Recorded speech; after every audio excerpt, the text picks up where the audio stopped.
Yo, walk on. Now we do. You up in the church. Yeah, man.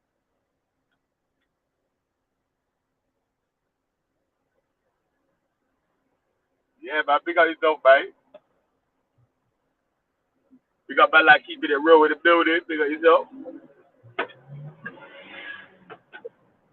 Yeah. Yeah, man.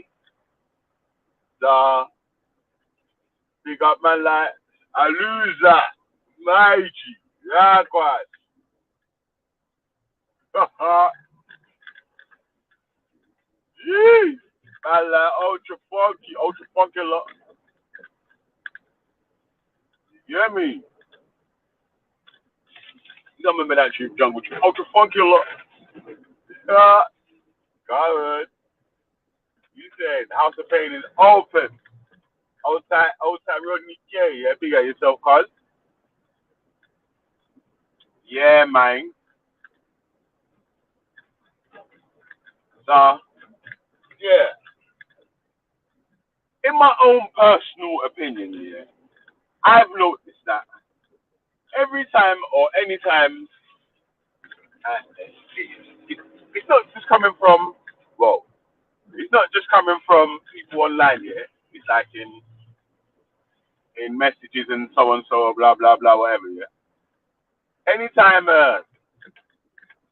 there's a group, a black group that wants to sort out any sort of black issue, they're getting the most fight, kickback, lick down, all these different loopholes. They got their dissertation to explain all the things you love and why you want to do this, that, and the other.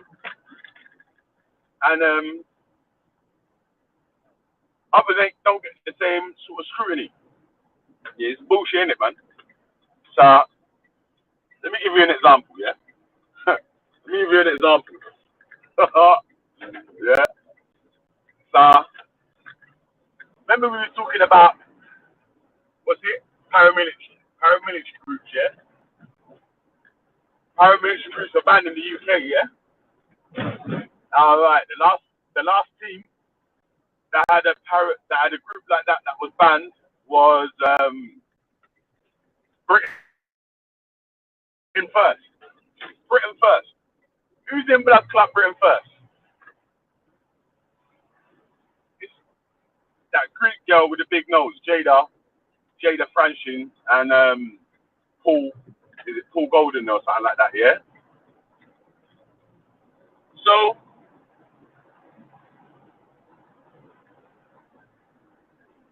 their group was looked at like a paramilitary group, yeah. And what are you saying? Like Jupiter does an interview with Jada. How comes the police ain't licking off her door or talking about or man them on YouTube ain't saying you're linked up with a banned paramilitary group of the UK now and we need to do this, that and the other. You're not allowed to do that. You're not allowed to do that because I said so. You what thing, man? The fuck? Mm.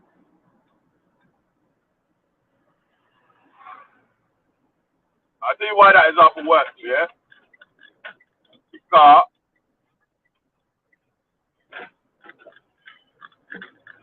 when we talk about forever family or any other people, yeah, man's got to give a dissertation on why you feel like you could support them. You get me? A full dissertation, report, and all that. Yeah. But when these us want to support whoever they want to support, they ain't got to give no fucking words, nothing. They just do what they're doing. You hear me? The fuck them, man. That's why I tell man, yo, don't explain your blood clot thing, man. Just do what you're doing, fam. You get me? If man don't like it, gal don't like it, tell them for chuck off. You hear me?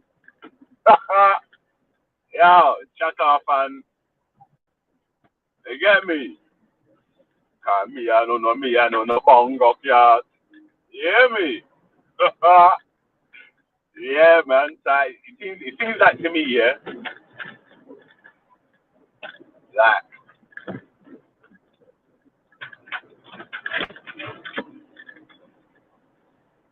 when there's so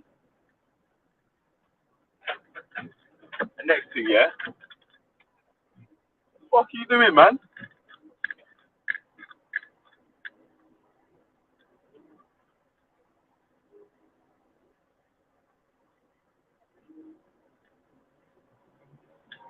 Fucking greasy bitch. This greasy bitch just fucking done a fucking U-turn in the middle of the road, man. No indicators, nothing. Yeah, anyway, like I was saying, yeah. So how comes anytime any black people want to support something what they feel might be a good cause or whatever on this online thing, a man's got to come with a full dissertation, explanation, ins and outs, all the goods and bads, what the people are about, and so and so.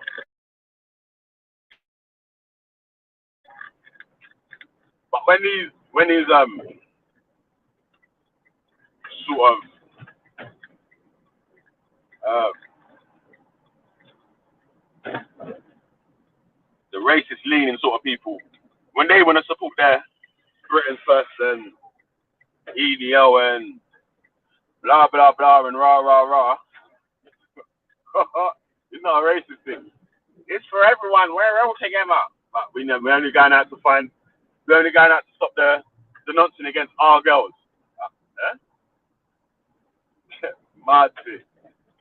Bad, bad, bad. Bad, bad, bad, bad, bad, bad, bad, bad, bad, bad, bad, bad. Yeah, yeah, man.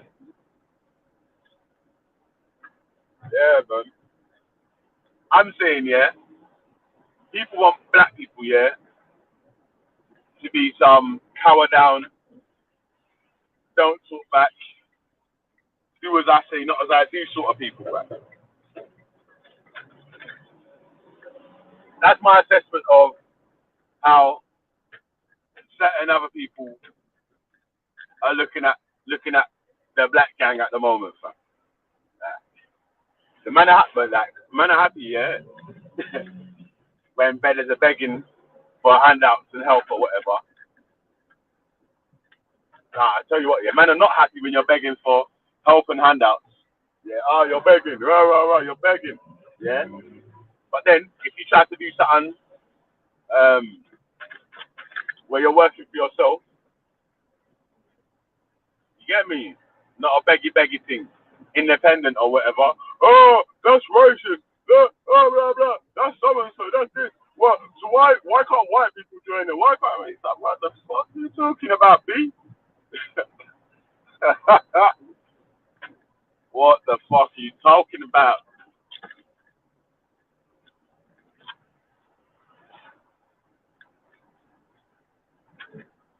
Ma,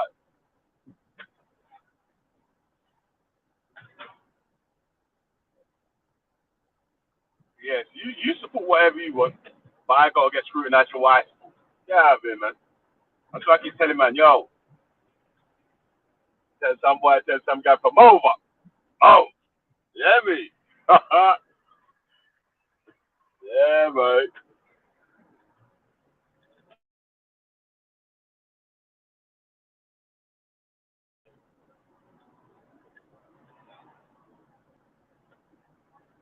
Yeah, me. Old time man like Richie in the building. Wagwan, wagwan, wagwan. If you Big got up. yourself, my G. One more Yeah, block, you know them white people love to use us as a battery pack. So they man. need to be Trust me. around us. You get me? They need to be around us in whatever the format. They can't help themselves. Yeah, you was down at the reparations march. You saw how hard they were banging them drums and walking Yeah. clean through the middle of the whole thing. You weren't even trying to walk around the peripherals. You was in the middle, beating them drums like you was coming straight out of slavery yourself. Yeah, this is what they do, bro. You get me? They're the Borg. Man, know about Star Trek. They're the Borg. They assimilate the best parts and take it on board wholesale. But that's what they need to do. You get me? That's the What joke of it. do you get annoyed at people that come along to support, or do you get annoyed at say people that try to criticize without actually understanding what they're criticizing at? See, they'll be criticizing Forever Family or whatever. Oh, it looks like a militant so and so, this, that, and the other, blah blah blah. But they'll Mm, be supporting Britain First, who's actually a banned right, fucking organisation. right. Now listen, them people there who say stuff and don't investigate shit, they're dickheads. Ignorant people, I can't account for you in it.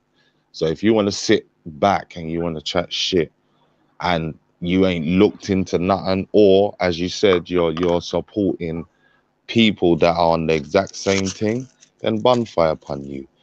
And the same thing I kind of feel certain times for people who support without knowing why they're there.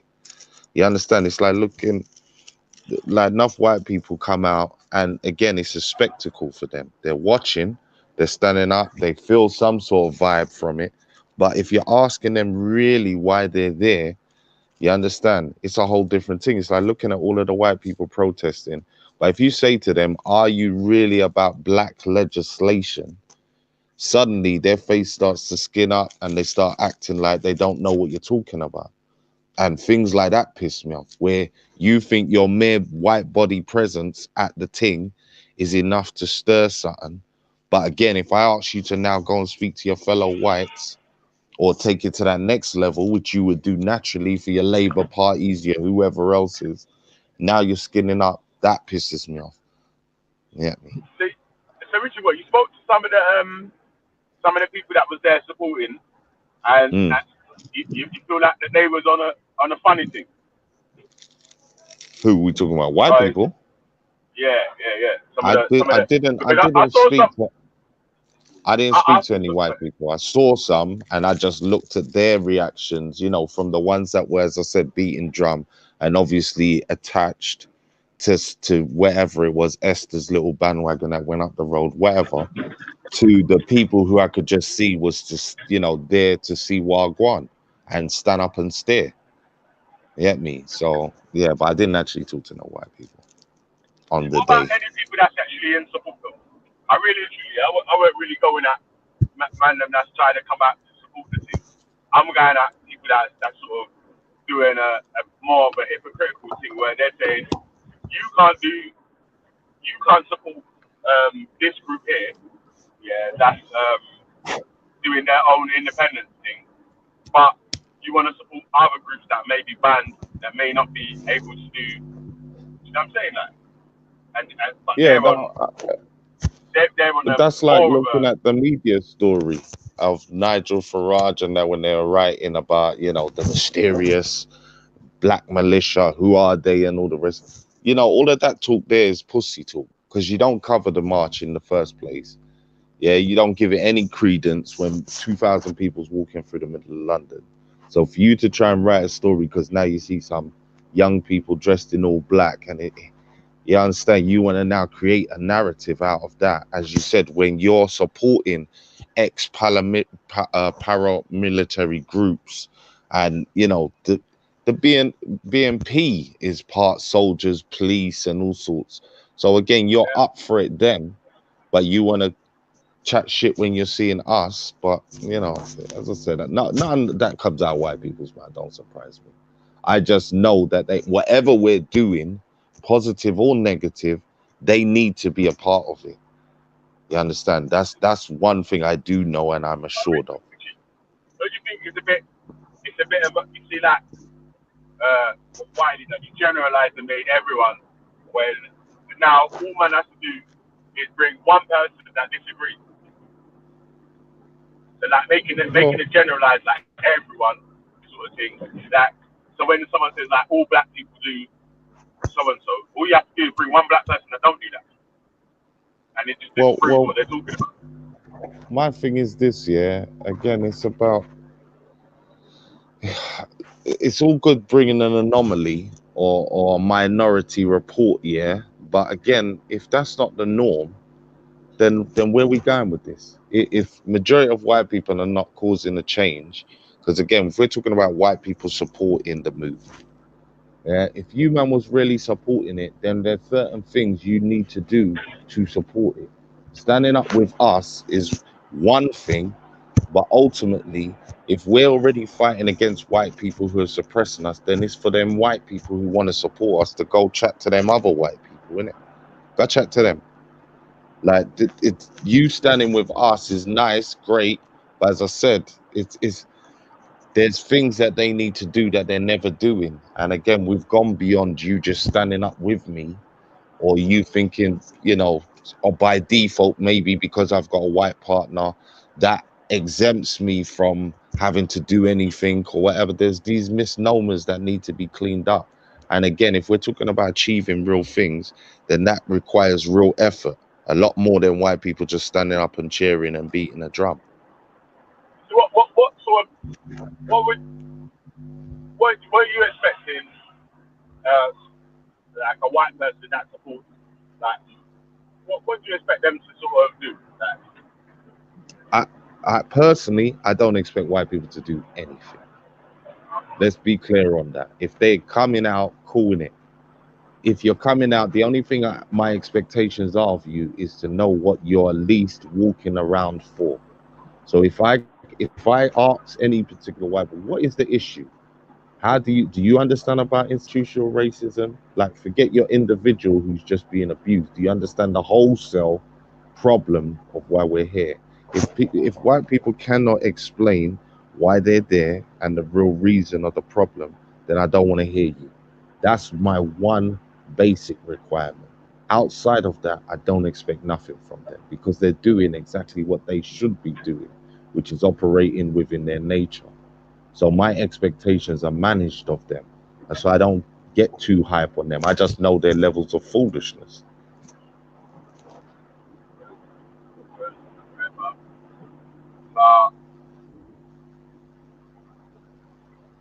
yeah, man. Oh, go on, Natty. What you saying, man?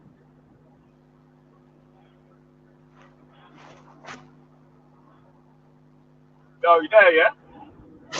He'll come on with it. He'll come on with it. Yeah, man.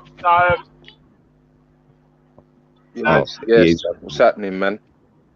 Well, go on. Yeah, I'm just thinking, like, what's the issue? Obviously, Belly. Like when we talk. Well, yes, Black Eyes. Man. Big up. Yeah, can you hear me? Yeah, I can hear you, brother.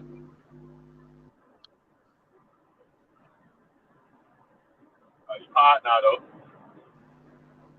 You're not saying nothing now. Can't hear you. I can still hear you nice and clear, Billy. Yeah, he's hard, man. I can hear you, Richard, about that. I can't hear that. I just saw someone put in the chat. My point is, what's the issue? Like, very for a long time, but right, I'm gonna jump back on. His reception's janky, man. Okay. Yeah, he dropped off. Yeah. Yeah, what are you gonna say, Richard? No, I was just reading in the comments where men's are saying, look, white people are 8%. Victoria said, white people are 8% of the planet. Why not find something else to talk about? It's getting stale. Constant demonstration is counterproductive and will only end badly. Well, you see, the joke of it is I'm kind of with you because, again, remember, the white man's power is about holding your attention. You understand? But by default, because we're in a country that's run by white people, this is where we're kind of stuck in this paradigm of, to some extent, having to deal with them. Now, how you choose to deal with them, how much you allow them to interact, that's a whole different shot, isn't it? But this is why, by default, you understand, they're there. But I'm with you that the name of the game is to take your attention away from yourself as a black person and think that you need to either measure up to white standards, let a white person tell you what you should be doing, or at least allow them to the table to discuss what you should be doing as a black person. That's a because problem. I've noticed that. I've noticed that, Richie. Yeah, in Mm. when we've been having discussions on G Club or whatever, yeah, it seems like the people that's anti or whatever, that they want you to search for independence the way that they want you to gain independence. Like, you know what I'm saying? It's just like, so Their yeah, gain definition, your you mean? independence, but you have to do it the way I say it, that you have to gain it, rather than gain your independence, Yeah. like, and gain your independence. Yeah, You know what I'm saying? Gain your shit. yeah. Well, then that ain't gonna work, innit? The road to revolution is not gonna be what the powers that be want it to be, innit? I just did a show the other day with Professor Bello talking about the Haitian Like when they Revolution. are, you're Yeah. gonna sort out. Sorry, go on. We can hear you, bruv. If, Natty, your reception's bad, you know, bro. Get close to the Wi-Fi. Well, look, Richie. Yeah, we've My had questions. We've had questions on here like how we're gonna the in London. So we come up with an idea of saying, yo, Yeah, yeah. yo, I can hear you. You said you came up with an idea of something and then it cut out. yeah. So it was all about knife crime. Yeah. So we said we want to try and start some black businesses. As soon as we mention the word black businesses, well, didn't it? They weren't a part of our anymore. Do you know what I mean? And it was a big. So they're asking us, how are you going to sort it out? So we're trying to say, well, look, we're thinking if we have more black, if we start owning black businesses, then we can give them insight. We can show them a better way and give them a door to come in to start, you know, like getting a full-time job and everything like that, and then moving on or starting their own businesses. So I don't see Mm. anything negative. I don't see anything terrorist. I don't see anything racist in that when you're doing that yourselves. Facts. Everybody else is doing it. Every rate, like, and when we're trying to say to them, look, we got Chinatown in the middle of Leicester Square, Chinatown. We don't have a problem. Oh yeah, but yeah, well that's oh yeah, because it's been done, it's in your face, and it's there now. And but I just think I think they've just got a problem when we're starting to sound intelligent, they don't like it. We're supposed to be begging, like what Veli said. We're supposed to be asking for handouts or asking them for a way, their opinion.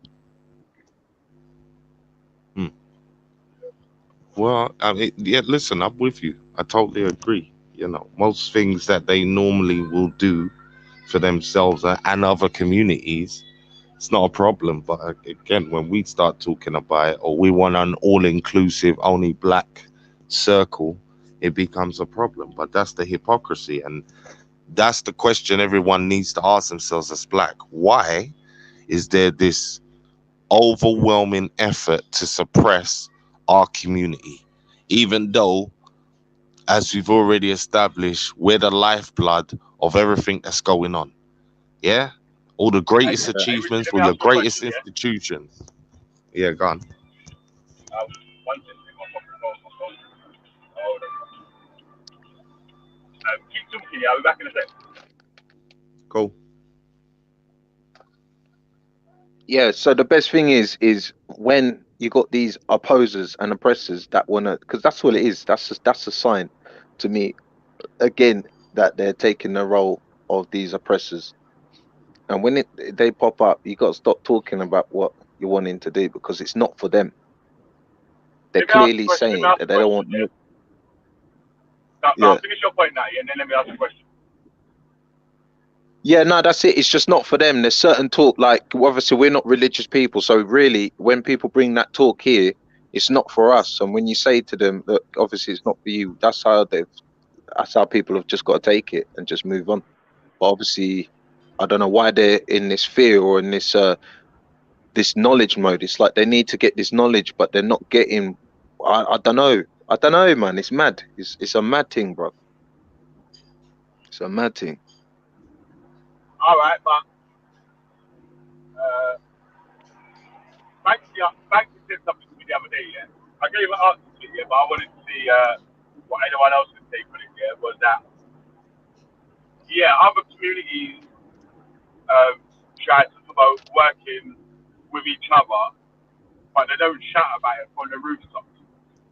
Why does the black community have to always shout that we need to work together and all this stuff? Why do we always have to put our plans on in the front street rather than do it behind closed doors? Movements are I, started in response to shit. So again, when somebody says to me, why you not got to be on the Black Pound and the Black Power and all of this kind of shit? It's going back to that Tony Robinson part interview with Sarah. There was a part where he was kind of acting like the Black Pound initiative was a racist thing because it's about the Black Pound. But again, what everyone's missing is you only start these movements in a response to something that's been going on ongoingly for a hot minute. That's the thing. Like if you're not oppressed, then you don't need to shout about certain things. There's only things that need to be campaigned about if they're not being responded to in normal society. So again, to all them white people that don't understand why we're shouting the movements from the rooftops and whatever and coming up with these different slogans, it's in a response to a constant suppressing position that you've put us in. So that's why it's had to become a vocal situation. You understand? And there's knock-on effects from obviously how society breaks down the family structure. So from young, you can't even get the love, respect, all the rules and regulations and ways to be are all lost already. So by the time you're a big person now, you're messed up. So of course, this is where we have to respond in kind to the problem, and we have to respond louder about it because it's a real problem. But it's in a response to. It's not a case of why are we like the other ones, and why can't we just be quiet? Well, the other groups ain't being suppressed like how we are. Facts. yeah, facts. Alright, but go on then. Now, you give your answer, then I want to ask one more question. What Banks asked me. I gave an answer to it, yeah, but I want to answer you the question. Right, then my answer, cool. My answer kind of is like this: is the reason why we're saying it is because there's certain times where I believe there gets this peak heightness for, I don't know, call it survival. So when you start looking around and you start seeing things happening, you're like, all right, cool, say nothing. And then something else happens and something else. And when you look at it and you're looking and it's affecting something to do with your color, then obviously you got to warn your brothers. Obviously you got to warn your family. Obviously you got to warn your next door neighbor, because it's something we're talking about to do with us, isn't it? To do with color. So why am I going to keep it secret? They advertise it. They teach you in school to do better and to do this. So why are we not saying, as proud people, to do the same? What's the difference? Alright, so what about Banks was asking me about Black Pound Day. Why do black people have to tell other black people to spend with black people? Why isn't it just like done in house? Like the Jewish family supposedly have it patterned where they just already tell their youths. The Indian family, yeah, all the different groups in India or whatever, and the Chinese, Asian family or whatever, yeah, they sort of do it without prompting or whatever, yeah. So None of them have had their cultures attacked and broken down consistently for 2,000 years, like plus. That's why there's a lack of that. And let's be clear, there's people from Africa, there's people from the Caribbean that actually do support each other. We're talking about people here mostly in the diaspora, meaning England, across Europe, and in America. That's where our culture's fully been broken down. And we've been socialized to believe that other races or other people who don't necessarily look like us are better to invest in. whether it's time, money, effort, whatever. So that's the culture we're trying to break when you hear us talking about Black Pound Day and trying to make our people understand the difference between that and stand in solidarity. You understand that the reason why there can be a Chinatown in the middle of London is because they're in connection with China. So Exactly. there's a backing. The reason why black Exactly. people are lacking in certain power here is because they've broken certain connections to our inherent homelands. Exactly. And this Yeah. is what I was trying to say. You see, like, if we had our own religion, we'd be having our spiritual kosher food or our spiritual halal food. So then it's undercover. So when they say, yeah, but they've got their Muslim, yeah, oh, it's religion. Oh, yeah, it's religion. Yeah, but they've got their kosher food. Yeah, but it's religion. Oh, yeah. Oh, but you got your black West Indian Caribbean shops. Ain't that enough for you? So and that's what I'm trying to say. And when they come underneath the religion, they've got a big army backing them. Well, let me ask Huge army. this: well, who's this scientific method? Who are you? Who are you? Because I see you talking about, oh yeah, man's just rich enough to make money off the black business. Now, this is what I'm trying to say. You'll make a statement like that, and again, I don't know what he is, Asian, whatever. But I'm sure there's Asian man selling to other Asian man. I'm sure there's Asian man that only go to Asian man shops. The same way there's only white people that go to white people shops for Yes. particular things, especially. Yes. And there's no problem with that. But you This see is what now, I try there's to always a understand. dickhead. There's always a dickhead that wants to talk shit. Like somehow, again, like you said, Veli, when we do the exact same thing, somehow it turns into something else. Yeah, fix up, bruv. Come on. Yeah, they're getting scared, thinking that listen, why they're do getting scared, you thinking think, that we're gonna do like a. Yeah, good. Go on, you finish, and then I'm gonna. I'm just saying they're thinking. Yeah, I'm not talking about having our own Sainsbury's, bruv. I'm not talking about taking over a big petrol station and all that. I'm talking about having a corner shop. I'm having a barber. Well, we got barber shop, plenty of barber shops and all that. But I'm talking about having a bakery shops where you could get all the fruit bun, spice shops, all that type of stuff there. Do you know what I mean? Like, I'm talking about clothes shop, because we've got a style that you might not like. I might not want to go in there and start wearing all these skinny jeans and all that. I might not want to wear it. That might not be my style, but someone might be dropping something and I might be like, yes, that's me. Yeah, I like that. Oh, you know what? That suits me a little bit better. Or do you know what? This is our traditional clothes. I'm sorry that the clothes you gave us, you want me to be fitting in and wearing it. Oh, it don't look right. Oh, it looks funny. Like, oh, you're wearing a dress. You know what I mean? Let me ask the next question for both of you. Yeah. To answer, Yeah.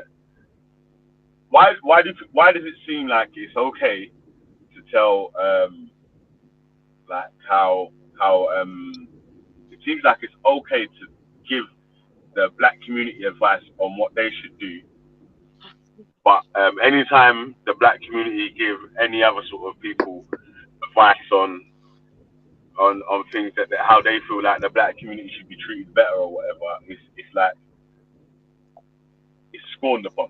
But the black community should listen to what others say about how they should act or whatever. Why do you think Because that happens? society is on top, it's upside down, where people somehow believe that black people really don't know, where people don't realize that all their greatest institutes and things that they do in society actually came from black concepts and black minds.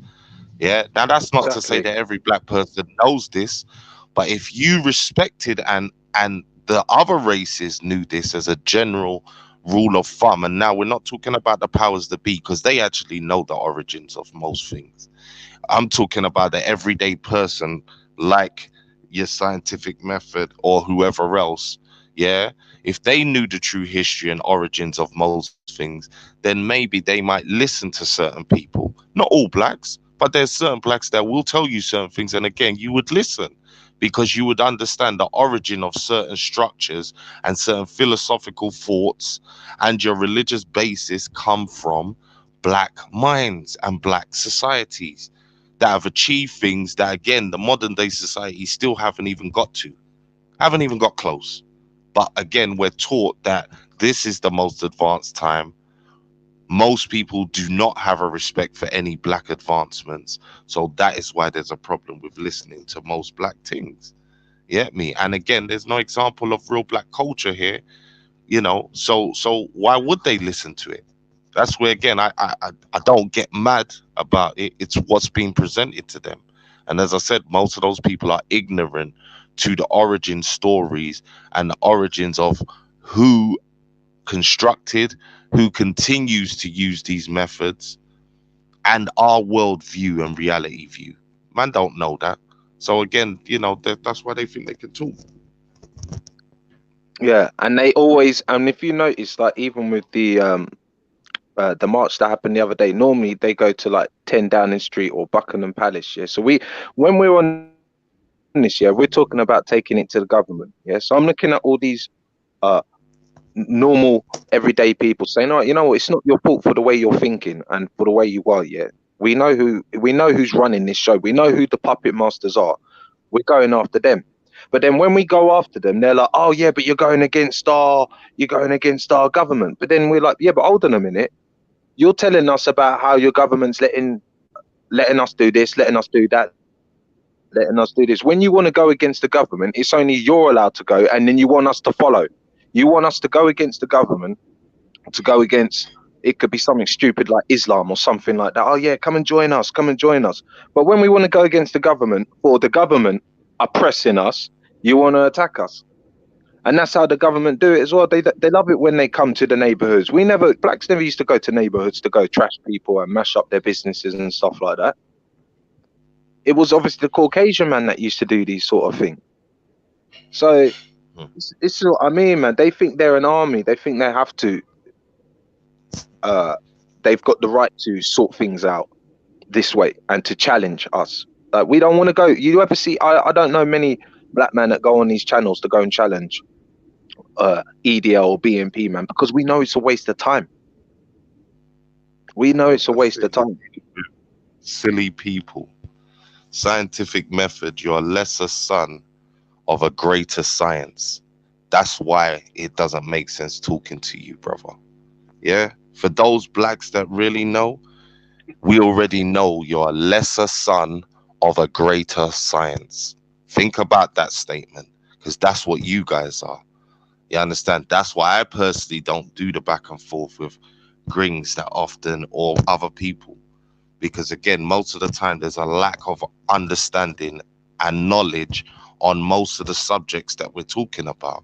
And again, I don't hate you because you're the sum total of your experiences. So if you're from another race who's not had a culture breakdown, who's not been subjugated in the same way, then why would you see what I see? Why would you? Exactly. That's where I manage my Exactly. expectations. You understand? Like the majority of you, that's why I say the majority of you just stay out of the thing, innit? Just cool on the sidelines. Better you just don't get involved because again, most of the time you're not gonna know what's going on in it. You're not gonna know. All right, let me ask one more question. Most of the time, you're just showing us you're one of them. Goddess as well.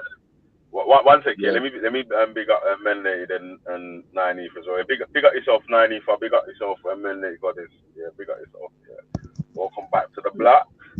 You know what I mean? Stop your noise, man. Bless up yourself, Biggie. Bless up yourself.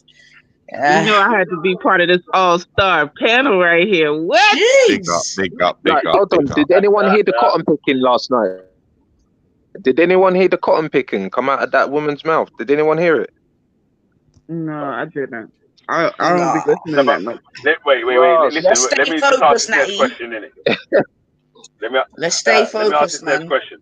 Because that's part of it, Natty. It's the vampirism. That's why I performed these exorcists to bring them out of them. That's why I brought it out of her. That's what I'm trying to say. The more you bring it out of them, man, because they can't hold their tongue. It's in them to come out. When that hatred, it's. But wait, Natty. Let Biggie ask the question still, Natty. Let's get through this bit first, bub. Yeah. Don't worry, man. Exorcism can go on all day. Don't watch nothing. No. Alright, so I've noticed another thing that happens as well is that say like if black people in the UK will talk about some sort of issues that black people have in the UK or whatever, someone else will bring up something in America, like an American stat of something. Like, why do people think that like the American stats of what happens in America to those to the black people? Why does that stat have to be brought up to an English person, to a black person in England or whatever, when like why should they have to defend any of the stats that come out sort of like that? So you're trying to say that they I just want to understand what you're saying. You're saying that American stats are brought up to say you guys don't have it as bad, the black Americans, like that? It'll be like that, yeah. It'll be like either like that look what's happening to the American look what's happening in America, the police kill more people in America or something like that. Or they'll say something like, look how much the abortion rates of black babies in America or something like that. Yeah, so no, something that you've got like no sort of. It's what about it? Yeah. It's what aboutism, and it's deflection, because what they'll do is deflect from Great Britain, you know what I'm saying, and go over to the United States of America. Yeah, but we know who came first, innit? So that's what I've got to say to that. Right. It's denial. Before everyone goes in, I want everyone to have a look at the new GIF I've put up, yeah. So everyone stay there, yeah. But I'm gonna take you all off so we can all see the GIF, and then I'm gonna add you all back real quick, yeah. So stay on the thing, yeah. Mm-hmm.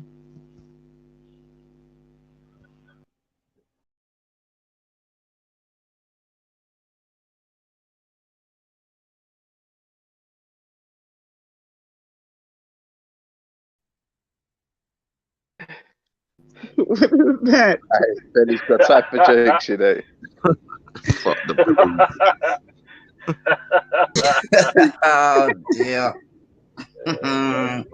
Triggered. Fine. Oh my god! I don't know what I just saw. All right, guys, you won't believe, yeah. There's about, I think I see on YouTube, there's a police officer. This is in England, July the 6th. A police officer, white police officer, lying on the ground. There must be about 30 under the age of 15. So you're talking 8-year-olds, 5-year-olds, egging the clot out of him, one after one for about. You're talking for about 5 minutes, just dropping eggs on the guy, you know. Absolutely dropping. I saw the video. Bare white kids, innit? Just dash eggs onto it. Yeah. And you know, we're trying to say the kids are kids, innit? People, but if that was back, you know, you see, look, they're savages. They're this, they're that, they're blah, blah, blah. They're all this, they're all the same. Listen, they just feel guilty. They've got a dirty history and they feel guilty that when their history starts creeping up, when this thing starts coming up, instead of supporting it and saying, no, we need to put an end to it. You know what? That officer got killed by a white police officer like that. No matter how you look at it, it's death. We're fully supporting you on it. Yeah, it like, no, because they're thinking that it's to do. They're thinking that they're involved in it. You see what I mean? You know, when people mention black on black knife crime, I don't feel I'm involved in it, so I don't feel guilty, but I want to sort it out. They don't want to sort it out. They just want to. They feel guilty about something because obviously it's to do with their race, so they feel embarrassed, and they're trying to justify it. You know.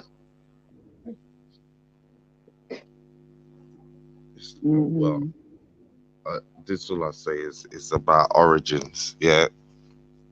Whoever said that earlier about the origin of England to America, this is what it's about. It's either they don't want to claim the origin of something, meaning that the problem that's going on in America inherently started from here. Yeah, this is the main racist state that birthed all of that bullshit in America.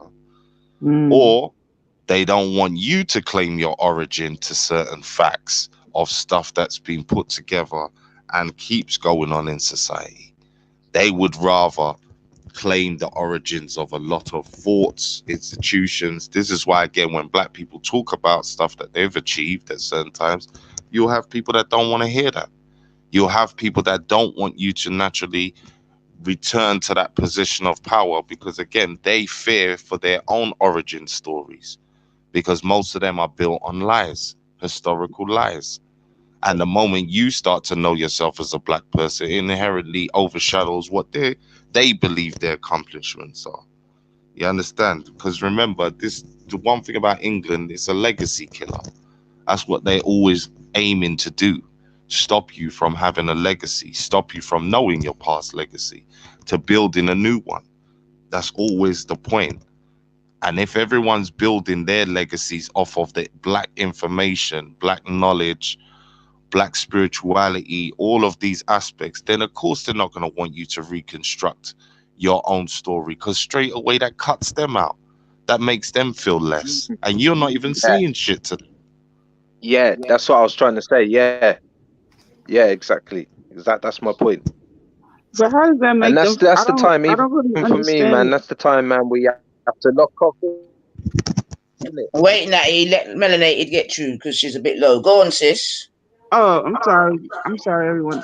I just don't understand how, like, when we focus on ourselves and our issues, or our triumphs, our successes, when we focus on ourselves, how does that making someone else feel low? Like, if a bunch of white women who were actually saying, as white women, let's say, I guess there's a lot of criticism about us bringing up being black. Like, we speak about being black, and I guess that's an issue. So, like, we focus on our race supposedly too much, right? So let's just say there was a group of white women who were saying, as white women, we're raising white children in America. I would like to be better at blah blah blah, sustaining our families. I am not offended at all when I hear that. I just don't understand why we focus on ourselves, and it's somehow offensive to someone of a different group.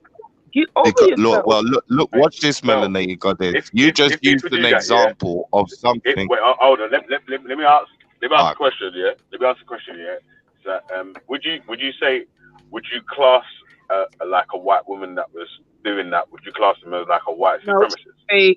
Because now I've seen videos where they said they've added to that, and they says we're raising these white kids, and then and they have to know that they're on top and they're better than such and such, and this is their country, and these people here, they need to be beneath them. That's supremacy. But saying that they want to preserve, or pass on whatever it is culturally from them to their children, where's the supremacy in it?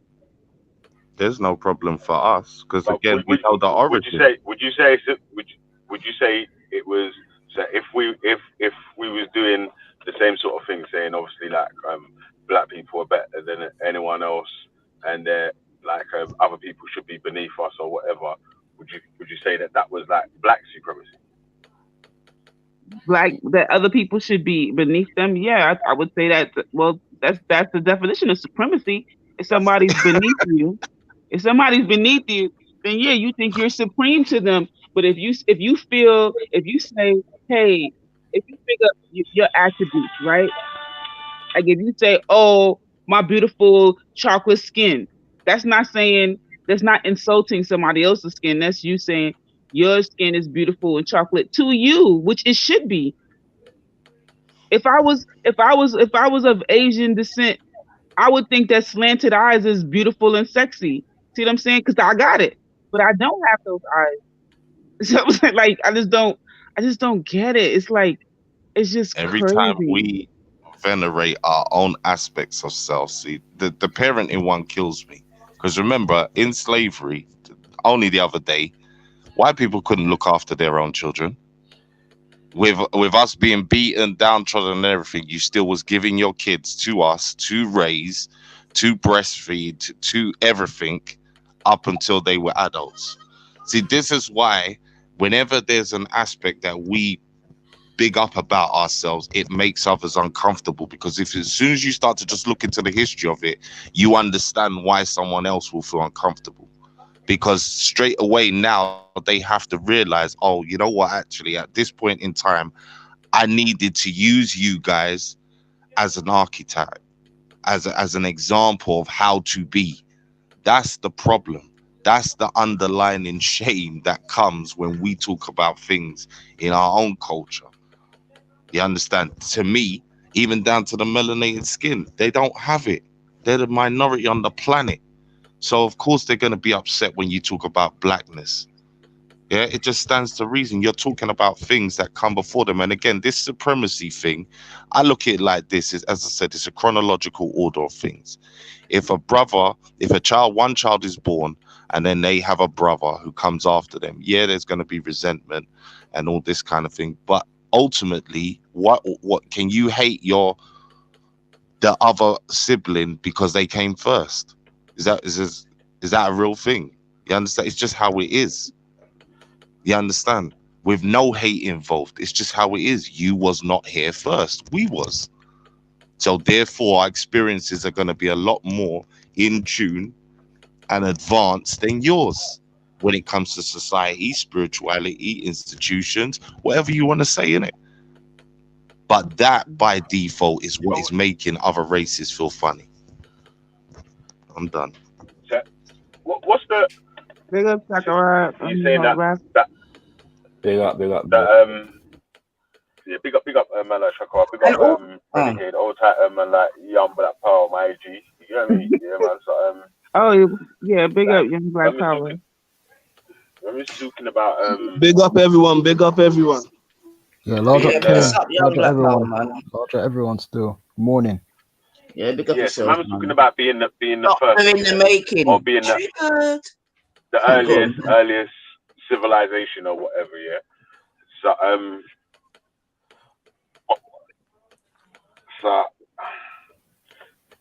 there's having the earliest civilization automatically mean that your thing is definitely going to be better than anyone else's sort of civilization.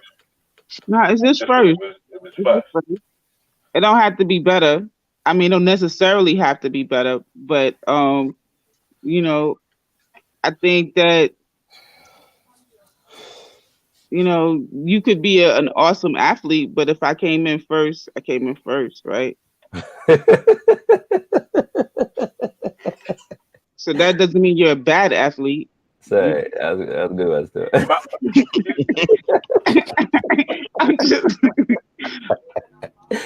Yeah, but all right. So if we say we look at some societies and other places today, yeah, Africa's not in the best position that it could be. Other societies that grew after Africa are in a positions where they're able to take advantage of it and hold up their societies.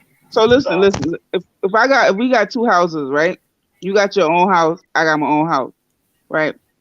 My house is dope. My house is like just off the chain. I got like heated floors in the bathroom. I got like, a steamer in the shower. I got like two oven, just everything, granite countertops, anything you can name, right? Your house is just like basic, right? It's nice, it got a 3-bedroom, got some nice bathroom or whatever, but it's basic. It don't got all the bells and whistles. On top of that, your house is junky. So you come and take everything junky from your house. You organize everything in your house and you fling it in mine. And then I come to your house and be like, Rise boy, your house dirty, your house stinking, nasty. After I done cleaned up my house and dump everything in your house. So it's so easy to say now, after y'all done colonized and raped and pillaged and everything else, displace people, give them your foolish languages and all this kind of nonsense. And it's so easy to say now, look how messed up it is. Like, that's crazy. That doesn't even make any sense. But don't that defeat their being advanced than anyone else then? Because how do you get tricked into all these? If you get a head start in a race, and while we running, I fling 20, 40 pounds in your hand. And if I say how you let me beat you, that doesn't make any sense. Like, you got weight. You expect me to run the same and faster than you now? Yeah, but if I'm more advanced than you, yeah, how can you trick me into holding weight in a race? Hold on, because wait, you see that key word advanced? I want to expand on that because when we talk Yeah, about that's what, because advanced, that's yeah, when we're talking, sorry yeah, but that, about yeah, what were you saying? but that was sort of like was ain't that sort of what was said, like obviously because man's got that man had the earlier sort of civilization, Oh, man them well, are a little bit. Remember no, though, yeah. So, oh, go on, It Imran. wasn't advanced savagery. Sorry. no, I was all I was literally gonna say was like the nature of the advancement that you're talking about. So um I was watching a video the other day about the San people, and basically it went on to describe that there were actually two groups of societies that were existing in early human history. One was the hunter-gatherer, and the other was the so-called what do they call them? The farm and agriculture type of people. And they said that the farm and agriculture type of people led to what you call civilization today, whilst the hunter-gatherer people just pretty much stayed in the same society that they are today. You can see them in pocket areas like, when you go to Africa, you go to the San people and whatnot and everything. So where I'm going with this is that when we talk about advancement, yeah, in terms of it's not having all the technology to conquer people that makes you advanced. It's how you use the technology. So you can use the technology to better yourselves and to better your community, and ultimately lead to what you'd see a thriving, happy society. But if you're using it to conquer other people, then that's not really advancement, really. The other thing here is we're talking about civilizations that all civilizations rise and fall in it. But when we're talking about ancient black civilizations, we're talking about 6,000 years of almost uninterrupted development, if that makes sense. Nobody has replicated that. So yeah, there was a fall, but at the same time, it's easier to destroy than it is to build. That's part of it as well. Do you know what I'm saying? It took a long time for the level of decline that we see today to set in. Yeah. So we have to remember that too. You know what I'm saying? But go on. Yeah, just the technology bit is the key one, because remember, when you go to places like Egypt, yeah, they describe that Egypt had all the what you call pyramids, the buildings, the structures and whatnot and everything. So their science clearly was for trying to make themselves look good and whatnot, and technology and knowing stuff and whatnot and everything. Whereas the people on the outside were using their technology to conquer other people. So that's where I'm trying to make people understand there was a difference in the mindset and the way they came in and whatnot. But yeah. Quickly though, yeah, I want to answer Veli's earlier question about why do we feel the need to be loud about things, yeah, and nobody else really does that. And yeah, I think Shakra, yeah, it was a question that was put to me before, yeah. So yeah, I passed the question on in it, yeah. Like I answered the question myself, but I thought like let me pass it on.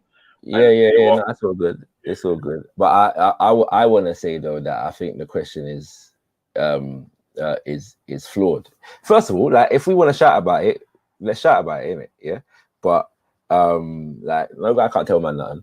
But the other thing is that how other people, it's not that other people don't shout about it, they may shout about it differently. Yeah. So when we talk about Brexit, yeah, and you look at all the arguments that were in Brexit, wasn't it not all about keeping British labor British and British products British and British industries British? Yeah. How is that different to buy black or circulate the black pound? You know what I'm saying? Like they were all in terms of those who were leading on this Brexit campaign, putting forward an argument about immigration, about industry, about labor, about production, yeah, and circulating British pounds among British people and employing British people. It's the same thing, yeah. But it just so happens that they have a institution called a government, whereby they can call an election or a referendum to institute this thing. And it turned out that the country instituted this thing. That's what the whole Brexit thing was about. What's it? When you talk about this whole wider situation is exploring, has exposed a lot of different stuff as well, because the idea that these people don't talk about, make public declarations about their own community and the need for their community to be organized and so on and so forth is is blown out the water. Do you know what I'm saying? They created a whole state for the sake of the Jews, yeah, and protecting them from an injustice that the world was called upon to account for. Do you know what I'm saying? So the idea that they don't go out there with you know, bullhorns and so on and so forth and declare all these things is not true. it's a fallacy.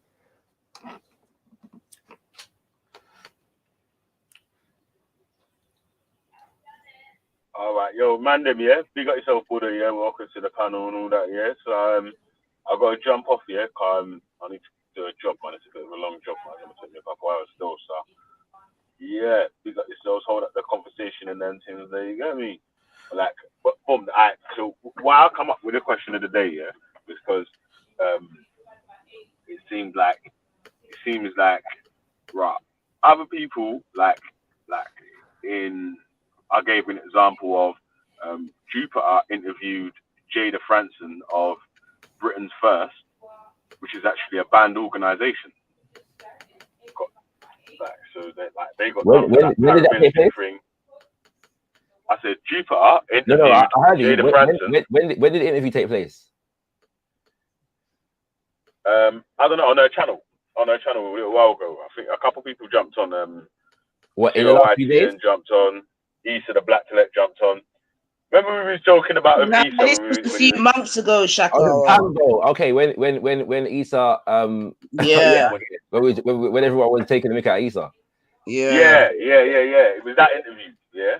We've not seen him since. That means it's from a from a banned organization, isn't it? Yeah. I don't think it's bigger. I don't think it's a banned organization. To be honest with you, I think the other. I swear it got done it got done on that paramilitary. Yeah, he got arrested, but I don't think the organization was banned though. Yeah. All right, so whatever. Anyway, they got done on that paramilitary act. Or anyway, yeah, the same thing. What they was trying to say that Forever Family is or whatnot. Yeah, so that obviously it seems like it was hypocritical. Like, how are you going to support this lady who is involved in the same? I think you're confusing in the same sort of organization. Wait, hold on. How's people going to support this lady that's done in the same sort of organization, yeah, but start to criticize others when they start to try to form an organization that's ain't even done half of the things that Britain First or any of them sort of organizations have done, because they ain't protest outside no one's buildings. They ain't harassed anyone. They just gone on. They've done all their protests have been in the legal fashion. So, yo, bigger. Listen, the thing is, I think you're getting Britain First and National Action confused. So, National Action is a prescribed terrorist organization. Britain First, they were never prescribed terrorist organization. Although the guy who shot Joe Cox, they come under a lot of pressure and they try to distance themselves with that guy. But you're right. I mean, this is the question I was trying to ask the other day. You've got people like Paul Golding who drive around in an ex-military vehicle around London, which is more or less a fucking paramilitary or a militia, whichever you want to call it. But there's no energy for this. This is what I was trying to say the other day. There's no energy for them kind of people, right? And the thing is, I don't know what Forever Family's gonna do. So neither does Jupiter, neither does Wendy, neither does anyone know what Forever Family's going to do. They could be going out there and stopping knife crime, hence why they have to wear the stab-proof vests. Who knows? I don't know. You don't know. Well, Jupiter don't know, but it's interesting how the negativity comes out. As soon as you see, why is there no positivity?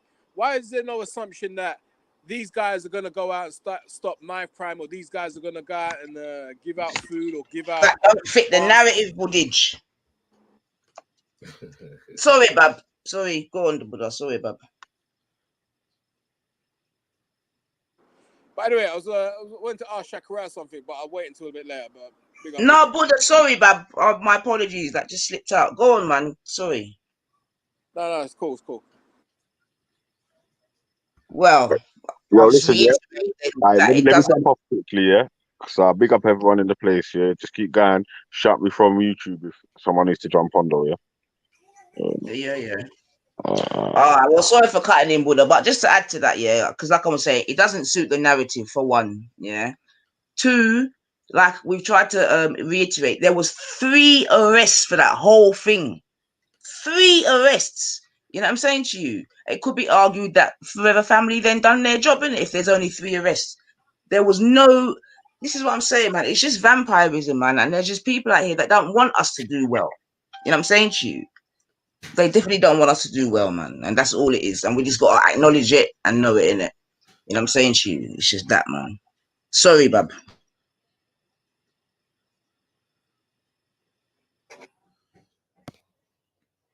Yo, buddy, you got a question. I'm a duck in a sex door, so why don't you?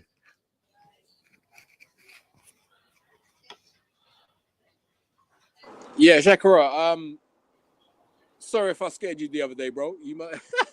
You scared me of that. Why would I be scared? I think the mask I wear is kind of intimidating to certain people. It's not a problem, bro. Man just didn't know who you were in it. So when you said that, I was cool with it. But obviously, I was working as well. So yeah, when I'm working, it kind of I could be one track minded sometimes. Like yeah. So cool. Anyway, the question I was going to ask is, I heard you having a conversation with somebody the other day, and I don't want to divert the subject, but it was about slavery, right? So the question is this: should we be asking for reparations from the Africans that were complicit with selling slaves? No. No. Okay. So let me ask you this: who were the Africans that were complicit? Well, whoever was involved, like selling slaves to the British, to the. But are we able to identify them?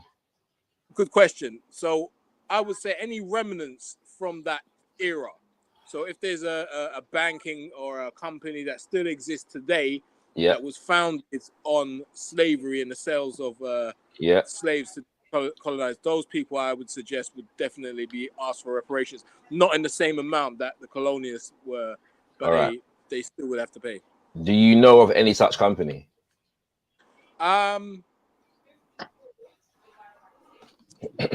don't know of any such companies, but I do know that there are what do they call them now?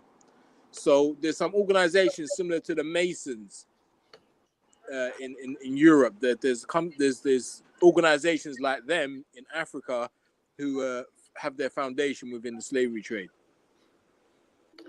So I just wanted to ask a clarifying question. Are you saying the specific families that were involved, or you mean like the nation? So then that particular government would be responsible for reparations.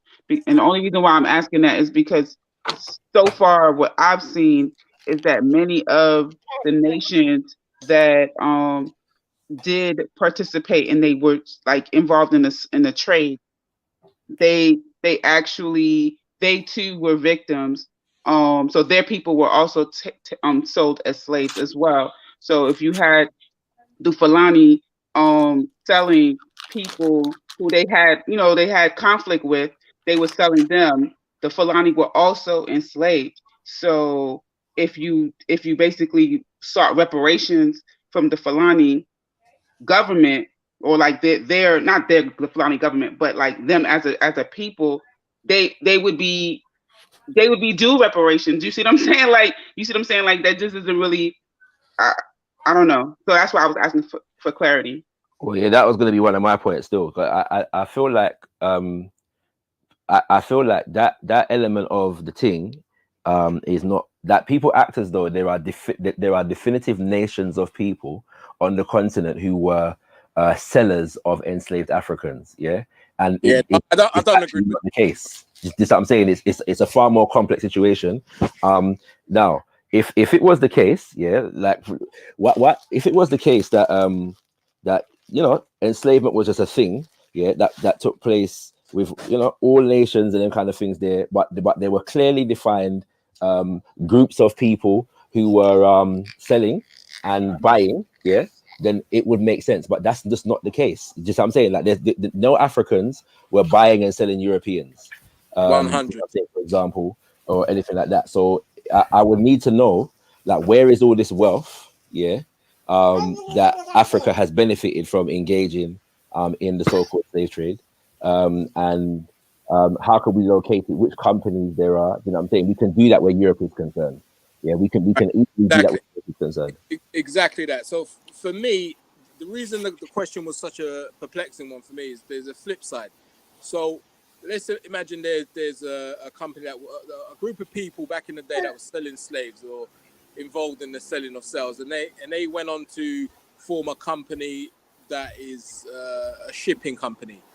So Africa's first shipping company was based on the family that sold slaves.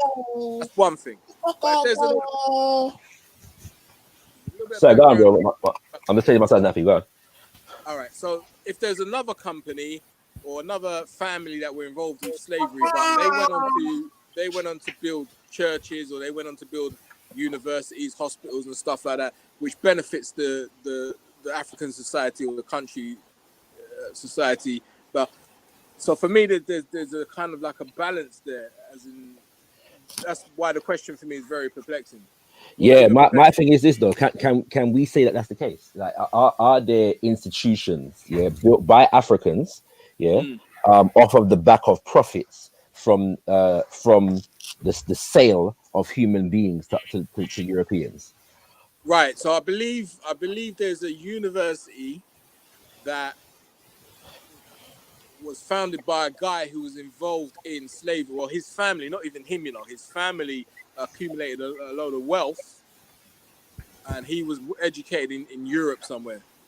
And then went back. But this is the point I'm trying to make. So I'm gonna say, the fact that you said educated in Europe suggests to me that took place under colonialism, which means that the university itself was actually built by colonizers. You know what I'm saying? Right, just what I'm saying. So all these arguments to me are, and I'm saying this, bro. Like I don't have to deny the fact that they were collaborators, but you don't the Jews had collaborators among the Jews. None of them were taken to the Nuremberg trials. Remember, Shakara, it's not even an argument. No. I'm not saying that you're arguing with me. I'm just making a point that the Jews, there were Jews who collaborated with Hitler and them and the Nazis, None of those Jews were taken to trial before the Nuremberg, You know what I'm saying? Reparations was not sought, from those people, because it is understood that in situations of oppression, there's always going to be a number among the oppressed that collaborate with the oppressor. It's a part of the thing, right? You know what I'm saying? Talking about and another thing, that narrative why it doesn't hold weight is that people are acting as if the people on the continent, when they were selling off these people, they knew that they were going into slavery. Now, this is the idea that, they sold Africans into slavery, so they knew that basically that when clearly you got people who were selling Africans. That I'm talking about.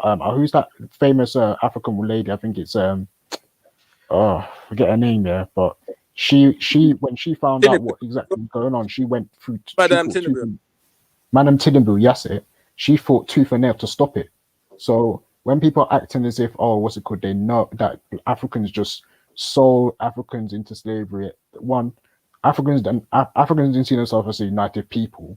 Two, that's an thing. Did they specifically say that, what's it called? We're going to sell these group of people into slavery as if they were going into slavery. They didn't know that. So let's not do that, man. Like, people need to stop doing that.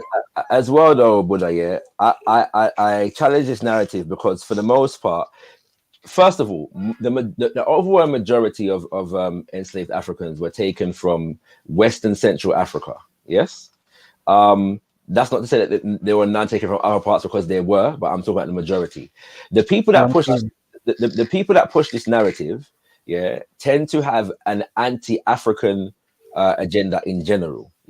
So when they say Africans need to pay us back, are they talking about Kenya? You know what I'm saying, right?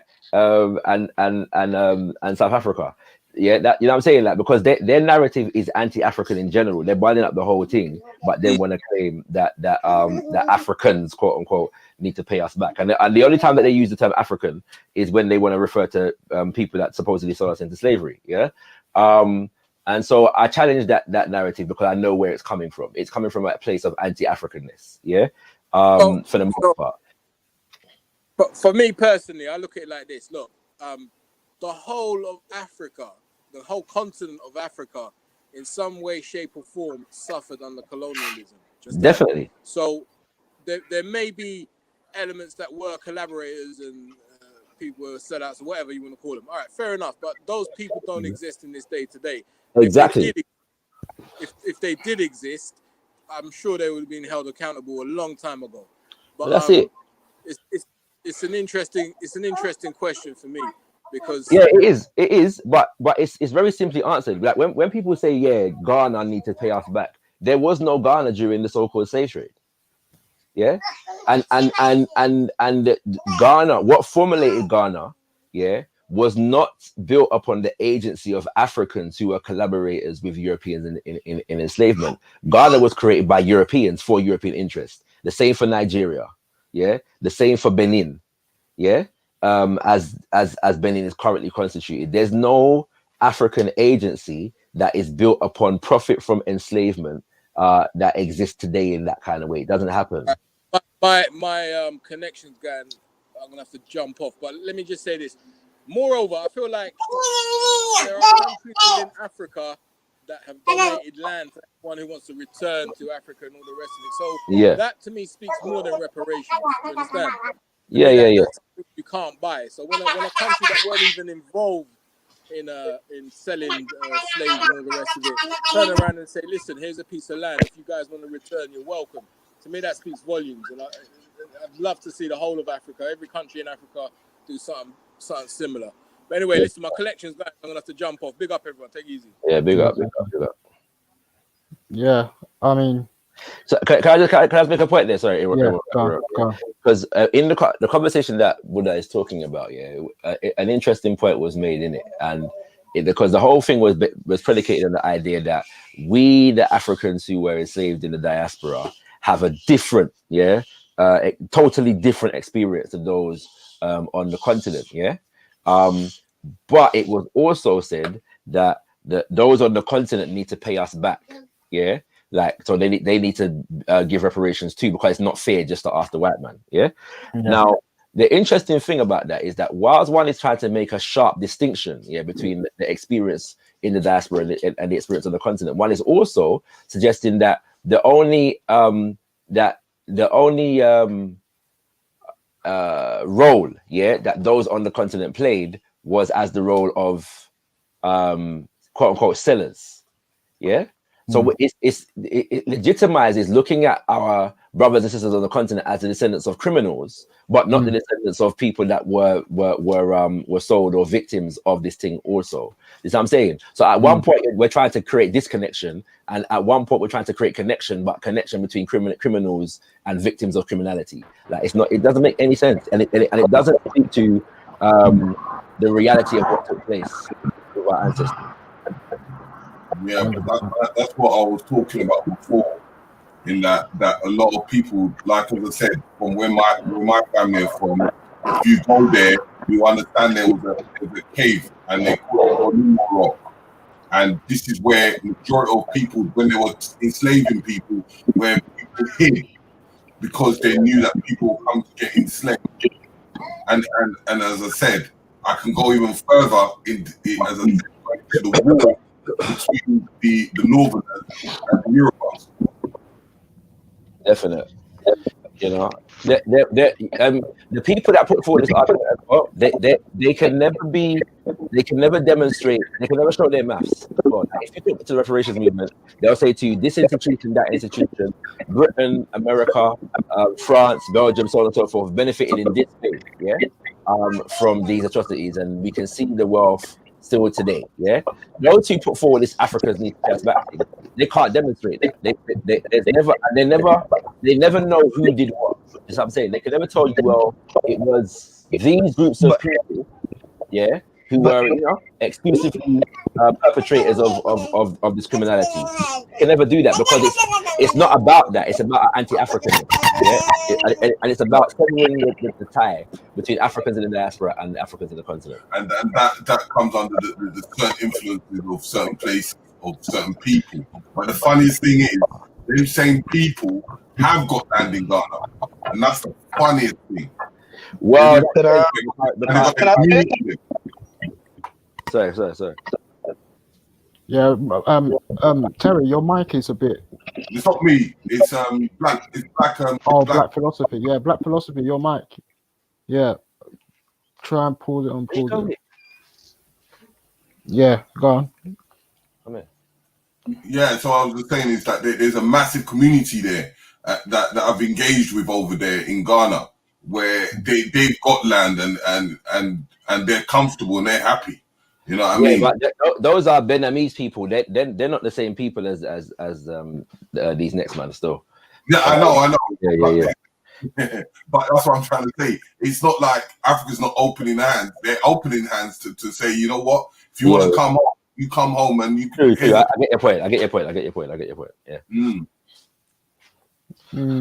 I mean, from these discussions that I've had, obviously with people in it, like one thing I said yesterday is that when it comes to you, Terry, and you, Shakara, and even Richie, I want to explore more of the relations in business and trade between the people on the continent and the Europeans, and especially in because when we did that little session of the IMF, the World Bank, and all that stuff, yeah, and then going into the charters and the companies or whatnot, I want to know more about that and explore more about that. But obviously, like that will come a bit later, obviously, because I'm trying to finish uni and that. But yeah, that's what I'm looking to go into now, to see these how it is all working out today, and what how Europe continues its foothold in Africa. I recently heard that even the European Union was set up to continue to manipulate Africa. So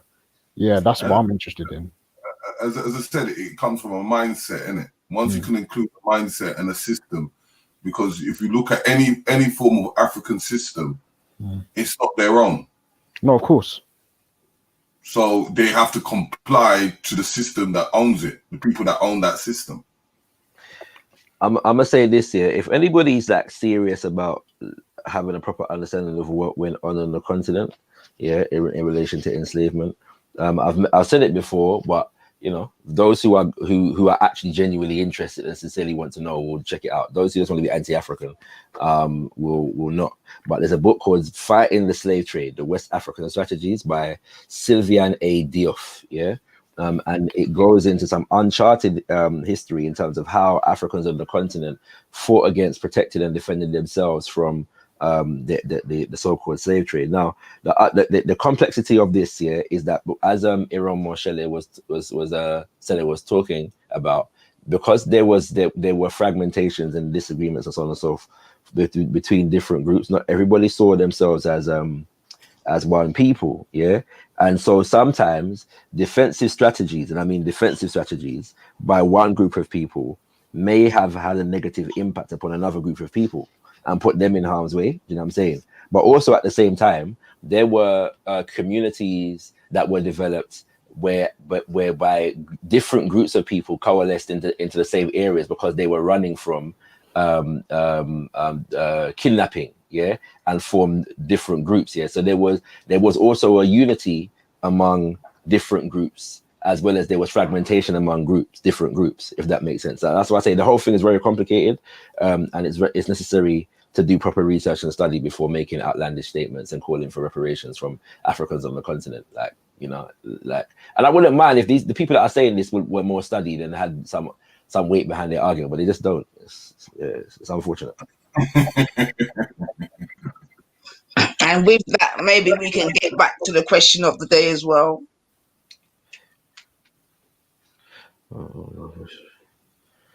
So, is there anyone on the panel that hasn't answered the question of the day? Wait. I was just trying to get that book. I was searching up that book that Shaka just said now. So, I think what's the question of the day? I think it's what is it? Why does the Black community have province details analysts on plans to elevate? Oh, because the from my understanding is because the white hegemony have to be able to confirm we are going. It's the correct plan, isn't it? You funny, Raf. Funny. No, that's just a simple answer. We don't need to. Short and sweet. Give thanks.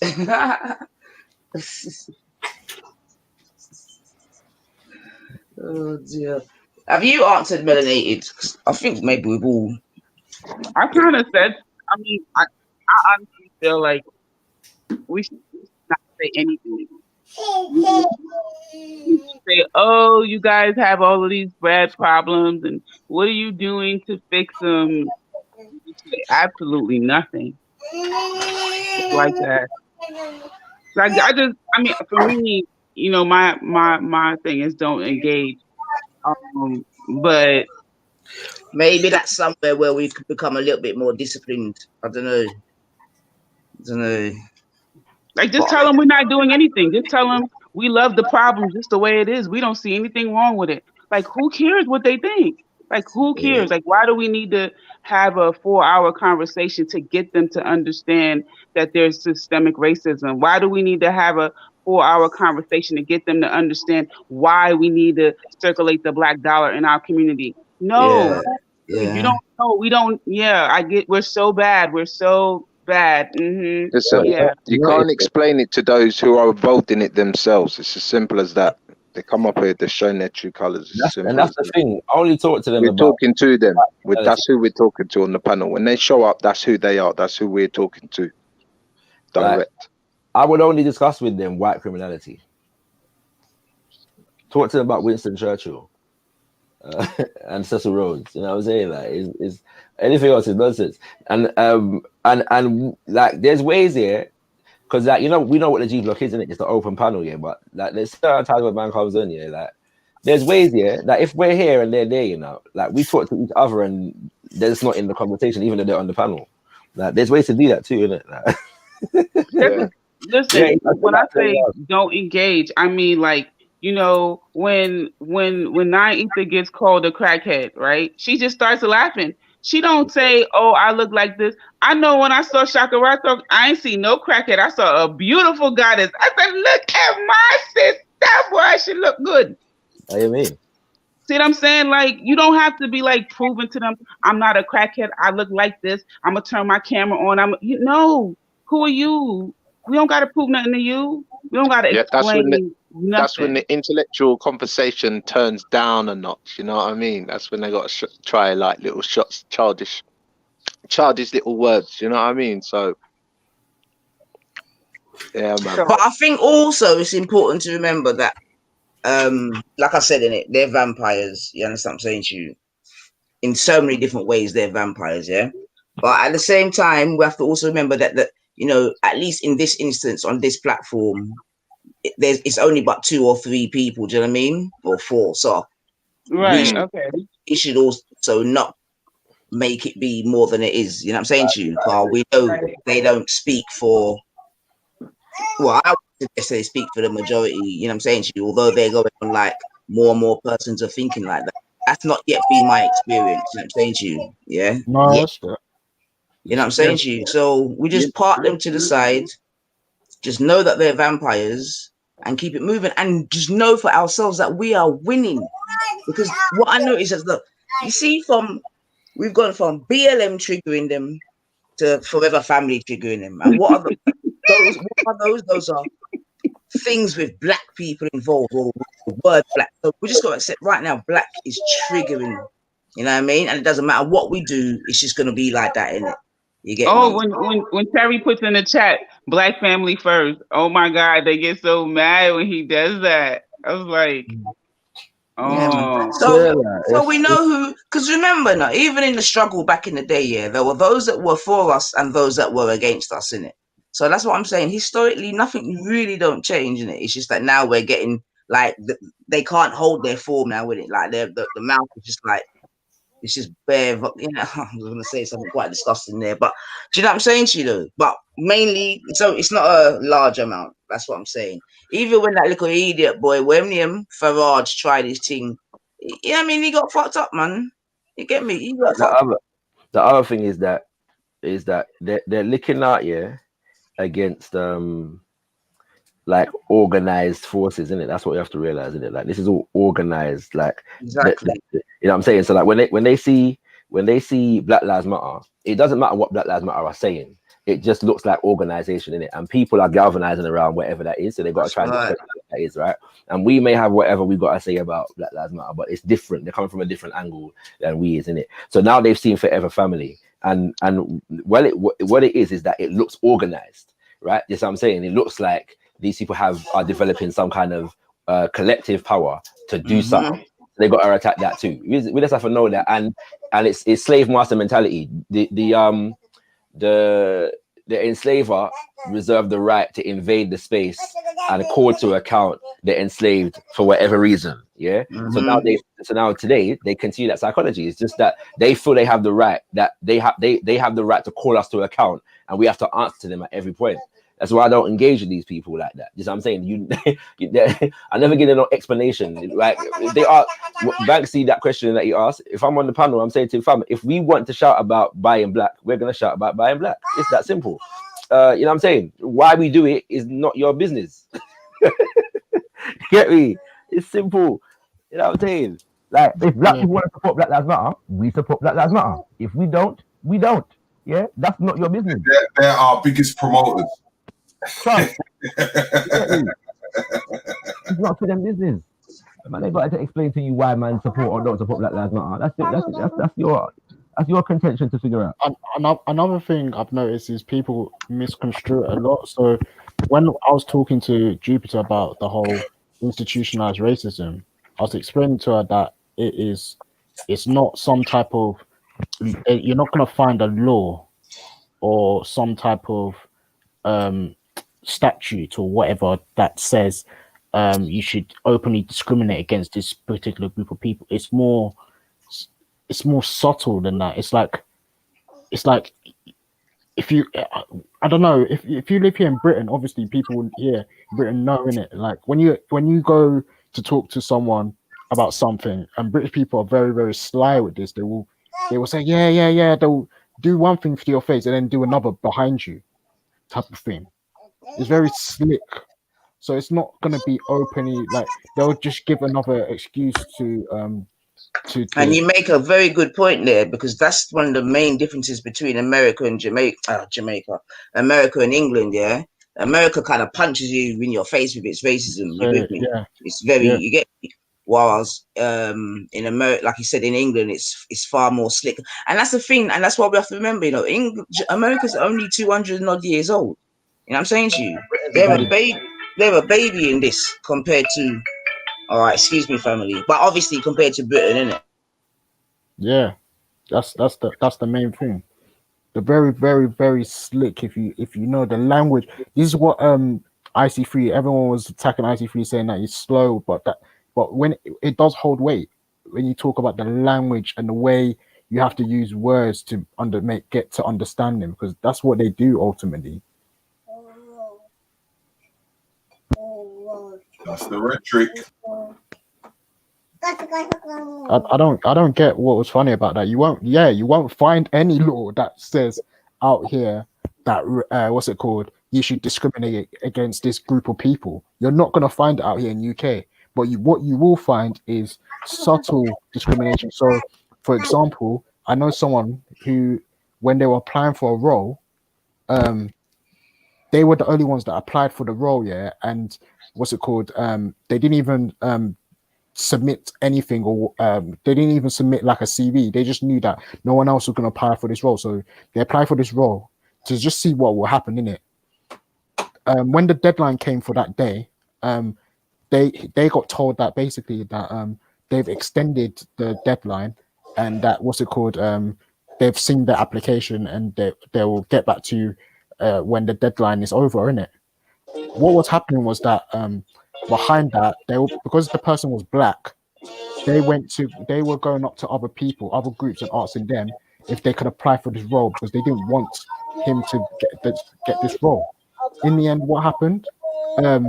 Now they've got few people to say, yeah, they want to apply for this role. They've called the person for the interview. And why have they specifically called him for the interview? Because of him being black, they want to show that there's diversity when they were doing their interviews. Not the fact that he applied first and no one else wanted the job, and he wanted it. The fact that they just wanted to show diversity, and they were never going to give him the job in the first place. That's how slick they are. You're not going to get anything more blatant than that. They're not going to. They'll have to tell you that, what's it called? Oh, it's because you're black. They just went to other people who are non-black to ask for them to apply the role. So yeah, when you're acting as if slavery, when you're acting as if there is no racism, and there is no overt racism. It's covert. It's the sly little things that people do. But yeah, anyone else want to talk on that? Or is it just me right now? Yeah, no, I agree with you, Raf. That's what I'm trying to say. Like, you see, like when the right, like we know what Raf is all about. Do you know what I mean? We understand what he's about. He says what he's about, and he talks the good talk. But certain other individuals pop up on there, and they don't want to be seen publicly. They're ashamed to publicly say, yeah, I'm a racist. They're ashamed to publicly say, yeah, I don't like this, or I don't like that, or I don't like it. They're ashamed, so they try to smother it. Like, some people, they don't even realize that they are. They just it's literally like prejudices or subtle prejudices that they keep in it. So for instance, right, some of these prejudices that you hear about black people today, about, you know, the light skin people being prettier, the black women being aggressive, black people being portrayed as a certain way or whatnot and everything. When you go back even to some certain cartoons, you can see every type of stereotype that they put about black people in those cartoons, and this was done years back. Before any of before probably even Jupiter and all these groups were even alive. And now those sales, and it's just crazy how these same stereotypes still survive till today, but people don't realize it because they haven't actually gone back to look like, rah, this is where I actually got this mentality of thinking from this thing that I was watching, or this thing that was told to me by someone else who instilled that or taught me to think that way. The way I see it is, we're talking about a system, right? We're talking about a system. They're talking about them, they're talking about there is no system, it's just us, right? So then they're making themselves in the firing line by putting themselves as the system. Do you get what I mean? It's like we're not talking about you people. Like I don't think I get oppressed by ordinary people when I'm out and about. But when you're looking at, like, when you're working for like a supermarket job or something like that, and you might see the manager might be like, oh yeah, you could sweep up, oh, you could do this, you've got a story obviously to tell. But we're talking about a system, that is, but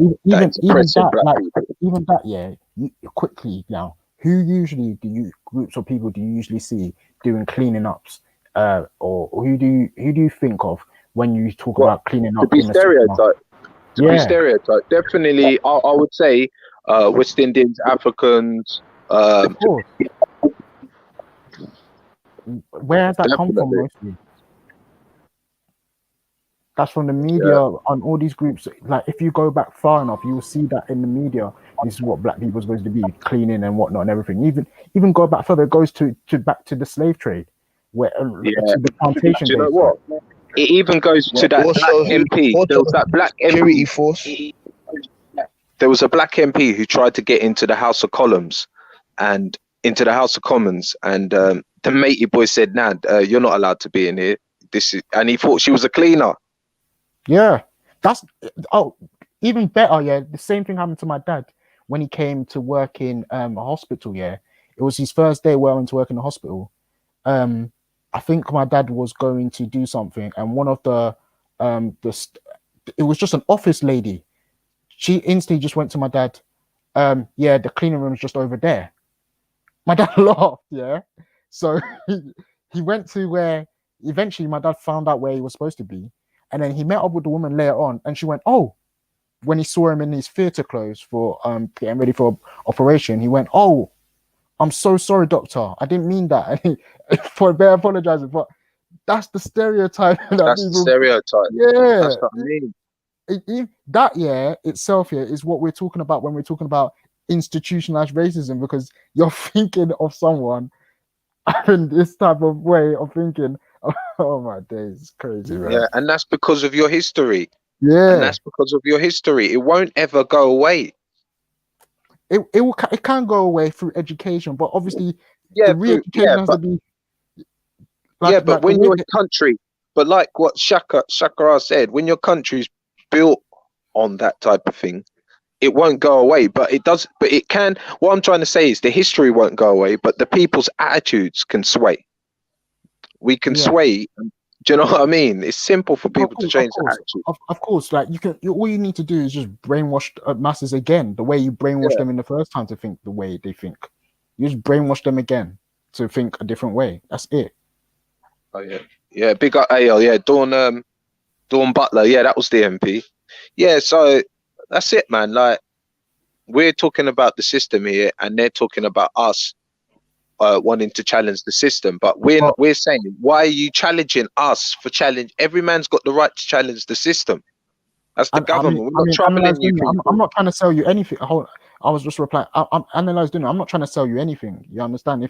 If you can't understand what we mean by systematic racism, then you're gonna have to provide what definition of racism you agree with and what you're saying is different, and how black people are not what we see as oppressed. We're not being oppressed today. I mean, that's all I'm simply asking, isn't it? Like, what is your argument? Do you guys even have logic? What? Okay. Well, whatever, man. Educate myself on structural. I'm not gonna spell what systematic racism or structural institutions are. Okay. Well, whatever, man. Get me? Like, I don't expect you to understand because you're not black. You're getting into this conversation again. Like, if people don't understand, and maybe like you said, maybe because in the UK it is a little bit more subtle, it's more difficult for people to see it. You know, like, you know, something as simple as redlining is a very easy way in the United States to see there's a system in place that determines, like, neighborhoods were created to create what you would call a quote unquote ghetto, to create what you would call to create that separation. And then with that, you create higher taxes in one area versus the other. One place has better schools, one place, so it created the advantage. Do you see what I'm saying? Like, no, of course. Like one week we're part of the same, which I call postcode, right? So then there is no get down. There's no there's no advantage, and then you create that line and you change. Like, that's a simple example of a system that's put in place to create, to perpetuate and support a racist mentality and racist system. Like, it's just so if you have that, you do that, and 40 years later, there's a negative result. You can't say only look at it in the 40 years later. You got to look at it 40 years ago to see how you got there. And there was a change. There's a system. There's a but I don't understand. But if you hear their argument today is that it's better. It's not like black people can't rise to be certain positions. Like, you've got a black president. So what are you guys right? But meaning, so to say someone has to rise would denote that you understand that they do have a disadvantage. Why do they have a disadvantage? Everything, if we're at the starting line and everyone is at the same place, no. But they'll say that white people are also in the same place, and white people can rise to that position. So it's about, for me, it's more like, what is exactly, like, because if you have socioeconomic as one disadvantage, that's one thing. But if you have socioeconomic and race, that's a second disadvantage, right? So how could I don't understand how they're saying the starting the place at Well, that's the the thing. They starting say line is social. equal. They say that what's it called? You have a black president, so and he came from what you would they assume they came from a poor background, so he was So able to. Yeah, yeah. I mean, so there's certain people that came from a poor background, and there are examples of them thriving in a in a system where we're calling it racist. So this is their argument. So yeah, it's. I mean, obviously, ultimately, so how many people in the same black president city have the same outcome? If if that's so commonplace, if they're doing so well, how are people reflected from the black president's city? I mean, let's just go there. Come on, man. This is crazy. This is craziness. well, this is what I'm saying about it's more subtle than that. Yeah, I mean, And so if you know anyone who what you call it, listen, that's why I don't like to focus on their whatever it is that they system or whatever, because guess what? If redlining happened, fuck it. We just got to deal with redlining. And what we need to do is we need to make our community the best. We need to focus on us, because we waste so much energy, man, trying to convince these people. I don't give a I'm not trying shit, to man. convince. That's But this is the not point. so. Then For me, I'm not look, trying to convince no one. I'm trying to understand it deeper. So this is why I said I want to explore, the relations and whatnot and everything. And even though myself, yeah, we've always had this back and forth with African spiritualists, obviously being an atheist and all that, yeah. But even this idea of the because culture is, or a religion is a deification of a people's culture.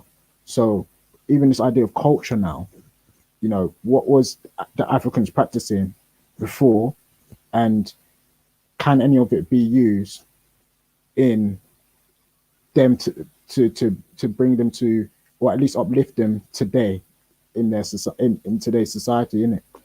And yeah, it's obviously I need to explore that more, but yeah, that's what I'm trying to do anyway. okay, that sounds pretty good. That sounds worthy of exploration.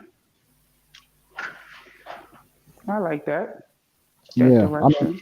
I mean obviously it was like yesterday, I know what's his name, James, Why So Religious, and I think Scientific Method, they were having the discussion on the whole, just an example, it was Syria and I think it was Kurds and America. And James read an article that why what's it called, that the Syrian government was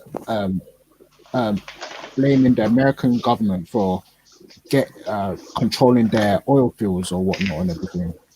And like basically like this is what we mean in it. Like when you go deeper into that understanding, well, it's understanding how these nations, America, Britain, influence other groups, politics and whatever and whatnot and everything to still continue to control them today. And obviously that's what I was looking to explore more.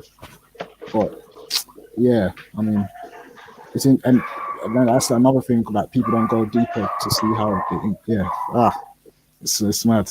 It's mad.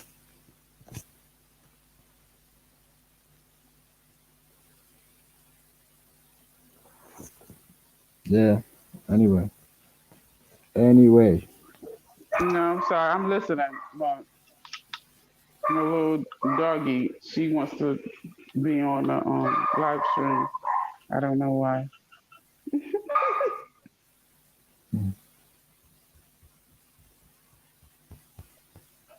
Yeah, I mean, I've done the religious debate enough times, Common Cold, so I hear what you're saying, but this is about truth, innit? Like if everyone, if people actually cared about the truth, they'll look beyond religion and all this stuff. Like we can always go on the Christian versus Islam, the Islam versus African spiritualists versus atheists. We can always go and do those things again, but at the end of the day, like I've had those debates so many times, man. Why do I need to keep going on about this? Because Yeah. people find it interesting. I don't know. I mean, I think religion is Obviously, something that's what the that G Block people started are on. G Block people started are. on that, so we've got that audience now. But we're getting deeper with the thing because actually want truth in it. So we want truth. We want to establish what's actually going on in the world. But Yeah, not but only that, but that's then the they were complaining about, oh, y'all keep Islam in y'all mouth. Like they were complaining about it, and now that you're not talking about it, they want you talking about it. That's crazy. That's crazy. well, that's because they started off on that. But what's interesting about people is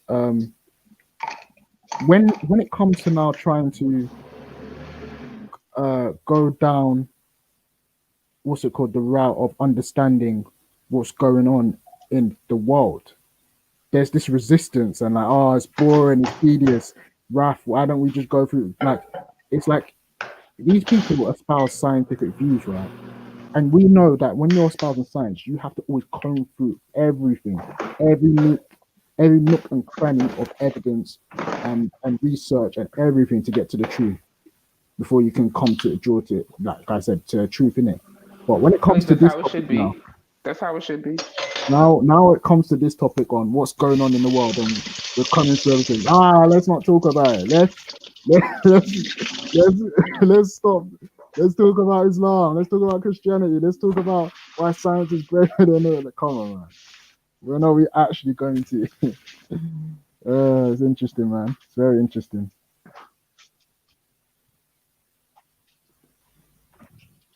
Hey, got him, Jacob. ¿Qué pasó? Yo, what's good? What's good with you? I'm here. Tell us about if we should. Oh, my alarm's going off. If we should be answering to people about our condition. Ooh, no, absolutely not. Absolutely not. I go by that whole thing. They always say you'll need to pull yourselves up by the bootstraps, this, that, and the third.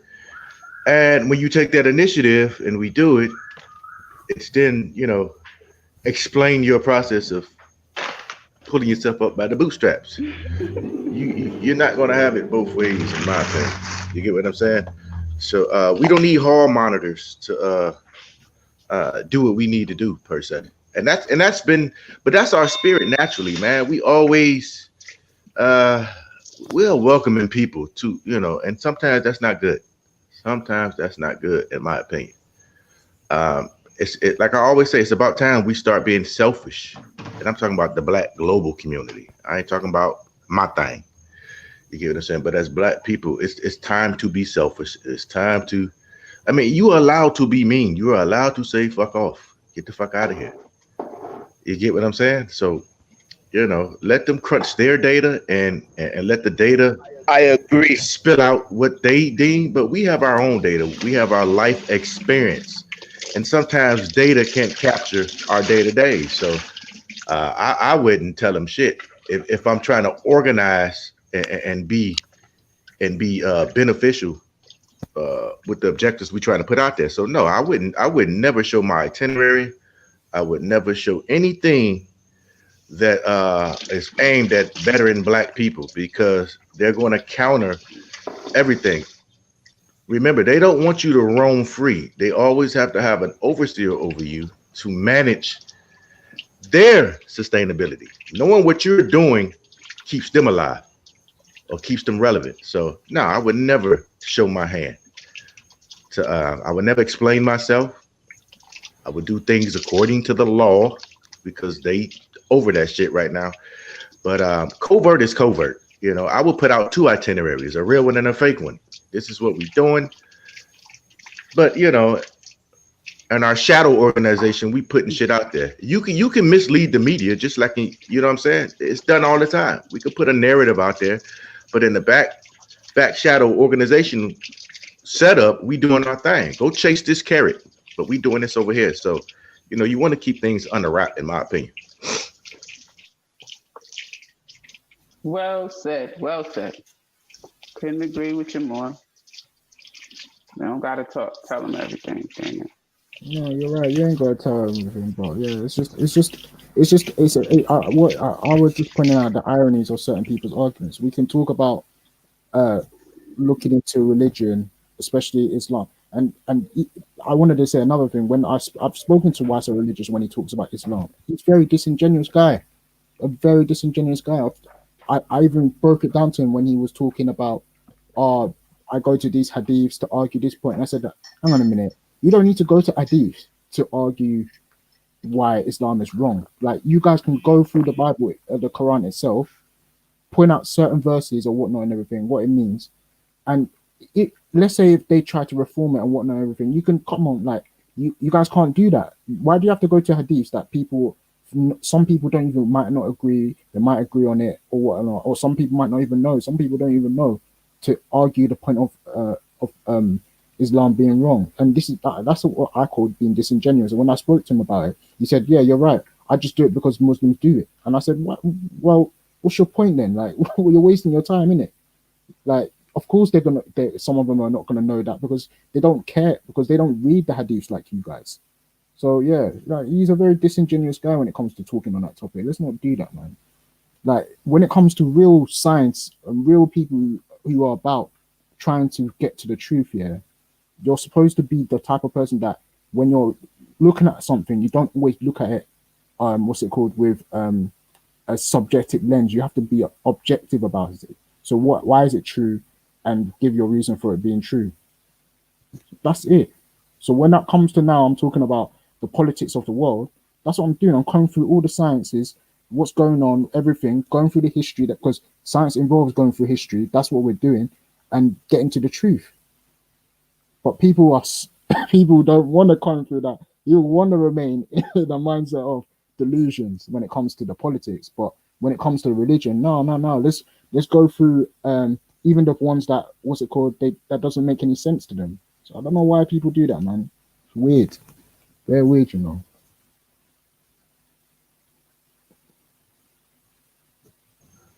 Yeah. Hey, don't drop me. I'll be back in 5. Got a quick phone call. All right. I speak to Kalam. I haven't spoken to Kalam for a while, but I spoke to Kalam. Kalam doesn't. Nah, man. I need to put some respect on Kalam, bro. Kalam was never. What are We you never talking called about? Kalam. Huh? What are you talking about?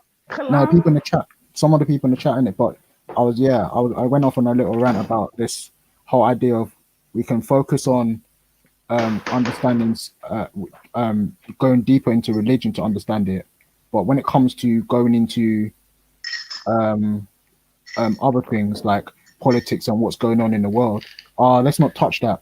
Let's not try to go there. Let's just look at what's going on today, and that's look at and at most, let's say that at least they're not stringing people in trees, and that's the best thing. Like, this insincerity is weird. What in the world? Yeah, man. Say we just focus on self. Keep things in house. You know, I mean, not to say you can't have conversations with people outside of your community, but we shouldn't be airing out all of our future plans and stuff with them. Hell no.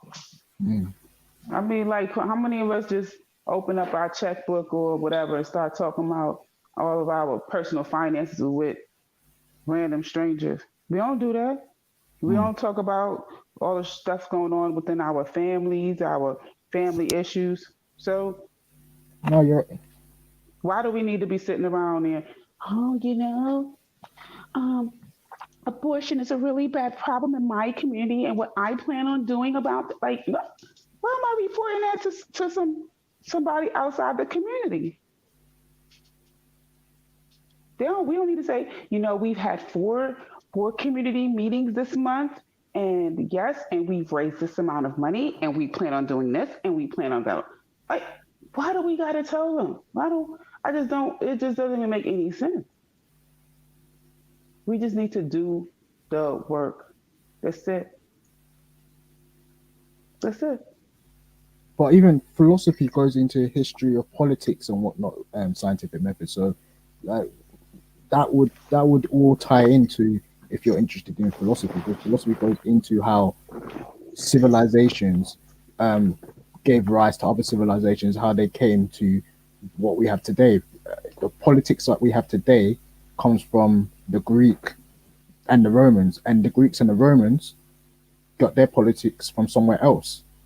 So yeah, like we can't just say that, oh, we're into philosophy, but we're only gonna, what type of philosophy are you into then? You have to be more specific than that.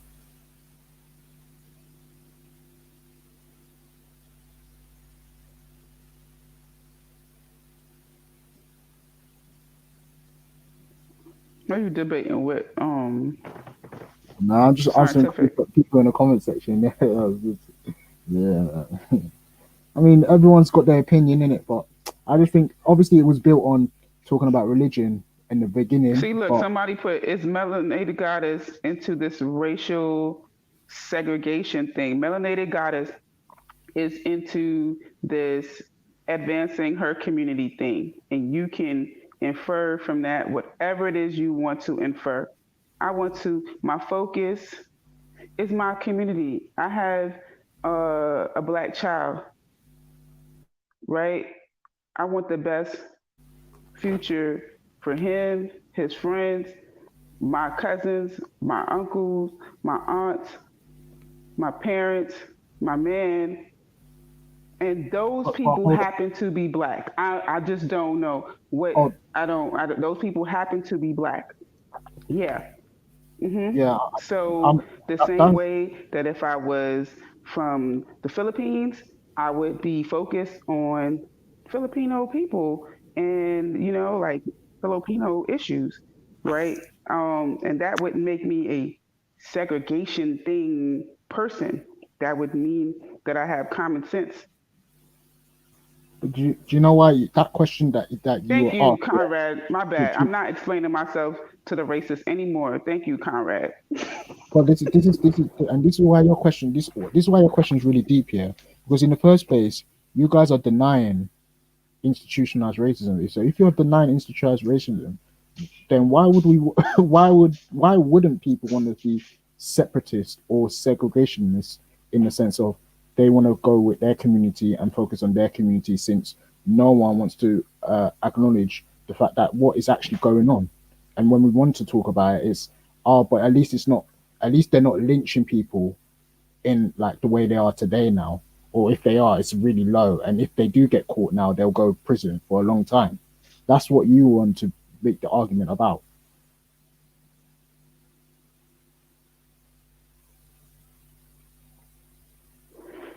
Listen,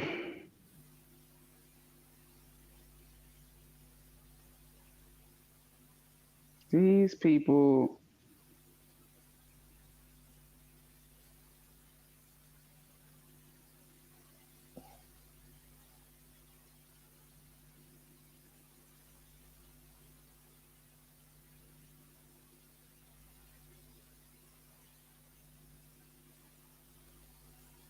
Oh, peace, God of Jacob. Have a good night, brother. Or get some rest. Um, yeah, like I'm not on like segregation. I don't think that we're beyond. I just think people like you are being insincere when you talk about institutionalized racism and saying it doesn't exist. That's all I think. I don't personally agree that we should be um, separate as a group of people. I think that we can always come together. But obviously, for now, we have to focus on building up the black people first. So yeah, that's what I'm like. If when see, I when could racism is actually agree to that. That's when why when, I feel like we need to keep, you know, you when close racism is gone, you I will be close the your first door, person you on close, the front street. Yeah, you close your door, you sweep, you mop, you straighten up your furniture, you clean your house first. Then you can invite company over. when I when can't have racism, company over in my yeah, house and my house is dirty. yeah. Nah. When racism is gone, I will be the first one in the line saying singing Kumbaya. So you want to Yeah, call that a segregationist? Do as you like. I just want to clean my house. I just want to focus on my house. I want to clean my house. I can't make up my bed if you're sitting on it. I'll be I the don't first one know to how many embrace it. daggone analogies you need to get to understand how this operate. Yeah, 100%. If you're sitting on the bed, I can't make it up. And then you're gonna keep telling me, "Oh, your room is dirty. Your room is not messed up. You You need want to to call fix that up. segregation? What, You black need to people fix up." focusing on their black issues is segregation? Come on, That man. is not focus. That is not segregation. I was retarded, man. Yeah, anyway, that's what I'm saying, isn't it? Yeah.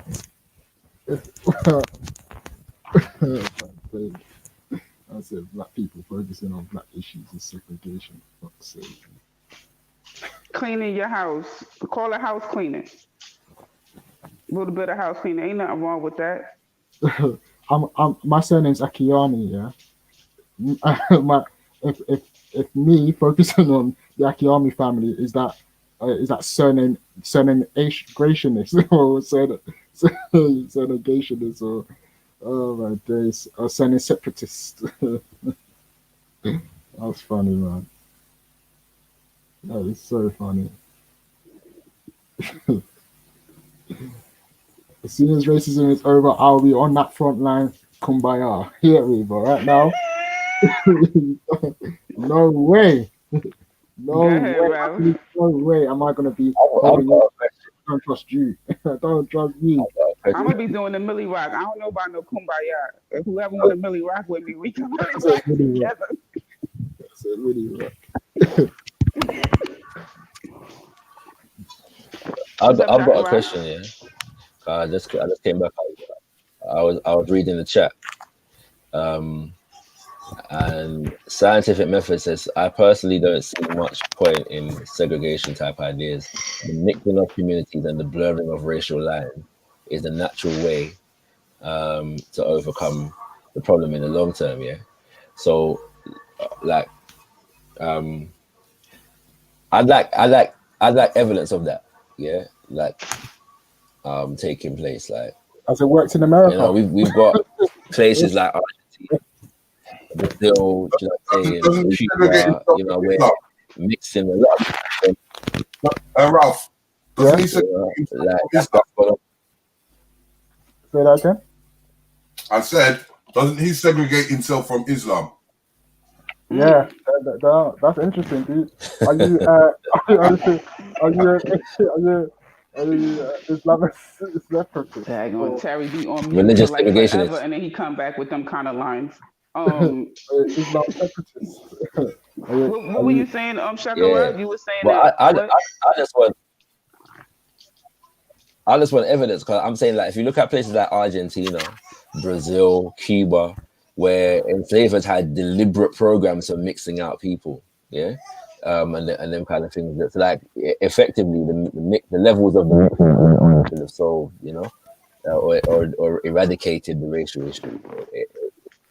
I doubt. I'm not your sure mic just that's did the something case. really weird.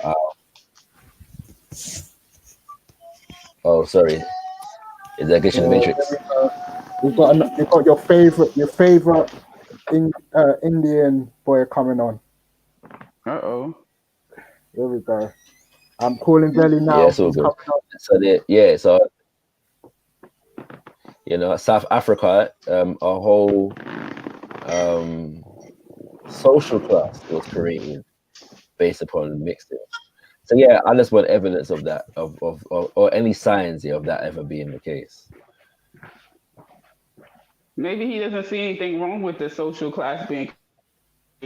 I don't know. And as well, that does mixing take care of cultural supremacy? I'm not sure it does. Scientific method. How long is it? You know, how many it might. How many years more do we need to wait? Sorry. Yeah, sorry, Shaka. Sorry about that. And scientifically speaking, like, is it possible to mix to the point whereby you eradicate, you know, distinction between humanity? Is that even possible? Like, No, and why should that be a goal? Why should we need to eradicate distinction between humanity to solve the race problem? Like, all these things come to mind, innit? But I'm not even sure it's biologically possible to do. Everyone afternoon. Like, why can't do they have When are to we linking? be Hold on. When are blended we out? talking about Why linking? can't they just be respectful of one another? Why is blending and eradicating distinctive races? Why does that have to be the solution? Because they don't have the decency to coexist. Wait, hold on. And how long will it take? Yeah. We should ignore. No, hold on. When are we talking about lynching white people? Analyze Dunya. When are we talking about lynching white? We've never ever. No one here. Oh, hero. Yeah. Forget that, man. Don't respond to that. How you gonna respond to that? That's like just ignore them. To trigger you. Yeah. What's the topic of the day? But But you should be scared though. Yeah, pick up everyone. I encourage that kind of fear in white people. I do. I encourage that kind of fear. When they see Forever Family, they should think that there's a possibility of, their neck getting shot. You should be You know what I'm scared. saying? I encourage that. So, I'm done. Yeah, you know what I'm saying? What's the topic? Ignore all the progress made. We've made progress, guys. Yes, made progress. At least they're not. Well, we're a little bit away from the topic right now. You gotta catch up to the conversation there, Tori. I mean, yeah, sorry. What was you?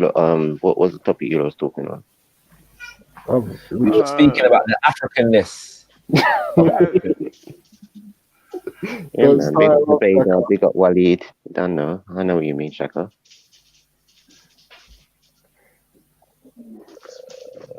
Yeah, speaking about if we're wrong for focusing on our issues, and if does that make us segregationalists? If segregation, I guess we're wrong for wanting segregation, or basically just focusing on self. So focusing on self equals segregation. All I ask for is some repair for the descendants of slavery, descendants of slaves and people who was directly affected.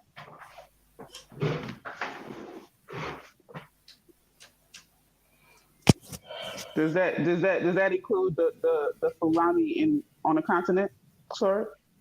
I don't know. Have you asked the Africans if they agree with that yet? Or? No, I'm asking you your opinion. I'm talking about the descendants of slavery. What I could find in the Caribbean, the Americas, Latin America. No, what I'm saying is that do you think some of the descendants of slavery have Fulani ancestry? Yes. I guess so. So that would mean that someone else sold Fulani people into slavery. Yes.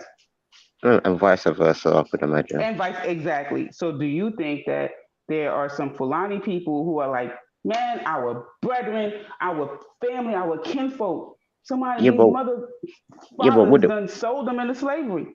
Yeah, but wouldn't the ethnic groups on the continent would argue those cases?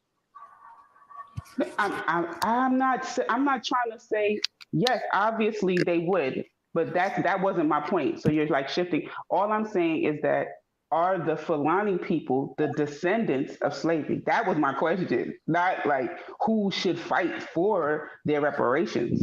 I'm saying that they are technically the descendants of people who were enslaved as well. Yes? No, I guess so. But yeah, those are the people. Okay. Well, we getting somewhere. Go to it. Oh. Yeah, but I don't know if it benefit.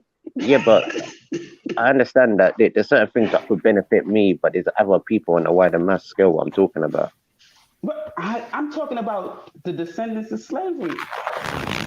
But you just said one group of people, and I'm saying that was just an example. The descendants in the Caribbean, the people in America, they know who it is. So but what I'm trying to say to you, Mandinka ancestry, right? But what I'm trying to say to you, who might have ended up in Cuba, right? Yeah, but how would that work now? What I'm saying is that there are people who were the kin to those people on the continent who are also the descendants of them. Yeah, but how does that work now? I don't have all the answers. I'm just having a conversation with you, Tori. No, but I want to see where you're going with this. Anybody else care to understand where I'm going with this? Because Yeah, my but workout is getting ready to start obviously, soon. there's more than only one group of people from the west coast of Africa. So what do you mean? Right, it's loads of. You are completely. There are loads of different tribes. It's just there were Yoruba people who were sold. So everybody So keeps saying Nigeria sold into slavery. so No, Yoruba so people were sold into obviously, slavery. Igbo so people were sold obviously, into slavery. Right, a so lot of people. obviously, so obviously, it wasn't Fulani selling their own Fulani people to people, innit? So no, I wasn't saying it was all Fulani. Are you okay? Wait, I'm on I used reparations. them as an I don't know example. what I I don't just wait picked one. exactly, There's and a obviously, number of who them. was the ethnic group that sold these Fulani people? They would be in Africa, I would guess, innit? And that ethnic group, guess what? So when the Fulani people wanted to sell somebody, who you think they grabbing up? Then that ethnic group, they were selling each other. It wasn't just Oh, one so sided. Fulani sold their own ethnic group now, you're saying? No, not their own. Oh my gosh. Okay, pay attention. Whatever ethnic group that, let's say this week, they sold some Fulani people. Next week, if they catch them slipping, the Fulani catch them slipping, they're gonna grab some of them up and sell them. They were Yeah, but who would selling complain one about that? another. Who would complain about that? African Americans or Caribbeans? They would still complain about it themselves because their Who? people are being sold. Are you mad? What? So the Caribbeans and African Americans will have to complain about it. Who called them What's African that? American? Did you miss the point of what she was saying? Yes, he's completely missing the point of what I'm Yeah, but I saying. think you're missing the point. No, One thing bro, that come that's on. something that's something. Torah, I let's go said back. it plain to the and point. simple. Torah, That is stay on something that people point, have to discuss on the continent. Torah, stay on the point, brother. Yeah? Man said to you, if a Fulani was sold into slavery by a Yoruba, wouldn't the Fulani be upset by that too? Yeah, but would they have to discuss that on the continent? Where do you discuss this in the So he's Caribbean just or in saying, he just or saying in he America? don't want to entertain that conversation because he ain't on the Yeah, but continent. who would I have to? got you. The Who answer can entertain that continent? to the question is the Black African world is entitled to discuss it as Black African people. Who would be the best ahead, my people Pan-African directly to complain and actually digress about these things? Wouldn't it not be on the continent? The Black African people can discuss these issues as Black African. Yeah, I'm in America. Where and in America I'm or the discussing it. Caribbean? I'm Everywhere in in the America. and I'm Caribbean. discussing Everywhere it. that we are. So people in the Caribbean are gonna complain by hold on 2 seconds, bro. No, it's not about People in the Caribbean are gonna complain about Fulani herdsmen in Nigeria. They No, it's not. can because they're still not about African Yes, people. we will. It's not about You watch. complaining. You watch. We are gonna complain about that. That's From cool. from where we're in the Caribbean, we're in North Kakalaki. Yes, yeah. So the bigger the Don't start issue is trolling not now, about complaining. Tor. Don't start trolling. Yes. About, understanding and having a proper assessment of what this institution called enslavement was, and how it affected groups of people, which people it affected, and where can we best find that information at? Well, that's the point. You cannot in the Caribbean. In the Caribbean. Yeah, but in the Caribbean. If you say so, you're entitled to your opinion. That's what we can find those information at, and we can talk about it over there. We can start. It don't make sense we're talking about it over there. We might as well talk about it down the riverside. Every group of people will start where they are at. I don't think Africans in the Caribbean can have a proper appreciation for enslavement and all aspects of enslavement without having a proper appreciation for people groups. So that means we would have to wait on European documentation to find out where they brought the Fulanis from. Then, not necessarily. Yes, we would. We would. And that's not. How do you fill in the gap? That is not to suggest that there's no use. And how long has this person been removed from Africa? That is not. That is just that. Just play on one, bro. We have to have some real facts now, people. That is not to suggest that. Yes, we have to see when did these people leave Africa, and we have to wait on European notes. Then. Bomb. Not to suggest that. Another point. He just wants to keep asking questions. That is not to suggest. Hold on, Veli. Or Veli, we you can leave the have people on the have continent to Justice in deal the with that back. problem. That Veli, is you not to have suggest. Justice in the Or we back. can leave the Africans to deal with their own issues. That is not to suggest that. I'm calling Belly, don't worry. That Sorry. is not to Okay. suggest that. That is not to suggest that European documentation doesn't have a role or a function or a use or a value in us Yeah, understanding. we will have to have their documents as well. I would argue that in as much as documentation was recorded by Europeans, that we can find some value or some usage for it. However, it doesn't start and stop there. I think that when we talk about our cultures, our languages, our values, our principles, the ways in which we kept families together, the ways in which we resisted enslavement, the way in which, for example, Chief Taki in Jamaica resisted enslavement and what he was trying to build, and how different groups of people from different so-called tribes were organized in that revolt.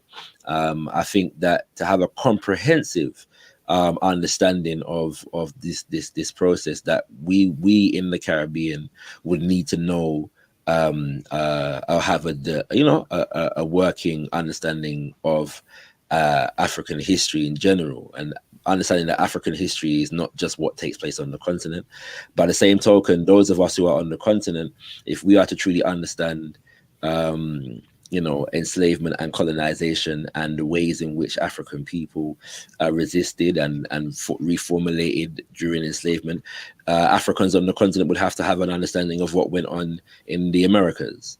And so the Africans everywhere, wherever we are, need to develop. They would have to know what happened in the Americas. Get me? Yeah, most definitely. Did you just not hear what he just you didn't hear Yes. nothing he just said except for that last? Yeah, most sentence, definitely. Torah? There's no way to fully appreciate colonization. Who would be the best people? Who would be the best people to tell them what happened in the Americas?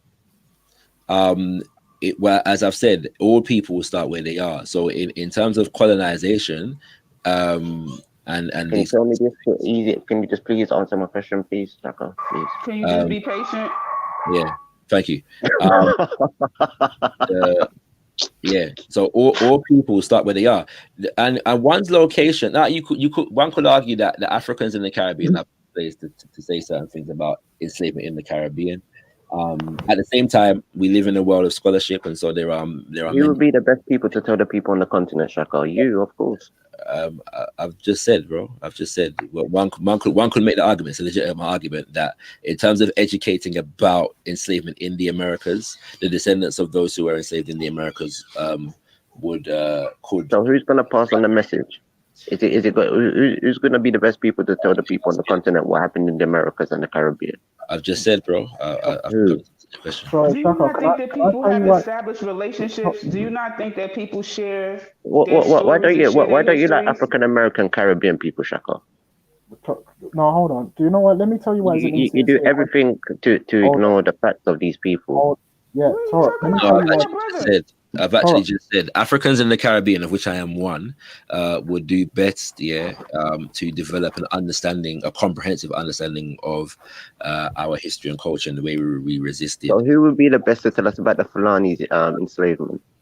So that depends, bro. I don't. Again, if we talk, so for example, part of the story exists on the continent, and part of the story exists in the diaspora. The reality is that to a significant degree, on both sides of the Atlantic, many of us don't know our history. Yeah. So that's what I was gonna say, who would be the best people to tell us the Yeah, history? I was literally going to say the same thing too. The best So, people. do you feel like everyone in America Who would be the is best fully people to versed tell us on this American history? history? Do you think? Who would be do the you best think people that? to tell us the history Do of you this think thing? that everyone in America is fully versed on American history, and they would be the Who best to would tell you be about the best American people to history? tell us the history of what happened in Africa? It depends on who's more knowledgeable. That can answer. Yeah, no, I can agree that to start with, it might be the people that are on the continent.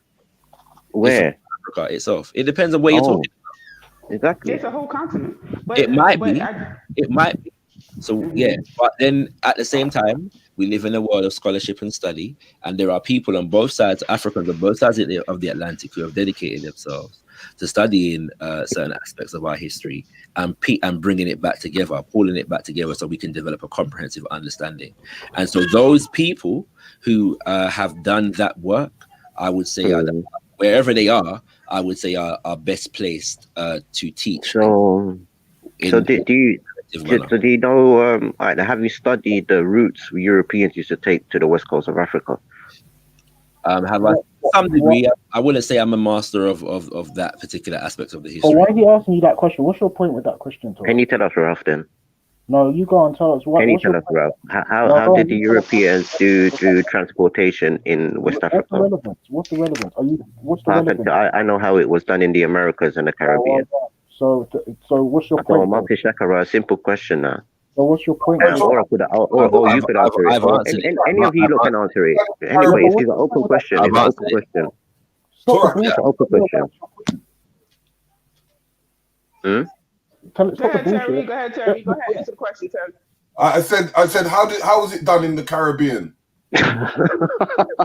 Oh, look,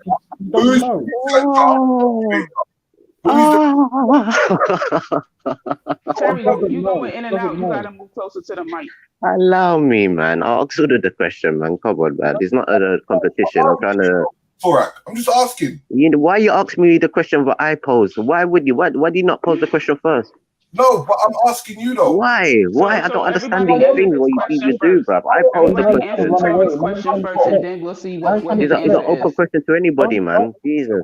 Okay, so Shakara already answered it. Oh my God. Wait, What is going on? Terry, try to answer his question first. Answer his question first, Terry, and then do you know the trade routes? Yes or no? No, I don't. So okay, Rap, do you know it, Rap? No, I don't. Okay, I don't either. Now. So Torek. Oh, Shakara, that's you? Who's mic? Hello, whose mic is that? Shakara got the booming system going on. Answer the question then. No. Wait for Shakara to finish. Is that better? No, he didn't know. Is that better? Yeah, it's better. Yeah, no, I already answered the question. I said I've studied to some degree, but I wouldn't class myself as among the masters of that particular aspect of the history. But all the questions that will be answered that Turka asks, ask him one and he won't answer it. So I'm just putting that out there. Okay, so Turek, can you please, for some Shakara? Sorry, I don't know why.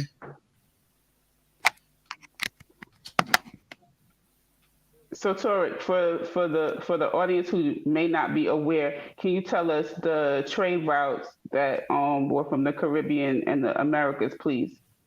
Well, the one what I'm mostly versed on is really that with the French, and the French used to basically deal with all like the French quarters. So like when there was wars going on, like with Haiti or in Saint Lucia and back and forth, like it would take a year for that message to actually get to France and certain places like that. So this is why I wanted to just get a bit of understanding on the other side of the world, basically. That's the trade route. That's what you're saying is the trade route. Yeah, they used to go to all the different French parts of the Caribbean, then up into the Americas, then go into either Europe. So if I said to you, I know the British trade routes, and the British trade route is they went to all the British. It's not a competition. I'm just asking a simple question. Is that me explaining to you the trade route? Is that what? That's all you've just said to me. But you said the French version. Yeah, but could you not say the same thing? What's the problem now? You wanted to say the same thing now. It's retarded, man, bro. Get out, bro. Listen, what is retarded now? Listen, no problem. I'm gonna shut up now. What is retarded? Tell us, Ralph. Say something substantial. You've got your right to have whatever you feel. Say something substantial. But tell me what is retarded there. I asked a simple question. None of you knew of it in Africa, and now no problem. There is a problem. There's another dimension to this. So what did I say? What was retarded, Ralph? there's another dimension to this though, yeah. Ralph. Anybody who's been in a Black Hold on, History Walk, Shaka. Hold on, please. no, please. no, So, no, Ralph, no. what did I Don't let say? him run, I'm Shaka. speaking. Don't let him run, Ralph Shaka. is done. Don't let him Shaka, run. He's trying Ralph, to run. Ralph, what did I say? What was Um, retarded? He's trying to run. there's Ralph, another what aspect did to I this thing. say? What was Keep quiet. There's another retarded? aspect to this. There's another aspect to this. What is the matter with you, lot? Black What? History I Walk, asked a simple question. What is the and actual matter? everyone's What answered is it. the actual Everyone's matter? answered it. Why are you disgruntled with the There's question I nothing wrong. asked? Nothing's wrong. Nothing's wrong. Yes, it is. There, There's something there, wrong. Come on, we have there's, to be honest now, Shaka. there's, Can't you see there's something wrong? there's, Let's talk on what is there's, wrong. He's trying to shift it. He's there's, trying to shift it. What you are trying to yeah. shift it now. Yes. There's Go I ahead. asked you a simple question. Now you came with your feelings. Oh, what about if I did? What about if I did know the English trade route? Everyone's answered it. There's a No. Ralph came with his emotions just now. and He said, fine "What if I did?" and fine. Yeah, I'm fine. That's So cool. what is the problem, Ralph? The Black Ralph, History you're not Walk, talking now, are you? Black History Walks, yeah. Is There's your a braids good tied too tight? What's the matter? he does a number of good What is the tours, matter, yeah. Ralph? Talk, man. What was retarded there? Black History Walks does a number of good tours, Shakara, calm down for a second, please. Please, whereby please, Shakara, because you never had the answer. Ralph said I was talking something retarded, so Ralph obviously has got an answer. Can we let Ralph please talk, Shakara? We have not to say we have all day, but it's not a rush thing.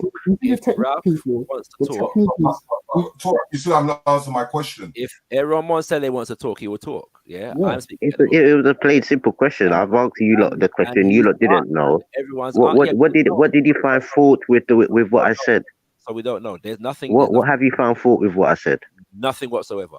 So not you, Shakara, Ralph, and the other gentleman. So what have you found out for? I will explain after. Don't worry. I'll explain it to you again after. Yeah, go on. Okay then. History studies, yeah. So Black History Walks, yeah. There is he does a number of tours, yeah, around London, yeah, where he's exposed to Black history and African history in the city, yeah. There are a lot of artifacts and historical items, yeah, and documents relating to Africa and African history around the world, so the Caribbean and whatever, that are not in Africa or the Caribbean. Yeah, they're in Britain and France and America. Yeah, so there are also instances in which, because of our situation in colonial lands, Africans in Britain are probably better placed to certain aspects of African history in the Caribbean or on the continent than sometimes African people on the continent or in the Caribbean are, because of the fact of a lot of things were stolen, a lot of things were taken, and so there are certain aspects of the history that can be unveiled more here. When we look at the city of London and the different guilds that were developed and them kind of things there's a lot of African history there because a lot of the guilds were built upon resources that were stolen from Africa. And so sometimes there's records within that illuminates areas of African history that our brothers and sisters on the continent or in the Caribbean may not have access to. So the answer to that question just depends on a number of different things. Okay. So now Tarek wants me to know, why did I say that his point was retarded? So he said he knew the trade routes of the Americas to, I believe it was to the Africa, or was it to the French colony? I don't want to misquote him, but he said he knew a trade route, right? This is what Tarek said in his explanation of the trade route. I understand the French one very well, and the French went from this place to colonies across there. He didn't expand on that point of, what's it called? They were trading this item, they were trading this food, they were trading this. He just said they went to these colonies and that was it. He stopped talking there. I said to him in response, I could say to you, I know the British routes as well, the British trading routes too. They went from, what's it called, Nigeria to Jamaica to Britain or to the America. That doesn't mean that I know the trade routes now. I just know that these colonies were British territories, so they obviously went to those territories when they needed to do anything. That's my point. So well, yeah, you missed out another point I made. I said it took a year for a message from the Caribbean or the Americas to get to France, because I'm talking What about relevance does that to make? down, please. The message took that long. I'm not shouting at nobody. I know you're not I didn't shouting. interrupt you. I didn't interrupt you. I did not interrupt you. Go on.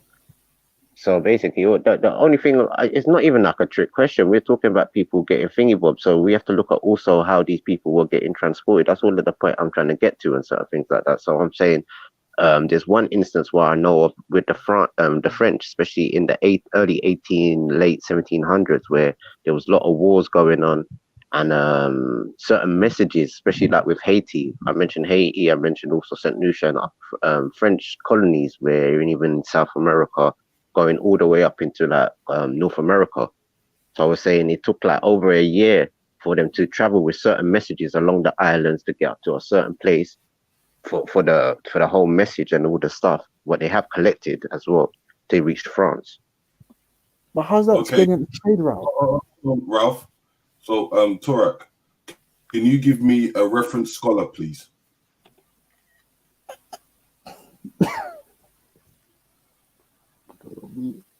Going on mute. Not at the moment, no. Okay.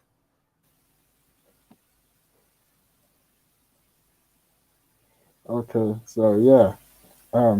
Anyway, to me, that doesn't sound like a trade route. That's just saying that the message took from this to get to one message from one place to another. It took a year.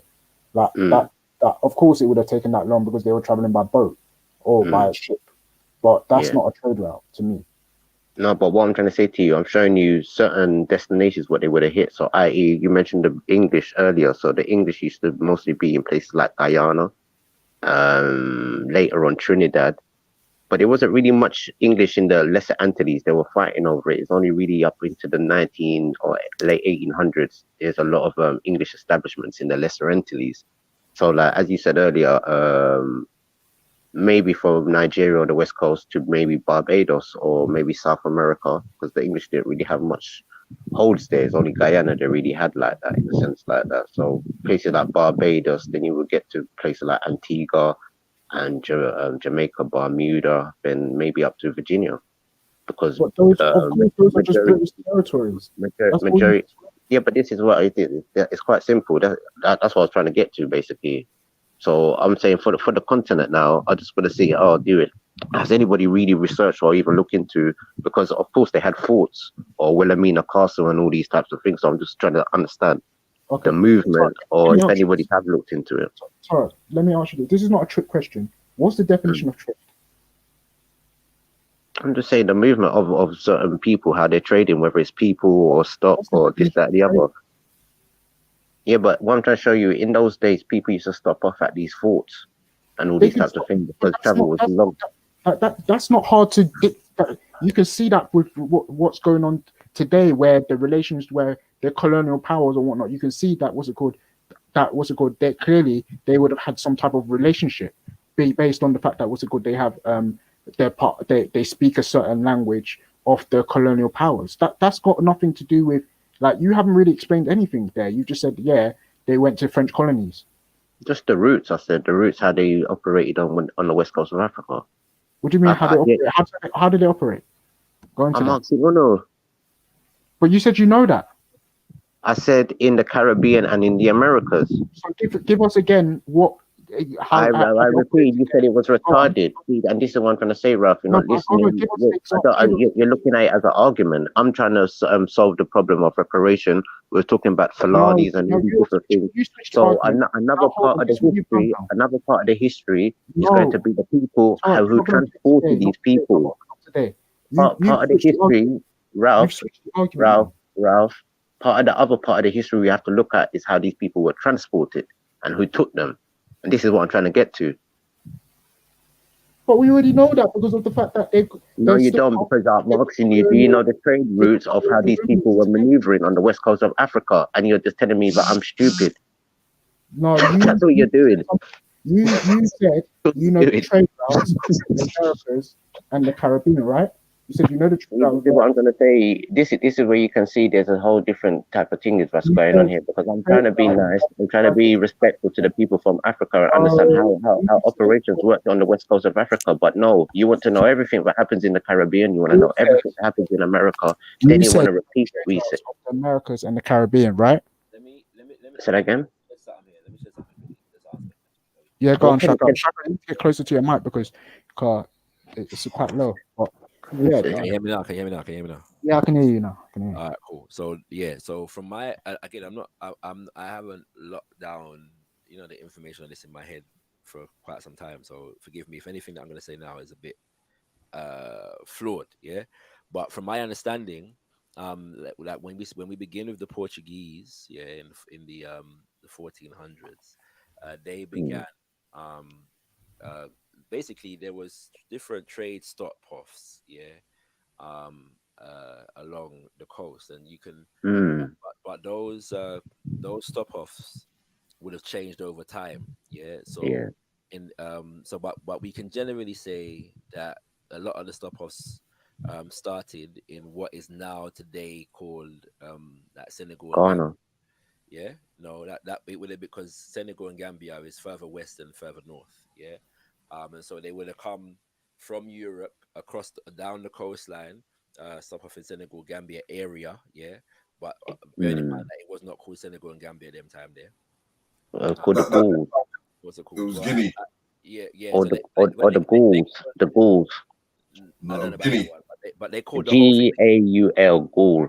They called the whole thing the Guinea Coast. Yeah, Yeah, but in what time though? I don't know.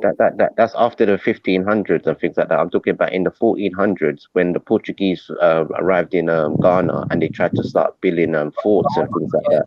Let me talk now, man. Let me talk now, man. Calm down now, man. Yeah, bearing in mind, The Portuguese when they tried to go and build something first, then they the people then fell out with the people. Then I think maybe the Dutch built it after.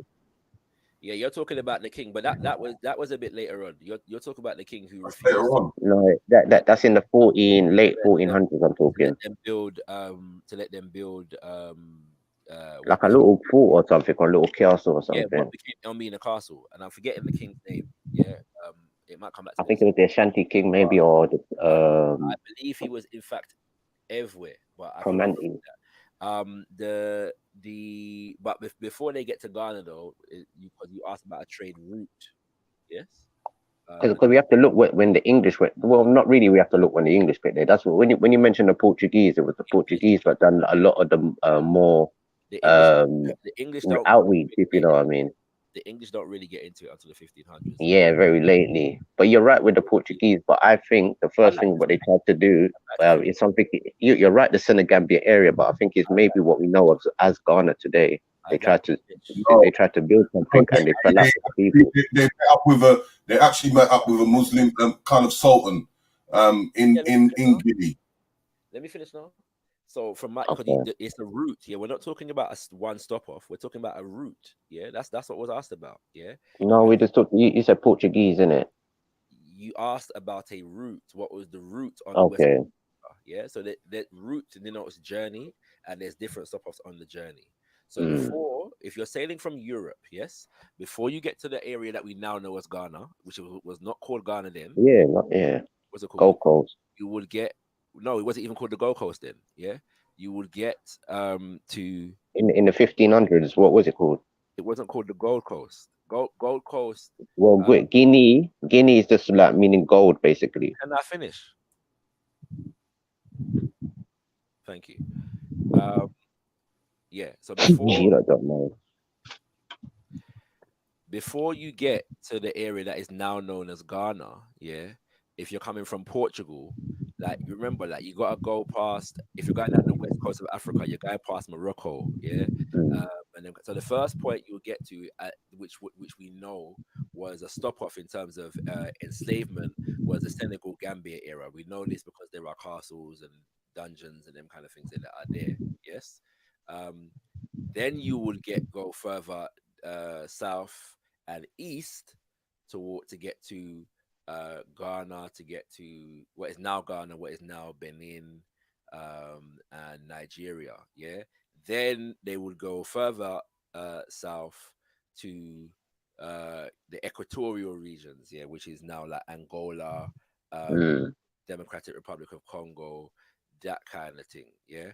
And from there, they would sell to the Americas. At different points, though, however, the Portuguese also made their way round to Mozambique, yeah, as well.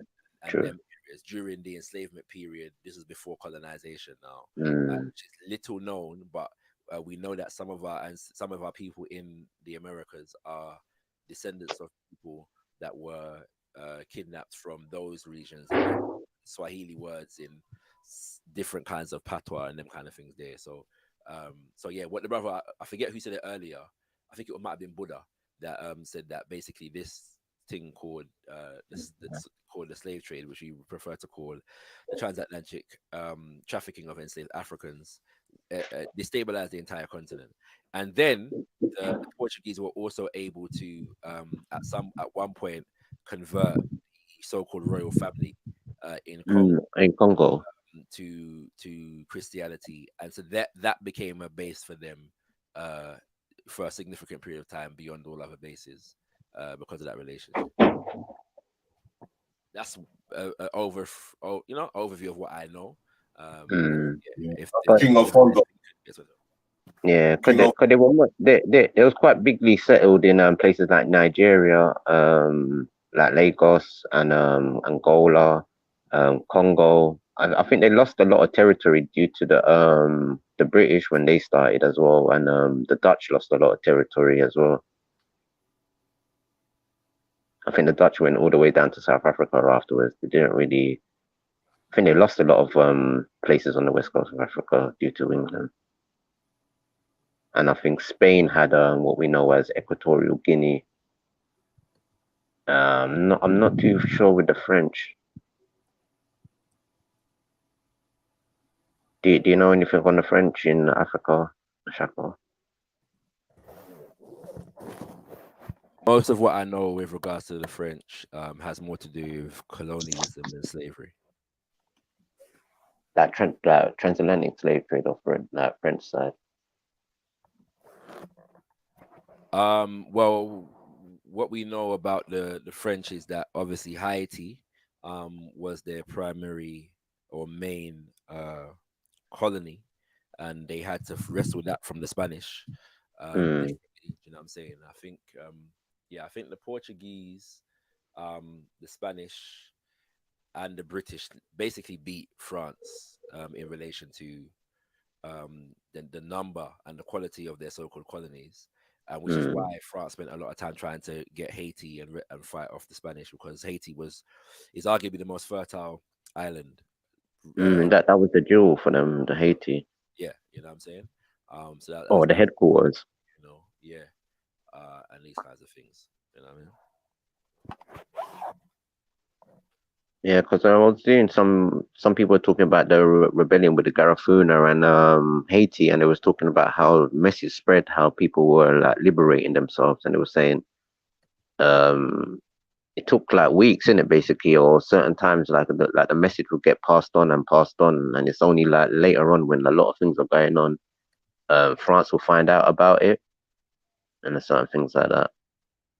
And they were saying that that's why they were kind of easy to overthrow in a sense like that. And sometimes the French also, when they lost their royal family, like a lot of the people there, they just didn't know what to do. So a lot of the people there was already free as well, like technically, legally.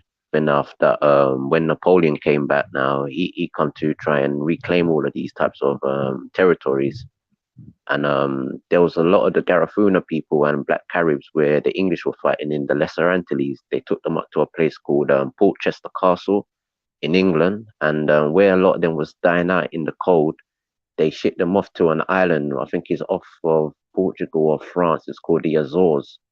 And a lot of those Black captives or prisoners, they ended up joining Napoleon's army again in the called the Noir. So a lot of those people, when they found out what Napoleon wanted to try and do to the islands and things like that, a lot of them fought back against him and certain things like that.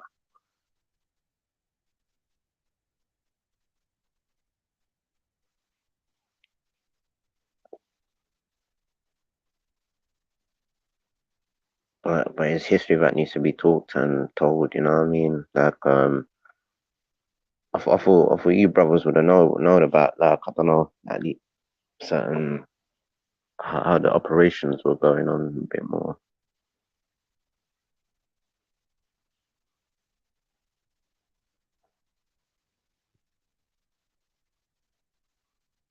Very nice.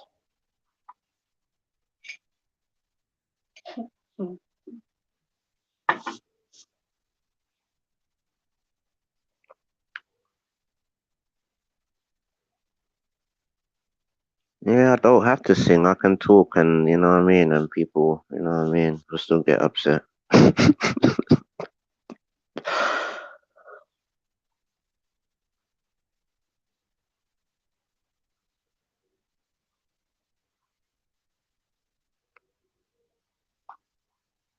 Nah, they're the weakest link, and they're the ones right on the continent, not me. It's Uno, man. Uno cry, you don't know, cry. Ask you how did the people take your people now? You don't know. Uno, that's how Uno is, man, and it's good to show the hypocrisy when you say, "Oh, Tarek, yeah, chat rubbish."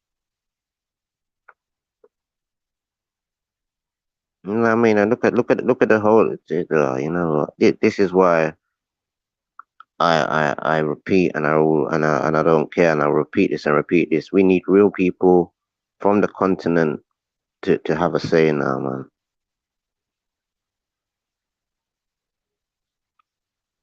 Because all of this back and forth and feelings is wrong. Like, you know what I mean?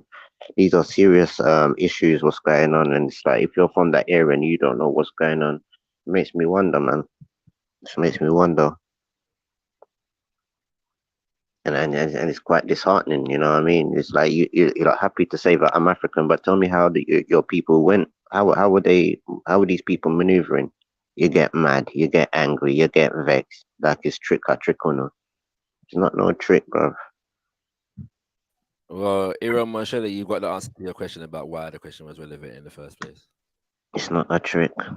Tell us how Muslims were leaders in the hate. Come on, tell us the indigenous army. See, this is what happens with Shakara when you like play your propaganda, and you have the other ones that think, yeah, these people are right, these people are right. Yeah, big up yourself, Shax. Back again. What's good, man? What's the Blessings. We'll just there, you know? You know what I mean? What's wrong, Turk? I hear you clocking about something. What's wrong? No, because I asked a simple question. I would have saying, do people actually know about how the movements of how people were taking people off Africa, or the trade routes of certain other nations or people, what was going on? And it's like they take it as a disrespect now. And I said, well, I could see the movement, how people operated in the Caribbean to the Americas and South America, and I explain it, and they say that I'm chatting rubbish now. And I'm thinking, what's the issue? Last question, Turo. Do you think that most of us in the Caribbean or in the Americas in general have a detailed knowledge of? No, but the worst thing, these people actually came from they're actually from the continent. So if it's your people they were taking, how come you don't know how the people were operated? And you now blame me because you want to know what I say first. Oh, but if I said they went to all the British, but maybe that what was the answer was, and maybe because you don't like the sound of the answer and how easy the answer should be. However, people say I'm retarded now. I haven't said anything about you or the answer to the Me not say you. Me talking the boy Ralph because he's from the continent, and him saying he's big prince and royal family, like the other person there. They said them is royal family people. So we have sheep in Louis Vuitton. Okay. But do you think that Talk. Have you ever asked this question on the Galaxy, Bab? Why? I'm asking people from the continent right now who are so pro-black like you. Wait, the reason I'm asking you that, is because you've made it. Why bring up Galaxy now? When I bring up Galaxy, why is it that when I talk you don't like me to finish talk? No, because you're disrespecting. Yeah, other persons you will roll out the red carpet. I can't even get 2 words in. You know what? Because you know what? No, because you're disrespecting my a elders famous now. phrase. Big You're up to you. disrespecting my Big up. elders. Even though I might not agree with them or agree with them every minute now. Oh, what is Galaxy? Wait, why don't you actually operate with Galaxy? Well, now because I bring it up, now Galaxy's hot topic. Where were you lot with Galaxy? Exactly. Yeah. So Where was the African attire? so What does Galaxy think? Galaxy said, "Wear your African attire." That's what Galaxy think. so do you think that black people in Stick the a pin in Americas, it. generally speaking, have a detailed understanding of enslavement and what happened? It'll be a miracle if I get an answer to this question, but I'm gonna try it anyway. No, blessing Shaka, not you, not you. No, I'm asking you a question. Do you think that Africans or black people in the I'm Americas asking them. I want to ask them. I don't want to think. have a detailed knowledge of I enslavement? want to ask them. I don't want to think. You don't I want don't to. want to. I don't. I don't want to hear from nobody else. I'm asking you a question. I'm entitled to ask a question. You're not I'm hearing just saying I don't want to think these things no more. I want to hear it from the people. How we speak. We speak what we know on what happened in Jamaica, the Maroons, blah Yeah. blah blah. I Okay, want so to let's hear talk about their side of Jamaica. the story. Do you Nah, think that simple. black people in Jamaica have a proper and detailed understanding of enslavement Yes, we do throughout, go into it in throughout great the throughout detail. the Caribbean? Yeah. Song, dance, No, and yeah, So no, you're they yes we don't. saying do. so you're saying Shaka, No, that they black don't. people in Jamaica Shaka, have a proper detailed understanding of the trade Yes, routes we do. across the Caribbean. Yes, we have these national heroes on our money. We have these people in our That's songs. not. We That's have not. these That's people not asking the question. commemorated year by year. So it's up to the So people. my The answer father, is no. If you're so looking for my the babies father. to blame, are you looking for the children to blame now? We don't know them people.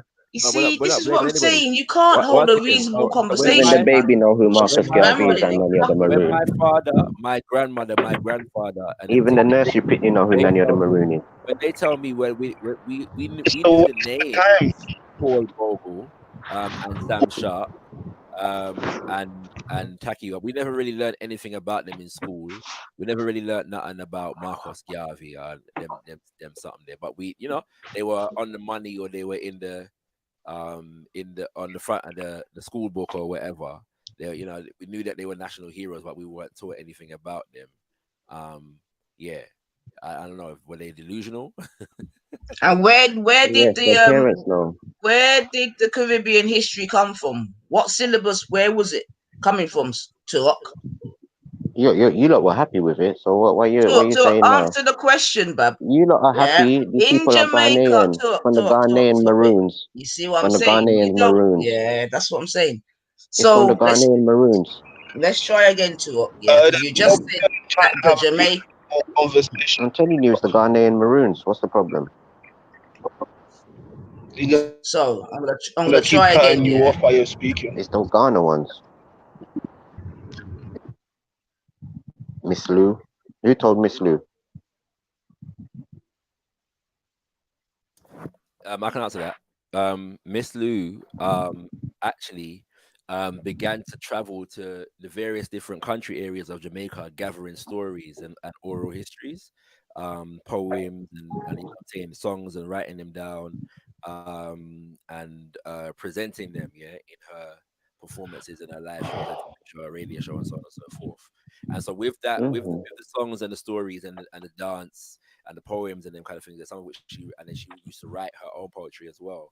She learned the history of the people, you know what I'm saying, and so that's how she gathers the knowledge of the Africanisms within Jamaican language, for example, and and these things, when you're going to maroon villages or this country in general, whereby the people speak the Cromanti language, So, and you have words so, like so, so how did you know which was tree, which was Ashanti, and all these types of things? because it's not impossible to trace some of these lineages, and then coming out because some of the people them. So, for example, in Eastern Jamaica, where you have the Congo nation, where they speak a development on their patois has a lot more Kikongo language in it. You can develop that because it's distinct from the Yeah, but where are the sources they're getting it from Africa? That's what I'm trying to get at. But as you were saying, the people themselves know in it. So if the Congo nation has passed down this history, then they know that it's a part of their life, innit? So they can tell you what this word means and them kind of things there, at least to some degree. And then if you go to another part of Jamaica and the language is slightly different and the people are have a more Akan or Ashanti or Tree inclination, you can define the differences. These things are not always easy to find, but there are No, some that's what I'm saying. Like, especially in the olden days, it's like for me, it's kind of easy because I just look at a dictionary. But it's like in those days, it's like but it a was hard. dictionary, but not necessarily. It might have been easier to find the further back you go because the people them had a more recent connection with where they were coming from in terms of the country. So how long then do you think the Maroons then who were telling Nanny this information? How long do you think they left their the continent? Let me finish. So when it comes to where Miss Lou will have got the information from, it's from the sources on the ground, yeah, and because there's an oral history tradition of the griot and them kind of things there, a lot of the indigenous communities kept that tradition. Like even in my own family, that in every generation there's generally somebody who is a bit of more of an expert on the family history than other people, because that's just a tradition that we kept in my family. So that's how she learned. Now and then that has been embellished upon through scholarship. So then you get like Olive Lewin, yeah, who is one of the founders of the Jamaican folk singers, who does further research, and Maureen Lewis, who's a scholar who does further research. Maureen Lewis has a book called Central Africa in Jamaica, yeah, and so she juxtaposes, the oral history and the traditions of the people that you find in Jamaica with studies on Kikongo and other Central African culture, and I'm saying that kind of things. And then you get people like Kim Wadende Kiabunseki Fukiao, yeah, who is a Kikongo man who has done work with Africans and non-Africans in terms of scholarship about the Kikongo traditions in Jamaica. So because he's Kikongo, he is able to give suggested links and definitive links to certain traditions that we find in Jamaica from a Kikongo perspective. So there's various different levels to the thing.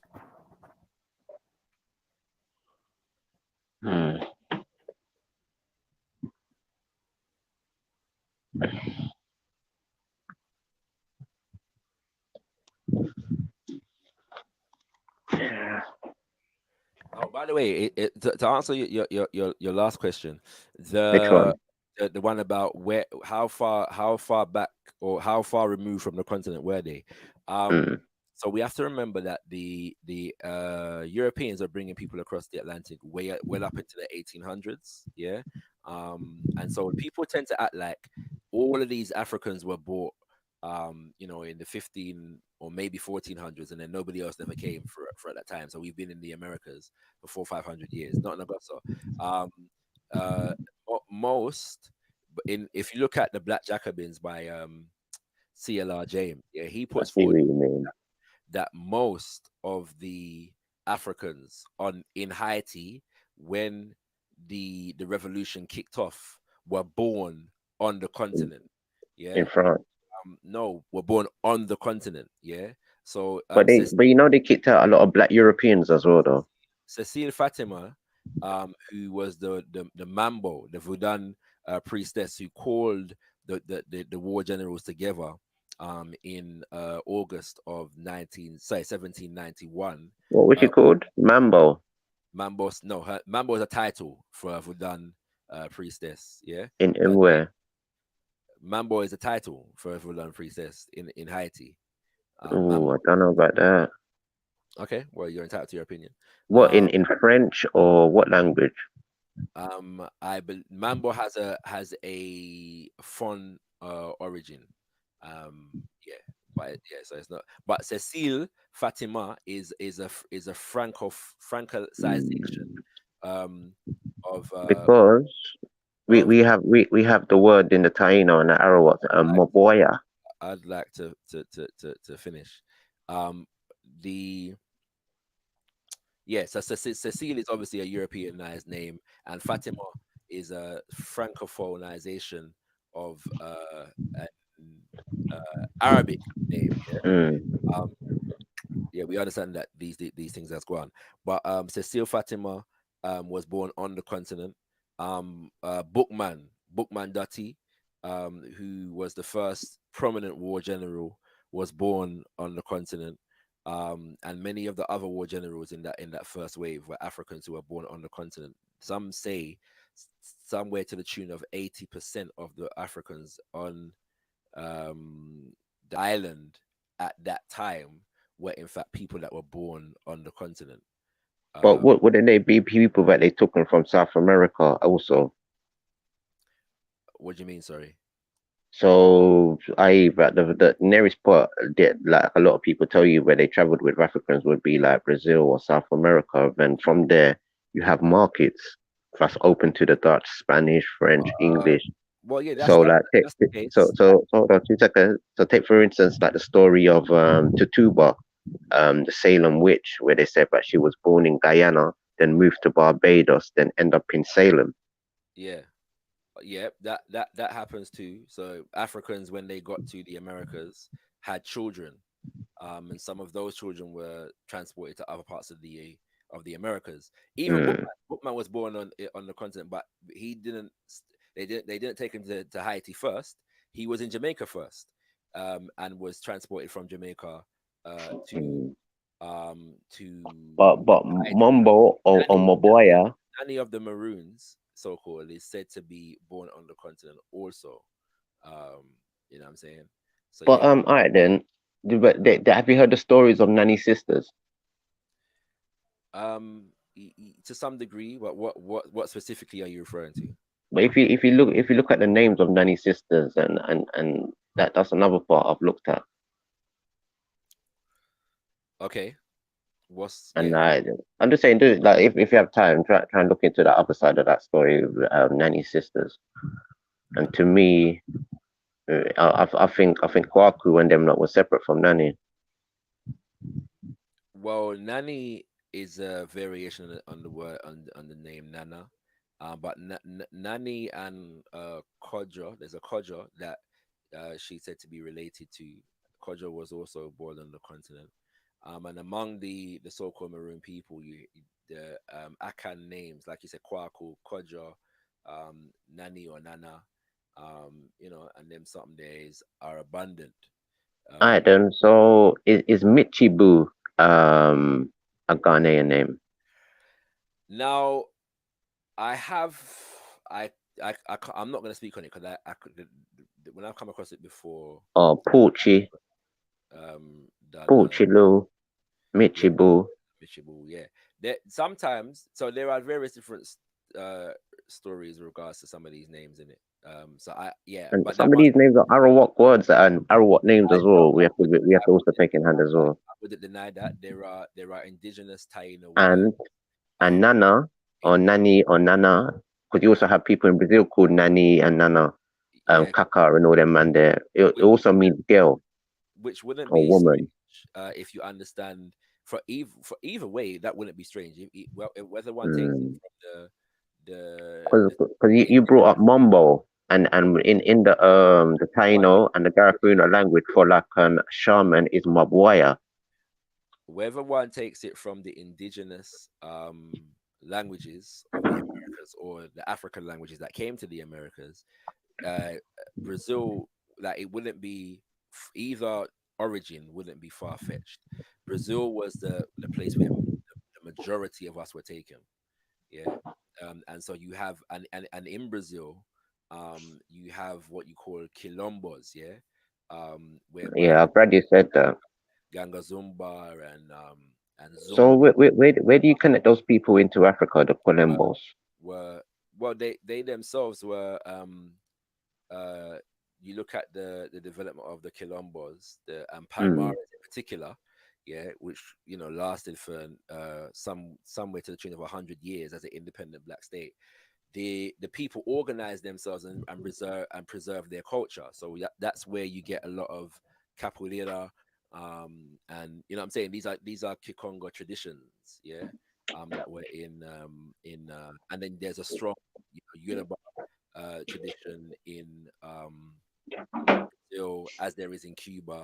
You know what I'm saying? So yeah, there's the history and the culture, the language. Well, I'm glad you said that because also in the Carib language we also have Qualombos, but we spell it with instead of a Q, we spell it with a K, and it just means cult.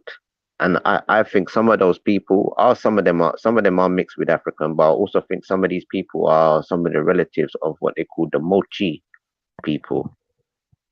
So again, there's no doubt that there are many places where those who came from the continent and those who were already in the Americas formed. Because there was a black presence in America, we have to admit to that. If Ivan Versailles and all these people say, look, there's a black presence here in these parts already, and even when the Dutch settlers came, they said they couldn't even tell the difference from the Africans they brought to the black people that was already here. Yeah, but these are not things that I'm really arguing against necessarily. It's like you have to understand, if they did see black people there, they have left the continent for a good while, if you understand what I'm trying to tell you. We also have to take into consideration the extent of the murder and genocide that was committed against the indigenous. Paper genocide. These people were labeled as Negro, so African. So yo, Shakra, your mic's well low, cuz. It's just about hear you, fam. Imagine Torok's mic mad loud for once. Oh, sorry. He sounded very low. Is that better? Is that better? Nah, it's making that buzzy noise. Okay, take the headphones out.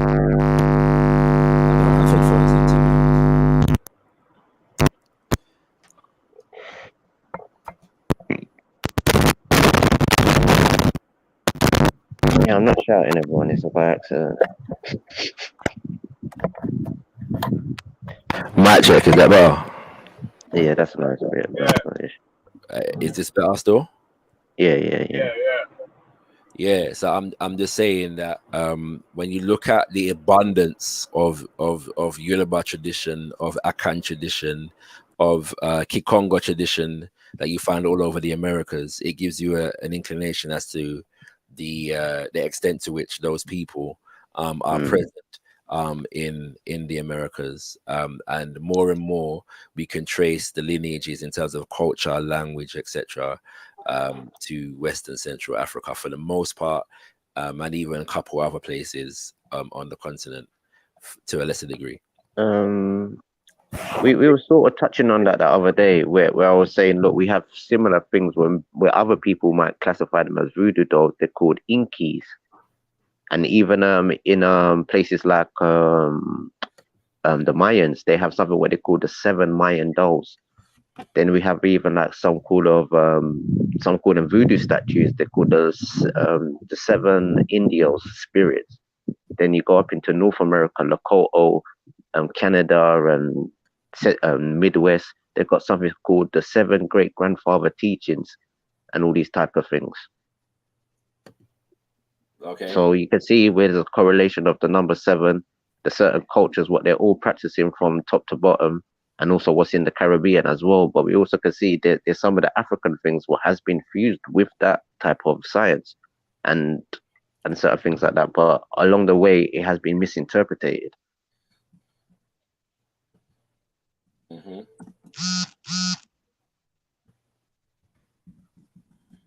Because we haven't really looked into the indigenous side of a lot of the things. Like a lot of people have kept that sort of separate, and as you said, like the people don't exist in a sense like that. I disagree with that. I think for many African people, the having other than African ancestry as something that has been celebrated, and sometimes people even fabricate all kinds of my great grandfather was Arawak or a East Indian, even what I'm saying, whatever, to not be African. There's no identity, no culture that has been demonized and vilified as much as those associated with the African continent and people from the African continent. And so throughout history, to varying different degrees, Africans have sought to separate themselves as much as possible from the continent for the sake of cleaving to cultures and identities other than it, because the slave master demonized African culture so vociferously. I could agree with you to certain points, but I think it's where there was black people already here and they wanted to separate themselves, and you can see instance of that with like some of the Maroons and other type of communities along the way and certain things like that. So I just think that that was just the difference now, where a lot of the other people were now separating people. So they're putting you into all types of categories as mulatto, Negro, and all these different types of things, or you know what I mean. Then later on in the 1800s, come the term African, and certain things like that.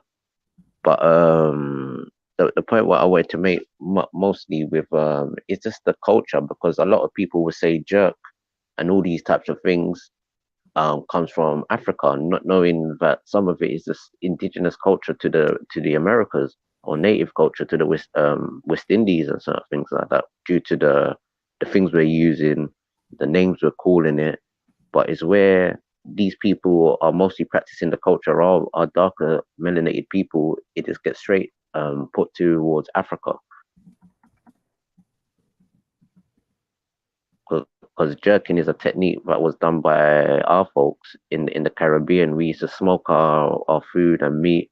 Even the native Indians up in North America, they do the same type of style of cooking where they cook underneath the ground so you can't even see smoke, so they don't want nobody to know, but them are cook food so nobody can turn up at them yard and all them type of style of living. And yeah, it's just those little techniques and things like that, what we had and accomplished and what we do. Because it's melanated people, it just gets put to another direction, and we look to another direction instead of looking where we are and certain things like that.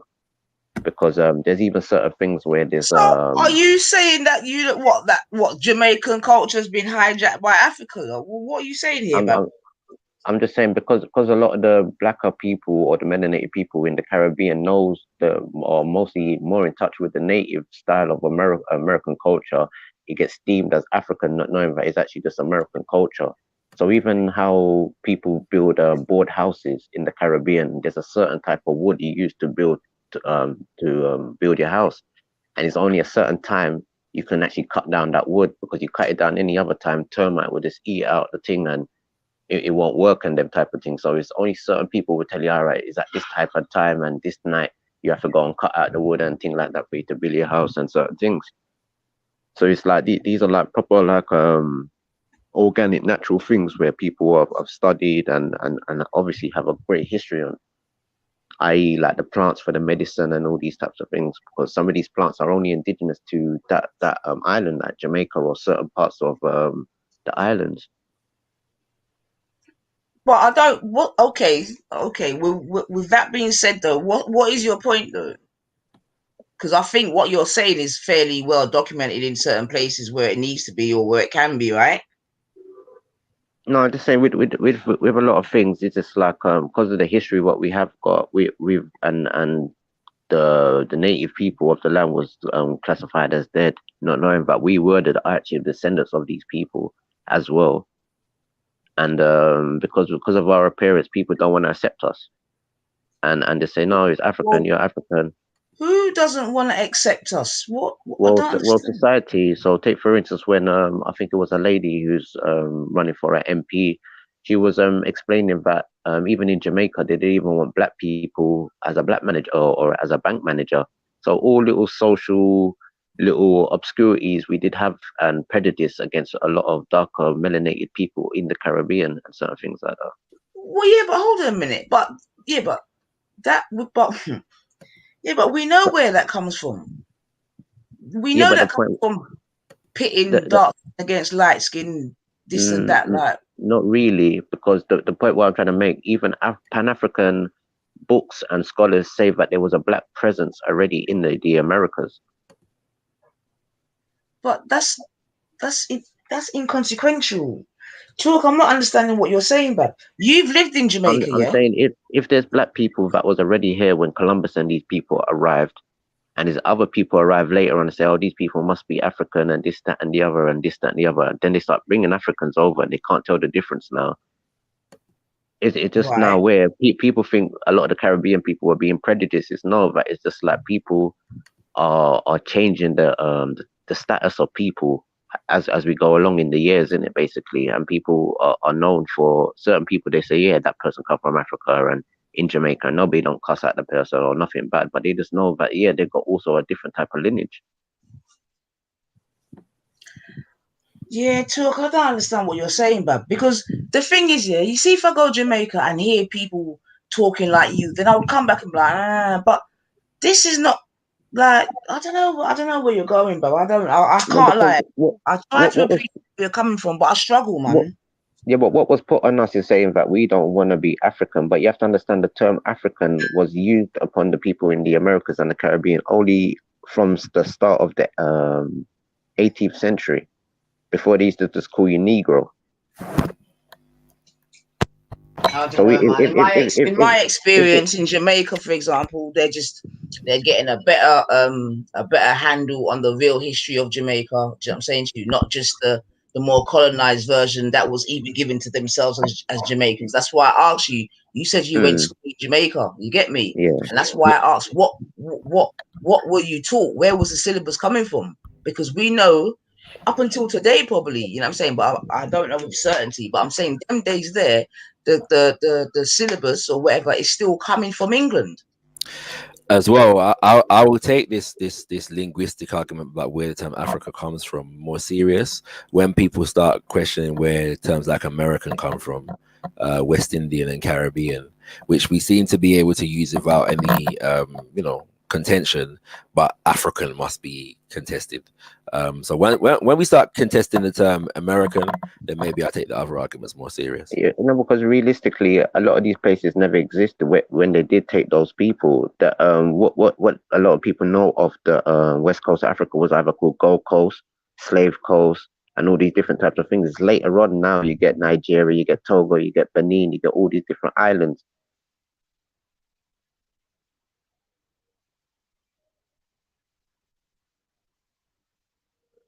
Yeah, I'm just really trying to ascertain what it is that you like, what you want, like what is it you're searching for. I'm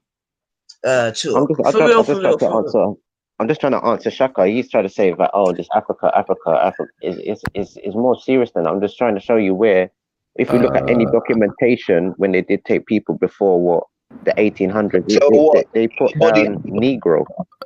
So are you suggesting? So who called it slave code? Country they knew. Black philosophy, your mouth's cracking up. Your mouth's cracking up, bro. Your mouth's cracking up. Who called it slave coast and Gold Coast and them kind of things there? The same people that called them other countries their names afterwards. So slave coast and them things, they are not indigenous names, right? We're clear about that. Of course not. Okay, cool. But they were the titles or how they labeled that land in it. Basically, at that time, it was either called Negro land or Guinea afterwards, later in the 1500s. Am I right? Then 1800s. Greetings, brothers and sisters, man. Can I just say one thing? This is why, trust me, if you went Jamaica in the 80s and 90s, you'll think that, I don't know, man, you need to more update your information in it, man. This is why the first-hand information is the best information. Listening to a next man rather than picking up a book or going to the place yourself. It's nonsense. Because sometimes when people are citing things, they say, wow, they just make sweeping accusations like Indians, and they don't cite specific tribes or anything, or say anything pertaining to what they mean. Do you know what I'm saying? They just make mad accusations without any examples of the people that you're talking about. True.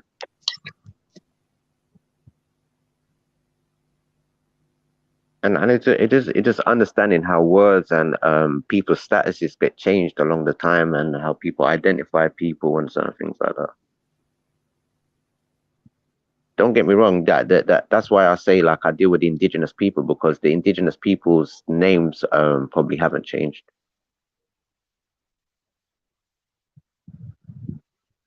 And probably will never change, if you know what I mean. Their country can call something different. It could be bigger, it could be smaller, but the indigenous people are always going to be the same people.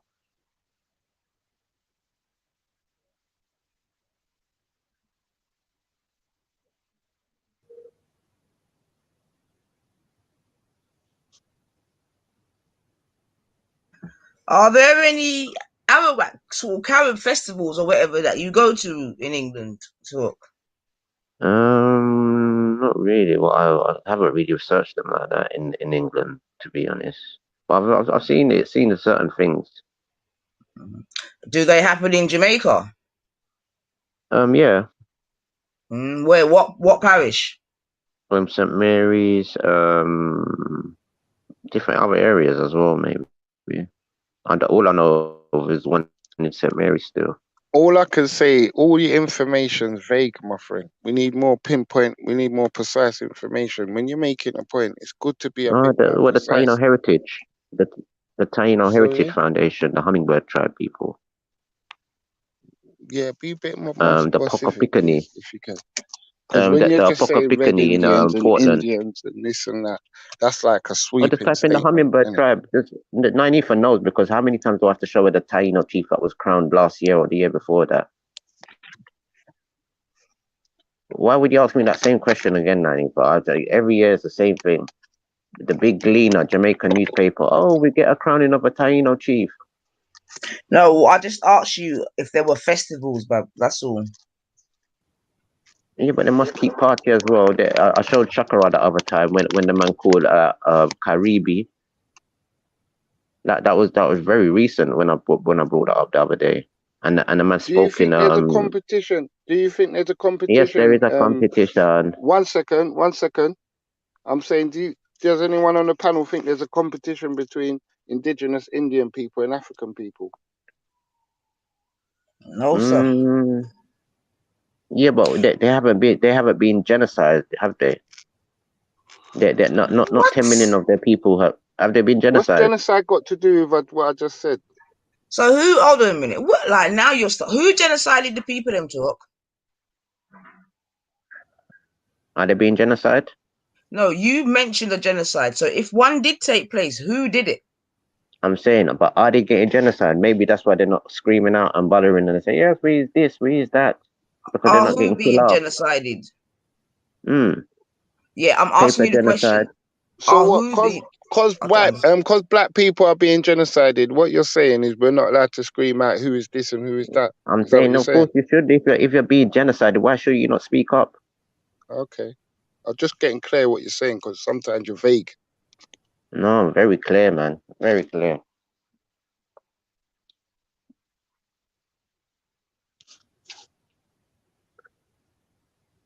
And it's as what Dr. Delbert Blair said, it's going to be an awakening of the ancestors. 2012. The ancestors where? Where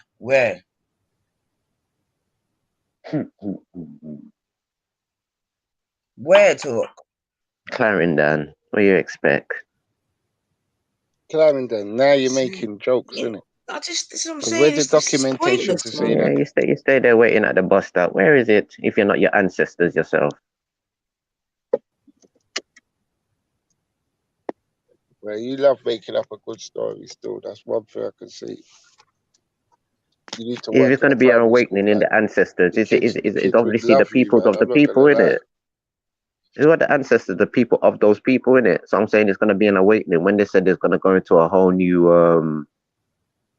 how can I say, a whole new type of, what do you call it, fifth dimension, a whole age and all the type of things. So I said there's going to be a reawakening of the ancestors.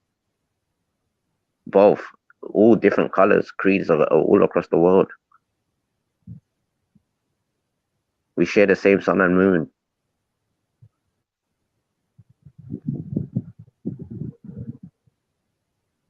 It's not only the year of the rat for the Chinese, the year of the rat for everybody right now.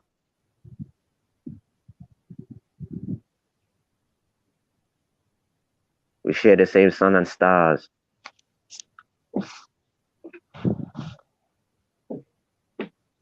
I think I feel on.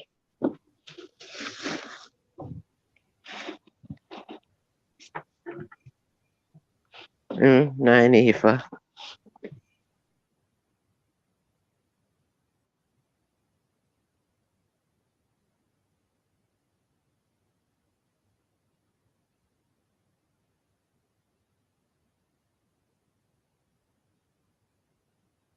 Yeah, anyway, man, like's been quoted before to big up yourself, you know what I'm saying? And yeah, I hope you get what you're looking for, man. Whatever that is, man, but big up yourself, man. I know, especially in Jamaica, that is out of many is one in it. So, do you know what I mean? I'd never seen a competition between original Tahitian or a maroon person or a original black person or a Nigerian or a Chinese, or you know what I'm saying? The thing is, Freddie, it's not even going on in Jamaica itself. I Do you don't know understand what I'm when he saying went to to you? Jamaica. That's what I'm No, but saying. I I'm want to saying know when he it's was. not even going on in Jamaica himself, innit? The people, the Tainos and Arawaks or whatever of Jamaica know that they are those. You with me? And then they're just getting on with getting on. I think so, you know. So I don't know. This is what I'm asking the young man. But like I said to him many times before, I think once he goes there and you know what I mean, Yeah, goes he's just and gonna pick an area. talks I could his just say, thing I could amongst the just say the people and ancestors. Sorry to cut you, sis. I could yeah, just say go on, the Truth. ancestors are in Tivoli. You know what I mean? Or they're in Rima. Let's just say they're in Rima for a laugh, innit? Because everything seems to be like a joke when it's black people's ancestors or it's anything black related. It's like something to laugh and mock about and sing about. That's the dumb thing about this thing, man. That's what I can't take about it. In a little way, do you know what I'm saying? The mockery of it.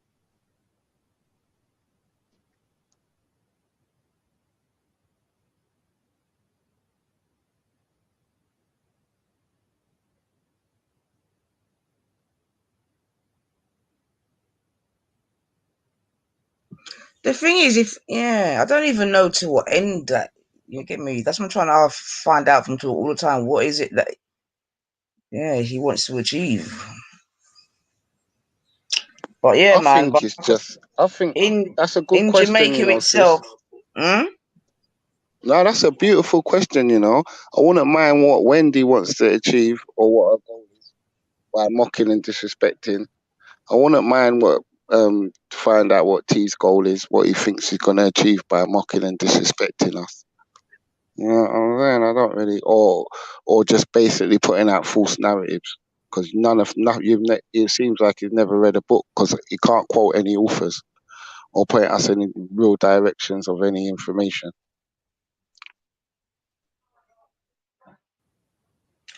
I mean, the thing is, the history of Jamaica, is known to anyone that wants to have a little bit of a research and whatever, whereby we see that even the persons that he's speaking of, we know they came from South America anyway, etc., etc. Do you know what I'm saying? But I don't even know, man. So all this indigenous to Jamaica and all that's a slight fallacy as well. Cause we know that everyone that's got to where they are came from a certain place, innit? But I think Tulip believes that people were, because there's like I think that's like a multi theory whereby basically when the world began, there were different people in different spots of the world that began there. Do you know what I'm saying, Chief? But that definitely don't make no sense to me, man. Where the Ivan Van Sertima. Excuse me? Where the Ivan Van Sertima, all those books. The African presence in America. That's not my problem, bro. I'm not saying that, but I'm saying that because I remember when we had done a show on it, and yourself and your other friend was saying that, like, when the world began, there were different parts around the world that began at the same time. Hence why, huh? Yeah. But I still can't get my head around that one. You know what I'm saying? Yeah, because But does that make logical sense though, Talk? Yeah. How does it make logical sense? You have different plants, you have different animals, you have different things everywhere around the world. Right, okay. So what are you saying, that human beings started? Yeah, like, so the same, like a plant could grow over there. Yeah. You're saying that a human being could have just started growing in Jamaica, for example, or then over desert in New Zealand, a human being could have started growing and like that, yeah? I think a lot of people they moved about as well. Because you have natural disasters, you have all different types of things going in different places. So people Some of them, if they're in a good spot, they'll say, "Yeah, Mauritania." Yeah, I hear that, but the point I'm making is that you don't agree that everyone came from Africa, in it. You believe that people started in Jamaica from Mott Dot, in it, basically. Well, I think there's a certain race of people that are from Africa. There's a certain race of people that are from Asia. There's a certain race of people that are from the Americas. Okay, cool. So do you believe that these certain different races never came from the one race? Are you one that believes that different races just started independently, as it were, and that, for example, they're not all our children, they're not all my children?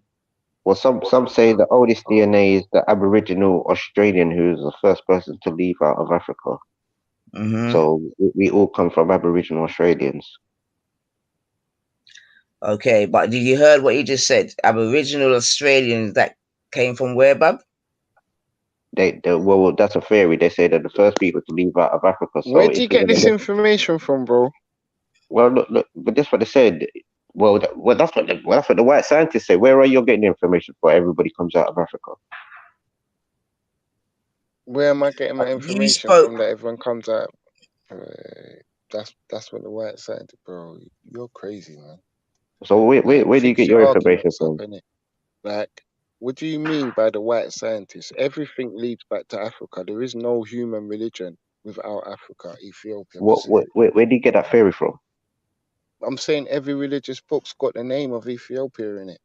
So it's played a part historically. Yeah, but Ethiopian is a Greek word for burnt obviously, skin. The original word for it was Kush.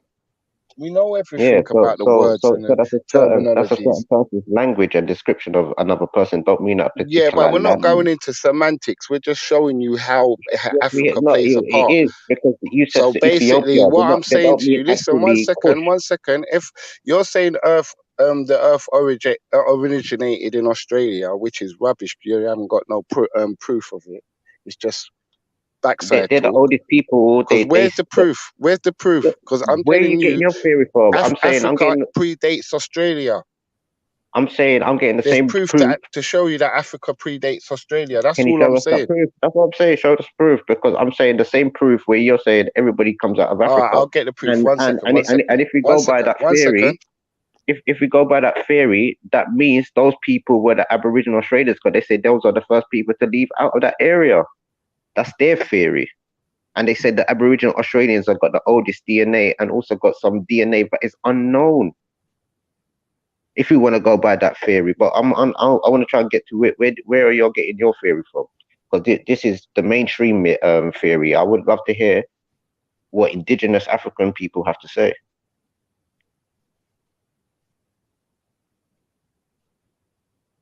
Because a lot of the people from the west coast of Africa, they tell you they came from the east.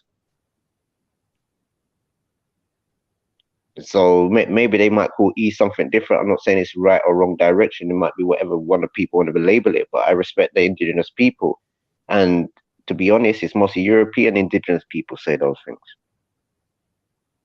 And if we want to go by that theory, it's not nothing wrong with it, but it would be the Aboriginal Australian or the Polynesian would be the oldest DNA that left out of there, and also the same people that populated the Americas. Just round the corner, neighbors, home and away, sweet potato,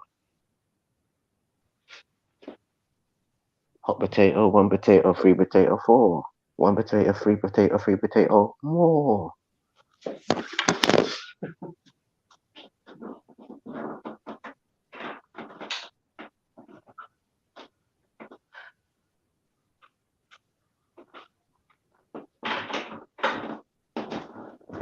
Easy like that.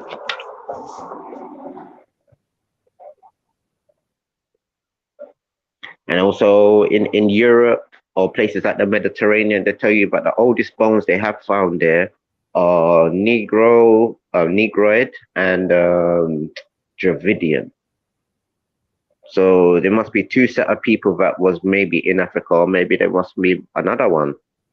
Because they also find some old remains up in places like Morocco and Spain. And I ain't talking about Benidorm. A very nice place where a lot of nice people go. Africa, Benidorm.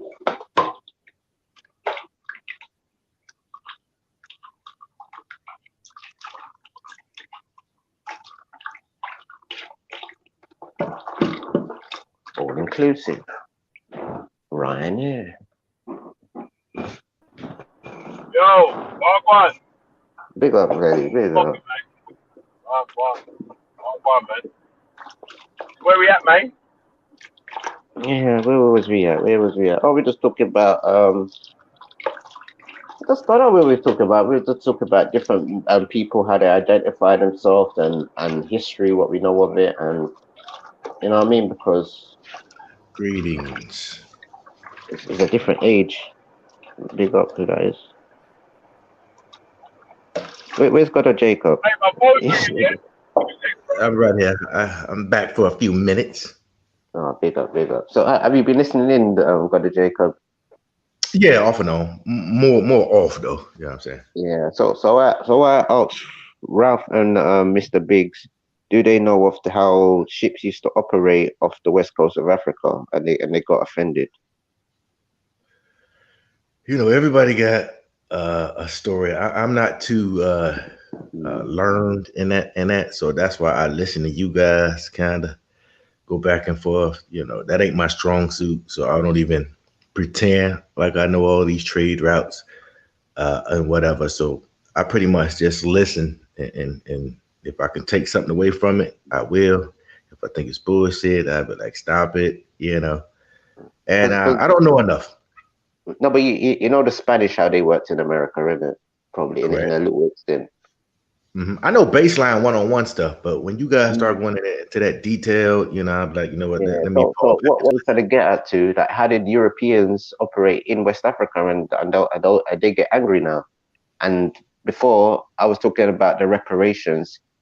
Melanated said something about the Fulanis. So I said to them, where would be the best way to learn about how Fulanis got its slave? And they tried to say it was the Caribbean and America, how to know how Fulanis got its slave. I see where you're coming from. I see where you're coming. It's like me trying to tell, I guess, British history from my side of the. Not what was said though, but okay.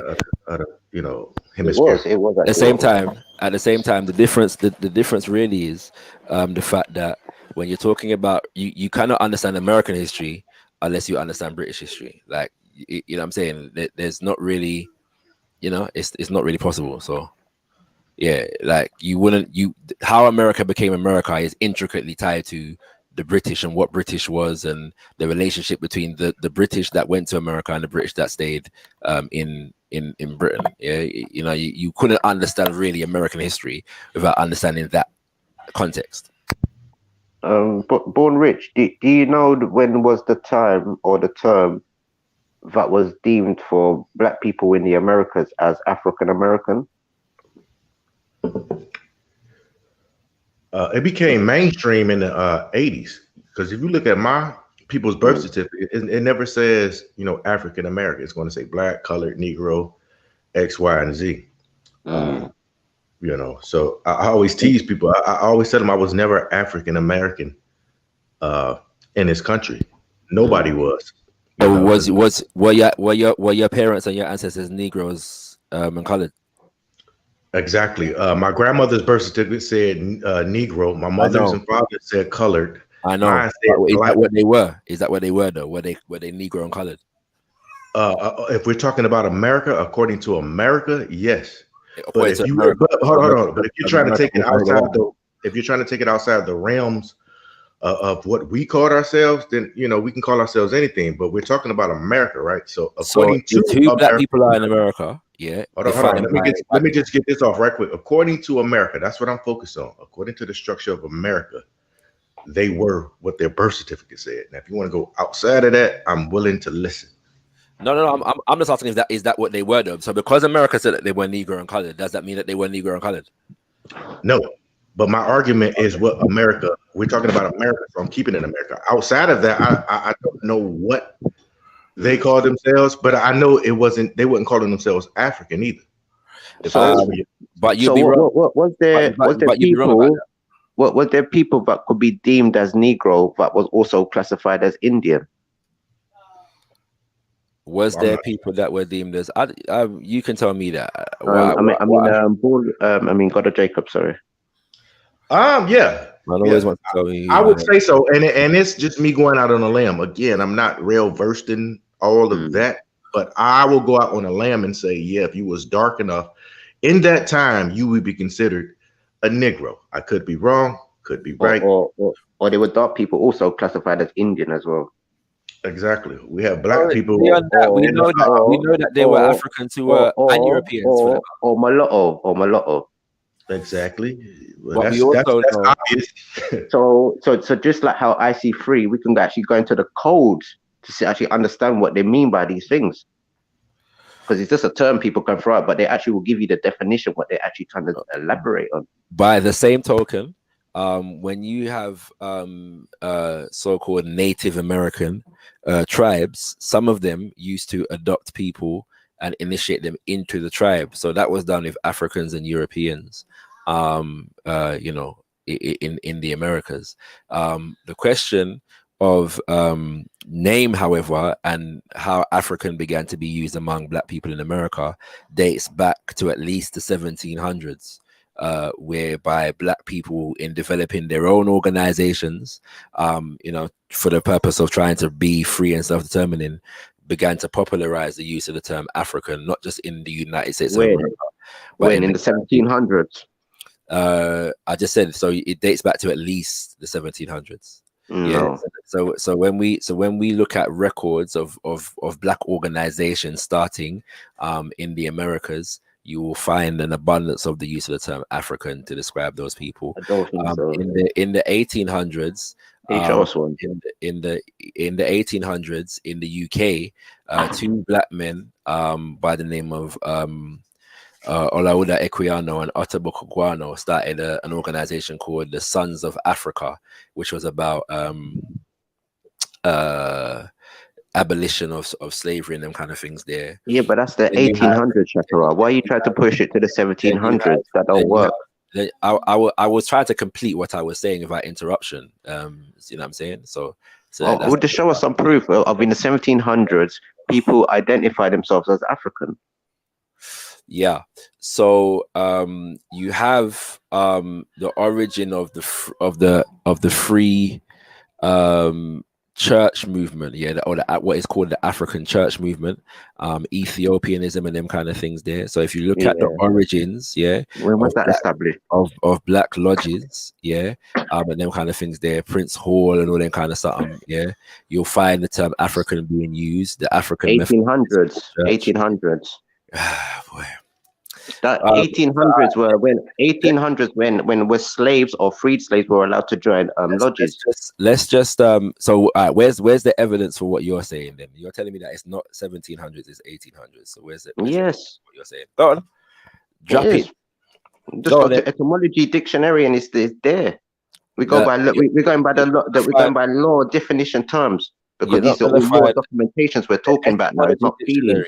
This doesn't relate to the etymology dictionary. Yes, it does. It does because we're talking about the times and the usage of words.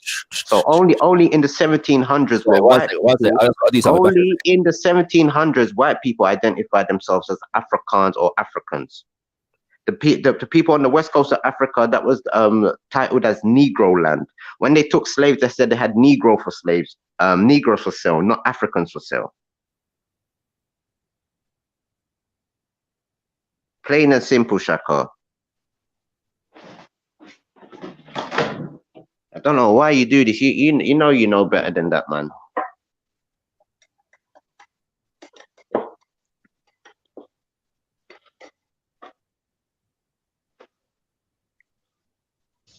Yeah, it was an interesting conversation, though. I don't know what they called themselves prior to Negro. Grandma and granddad didn't leave that information. Yeah, but have you seen a map of the west coast of Africa from, like, say, the 1500s? Yeah, we got some in the camps I used to go to. It was called Negro Land, and you had the Land of Judah, Guinea, and all that. Yeah, so where is Africa did you see on the west coast of Africa? Well, you know, I argue them points all the time just to start shit sometimes in the chat and whatnot. But No, you know, but I it's always like we're trying to go forward as a people, but people just still want to just like this. I don't know, mate. They just want to cause make road humps for no reason. right. But I don't believe in the whole concept of all of us as Africans, and that rubs people the wrong way sometimes. I get it, but there's proof that they even took darker skinned people from Europe into the Americas as well. okay. Like I said, you know, you kind of pride yourself in this information. You know, I know you know more than me. You know. No, but a lot of the Israelites, actually, I get this even some from Israelites, really, because the Israelites will tell you that there's a black presence. Even the Moors say these things. There's a black presence in Europe. So when they chuck you out of a place, where's the best place to put you? What's still on the island? I see where you're coming from in that regard. So you know, it's just great saying you know different points of views. And it is more than points of views. I've actually met somebody online who said who showed their genealogy, and they even showed that they were related to King James. But the only thing what people don't realize that when King James and the English invaded the islands, a lot of the Scottish and Irish people, they were the people they chucked in Virginia and Jamaica and Barbados and Australia. Interesting. And when this guy done his genealogy, and he tried to look at the surname, they said there's only 7 people on the British Isles with that surname left. The rest of them are in the Caribbean, Virginia, and Australia. Okay. You did your homework, huh? No, it's a spirit, bro. It's Yahweh, man. Yahweh, bro. Yeah. It revealed the spirit. Come on, bring it out there. It's from Yahweh, bring it out. That's right. Well, you know, I'm really a one-trick pony, man. I'm the Bible and all right. American Sorry, man, I had politics. to duck for a second, yeah. All right. So if you look into the history of people like Ignatius Sancho, Phyllis Wheatley, Ottobah Cugoano, Olaoda Equiano, and others, yeah, you'll see in their work that the term African being used to describe black people around the world. This is so for example, Ignatius Sancho, all of these people that I've just mentioned died in the 1700s, yeah. So we're talking about 1700s. And when did their books get rewritten? They were called Moors or Negroes. And then there's a man by the name of Paul Coffey, yeah. Jack, stop lying. That's why your mic is doing this. You're lying. Torah, let him get it off. Let him get it off, Torah. So there's a man by the name of Paul Coffey, yeah, who starts something called the Free African Society, yeah, in the 1700s, and I'm forgetting the year. 1788 comes to mind, but I could be wrong where that is concerned. But yeah,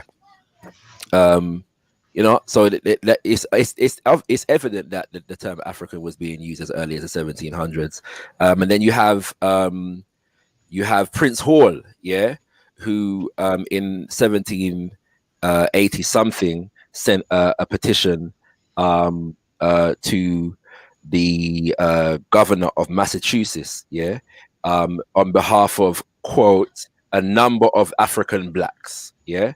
That's how he defined the people in that he was presenting his petition, and the people in that signed the petition. You know what I'm saying? And that whole petition was about returning to Africa.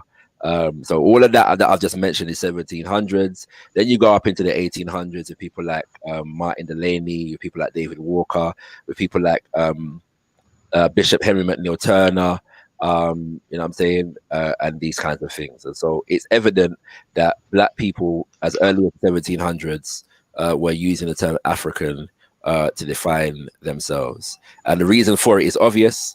The fact is that Africans in the Americas did not just come from one so-called tribe, and so the term was used to refer to the collective identity of the black people that they were referring to at that time. All right. I'm gonna have to do some research. You know, I fact check. By the way, to add to that though, and on the continent prior to colonization, Africans on the continent were also using the term African. Yeah. Prior to and during the process of colonization, I should actually say, I'm saying Africans on the continent were using this terminology as well. Where? Tunisia. So for example, there's a Tunisia. man. No, for example, there's a man. How many Tunisian slaves did we get to America? For example, there's a man. How many Carthaginians came to America and the Caribbean? For example, there's a man called James Africanus, yeah, and he took on the Africanus. He was born just James Horton, but he took on the Africanus from Sierra Leone, and he took on the Africanus because he wanted to represent. I am not entirely sure, to be honest. Yeah, but he took on the Africanus. Then you get people like Jay. In what year? In what year? So he was born in the 1800s. I know that he wrote texts that were published. Hey, Shaq. Hey, say that again. I'm writing names down. I need to see. I know that he wrote texts that were published in the 1860s. Yeah. One of them was called A Vindication of the African Race. Yeah. For example, another was called The African View of something or another. Yeah. But that's the 1860s. I can't remember what year he lived and died. But and sometimes you don't have clear records of people that when they lived. So why didn't Marcus Garvey call his establishment the African Improvement Program? He did. It was called the Universal Negro. It was called the Universal. It was called the Universal Negro Improvement Association and African Communities League. Negro. Yeah, and African Communities League. Negro. Because why? Because we were talking about. Hold on. Like what we were just talking about. Everybody was status was Negro.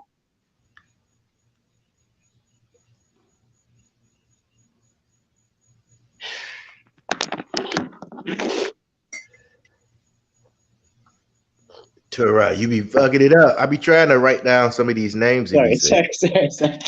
Damn. Hey, Shakra, if you still listening, what was that name? It was James Amira. What'd you say? Africanus. From the 1800s too. All right. Yeah, but as he says that name, that shows me that he's a Greek alphabet lad. Mm-hmm. All right.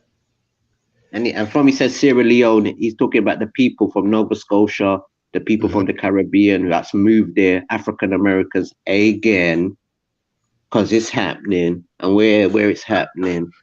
All right. Yeah, it's happening. Now I'm just trying to tap into this other side of some knowledge. You know what I'm saying? So I'm trying to get a baseline. Because the Hebrews tell the truth. Yeah. We got some very, very excellent scholars in the camps that I used to frequent. They was on that shit. I ain't gonna lie. But everybody had a role. Everybody had a role to play. You know, they knew the Bible, but they was also equipped to challenge, Pan-Africans and the conscious community and whatnot. My lane was my lane. You get what I'm saying?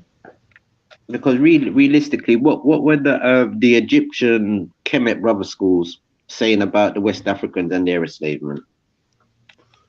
Bring it out. Put that shit up. Yeah, but hey, I gotta go on pause for a second. Veli, I think I'm thinking some people in the backstage or whatnot, but I just came on for a second to let you know I was still here. But I'm big up, man. Yeah, I'll be back. Yeah, I'm gonna have to go off in a minute, charge up my battery as well. Yeah, dig. Shaka's is trying his best, man, to push his 1700 term of African, and it's only white people were using that term. It don't make sense, Shaka, man. Oh yeah, there was black people using it. Where were they from? Sierra Leone.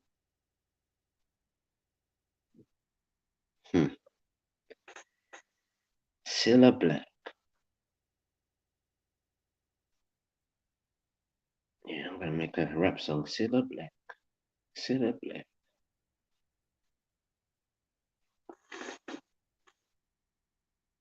Yeah, Shaka.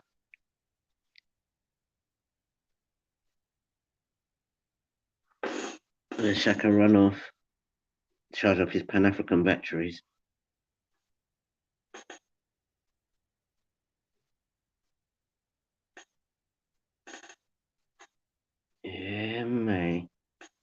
That's what I'm showing the people, man. Show the people, tell the people, reveal the truth. You know what I mean?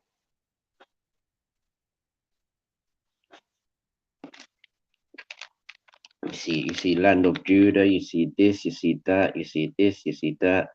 And this is the thing, even Ghanaians didn't call the continent Africa, they call it Wagadu. Like Wagadu, Shaka, what do you? Oh,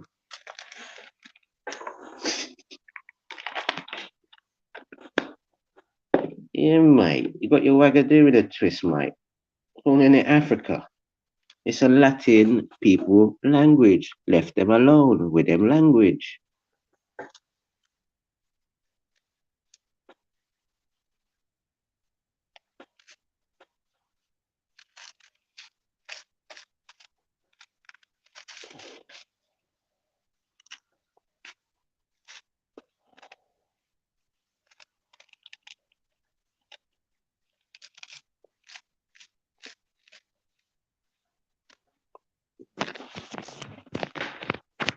Yeah.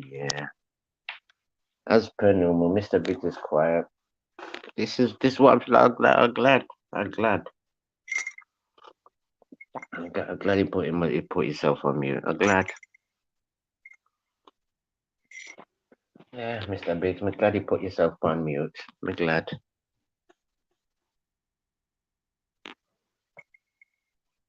Can drink my tea in peace.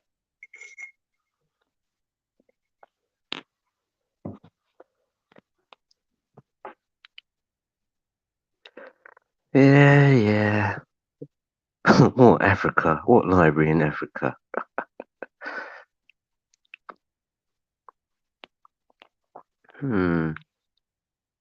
Push pineapple shake. Yep. Push pineapple shake the tree. Do. To the left, to the right, mate.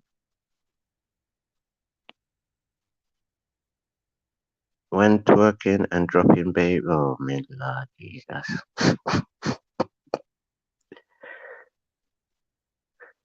Truth is everything, after the invasion of the Manzubu.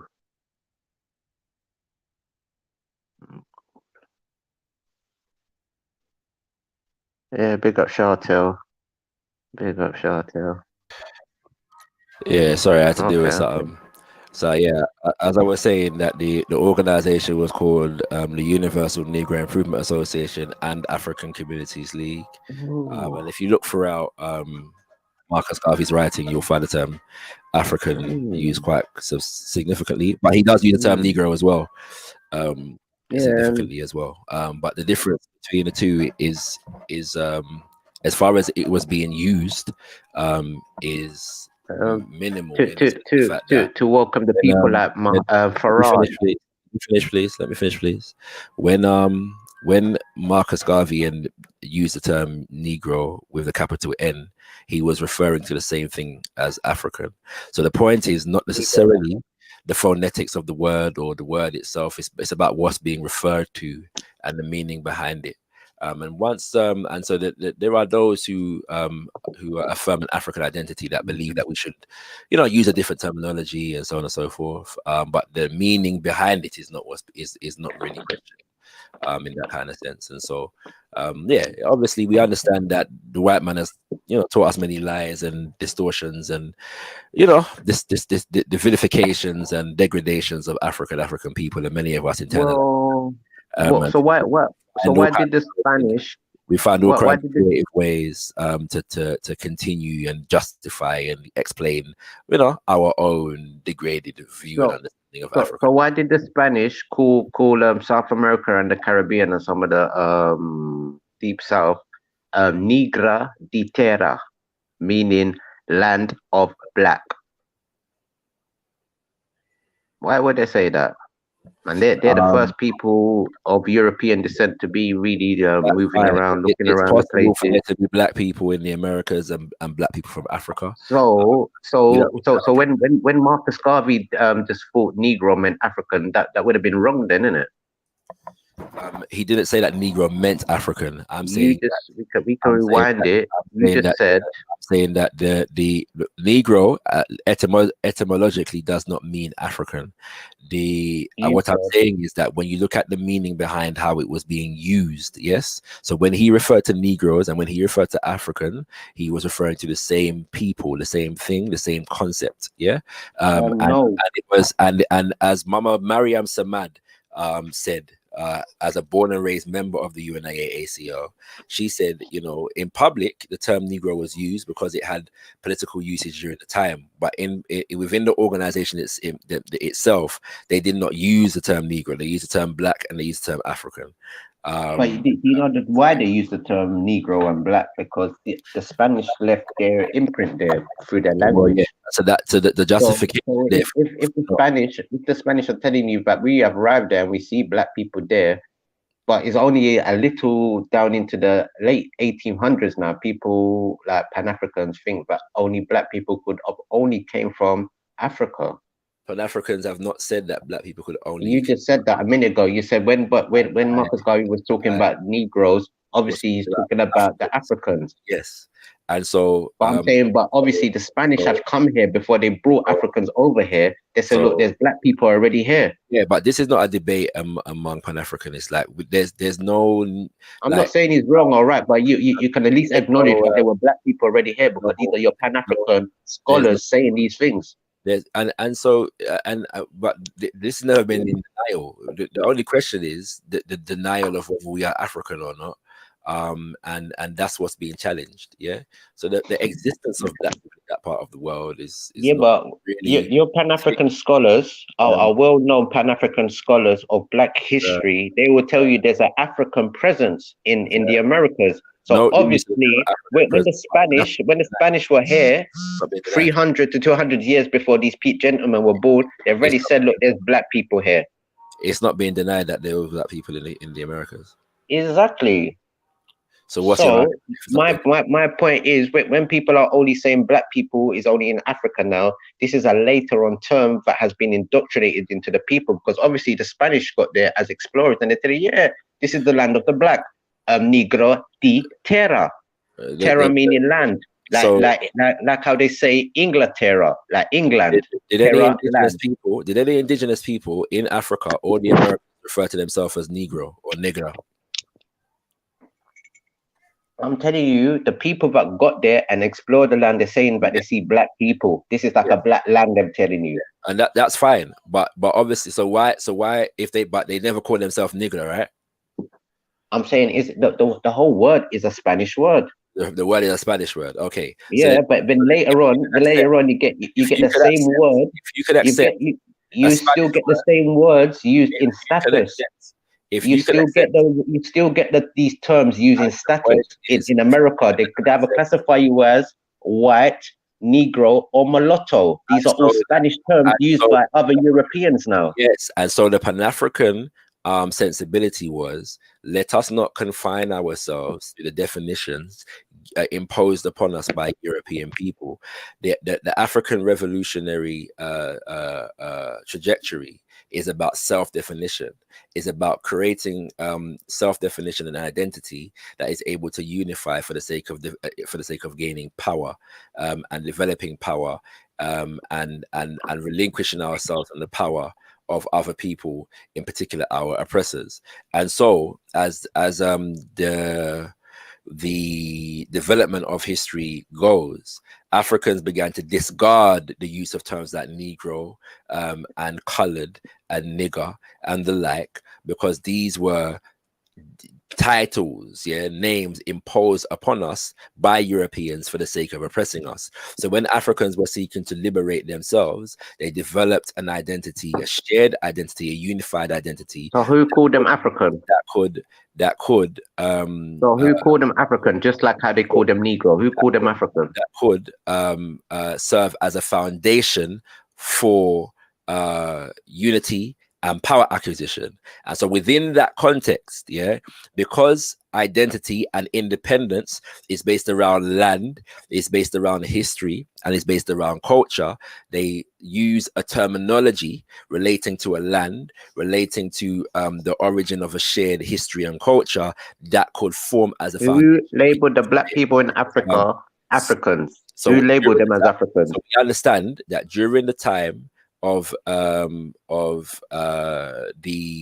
1700s, Africans were enslaved and were being referred to as nigger and negro, among other derogatory terms. It was the Africans who had a liberation who were developing a liberation ideology and inclination that took on the term African to define and describe themselves. Who labeled the people of Africa, like how you said, Negro, black? Who labeled them as African? Again, it was the African people who had a liberation sensibility that began to take on the terminology of African. Whose word is it? We've been over this many times. The origin of the term Africa is not conclusive, but the most plausible etymology on the part of linguists, and again, this is not conclusive, but it's said to be the most plausible, is that it was named from off of a city in Carthage, in North Africa, that the Romans encountered, and so therefore they used that particular name as a name for the landmass. In that respect, and then it became popularized into Roman usage and then began to be used for the entire continent. There are other suggested etymologies, but that's the most popular one in this day and age. Well, we obviously can see where the name is being used in Carthage or Tunisia. And we also can see where it's been used in Greek mythology, Aphrodite, and all these types of things. So we can see where there's a root of this word, where it's ending up constantly. And if Africans want to discard the use of the term African, that's fine. The point is that the concept of what they were referring to is what's important. Yeah. So we may get to a different stage of development whereby we find that the term African is not important. However, I would hasten to suggest that if we can accept Polynesian, indigenous, Arawak, Taino, Carib, Caribbean, West Indian, American, British, and all of these, Jamaican, Trinidadian, St. Lucian, and all these other designations. If we could accept those, then African shouldn't be that much of a problem, except for the fact that we've been indoctrinated to think negatively about Africa and things African.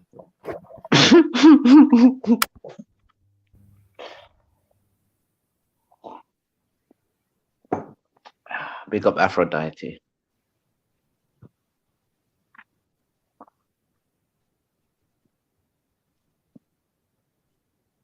Wow. But yeah, that's an interesting way to look at it. But I just cannot see it from the Khoisan calling themselves Afrikaan or Afrikaners or Afrikaans. And I don't see them actually disgruntled for the Europeans to call themselves Afrikaans. And they know they're Khoisan. Need to speculate about, to be honest with you, in that sense.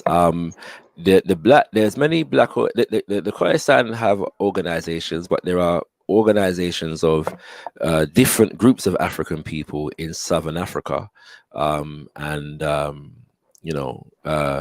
many of them would use the term African, and the Ethiopian church movement, which grew in Southern Africa as well, from the 1800s, also used the term African. But then even if you look up to the 1900s, the Pan-African Congress of Azania, the African National Congress, were organizations of groups of black people in Southern Africa that use the term African. It's not unusual at all. Yeah, it's very unusual because yeah, Saga, you're right. Marcus Garvey was a Freemason. Yeah, that's right. And this is why Greek fraternities, them Carthaginian schools, is very prominent in America. And the reason why Africa as a term got introduced because a lot of the actual people from North Africa and the Middle East actually started to move to those places. You should ask what those people actually call the darker hue people, and maybe they might be Nubi.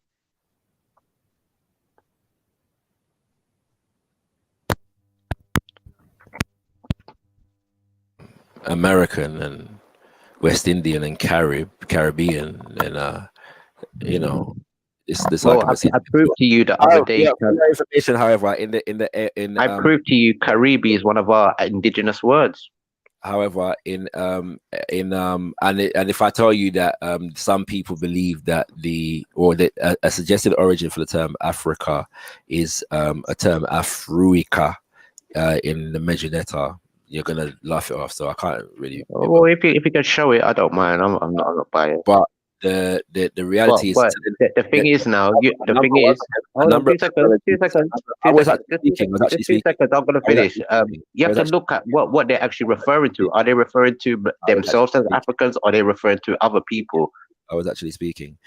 So in every instance that I'm talking about right now, we're talking about people referring to themselves. Another terminology that began to be used was Ethiopian, and Ethiopianism became known as a movement as well. And the term Ethiopian began to be used interchangeably. Burnt skin. Yeah, burnt skin in Latin. But again, we're using terminologies that have meanings, but then when we look at how they were being used by the people that were using them as an identity, then we begin to understand what the function was. Yeah. So when you see in the 1800s the Ethiopian or African church movement in Southern Africa, and then you understand also that whilst there was an organic development within Southern Africa, there was also a development that was linked to Africans in the Americas, not just the United States. Because Bishop Henry McNeil Turner actually went to South Africa, and he has started the African Methodist Episcopal Church in the Americas, and started a branch of that church in South Africa, what is now today South Africa, in the 1800s also. But before him and the establishment of that church there was already an Ethiopian church movement, what was called variously the African or the Ethiopian church movement. Yeah, but what did they call their church in Ethiopia? Coptic. Coptic. In fact, the Coptic church is actually based in what is today called Egypt and Sudan. In Ethiopia, the church is the Ethiopian Orthodox Church, which they're related, but they're not necessarily the same thing. They have a related history. You know what I'm saying? The Ethiopian Orthodox Church develops later on after the Coptic church. But it's one of the same. The Ethiopian Coptic Church and that is literally one of the same church. And if you want to say so, to go with the Coptic church, however, we're talking about way before all of this stuff here. That's a completely preliminary stage of history. That the Coptic church doesn't develop simultaneously with this because it also pops up in places like Cyprus and Greece, Orthodox, when you see it all the way up into places like Russia. That appears to be a different subject, but okay. No, it's the same thing. Because what I'm trying to show you, that there was a Coptic style of Christianity that was going on. When you have the European version of what they call Catholicism. So with the Coptics, they do not follow all of the Catholic saints, the Catholic rituals, i.e. Christmas and other little sort of things, i.e. eating pork. They're more, one could say, into the doctrine. So maybe in a modern term, you could even call these people maybe even Seventh-day Adventists and sort of things like that. So the other thing is that when you're talking about Africa, there's also West Africa. There's a man by the name of Mojola Agbebi, who is born in what is today called Nigeria, and he actually was not born with the name Majola Adbebi. I forget what the name that he was born with was, Surprise, surprise. but it was a European name, and he discarded the European name because it was not one of his indigenous names. And so because he, colonization was being instituted and them kind of things there, he was born with a Europeanized name. Yeah. And as a result, he didn't discard Christianity, but he was one of those who was involved in the founding of the African Baptist Union of West Africa. Yeah. So obviously West Africa referring to the region, African referring to the people. And there's a famous quote from him where he talks about developing a church governed by Africans, in the interest of Africans, without the influence of or domination of alien races and stuff like that. Yeah. So So he's involved in that, and also the development of a thing called the United Native African Church. Yeah. Or something. So did some of these inventions happen through the returnees?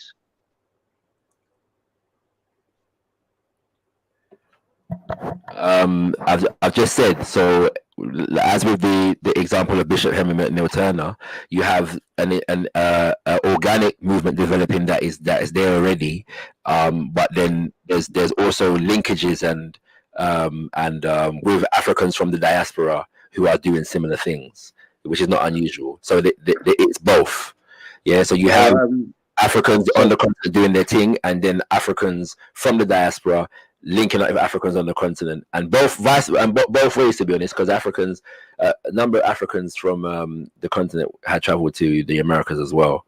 Yeah, because you had a lot of people that was in Sierra Leone that went around to a lot of the British territories, i.e. like Nigeria and Ghana. So I would have thought, just like how the Maroons from Trelawney, when they got to Sierra Leone, the first thing they bought with them was they tried to build a church. So I just think a lot of the Sierra Leone people, especially like the Agundas, Afro-Brazilians on the Portuguese language side, these people were heavily Christianized. So I think some of their style with also the native people on the land formed these baptists and all these types of different churches.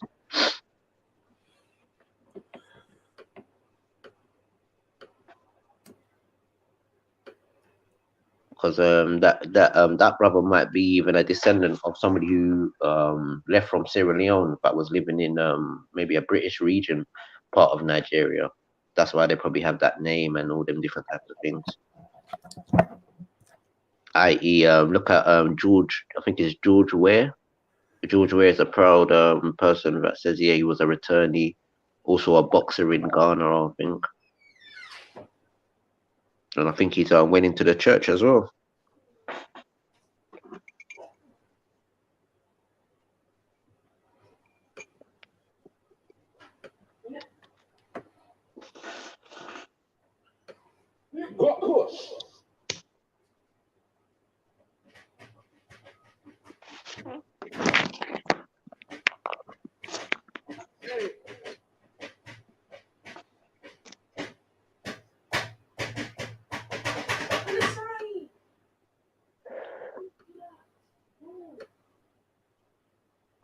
But yeah. It was 13 colonies, that's right.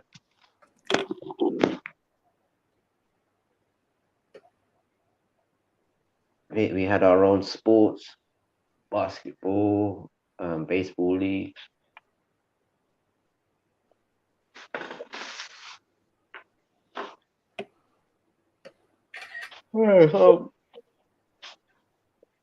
Again, it's the returnees that are coming in with this knowledge into Africa via Sierra Leone again, i.e. Fela Kuti.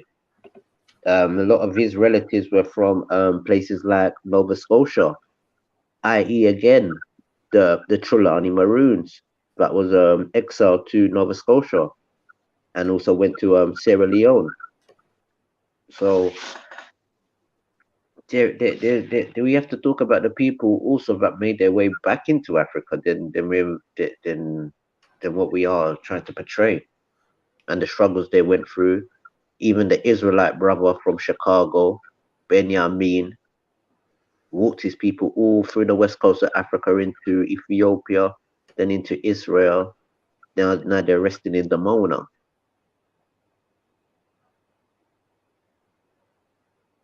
Then you have the Rastas that left from England, Canada, America, Caribbean, into Ethiopia.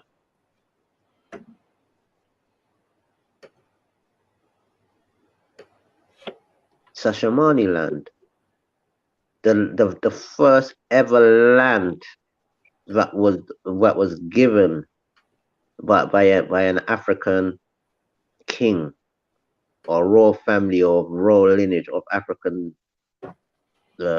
indigenous native culture and bloodline.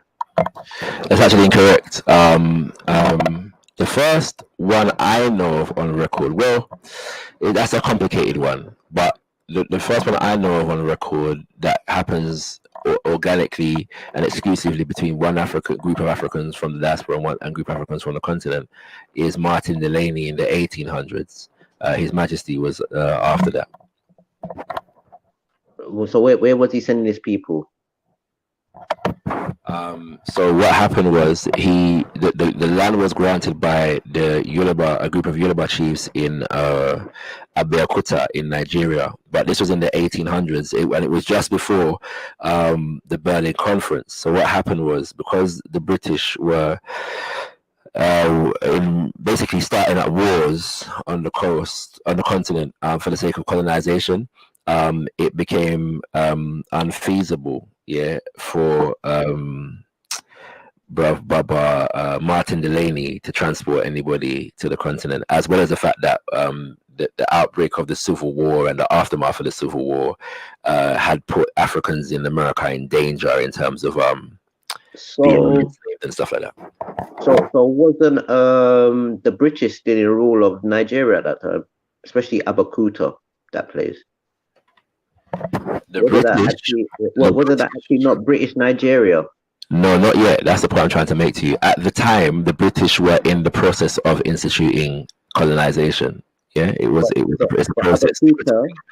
So Nigeria as a country doesn't come into existence formally until 1914. The British were already there because obviously they were enslaving and so on and so forth. But during the 1800s and the Portuguese, during the 1800s, they had they were facilitating wars all over the continent. And not even just with Africans, because they had a war with the Boers in Southern Africa as well. But it was those wars, that facilitated the colonial process, the colonization process. And so various groups of Europeans were on the continent fighting wars for the sake of colonization. They came together in 1884 and 1885 for the Berlin Conference, which is where they carved up Africa. And that they did that because whenever they were warring with Africans, sometimes they would back up on each other. And so they basically called the conference von Bismarck of Germany, the newly formed Germany, called the conference so that these Europeans were not necessarily warring each other, but could come to some agreement so that they were unified in terms of warring with the Africans. And so all of these different dynamics contributed to the success or lack thereof. I forget the exact year. That Martin Delaney. So because it was a process as well. So him and a brother called Robert Campbell went to Nigeria at some point. It was that. But also not to cut you. I'm gonna say the 1860s. Is when they traveled first. But they traveled through different nations in West Africa. And Robert Campbell did a lot of the traveling, but then and at some point they were able to sign this agreement with the Yoruba, a group of Yoruba chiefs, in the area that is now called Nigeria. There was no Nigeria at the time, and so then they would have to come back to. So Robert Campbell actually is not from the United States. He's from the Caribbean. I forget which island. So what? How did the Afro-Brazilians get there?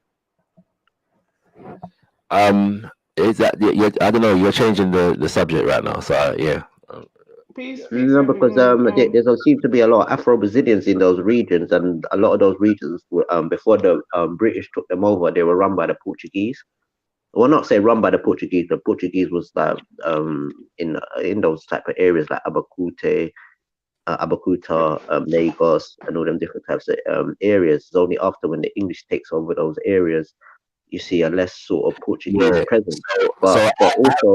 But also there was a lot of people from, say, who speak Portuguese, i.e., like the Tombon people that was moved into places like Jamestown, that was already established before they arrived there, and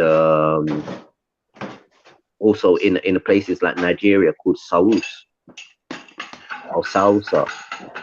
So I am not a person who believes that Africans didn't contribute anything to the world, and so I need to find some other non-African justification or African justification that is. But I'm saying with Selassie, explain things that African people do, and I don't think that. So with Selassie, if something positive happens on the African continent, I'm not trying to find an African from the diaspora who made it happen. Yeah, but Selassie gave us our own land. Selassie gave us our own land. Okay. So, Selassie gave us our own land in Ethiopia called Sashamani land.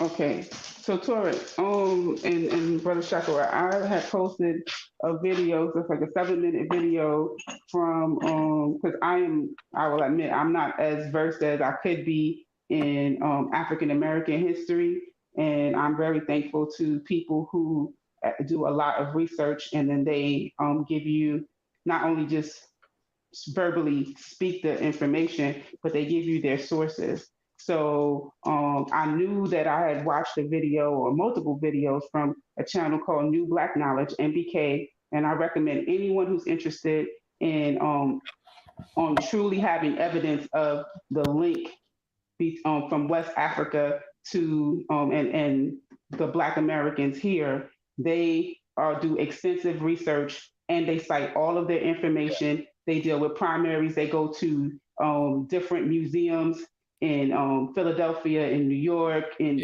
in Maryland. They about that life, right? And I posted a video in the back chat, so you both can check it out, Torek and Shakara. I posted a video. They spoke on 1780. There was an African society established in Rhode Island. The name of the society was the African Society. So what made me look about that is the conversation where you asked Torek, was there evidence of African Americans referring to themselves as Africans? And I know for a fact that NBK speaks about all of the institutions. I couldn't think of the institutions myself to be able to say that, but it's two different parts to the video. But so the first one is, the name of it is Immigration versus Colonization Part 1 and Immigration versus Colonization Part 2. I suggest people watch that. In the bottom of their slides, they do a PowerPoint presentation. On the bottom of their slides, they have the text, the author, and the page of where they got that information. So this is not no fake made up stuff. So Adam, so tell me this: where do you think the majority of those slaves in that area actually came from on the west coast of Africa? So when it comes to what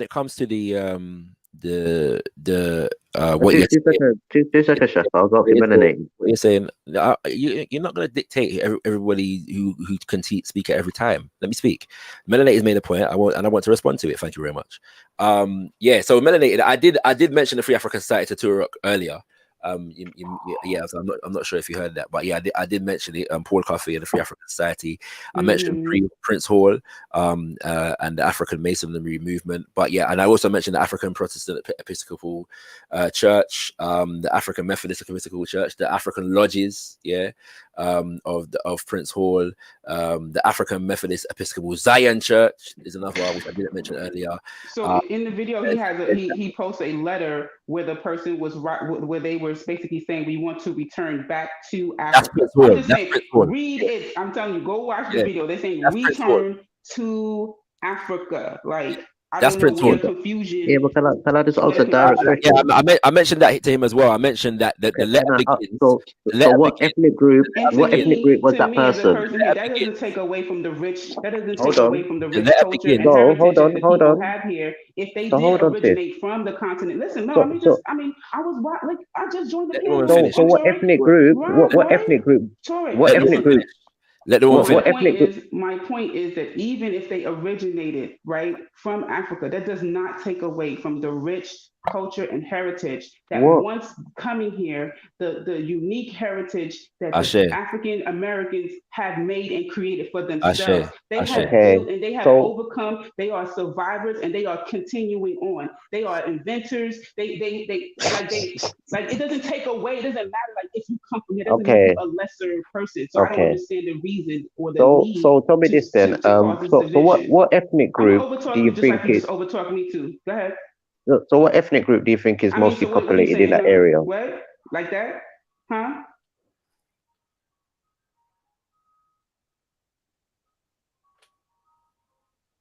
What ethnic group is in that area? What are you talking about? I don't understand. Can you show the letter? Can I show you what? I don't. What do you mean? Can I show you? You see, You this see is how this is annoying that is? typical. You see how You annoying do that this is? every day. That's how you talk to everybody every day. So it's nothing new. It's just another day in paradise for And me. And so what do you do every day? You sing reggae music. You about to start singing reggae music right now. What do you do another day every in day? paradise for me and you. What are you gonna do? Start singing reggae music? I'm just saying, this is another day for me and you in I'm paradise. waiting. I'm waiting for you to sing some Sean Paul. No, but seriously, what So ethnic group from West so Africa are mostly populated in that area? so which area? Which area? Amoxicillinated. Why does a man In always which want to area? What do you dictate? mean? The whole Exactly, country? which area? The Man whole always wants to country of the dictate who United can speak. States? So No, I wanna, the place where you're talking about the African church or something. So what have they done any studies to say where They like the most have popular?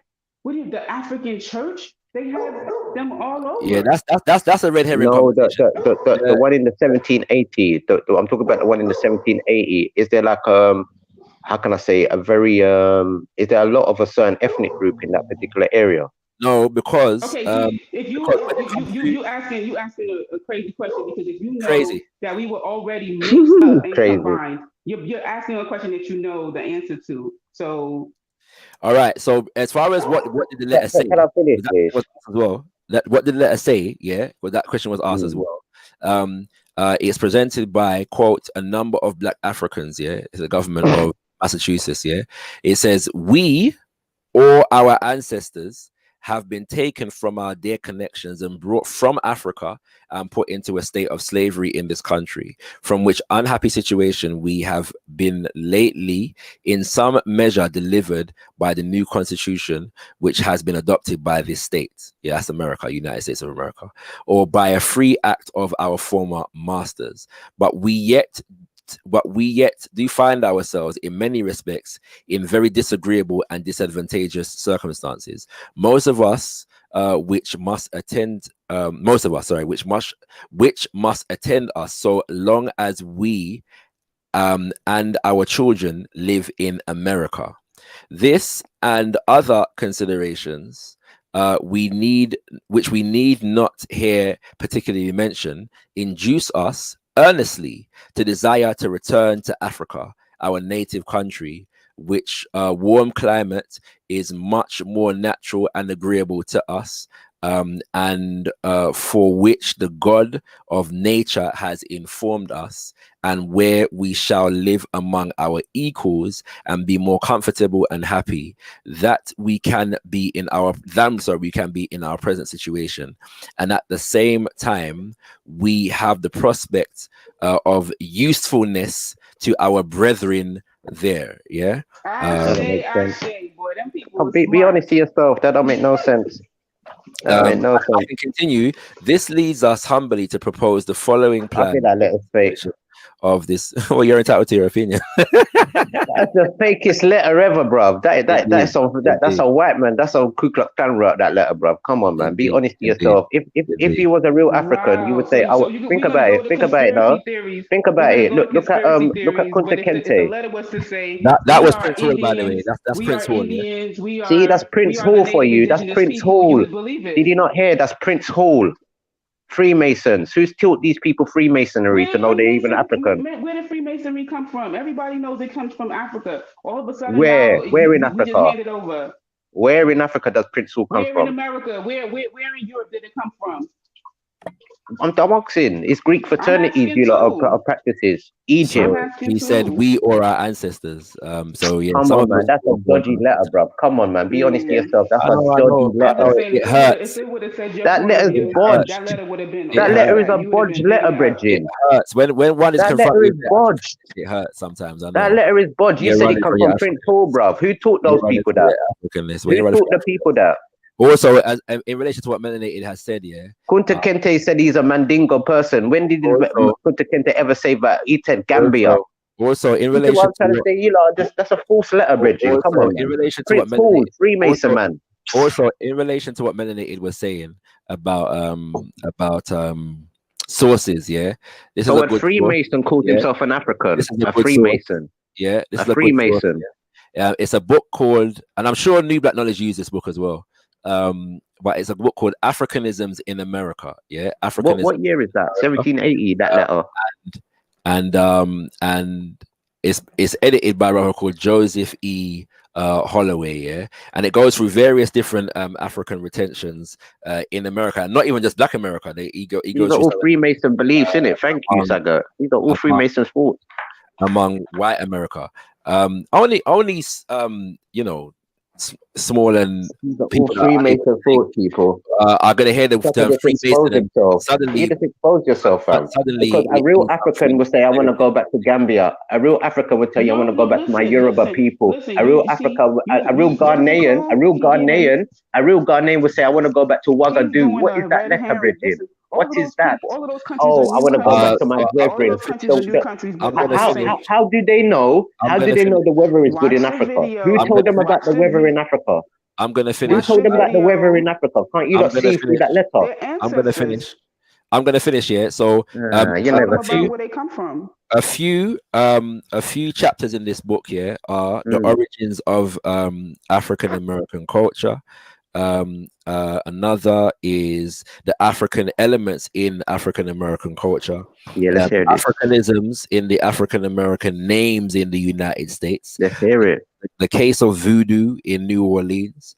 One of the beautiful. What's the name of that book? What's the name of that book? Africanisms in American culture.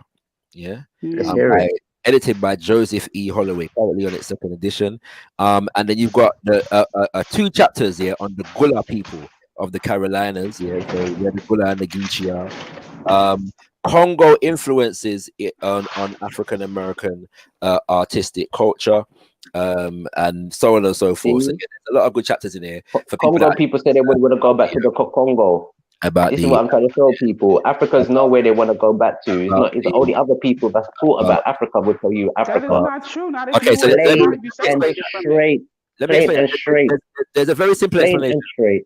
There's a very simple explanation for that. When it says, what's it called? When the letter. So this is by the Prince Hall people. So not just Prince Hall. It's a Freemasons. Yeah. You know what? And so Black Freemasons, everybody. You get books. You read to him. Black Freemasons. When Tariq is talking, I know. Get nothing. Nothing. I know. Can you show? You don't let me talk because you always butt her. Beyond that, though. Yeah, because the melanated sis. This is why I say people need to do their research because there's other people with motives behind the information they're putting out. Sis, this is what I try to show my people. You show us the opposite side, then. But this is what I'm trying to do. A chakra just not let me do it. So I'm showing you sis. I'm showing you like the only time when you told me about the channel was called Nubia or something or the other. Right. I'm talking about the channel where you got that information from. Where is the name of the book of that says that Africanism. What? African Americans are saying that they don't have any history, any link to Africa? Where? Well, tell me the They title of the book, yeah, the but author. sister, Shakara just said that man is from Prince Hall. No, not Can't every. you see? No, Can't you it's see a the man is 7-minute writing? video. Can't you Wait, see the man no, is one writing, for person. instance? Listen, Torres, I'm about to listen. I'm about to go and watch the rest of the video, and I'm gonna give you another name, but that's not Prince Hall. All right, hold on. There's Paul Coffey. I've already given him the name Paul Coffey. Yeah, but sister, but he's an educated man. Who's educated this man? Anyway, so Hold on, let me talk to the sister for 2 seconds, Shaka. I mean, you've been talking for a while. Let me and the sister just have 10 seconds. She's going to find something for 30 you. seconds She's at not least. speaking right now. Yeah, 30 seconds at least. The sister brought us some information, and me and the sister haven't been able to digress on it properly yet. So I'm saying, sis, Shakara just showed you that these man come from the Masons now. As I said to you, she's going to get. And now it's showing you now how early Black people was introduced into these times, and it would show you when Black people were introduced into these things in the late 1800s. After when America gained its independence in what 17 something or the other, or the mid 1700s. This is when the Shriners, people from North Africa now, that are able to come in, not from West Africa or what they used to call West Africa at that time, from North Africa, from Lebanon, and all these places moving into America. The gymnastics, to disconnect oneself from African people is mad. But what the letter says is, we or our ancestors have been taken from their connections and brought from Africa and put into a state of slavery in this country. Yeah. We or our ancestors. So on both counts, you're recognizing that some of the people that have signed this petition and Masons, this letter has been written on behalf of, were born on the continent, and some of them it's their mother and their grandfather or something like that. That's born. However, when it comes to the different people groups, it would stand to reason that there is not one people group here signing this letter, or that the people that are signing this letter, this petition, are descendants of various different people groups, and because, especially for those who are, but not exclusively, but especially for those who are born in the Americas, it is highly likely, that, for example, you've got one Ashanti parent and one Bokonga parent, for example. One Yoruba parent and one Fon parent, for example. So the idea of one specific so-called tribe becomes null and void on the basis of the fact that even those who come from one specific so-called tribe are signing a petition alongside Africans who come from another specific tribe, so-called, and there are also Africans who have don't know why you had different to explain lineage. that. I don't know why you had to. All right, 2 seconds, Listen, 2 seconds, please. Torres, 2 seconds. listen, I want to I'm give going you to a answer name. the brother, Torres, please. listen, The I want brother to give you a has name. asked me something. I want to talk to the Listen, I brother. want to I give don't you know a why name. they The keep name doing is it. Newport. The person's name is Newport Gardner, right? Newport Gardner, Gardner. They established the African Union Society. This has nothing to do with Freemasonry in 1780.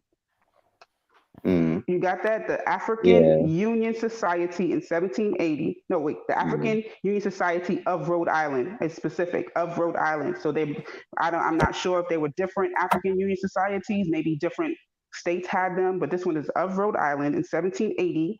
And you can also look up Samuel Hopkins memoirs. So Samuel Hopkins memoirs has a lot of collections of different things that people were reporting to them, and they were just jotting this is their own personal memoirs of what was going on at that time. So this is just more information that it's not just, we believe, we just want to be African, we just want to be like, this really happened, man. And like, but what I'm trying to show you, sister, that so did West Africans left the coast of Africa knowing Freemasonry?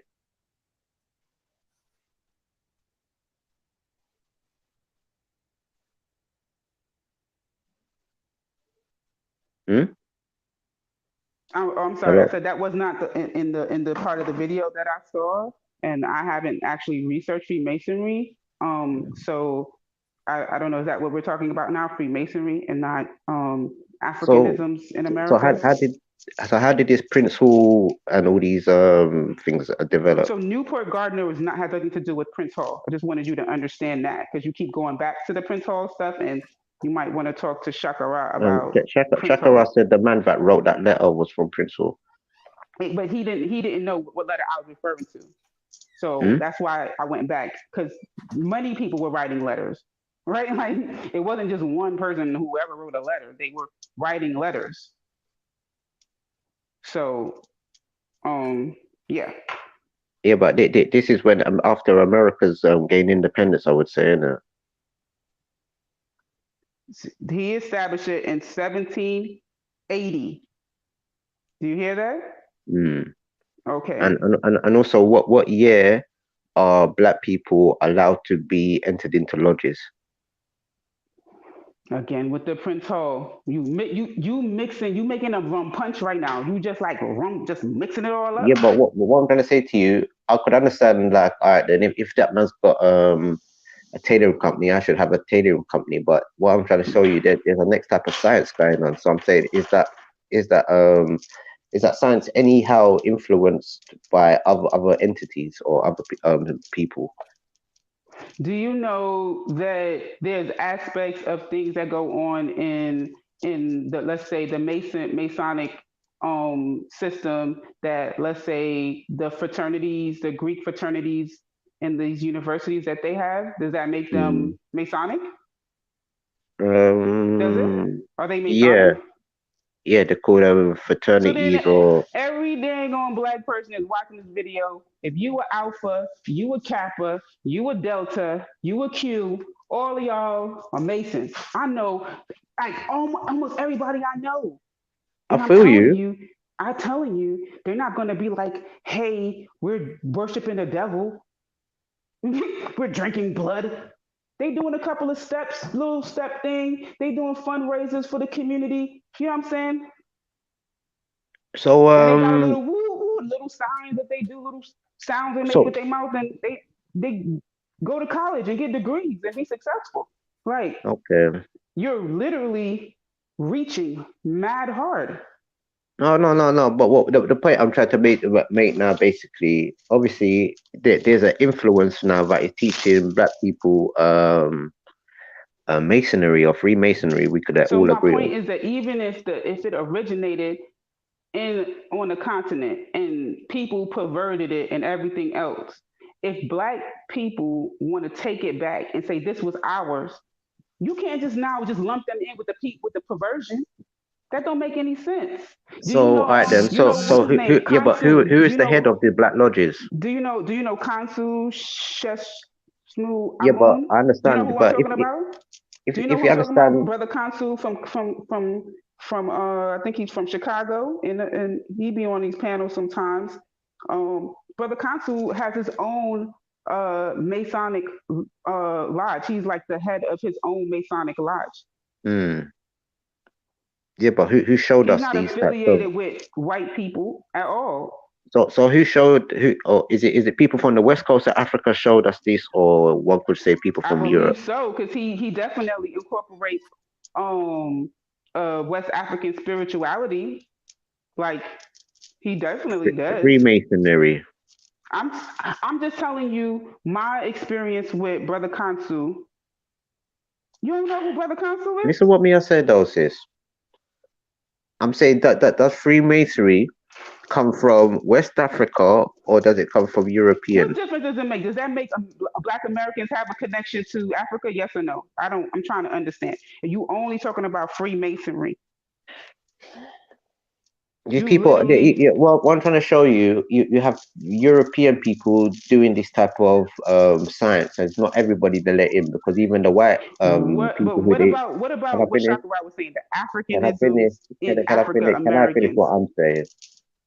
Because you just want to talk about Freemasonry, right? And I've already what said is Prince Hall? What's Prince Hall? I don't know about Freemasonry. So what is Prince Hall?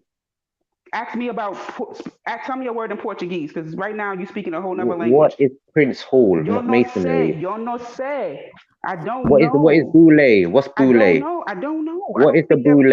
Is that English? Boule. You ask for French, Translation, I'll give please. you French. You ask for Translation. English, I'll give you English. Give me Spanish.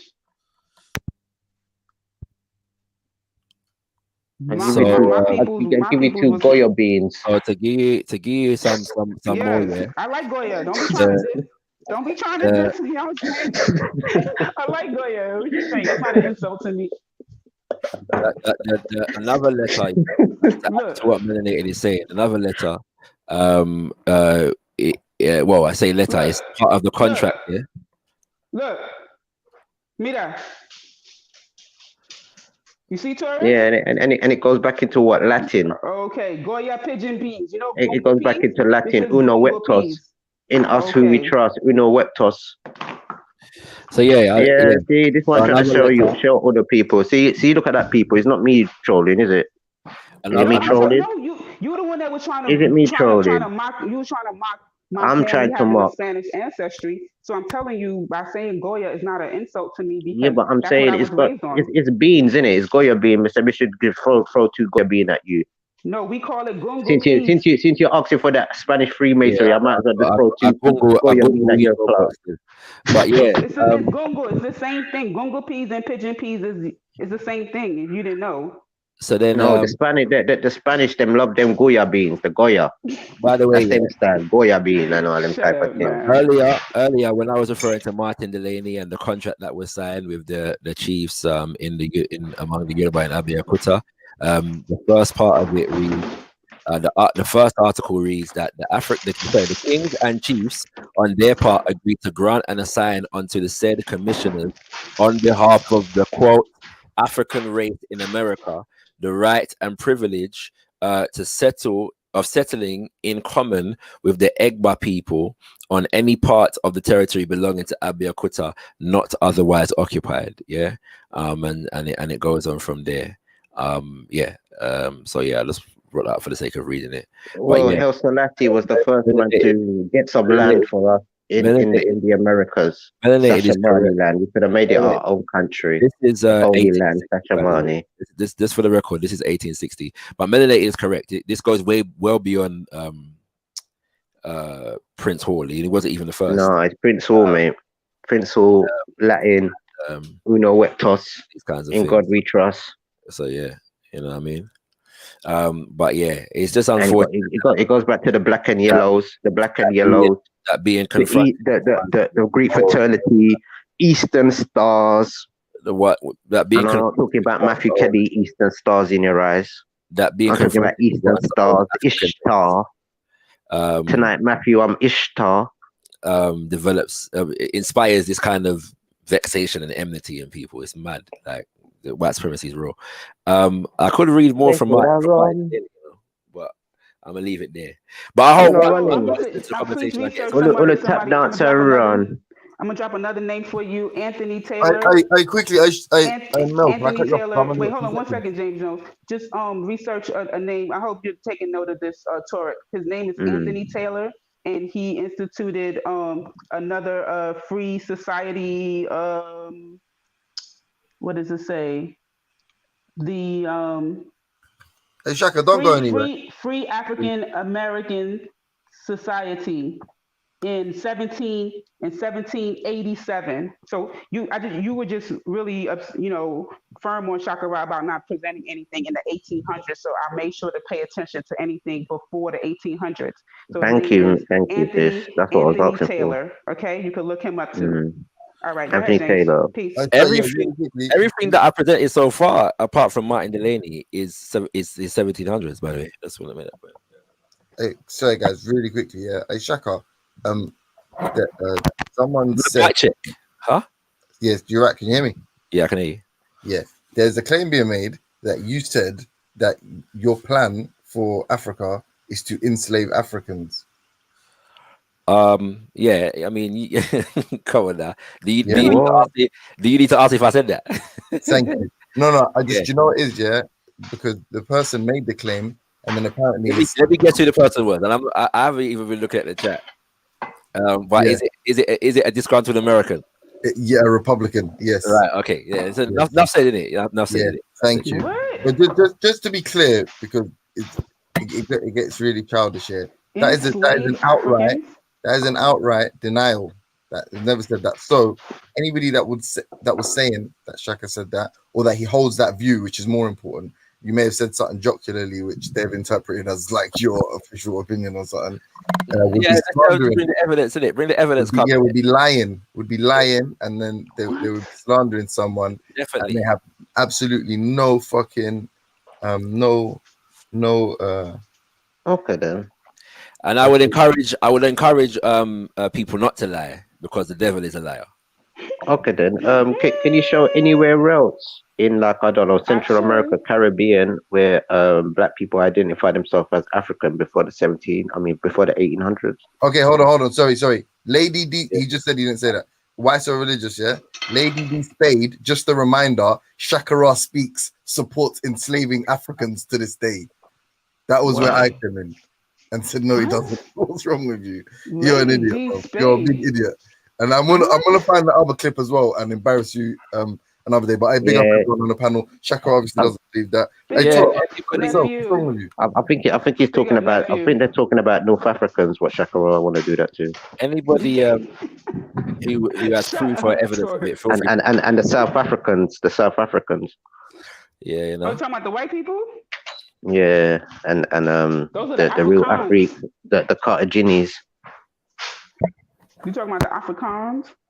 Yeah, and the Carter Eugenes. Well, that's interesting. Anyway, back to what we were saying, because this was some good, learning about.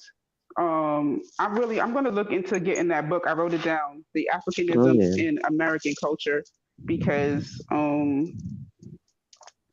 I think that, me being an African in America, I need to pass that further information down to the next generations, so that could be something I would share to the offspring and, furthermore.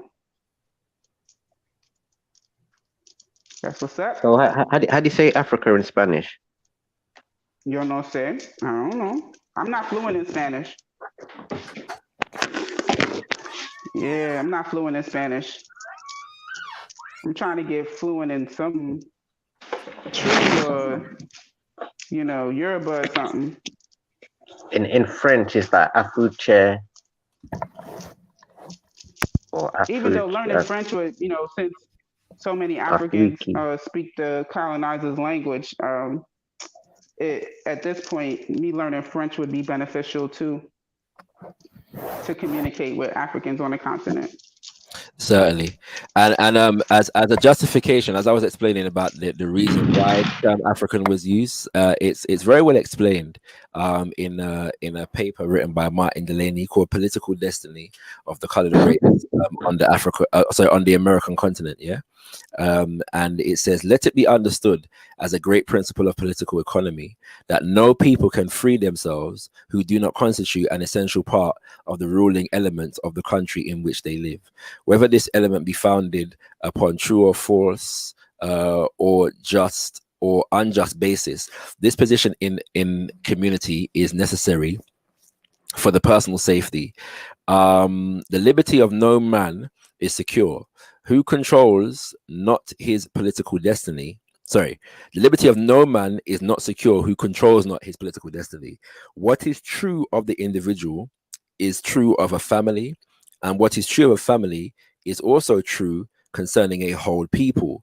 To suppose otherwise is that delusion which at once induces its victim through a period of long suffering patiently to submit to every species of wrong, trusting against probability and hoping against all reasonable grounds of expectation for the granting of privileges and enjoyment of rights which will never be attained. This delusion reveals the true secret of the power which holds in peaceable subjection all of the oppressed in every parts of the world.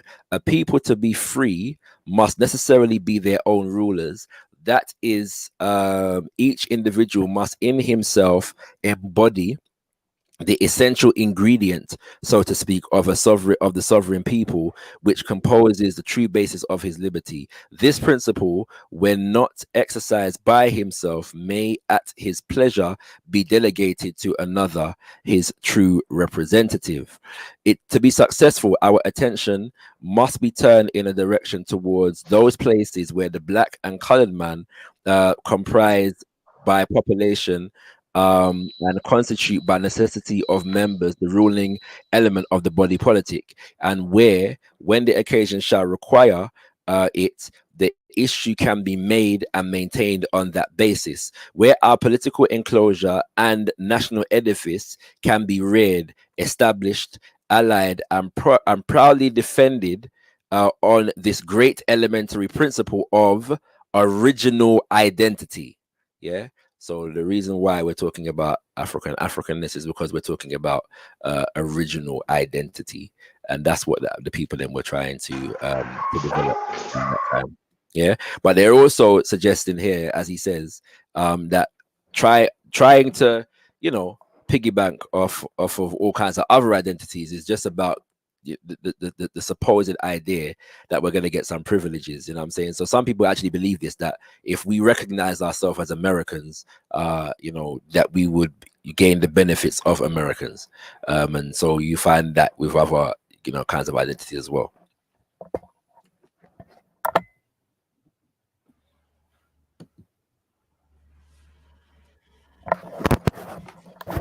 Okay. By the way, that was I never said that your plan for Africa is slavery. Shaka Ra, were you not on a panel one day when people were talking? I think it was you and Issa, and you said that you support slavery if the people who rise above the people that they feel have gained off of their backs. You said, and that you support the concept of enslaving them. That's what he's doing. He's talking about the white South Africans. This was the Gaddafi conversation. The context of the conversation was in relation to what is slavery, reparations, and them kind of things there. No, and they weren't talking about that. I was discussing the difference between enslavement enslavement in the Eurocentric sense, the transatlantic sense, and servitude. Yeah. In other indigenous societies.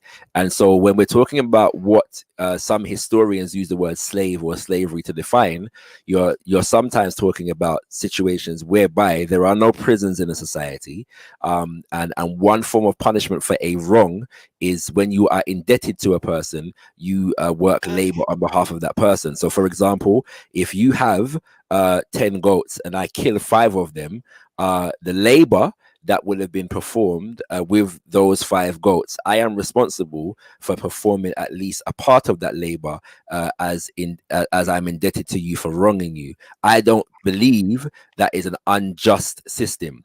And so you even said a building. You said and so as an aware in the context of reparatory justice, if civilizations have been destroyed, I don't believe it's necessarily wrong for those who have destroyed those civilizations to help in terms of labor in building back those civilizations. But you won't call it slavery. But in the context of that conversation, I'm not even necessarily saying that this is my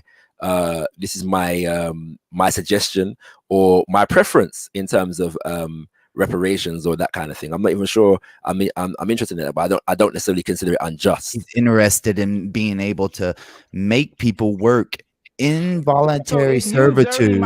Notice how you won't let me talk. No, that's not the same thing. He's talking. He literally just said that they destroyed the civilization. But they should be responsible for fixing it. And I just said, if you come and dirty my house and I make you listen, melanated, you think that's wrong. You notice you won't listen. So he said that it can be the whole society of people. The whole society of people can be forced into involuntary servitude, pretty much is how he calls it, but it's really slavery. He didn't say it. And yes, he did. And he said that they would have to rebuild buildings, he even said, and that if they destroyed it, yeah. Do you have the video? You're leaving that part Do you have out. the video? I said religious. Do you have the video? And do I have to bring the video? Why Press can't you just play. admit that you support the concept Because of you're when people rewording what take he's over? saying, so he's not No, going to no. agree to what If you're people take rewording it. no, he's the one rewording it. The fact is, he even said So then press play. he Then. notice you don't want to let anybody talk, Melaned. So what he said was that if people rise above the people that they feel have earned off of their backs and their turmoil, then they have to rebuild the whole society. Now, the thing is, he's not. He even said that if they don't have prisons, they don't have jails, then it really does make sense, and that he supports it. Now, he's not going to call it slavery. He tried to say that it's rebuilding and that it's you owe me a little bit. You owe me a little bit of labor. You owe me a little bit of What you're doing labor. right now is you're paraphrasing it. That's not what I said. That's not. I never made reference to whole societies. Yeah, but to be honest with you, I don't have any interest in it. For example, if we're talking about reparatory justice, yeah, I don't necessarily have any interest in Europeans coming to rebuild buildings in Yeah, you're Africa and talking about Caribbean. the conversation is about I don't really Gaddafi. have that desire. And if you're talking about whole societies, where did I make the statement about whole societies? It was in the conversation with Issa and Gaddafi, and because the conversation originally was all about slavery, and then they pushed it on you, and you broke down and wouldn't call it slavery like you're not calling it now, but No, you I would don't. say that, but you would say people would have to work for the people who won whoever won the battles, won the taking over the country, were allowed to. No, I didn't say anything about winning battles. I didn't say that you said that. I'm saying that that's the context that The you were saying. context of my statement. The people who take over the country from the people who were in power, if they feel like they had an injustice and had reparations owed to them in the form of labor or in the form I don't of consider greed. it to be an injustice. No, I don't consider it to be Look, injustice. he supports it. I don't consider people. These people get paid. Would these people get paid? People working to pay off a debt. Would these people get paid? Would these people get paid and have free lives? Why would you pay somebody who destroyed This is what I'm trying to say. Like, do you Why would you get pay paid? them? Do you get That don't paid to make give any me back what you robbed from me? That doesn't make any sense. Like, No, you're this trying is to have a people who have been argument doing and this not for doing very generations. well. That was even It's part of the not- question. Trying to get an argument and not doing very well at the moment. What you're not saying is that he supports. I'm disappointed. I was saying that He supports one He group does of not people support going being to random innocent people who he have not supports, wronged he you and just supports a putting them group of into people being servitude. above another group of people and making them forced into labor without paying them and not giving them any freedom not to do it. There you go. That's slavery, bro. That was never stated either. So listen, this is you where know, me and why Shaka people Rod do that? differ, because when the whole conversation about servitude is right or whatever, y'all remember when Prospect was over here and he was explaining all of this stuff about servitude and Islam and all that kind of stuff, and there was a group of people that was like, you know what? If your people defeat Who another cares people, about Prospect, bro? Listen. This is what I'm saying. When people are saying if your tribe defeats another tribe, what would you do? Put them into slavery? People were saying that putting them into servitude was the most humane way. I was like, kill them. Once you conquer them, kill them, wipe them out. See? And people were saying that that's wrong. So which one to you do you prefer? Why so religious? Killing them. Why is there or only putting two them in answers? servitude? Why is there only two answers? Melanae God, you realize that's called a false dichotomy when there's only two answers, two solutions? Okay, so which one is better? I'm not saying I'm not saying others, but I'm saying out neither of those one are two. better. Neither No, one are out of better. those two. No, that's not the only two. You're not going to put me So into what a else box would you saying do? that Tell me what. I have only two It's a suggestions. conversation. I'm asking you. So you don't like those two, right? What would you do? See, even Mr. Lottie says that you support slavery. You don't want to call it slavery. I'm saying setting them free. Come on. You're entitled to your opinion. I'm not really interested in what you think about what I said. Like, I know what I said, and I know the context of what I said. Yeah, you support. and You so support. if you choose to not interpret it like that, having not having the right to not work and do their own job that they want to and get paid for it. You don't support that. You support a group of people who come into power who feel that they have been oppressed by another group to right the wrongs, if you will, and have them do labor across hard labor too. You were talking about building buildings and roads on that video, bro. So it's not like something that you're talking that could be done in a day or two. You're saying that it could be the whole life of them, and that they are owed it, and that they will not have the right to say no. That is slavery, bro. You are entitled to your opinion, and if you feel you need to embellish all of that on what I said in order to have a disagreement with it, you're entitled to your opinion. I'm not really I'm not really. You don't call it slavery doesn't mean it's not slavery. Yeah, I call it bread. That doesn't mean I'm not talking about cornbread. And the reality is, if I didn't say all of that and you want to read that into it, then you're entitled to your opinion. You know what I'm saying? Whatever I choose to call it or not call it. But all of this, as far as I'm concerned, is just about ensuring that proper justice is not met out to Europeans in terms of the wickedness that they committed in the world.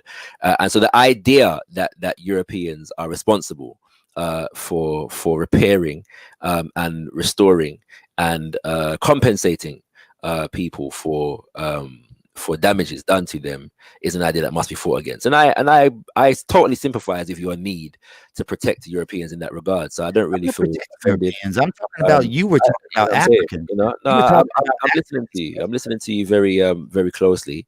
And the idea of reparations and reparatory and justice for wrongs that are done. I know this idea. There's many Europeans on the planet that it rubs them up the wrong way. In fact, yesterday we were discussing an article. Was it yesterday or the day before that? Whereby a white man who was an American white man, no doubt, who was admitting his own racist mentality in relation to his own partner, said that he was reading the history of the Haiti Revolution, and though this happened over 200 years ago, instinctively he rose his hand to his throat in order to protect his own neck, and I thought that was most telling. And so, so you know, those who were on the panel on that day were also raising their throat to their neck symbolically, and you're doing the same, and I understand why. Dude, you're just jibber jabbering because you won't admit that you won't call it slavery. You're good at jibber jabbering. You'll say that people have no right to choose what their job is going to be, and that there's other people above them that force them into work without paying them, dude. This is slavery. If that's what you believe I said, then fine. I'm not really inspired. You're not disputing that your opinion. I've already disputed it. But your opinion is that people. You just call it. What do you call it? Something reparational justice or something? Restorative. Get it together. Reparatory. Reparatory justice. It's on around that long English. Okay. Give me a moment and explain to me how it is different than owning a person if they do not have the right to tell you no, and that you force them to do labor that they don't want to do, and that you refuse to pay them. That's a beautiful question. And if I said anything about forced labor and refusals and lack of refusals and anything like that, maybe I'd answer it, but I didn't. What I said was I don't think it's unjust that people, and I said this on an individual level as well as a collective level, that if people have been done wrong, by a group of people, and that wrong can be measured, in material ways, that the people that have done that wrong are responsible for repairing that damage. There are societies in history in which that system of justice has been employed, and I said I don't necessarily believe it to be unjust, and I think, and I stand by that statement.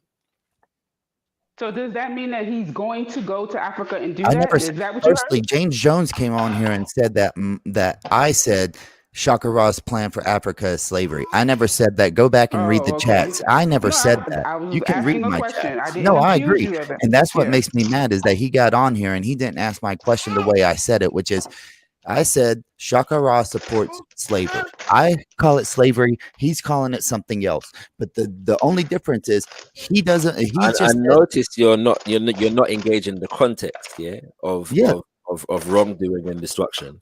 So we're not talking about because I don't. Here's the thing. I don't believe a group of people. I don't believe an individual or a group of people can do anything that justifies enslaving them. I don't think. And you're entitled. Do you think they deserve anything? Do you think a group of people could do anything that deserves killing them? I do believe that murder can be justified in the sense of like Do you think I'm a group saying, of people I'm saying can do anything to make you go to capital war with punishment. them? I have my Do you- son right now, so I have him All right, I on. It's got kind you. of I hard got for me you. to keep up. But do you I feel like support capital punishment. with Do people. you support going to Support capital war? punishment. Do you support going to war? This is a joke. There's always, I mean, there's gonna be reasons that you have to go to war, and there's gonna be reasons that you shouldn't. No, I think so there's reasons for you to go to war, right? And like you go to war, you're killing your enemy.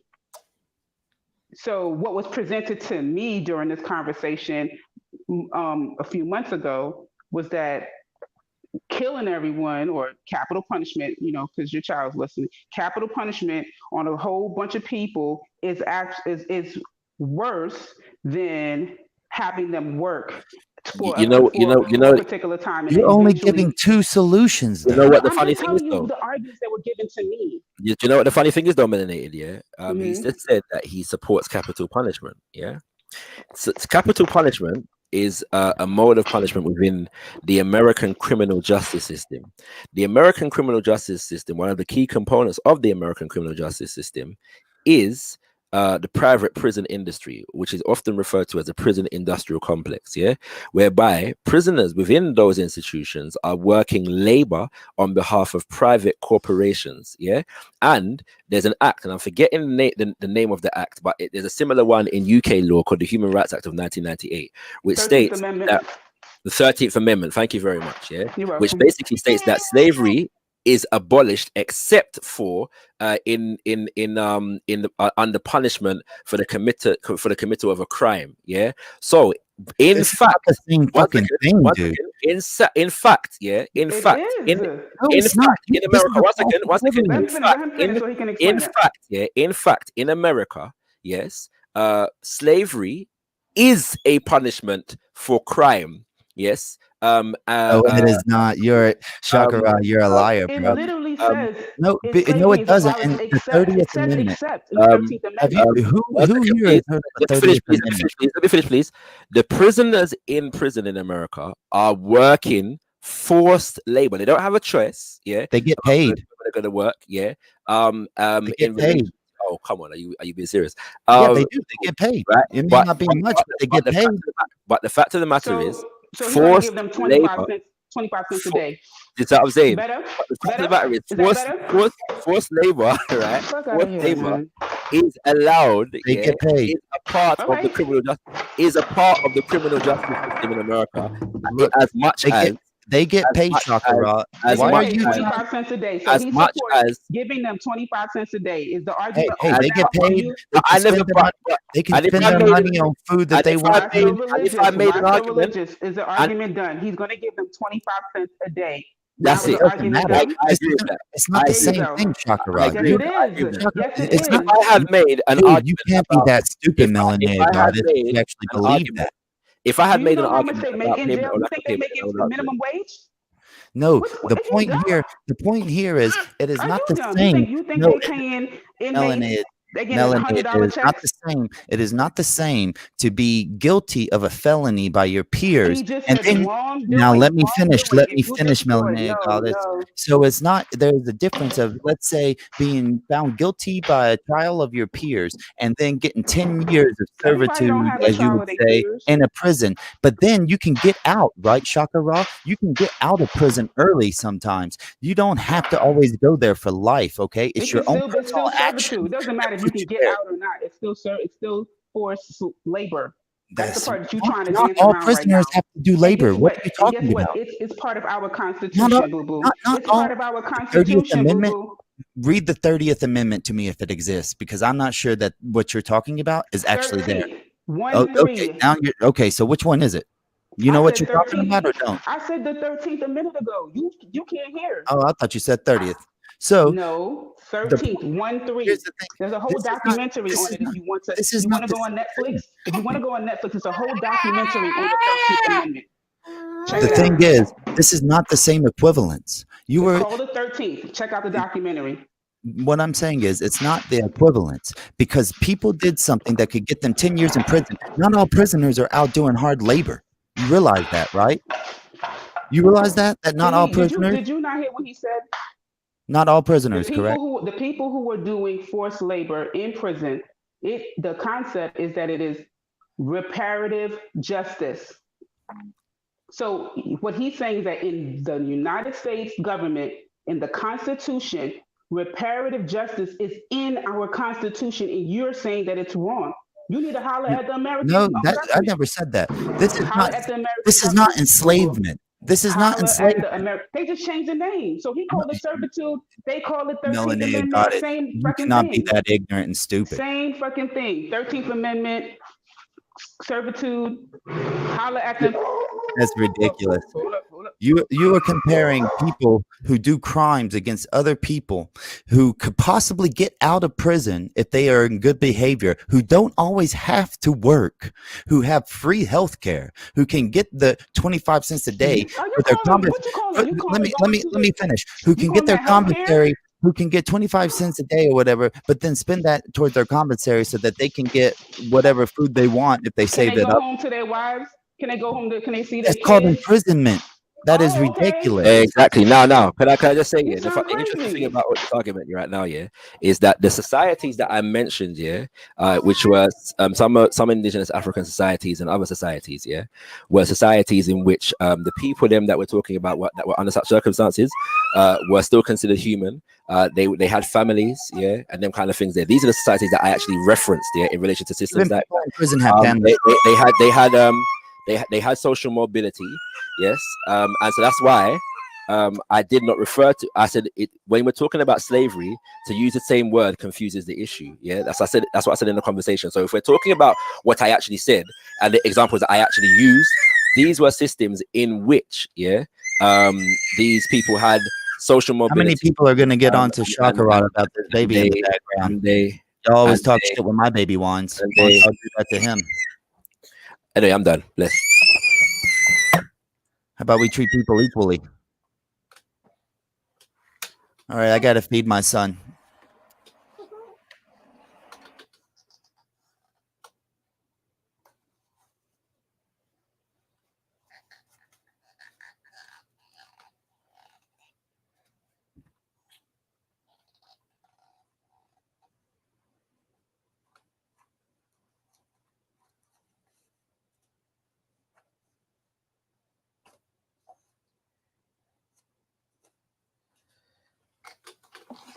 Ooh.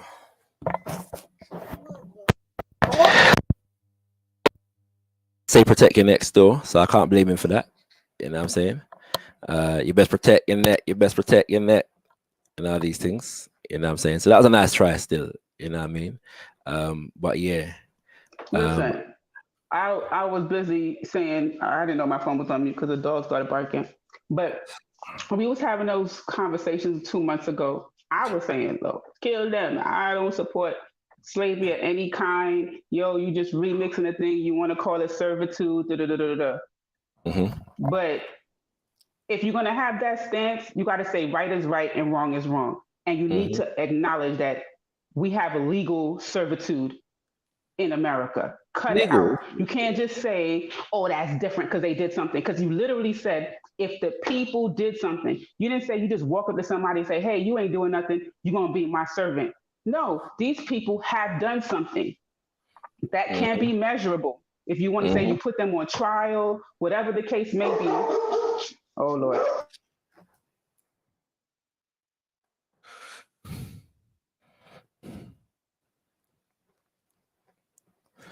Dog's acting crazy.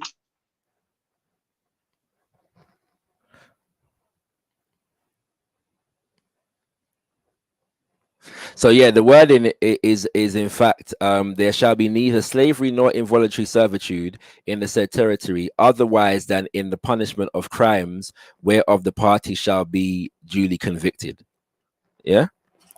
So once again, there shall be neither slavery nor involuntary servitude in the said territory, otherwise than in the punishment of crimes whereof the party shall be duly convicted. Yeah, that's the wording in the 13th Amendment.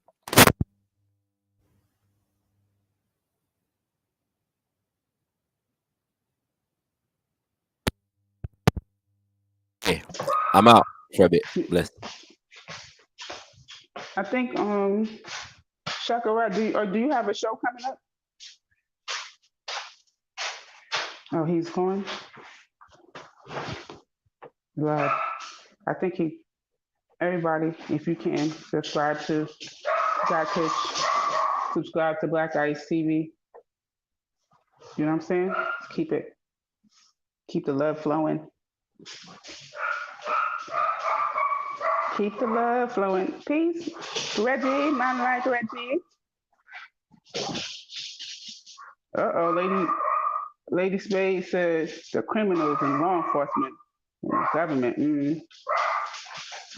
It's the po-po. Listen, bro.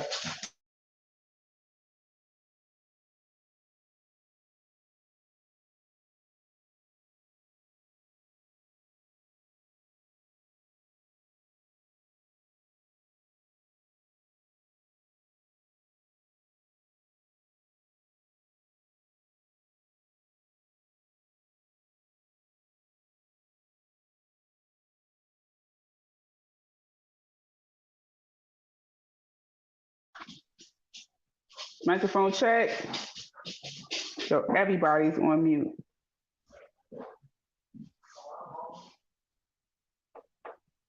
Oh, y'all can hear Cookie barking? Cookie going crazy up in here, y'all.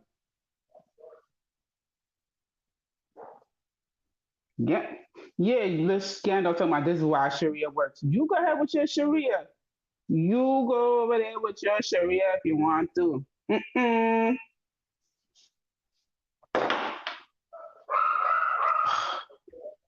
She needs some help, you guys. What's up, Chemo? AL.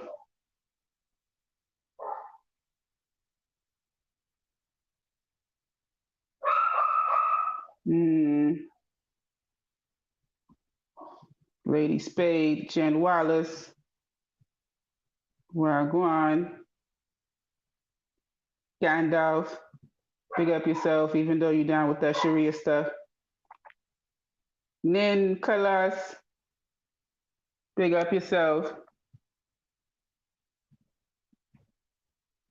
Who else? No, her name is not Chocolate Chip. Her name is Cookie. See?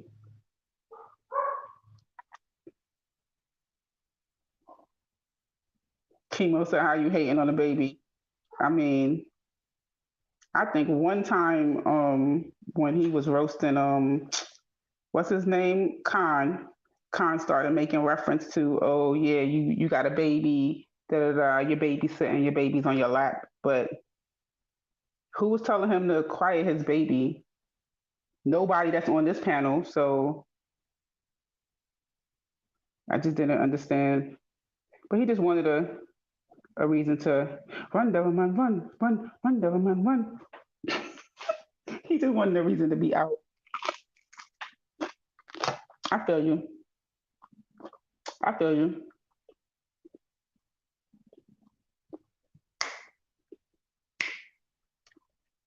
Yo, Cookie going crazy. I got a very, very spoiled dog.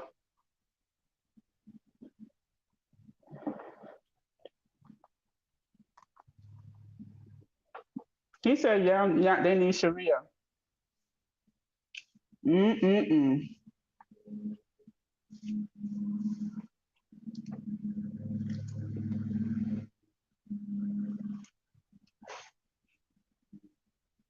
Private prisons are the problem. If beds not filled, then no profit. See? Even A know what's up. Yo, what is wrong with this crazy? I'm gonna go on mute. I don't want y'all to hear no animal abuse.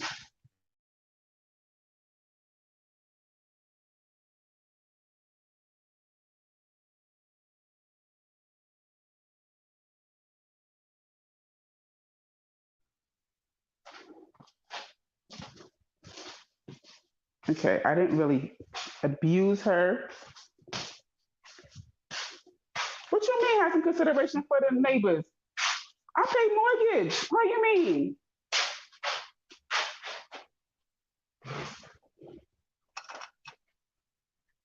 So they can move to non-dog community. Sure.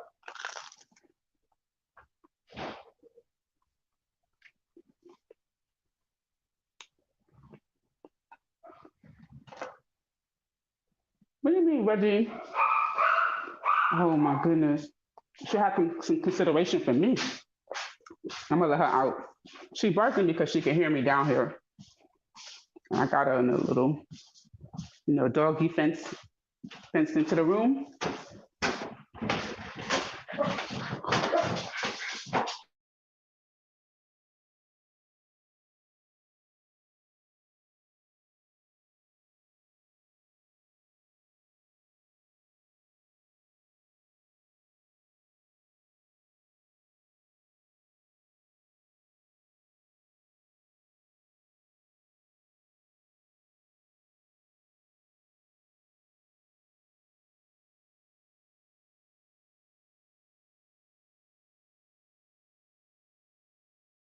Estelle, we was behind like crazy. You should have just. Cookie.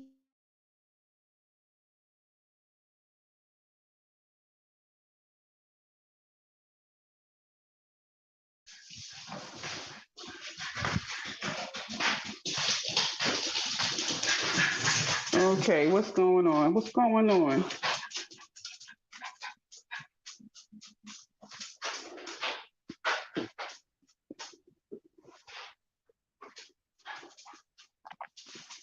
Listen, y'all better stop speaking them people up before they show up. Oh, my dog is a Jack Russell. She's a little feisty thing. She's a little ankle biter who thinks she a pit bull.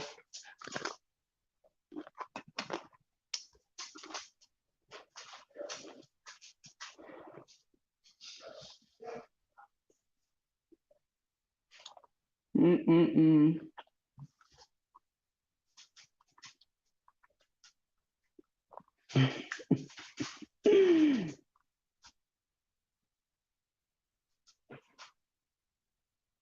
No, I call her Cookie because she's black and white, kind of like Oreo cookies. So I just call her Cookie. Because I felt if I was gonna get a boy, I was gonna call him Oreo. But I got a girl, so Cookie sound better. What is going on in the chat? Y'all wilding out. You guys are all wilding out. Everybody on mute. Mr. Riggs.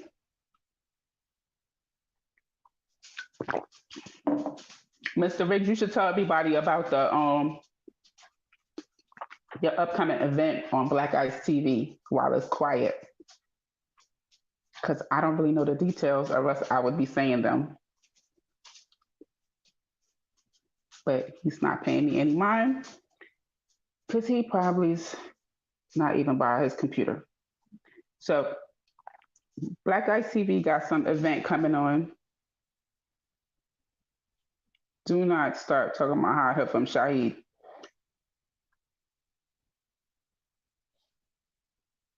What? Gertie is training his Jack Russell to handstand, and she's had my Jack Russell is bad. She has no behavior at all. But then again, how old is your Jack Russell, Gertie?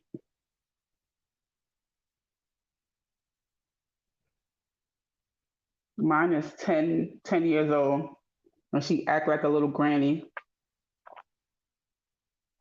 What was I gonna say?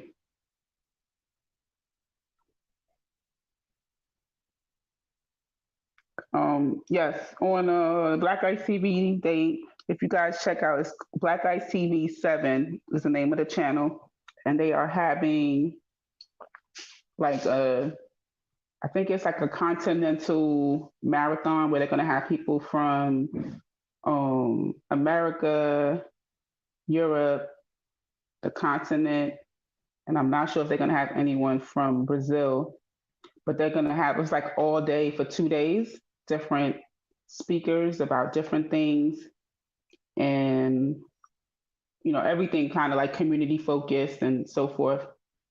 You should check it out. He definitely has like a nice promo video on his channel. I don't know everything, and he's not paying him. But it says that Jack Russell is 1 year and a few weeks. Oh, you got a little baby. That's when they trainable. So I got her from a shelter, and so she was already 2, and she was like had a really, really bad, like a nervous condition. I think she was abused. So it took like 2 years just for her to like trust. Like we would put her food in a bowl and she wouldn't even eat it until we left the room. She just it was like, I don't know if you're gonna beat me, if you're gonna do whatever. She really was she had like a lot of trauma. Yeah, right? Somebody at my door.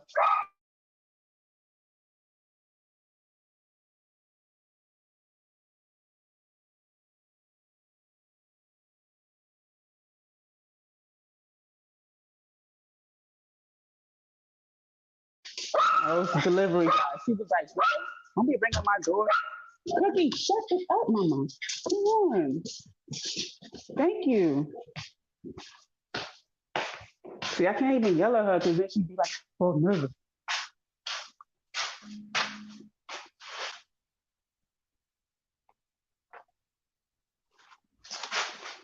Oh, really? Well, sorry to hear that, Gando. Salam ain't too bad. But some of your other Akis be up in there like straight messaging in Arabic. That joint is crazy. I'll be like, yo, y'all are gangster. Y'all are having the whole message in Arabic. Like, I don't know if y'all saying F these mother lovers or whatever. We don't know what y'all saying, but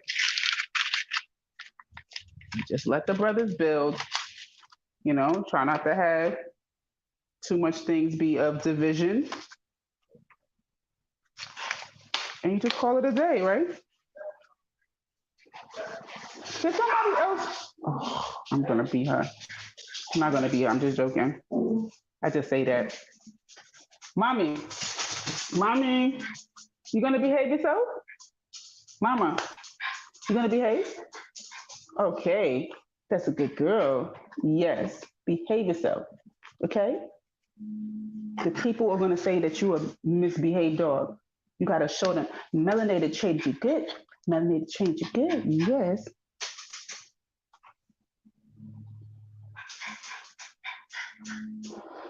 Yes.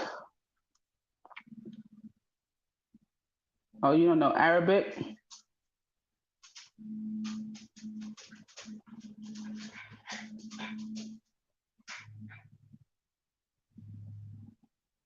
OMG.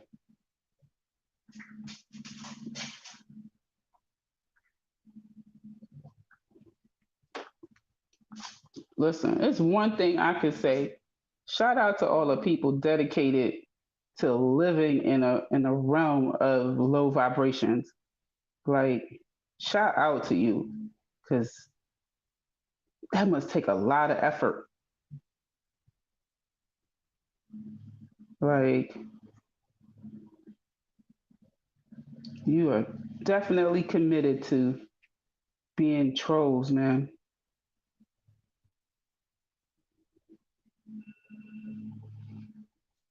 Dogs don't understand. She understand when I say I'm gonna beat you, Jen. I'm sorry, but she do. I be like, I'm gonna beat you, and then she'd be like, oh, she just straighten up. But I don't ever like beat her, but I just be saying it. So I don't know. I think my dog habla inglés. Let me see. If she speaks Spanish. ¿Tú hablas español? Oye, mira, ¿cómo es? Ven acá.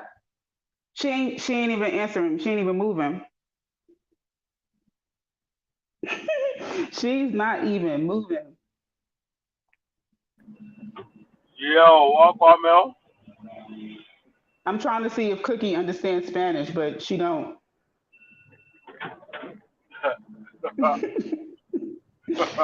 Ven acá, Cookie. she just sitting there. Okay, let me see. Cookie, Mama, come here. Mama. Okay, she ain't coming either. I guess you don't feel like moving.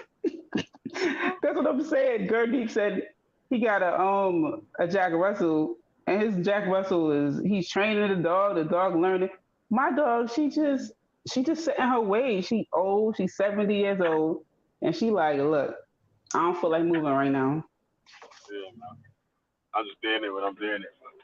Trust me. Yep, she like, you lucky I don't just bite up all your stuff.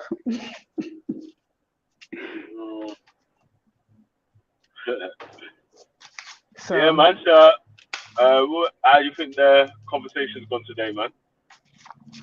I think it went good. We learned a little bit of stuff about the Africanisms in America and the early African Americans who identified as Africans. We talked a little bit about servitude and, brought out that we actually have legal servitude in America. Yeah, it's been. So, been pretty. what about the question of the day? Like, can you see it? Can you see what it is? I can't really remember what I think I don't think anyone. I think it has something to do with, do we need to explain to people like what we're doing? Yeah. Yeah, I don't think Yeah, anybody so why agreed. does it seem like when anytime it's like a movement to uplift like just black people or whatever, it's like a dissertation or a full slideshow has to be given before anyone, and then people still will say, "Well, I don't agree with it anyway." Yeah. Why does it feel like sometimes that we're doing that? No one else has to do that. People just do what they're doing. I don't know. I think that over time, people just feel like they are the stewards of us. You know what I mean? So if you feel like if you have had ownership over something or someone, and then they gain their independence, that separation time is, I'm trying to think of like the relationship between like a parent and their child, right? And I get it. Some parents, like scientific method, no, you don't own your kids. There's some people who have that, right? And then there's some parents that are like, no, you my child, right? Like, so I'm speaking about the parents who definitely have ownership of their children, especially when they're very young. When your child gets older and you relinquish the ownership, right, and they have independence, you still, that period, it takes a while for that parent to be at ease with that independence.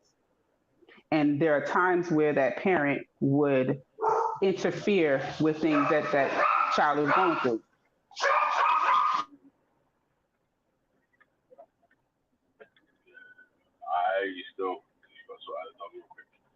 Yeah, man. Well, I got another question I wanted to ask after still, but I wanted to finish up when. Like when my son started driving, I ain't gonna lie, man, I was having heart attacks. You know what I'm saying? Yeah. You know what I'm saying? Like you literally gave them keys and they just drive away. You're like, oh my God. And then you're like, I hope you're wearing your seatbelt. I hope you're doing your signals. I hope you make sure you pay. You don't just relinquish and be like, okay, well, you're on your own. Like if I text him and he texts me back, I'll go, why are you texting me and driving? You see what I'm saying? Like, it's you still, and I feel like, yes, we have our independence, You know, people are free. People are not in bondage technically or like in slavery. But I feel like when we say we doing this, they're like, okay, well, we have to approve. It has to make sense to us. It has to feel right for me. Like, you see what I'm saying? Like they're our parents or something. No. All right, the next thing, yeah. Mm-hmm. Next thing, yeah. So, the Forever Family marched out on Saturday, yeah, and some people didn't like their march out, yeah. But if their march out and what they did was all within the confines of the law, yeah, and they weren't breaking no laws or nothing like that. Everything was done to what the law of the land allows you to do. Should we bother with trying to explain or justify what they're doing to people that disagree with what they're saying? My answer is going to be no. I think that we should let them rest in their discomfort. Because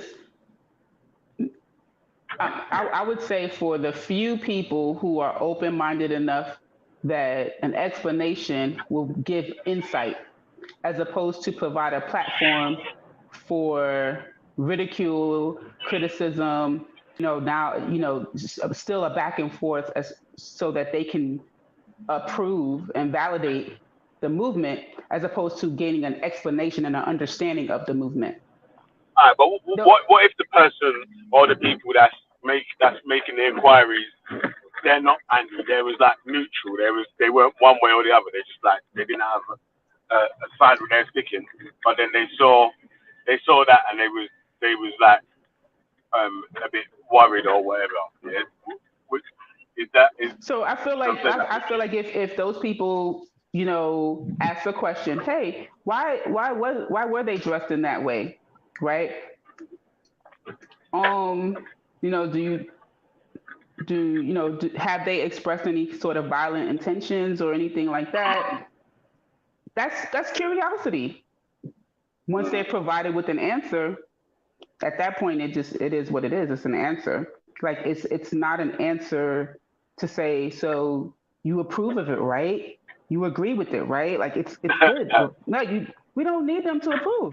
That's my point. Like you can explain to them, this is such and such, this is what they're doing, this is why they're doing it, this is why they felt the need to doing it, this is what our community is doing.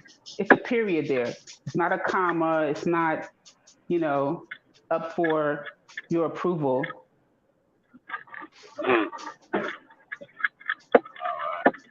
That's how, I don't know. But I do think, I'm not saying that they don't have the right to ask questions about something that they may see in our community.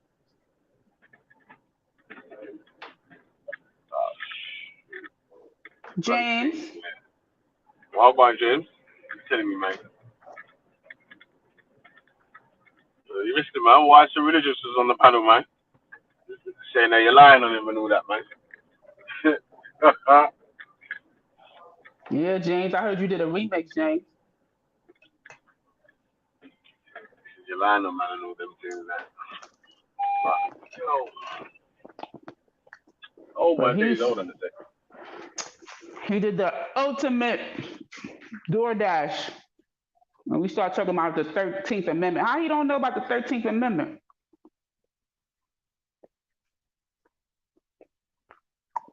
I just realized the thing say fuck the police.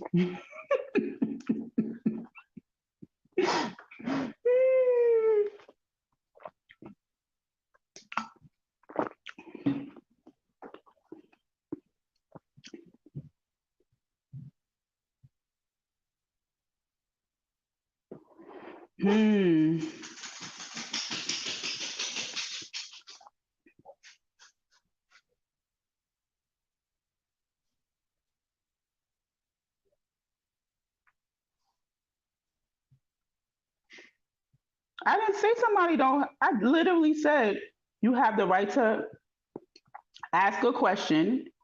If someone chooses to answer it, they're answering it not for your approval. That's what I said. Mr. Uberman, get it right. Don't remix my statements. Please and thank you. Please and thank you. Yeah, man. So, I know they don't want to know, but I'm just saying if they want to ask questions, you know, lady. yeah, the forever Spade. family thing, innit? Yeah. So, Yeah. so like, What if you're What happened?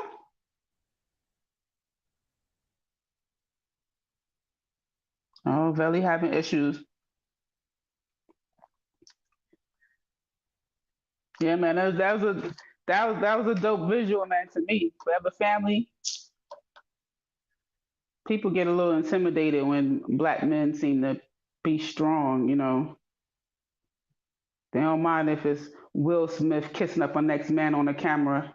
They want to see that kind of black man, but black man suited and booted, they get shook. They get shook. They're like, what's going on? Oh my gosh. Will Smith did what? I think one of his first early movies was like he played like a homosexual. You didn't know about that? No. No. Yeah. I know there's rumors that.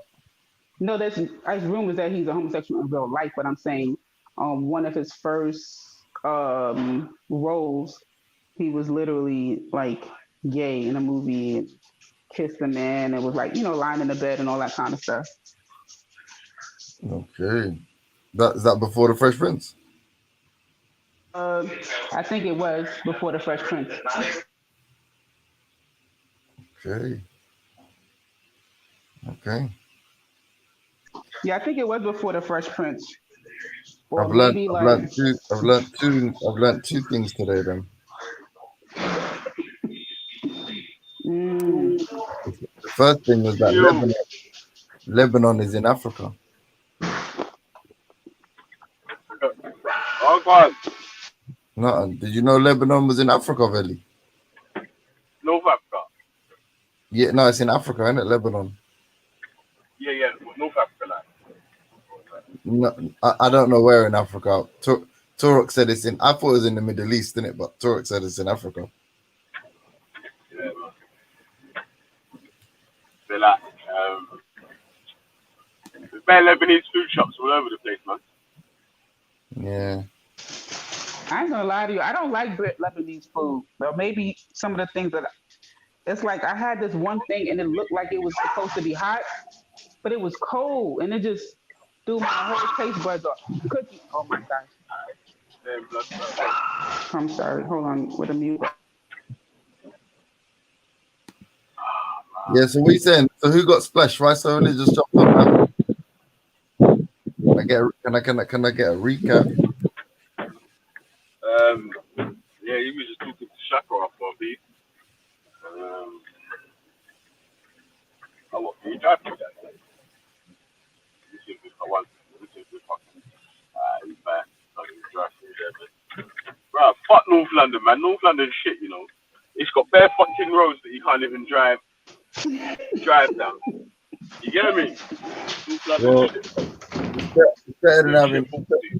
Yeah, no, but it's better than having a fucking all them back alleys with fucking people with no teeth and knives in their back pockets, isn't it?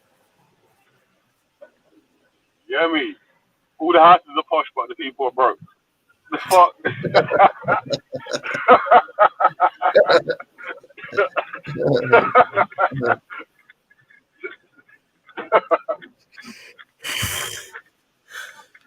Yeah, they obviously why so religious was just asking Shakara if he like agrees with some slavery shit.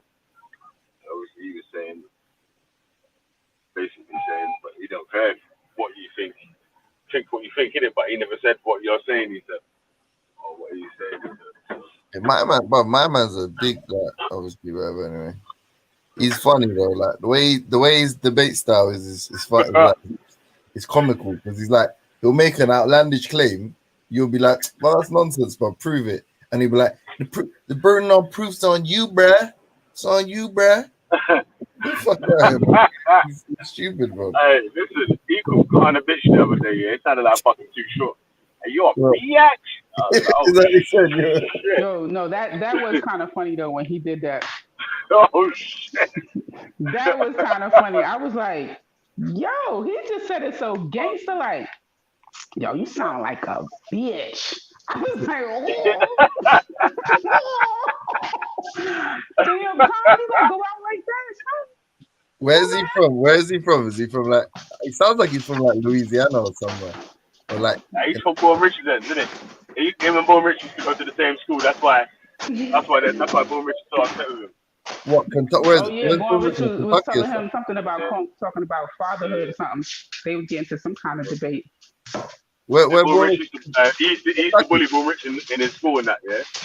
Watch the religion used to bully Bourne Richardson at his school. That's why Bourne Richardson so angry with him. Where's he from? Kentucky? No, Tennessee. That's Tennessee. Tennessee. Oh, Come on, okay. Memphis, Tennessee. Memphis. And Bourne Richardson, yeah, and Young Buck and their best friend. No, Young Buck. Young Buck, the G-Unit guy. The rapper. Yeah, G-Unit. That's Bourne Richard's guy. yeah, that's Bourne Richard's guy too. But I swear the internet fucking finished Young Buck, bro. The internet killed him. Kill Young Buck, man. You gotta stick by your friends, though, man. You know what I'm saying? You gotta stick by your friends. You got a friend. You know what? Yeah, I don't. This is like I don't think there's anything wrong there. If someone's openly, if you say that's your power, yeah, and that person's openly gay, yeah, then I think I don't have an issue. If that person is saying that they're like I'm about to say normal, you know, straight, but they're definitely Chinese, that makes them an untrustworthy person. Oh. It's like all type of shit that they, you know, I lie though, like. Trust me. If you associate with people and you know what their stats are, like what they're on, I couldn't begrudge you for that. I couldn't embarrass you and say, oh that's your Imagine bridge. you could never go on a linkage with my man. Obviously, you don't know straight. what to do. You turn up there and there's bare hench brothers there with dresses and shit. You're like, what the fuck, bro? What kind of linkage is this? Man, they start rushing you and shit. No, but hey, listen, it's just the embarrassment. Naked.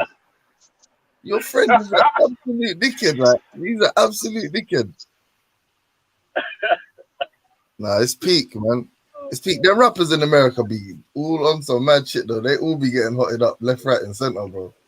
Yo, watch the really just jump on, man. Because I can't remember verbatim for what you lot were saying, yeah. What Shaq was saying as well. Get me, star.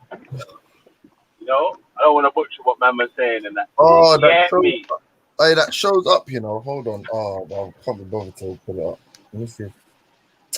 Oh, it's up now. Yeah, blood. Unlike Valley Vision, G Block with the Lil. Hey, you know, seeing as Aspect not stream no more. Can you take the Lil or no deal slogan?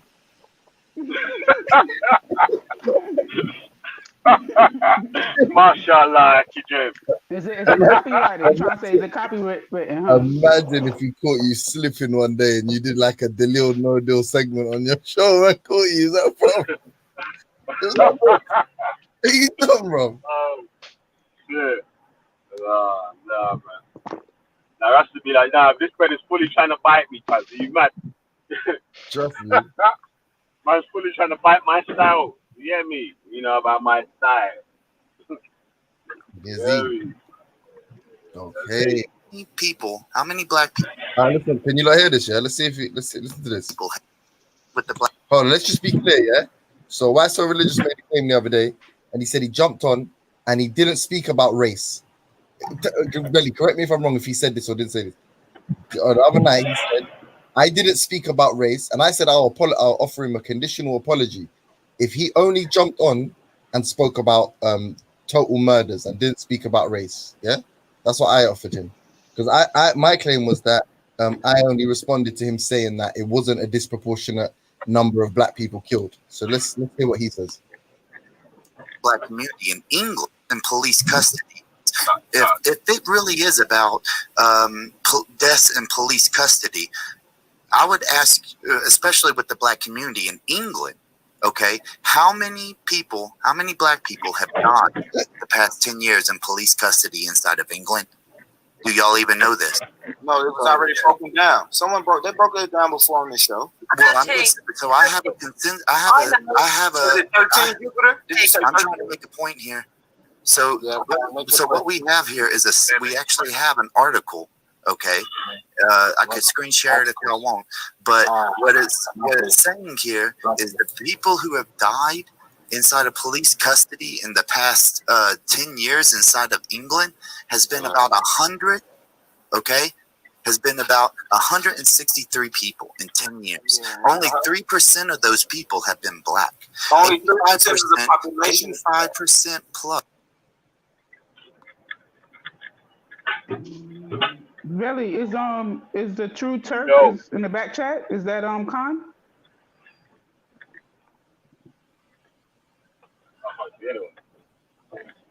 Oh, I saw someone that says call him.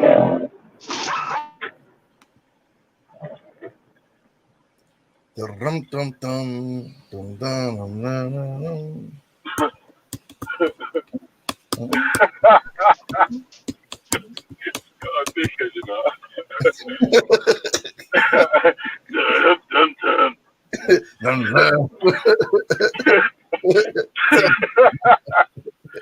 They say God. They say God. They say give it to me one more time. Get low. I didn't even know what you were saying in there. I know. I just remember the thing part, the windows to the wall To part. the windows, to the world. Oh, man. That reminds me of some New Year's parties, boy. To the sweat drip off my... Oh, shit. You know why it's so religious? The fact that you are gonna accept that you was mistaken on that, and I was earnest in coming and responding to specifically what you were saying. I'm not even gonna speak any more on it. That's it. No victory laps, none of that stuff. That's it. Fair enough. Oh, look at people being all decent on the G block.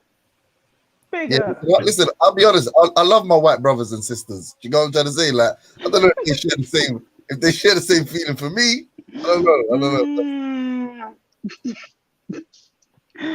James.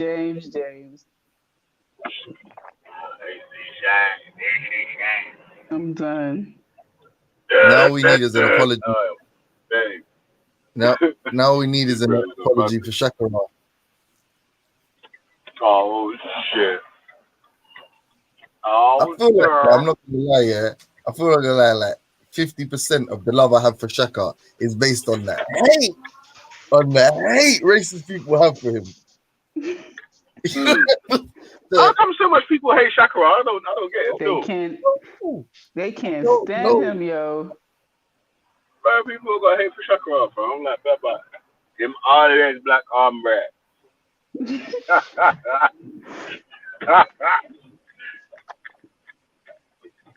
Yeah, I can't lie, man.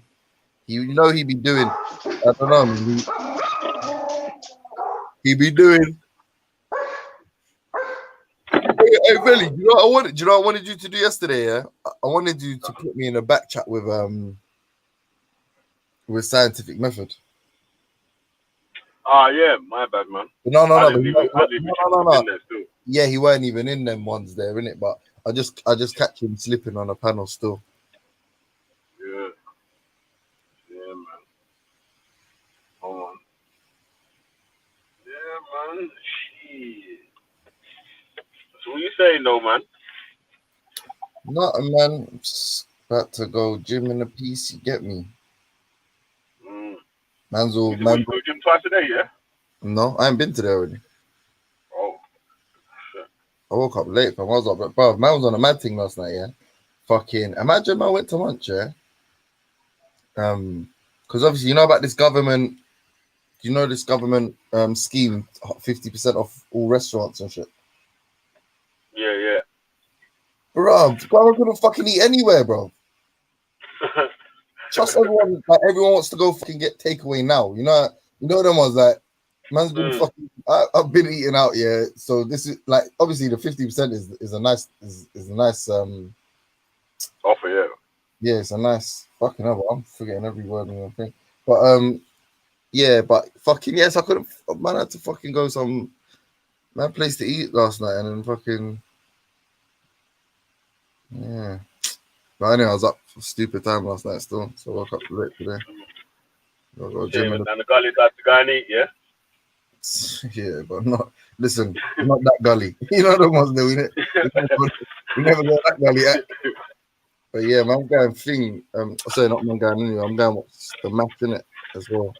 I need to try and go gym and then go watch the football and all that. You know, the greatest team in the world is playing. You know that, innit? Behave. Hey, yo, you man are lucky though. You're lucky. Your youths are lucky as well, man. You man the new kit's a Nike kit, innit?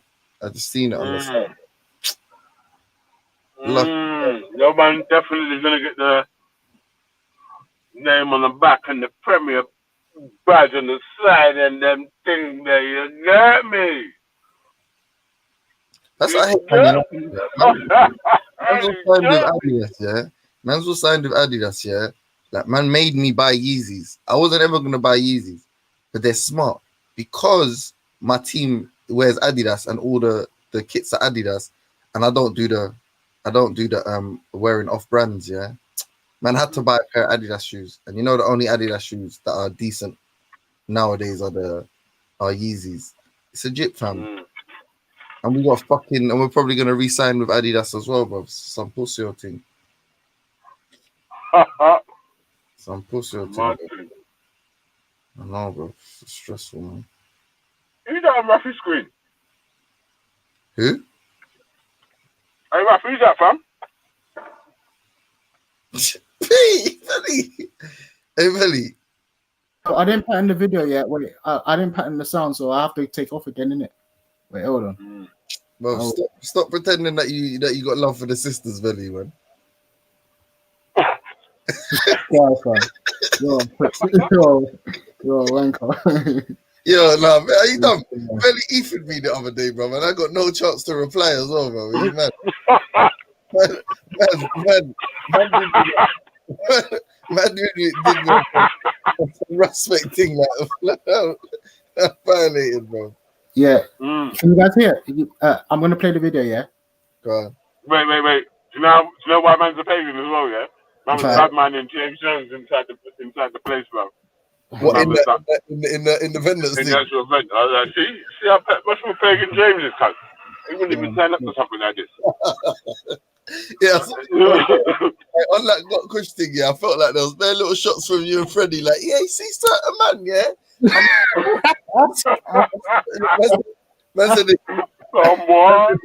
I'm so happy. They got 3C Brad, man. Yeah, bro. Hey, wait. Big up man like DC Brothers with a super chat. Yo, look what it says. Velly, please split with this James Jones. He still sounds broke. Oh man. Oh right. You know what? Yeah. I'm happy. I'm happy. I haven't spoke to Brad in however long. I'm fucking happy. Innit? I'm happy. Oh shit. I was praying that the COVID got him. Oh shit. Is that what that was before, right? Yeah, that was dark. No, I'm happy you're still alive, Brad. But I hate you, nigga.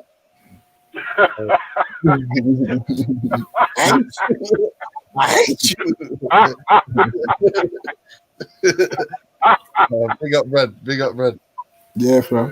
Big up my like brothers, man. Come on, big up yourself, man. Yeah. Is everyone there? Shakara, Terry, are they all there? Or are they away? They went on a lunch break, man. Yeah, Shaka was listening to his Taylor Swift compilation. But wait, we got the biggest Black Power representative right now. Let me play this video. We got the biggest Black Power representative on the panel right now. His name is Wisdom of Young Lion. Let me put him on the main screen. Man, like Shahi. You get me?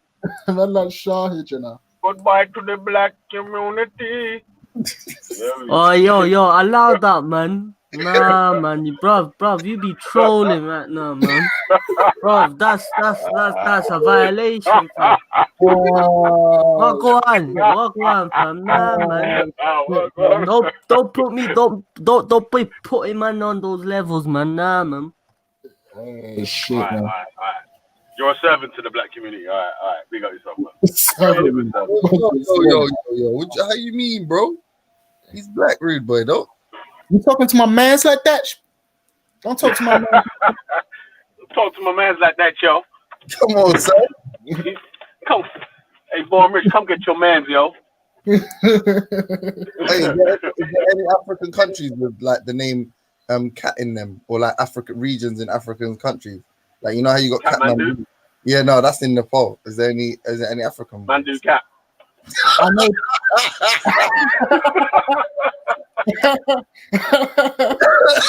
It sound like man be doing Man City, man. Oh my god. Hey, yo. Shahid, I would boycott the show for that, fam. Oh shit.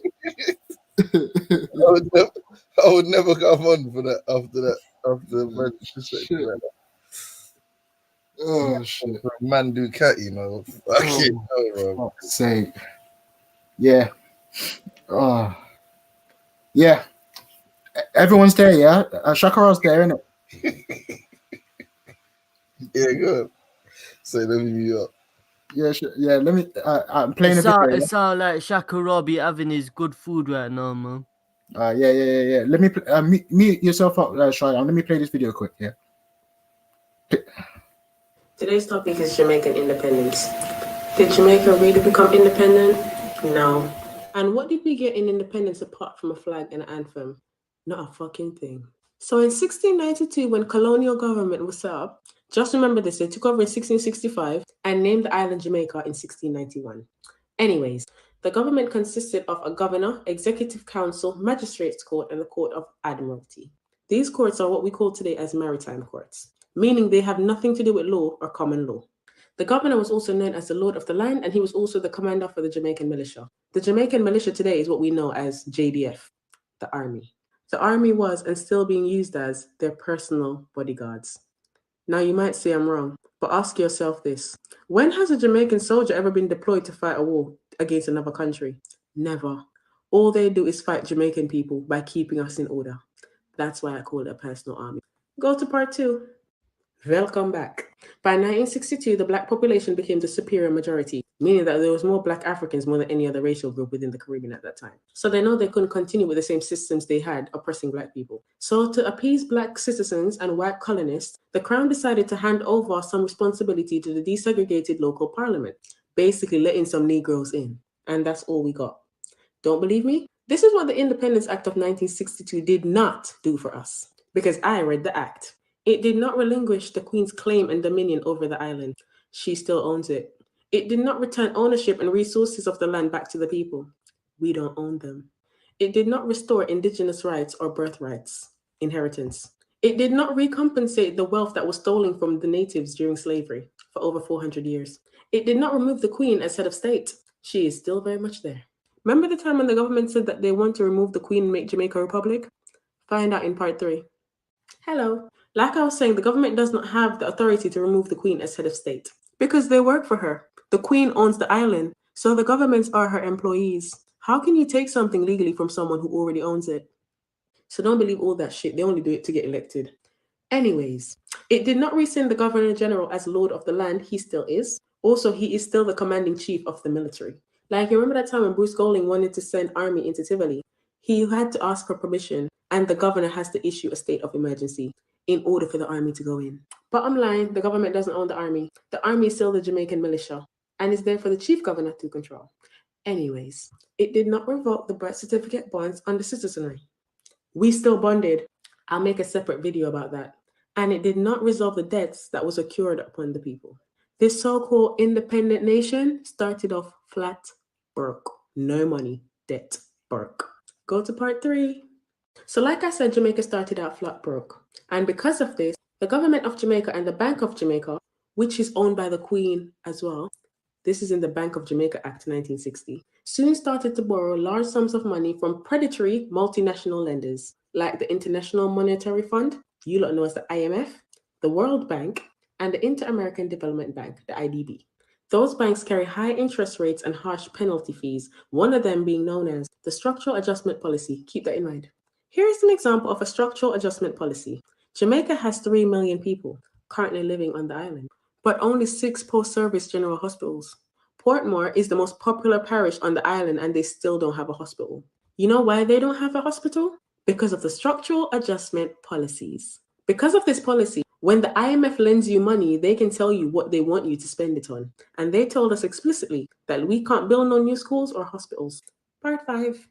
Welcome to part 5. This is part of the reason why Jamaica has not built a new school in over 20 years and a hospital in over 30 years. And the debt is why, which is the grip of poverty in Jamaica. Another negative impact that these policies have on Jamaica is to force the country to sell out its resources. We don't own the bauxite, nor the tourism, nor the airlines, or the airports, agriculture, utilities, or the highways. The 6th of this month will be 58 years since our independence, and these policies are still running our country. They dictate everything, from the value of the dollar to the rate of income tax, to what schools they open or what roads get fixed. Today, every half of a dollar that you pay in tax goes towards serving that debt. The other half goes to royalties and other bondholders. Bottom line, your tax doesn't finance Jamaica. The end result is a bankrupt country with a useless currency and a population working to serve a debt that we did not accumulate. And finally, take yourselves over to part 6. Hi, welcome to part 6. There is a group in Washington, D.C. called the Center Correspondent for Economy. They published a report in 2015. And in that report, they declared that Jamaica was the most indebted country in the world. That means that out of all 198 countries on earth, we're the only ones who owe so much money relative to the size of our economy. Like our debt exceeds the country's GDP, meaning that the debt cannot possibly be repaid because you weren't meant to repay it. You were only meant to have a group of people working to service the debt, not to pay it off. Meaning that Europe still has their fingers, toenails, earlobes, eyelashes, everything in that cute little country we call Jamaica. So please know this, I don't make these videos to offend anyone. I make them to educate and to let people understand that as Black people, child, we still struggling, even in our own country. Thank you for watching. Yes. But did you DM her? That's the real I question. did I DM her, fam? I got the video sent. It was the video sent to me, bro. By who? By her? One of my friends. No, one of my friends. You're on some joke thing, man. Joke, man. Yeah, I like that video. Fam. Did you listen to the content though, James? That's what's important though. Instead of watching, I saw my life. Yeah, I think I watched up to part 3, and then I got a phone call, and then I watched part 5 and 6, which was talking about indebted and all of that. Okay, so Yeah, we spoke about something before. Yeah. We spoke about some of that stuff before, with the structure of the program and stuff like that. But yeah, she's on point still. She's on point. You know? One thing to add though is the situation with the banana industry as well. That's mad deep as well when you check that out in terms of America. The industry is mad. Did she say bauxite as well? Because when I come in, I thought is that Bauxite. There's also okay. Bauxite. There's also textiles and garment manufacture. There's a good documentary called Life and Debt, as in DEBT. That goes into it some more as well. Still, yeah, but yeah, she's on point. Not a Jamaican thing. Sorry, Karen. That's gonna be stupid. What I was about to say. Yeah. So what? Life and Debt. Yeah. Say that again. Life and Debt. Life and Debt. DEBT. It's difficult to get. I think it's on YouTube still. Like, yeah. Hey, did you read that? Say again. Did you read that? Onslaught, Jewish Onslaught. Oh, like I said, I've had the book for time in it, but I don't have a PDF in it. So nigga, sorry, not nigga. My brother, I sent you the email. I know. Yes, you got a PDF now, innit? No, not got a PDF now. Yeah. No. What I'm saying to you is, in the conversation, I didn't say to you I've never read the book. I've got the book, but I didn't have the PDF. That's what I was saying to you. But yeah, so yeah, I haven't read start to finish, but I've read significant portions of it. Have you read what that's like predicated upon the can't remember the name now, but the Talmud. Huh? The Talmud. No, the Nation of Islam. Oh, the secret relationship again. That's it. Not fully. Yeah. Yeah, Yeah, I don't have a PDF for that one either. Although I did have a bullet point PDF type thing. No, I've got a PDF for that one, but that one you can actually just Google and get it. What? The secret relationship. Yeah. Now you see, I know that, but I did that the other day and I couldn't find it. So yeah, all right, I'll try it again because I can't find it I had before. The secret relationship, that's tough. Like I ain't gonna lie, like I think Ziria put me up with that. But the other one, midway through reading the book, I just found it and downloaded it. You know what I mean? So I think sorry, you're saying that it's difficult to get the secret relationship on PDF. No, the secret relationship was fairly straightforward. It was the other. I can't hear you. So there's Breeze. Go on. I said that the secret relationship is fairly straightforward. It's fairly what? Fairly straightforward, like easy to get. I tried it the other day and I couldn't find it because I know it got taken off Amazon, so I figured they locked down all the PDFs as well. But I'll try it again still. I'll try again. What? Wait. Volumes 1 and 2, yeah? Let me see what I've got. Let me see what I've done. The secret relationship. Yeah, but just on that note, Shaka, that's the the girl that was we did talk about it before, and I want to explore more of that. So when I finish uni, I can get into that stuff. What are you studying at uni? Pharmacy. Okay. Yeah, unfortunately, yeah. That's not unfortunate. That's some politics alongside. It's just to get the degree, and then after that, you can do more serious things. You get me? Yeah, well, pharmacy is a serious thing still, you know. Don't downplay the thing still. Come on. Yeah. When you finish, though, they might have you go assassinate another one of Sebi's followers and that. You never know. Like. Fuck's sake, man.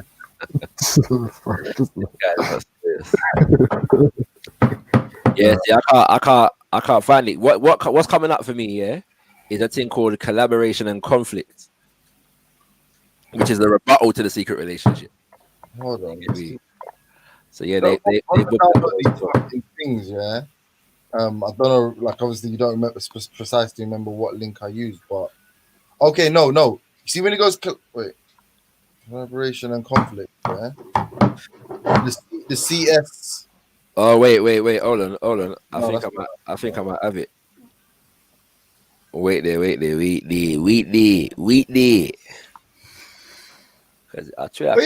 was that thing? Yeah, you know when you interviewed Veli and the man, yeah. Yeah. What was that? Okay, no, it's my guy. It's the first link. See the first link? It says the secret relationship with blacks and Jews, and I think it's Rodriguez, right? Yeah. I've got it then. Yeah, but on mine it's not the first link; it's the second. Yeah, and it's volume. That's volume 1 though. Yeah. Cool. I got it then. I got it. Because I had it time ago and I can't find it, and I'm sure I'll find it again, you know. But yeah, it's readable though. Yeah, it's good. Yeah, 100%. Even the I think I like the the onslaught because it's proper authentic because it's literally like photocopied. It's like the actual book. Yeah. No, but I like it when I can copy and paste though and them thing there, car. Yeah, that is. I ain't gonna lie, like my man's really eloquent as well. Tony Martin. Tony Martin. Well, he's the number one Garvey scholar as well. You know, he's written the most books on the man still. And yeah, so. Yeah, it's crazy what they tried to do to him. Though they tried to stitch man up. Mad. It's mad. Yeah. Who, Garvey? You talking about Garvey? Nah, Tony Martin. Oh, okay. What was I doing? Anyway, I'm on mute for a bit.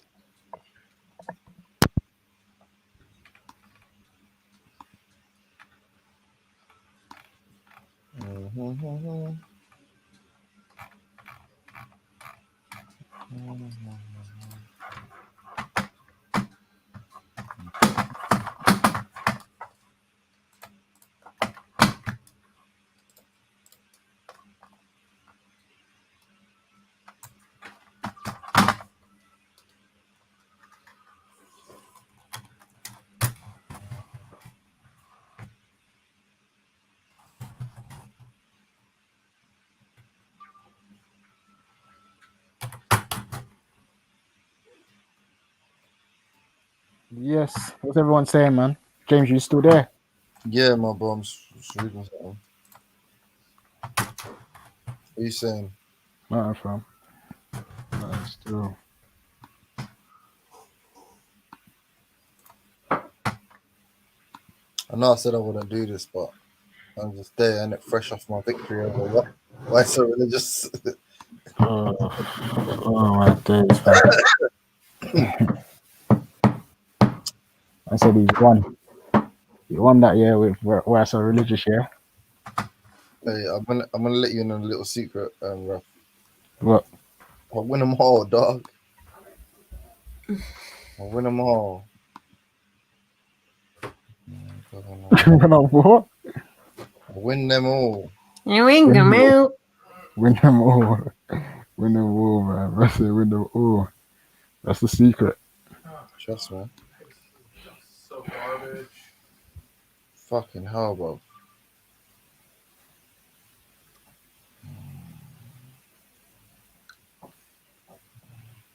Lebanese. Did you ever used to watch Chicago Drill?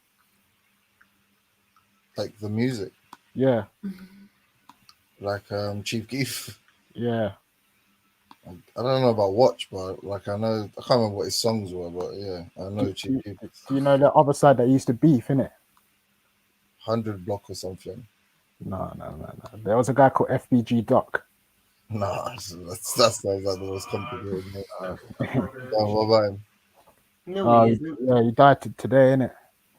Yep. Oh, And then some blue eyes.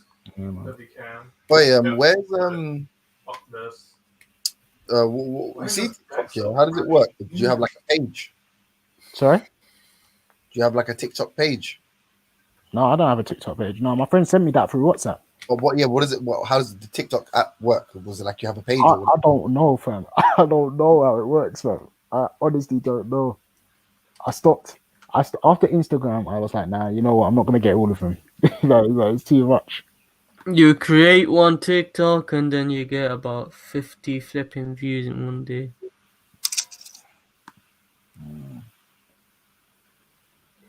Way too many. who's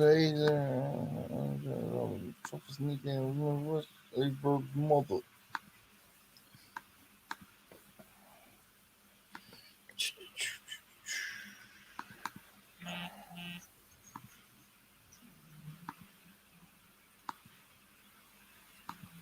Where is it, man? So yeah, what was you saying, Raf? What was anyone saying, to be honest?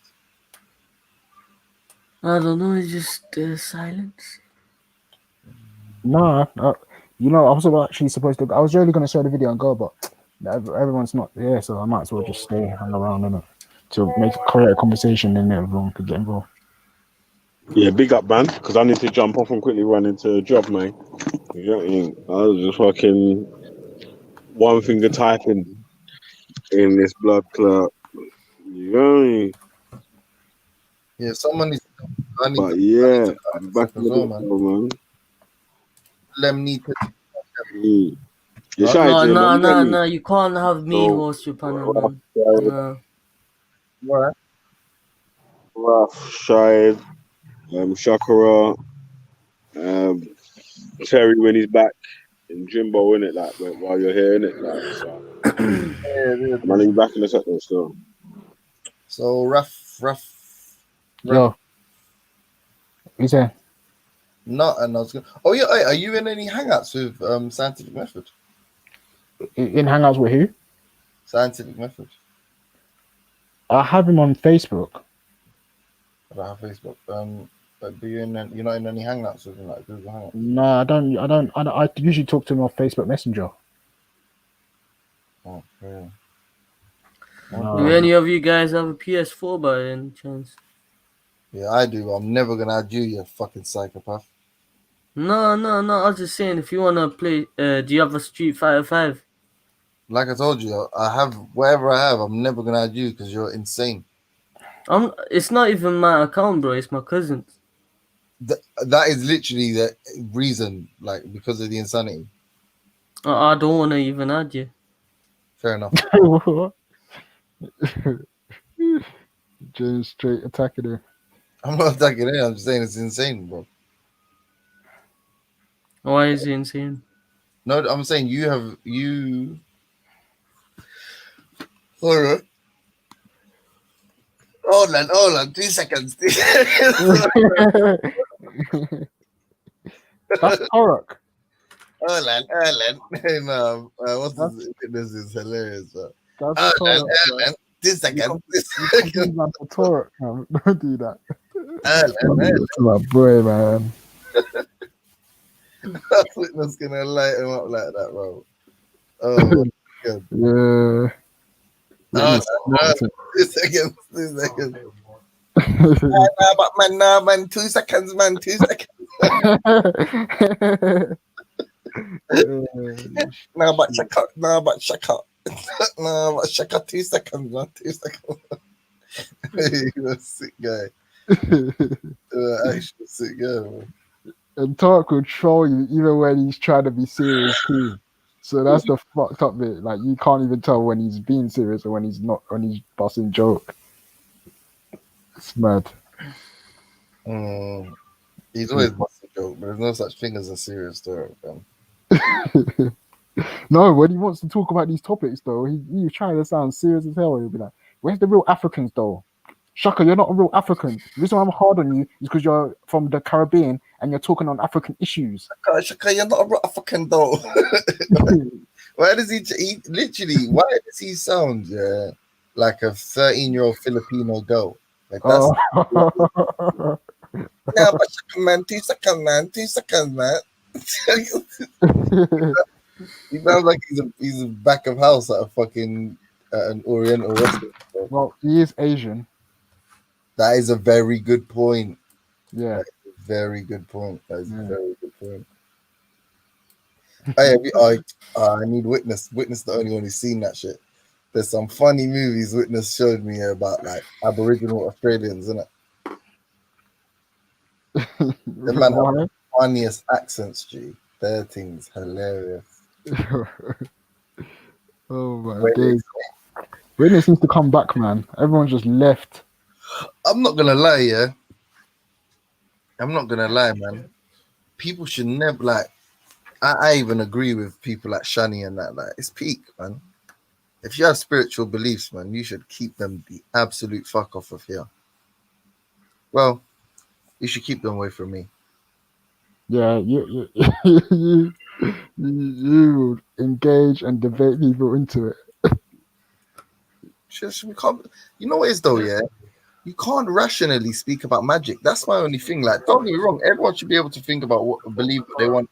They should be able to. They should, take that, maybe. the fuck is that? Make an attack. At least not with blue eye. Yes, yeah, he's muted now. Yeah. Yeah, no, you should be able to explore their imaginations, man. Like, everyone should be able to do that. Just don't pretend it's rational to think like that. Don't pretend it's logical to think like that. Don't pretend the conclusion you've reached is sound. It's not. That's not how that works. That's what I was talking about. Yes, the other day, yeah, people were like, our scientific method. This is what I wanted to chat to him about. Our scientific method. Because you know when Stop Spamming got lit up, not lit up, but I don't think he covered himself in glory the other day, yeah, in the debate. And I said to scientific method, I said, "Oh, would you jump on?" We'll start talking about it. And then bare people in the chat were like, "Oh, James, you will never jump on. Are you mad? Some more would eat for you." It's like, but the reality is, them man come with some pre-prepared arguments to make a case. You know, whatever their argument is. Who said that you'll never? Sabor would like. Who said that to you? As random people in the chat, no one important. What I'm trying to say is what they don't understand is if you're being honest with yourself, if something makes sense, it makes sense. Yeah. If it doesn't make sense, it doesn't make sense. If someone comes with an argument, I think the one what Stops was talking about was intelligent design. If it made sense to me, I wouldn't argue with them. Yeah. Do you know what I mean? Like if you make a point that makes sense, yeah. Like for example, they have biases, and those people like they can't believe in evolution because of God. They can't believe in this thing because of God. They can't believe in this because their scripts contradicts it. So they actually have to force argument. They have to square peg. Yeah, they have to put square pegs in round holes, right? They have to do that to validate their worldview. But I don't really have a worldview, so I just whatever makes sense, innit? And if you make an argument, intelligent design, whatever it is, that sounds not smart or that sounds not illogical, then I'm under no pressure to be some super genius or to have been well researched or to read 1,000 books on evolution. Like I can literally say this is why it doesn't make sense to me. Make it make sense. Exactly. If they do, they've converted me. And if they don't, I mean, people call that a dub, innit? I don't know. I'm not that immature to reduce it to wins and losses, even though I've never lost. But yeah. I mean, do you know what it is? Because I've been having these debates since I was 19. I'm 25 next month, innit? Fucking hell, you're old, fam. Huh? Fucking hell, you're old. But carry on. Man said I'm old. But yeah, I've had these debates for a while still. So all this stuff, yeah, I've heard it before. So it kind of becomes repetitive. So maybe for you, obviously, you haven't debated everyone like that. For you, like you've recently just come into it, and so you love, like, it's almost like people call it like a what them type of atheists, those atheists that just go out battling everyone or whatever. Combat atheists or whatever, yeah. So because you to you it's just like, hang on a minute, in 2020 you're still believing fairy tales. Well, yeah, that's of course you're gonna have people that are gonna be illogical in 2020, man. It's just... If you believe in something, that's fine. There's absolutely no problem with that. If you believe, it's more logical to believe it. Like this is what I'm saying. When they come with when you say like an argument, the context surrounding the term or the inflection placed upon the term argument is it's being used to prove something. And generally speaking, it's proved to be why it makes sense to believe in God or why it makes sense to believe in whatever supernatural belief you have in it. So that's the only reason to challenge it. I don't feel like if someone told me their belief, I don't just shit on people's belief. You know what I mean? I got a lot of religious friends, a lot of my family's religious, whatever. Like I don't just go, oh, this is why you're wrong. This is why you're wrong. I do sometimes for bants, but you get me? But if someone say no, this is why you're wrong, it's like, okay, well then you made a claim. Like I was saying to Why So Religious. So, and I'm disputing it. I do not think it makes logical sense to believe there's a magical puppet master in the sky.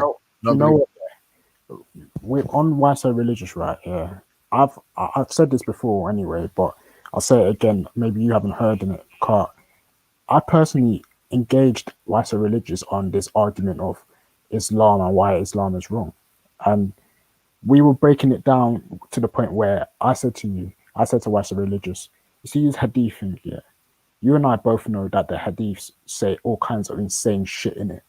Why don't you just stick to the Quran on why Islam is wrong? Why do you have to go to the hadiths when you know hadiths talk some insane stuff, yeah? But the actual Quran itself is what they're claiming is from the Creator itself.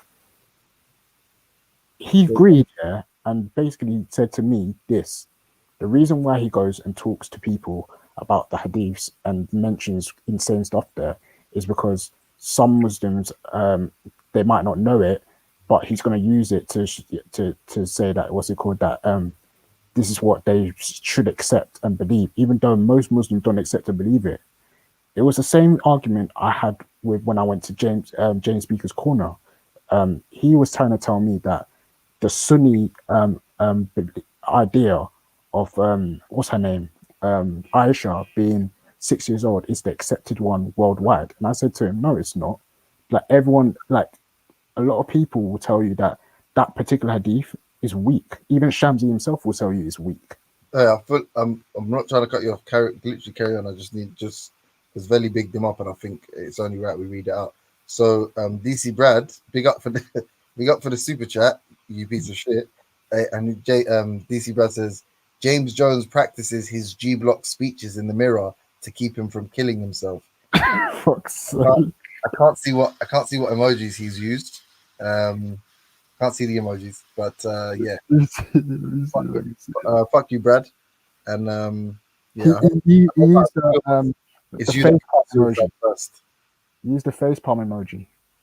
Oh, is that what he did?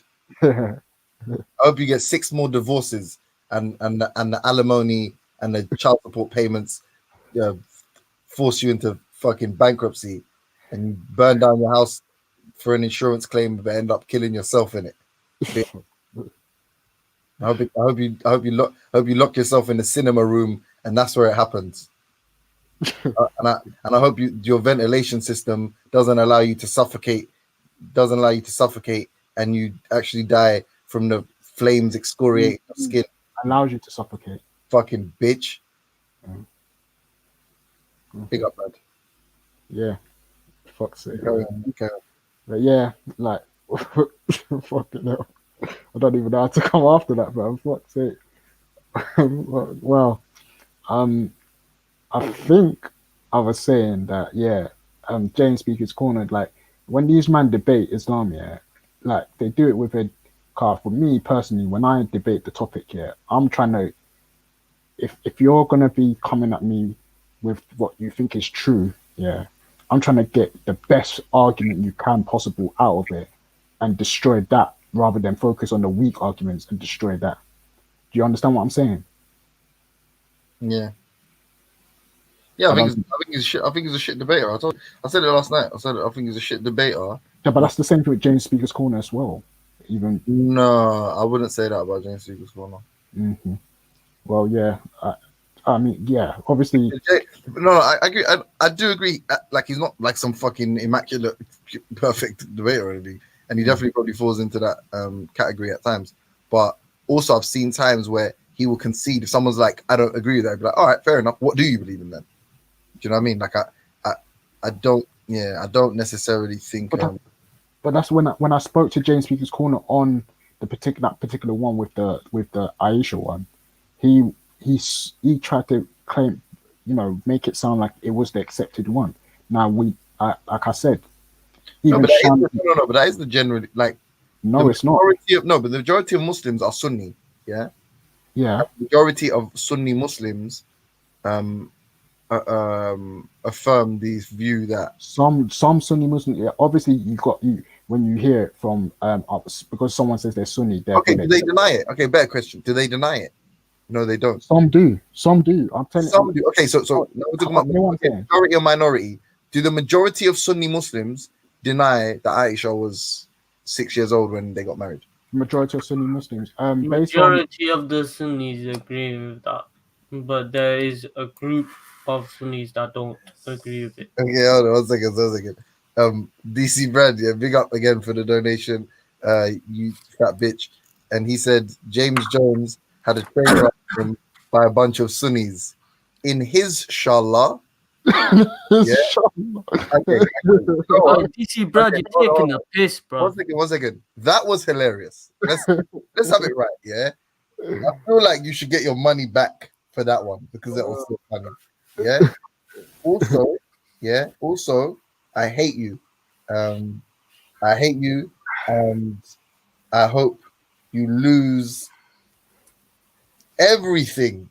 And I hope the moment you realize you're in debt and you're about to lose everything, you're in your fucking cinema room when it happens. I hope that's the moment. I hope you're watching Driving Miss Daisy or whatever Sidney Poitier movies are your favorite, and you learn of the loss of all of your wealth.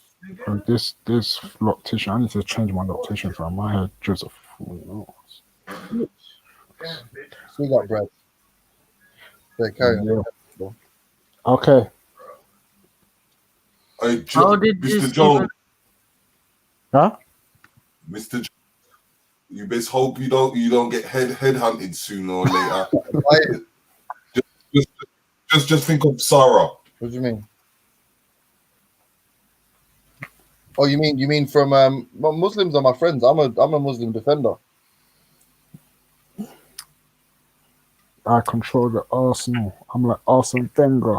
Jeez, that blood clot. He can't. Hey, what, ref?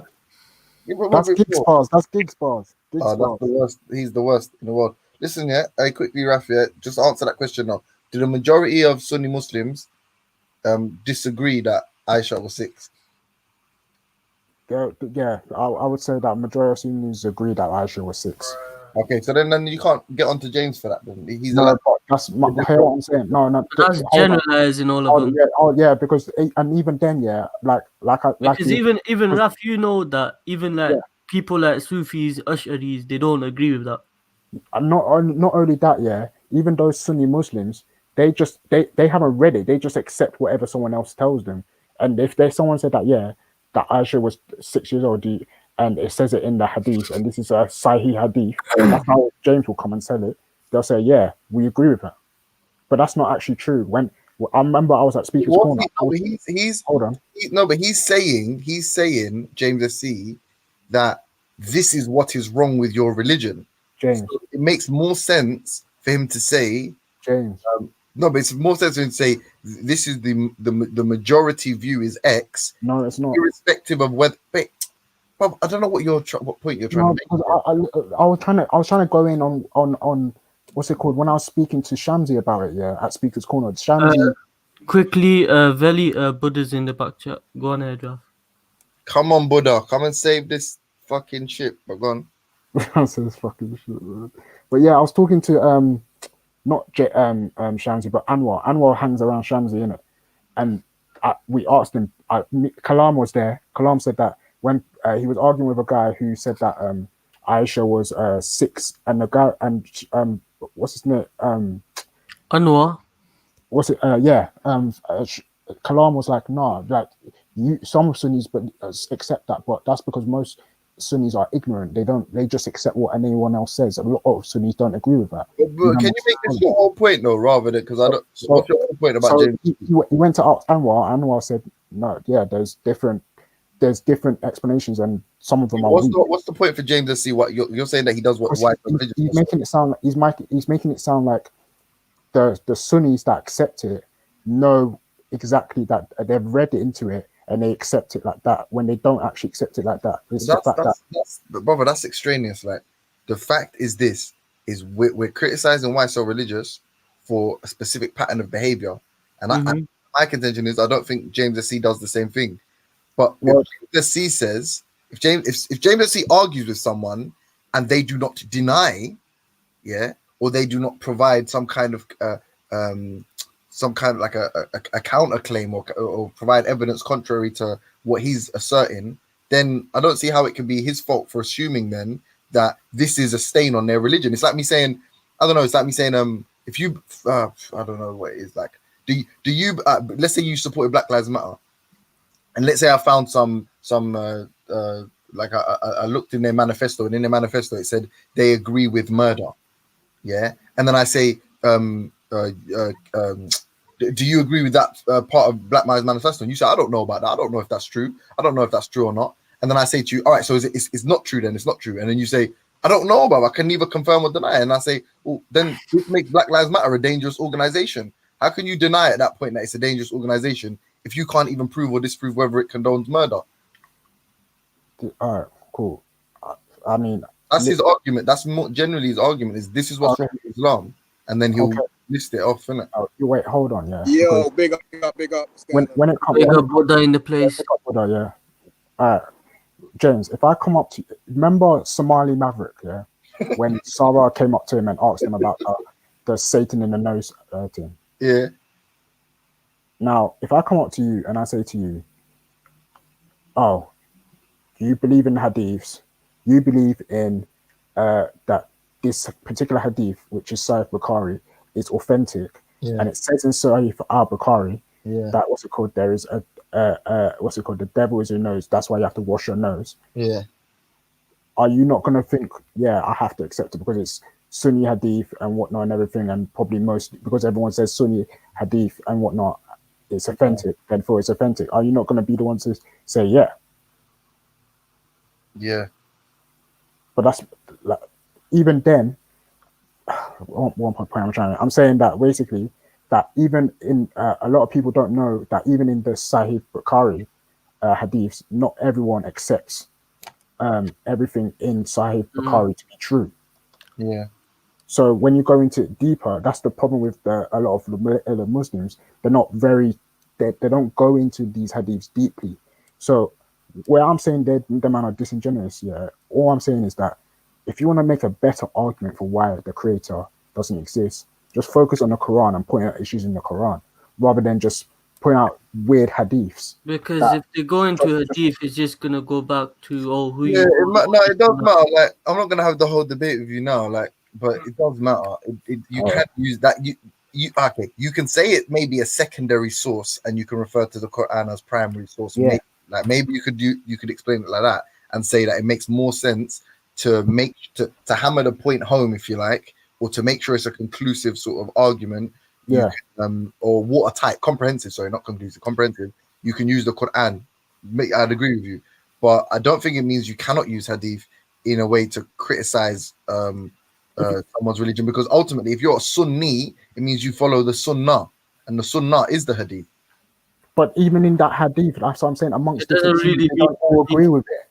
The sunnah means the sayings and actions of the Prophet, peace be upon him, and this is what I'm saying. What that isn't? Hold on. That isn't exclusive to the Quran, That's it's in what, the James. hadith as well. This is the point you're missing. Amongst those particular hadiths that you've mentioned that are sahih, there are translation, there are chains or whatever that people will say that are weak, and some agree with it, and then some others will say no. So Yeah. another guy who is a Sunni is called Mufti Abu Layth. Yeah, I've watched. don't even, no, please, I beg That you. black guy. I beg you, don't talk So, about yo, that. guys, man. let me ask you something, James. Don't talk about Mufti Abu Layth, man. Hello. Yeah. So, James, but- can I ask you something? Have me and you actually had a conversation in regards to religion generally? The general question of religion. Potentially, I'm not 100% sure. All right. So let me ask you something. You know, I don't do the debating. I only have conversations. Yeah. Yeah. All right. Cool. So, are you completely not acknowledging any religion at all? Like, what's the No, best way to ask this question? yeah, no. I mean, no, simply no. I'm not part of any faith. I mean, you could probably argue that I have some superstitions, I imagine, but no, I'm not. Okay. So let me ask you a question. So look at this now. Imagine you accept certain things like the effects of music on mood and stuff like that, yeah? Yeah. All right, cool. So if music can have an effect on mood, would it be safe to assume that a religious belief would have an effect on mood? Yeah. Yeah. All right. So given that, people who we're aware of this now, but people back in the day, say 2,000 years ago, didn't understand how music can affect someone's mood, how social interactions, even like hugging a dog or something like that, can actually have an effect on mood. So now we're aware of this.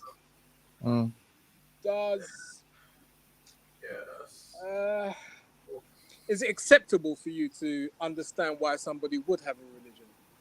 Can I? Do you mind if people don't like usually when I do this, but I try to skip a little bit ahead. So the argument is something like, is it rational to believe in a religion because the religion makes you feel better? And I would argue 100% it is. Is it irrational? But the issue is the truth. Is the truth value you ascribe to this religion? So is it fundamentally true, or is it true that it makes me feel better? These are two different propositions entirely. So if it makes you feel better, I've got no qualms with that. If you're saying that it's true, then I believe you're at some point you're going to hold some kind of contradictory view, in my opinion, and that's what will make it illogical, irrational. That's exactly true. But the way I look at it is this: imagine a load of people go to a church and they start singing hymns. 2,000 years ago, or say, I don't know, let's say 1,000 years ago, people couldn't understand why they were feeling the way they were feeling. So they attributed it to maybe the practice of their religion or their practice of their interactions with God. Do you understand? Because they didn't understand. But nowadays we can see that just being in a room with 10 or 15 people will have an effect on you, because we're social creatures, we're human beings, and we're social creatures. You understand? So we get a better understanding. So I feel like it's a difficult kind of thing to explain, really. I mean, one of the things I would say is this. I'd like you to maybe answer it as best of your scientific answer. Imagine somebody goes to a funeral, doesn't know anybody in that funeral. Mhm. doesn't speak to anybody in that funeral. Even, do you know what? Let's go one further. The person is blindfolded Fuck, so. and they're in the middle of a funeral. Do you think that person would feel anything, any kind of solemn feeling or emotion? What do you reckon? That's like that stuff like basically like I don't know what the word is, like feeding off people's energy, basically, like a crude way of saying it. Like, you know, when people say like praying towards a certain location gives energy to that. Do you believe that? Do you believe that?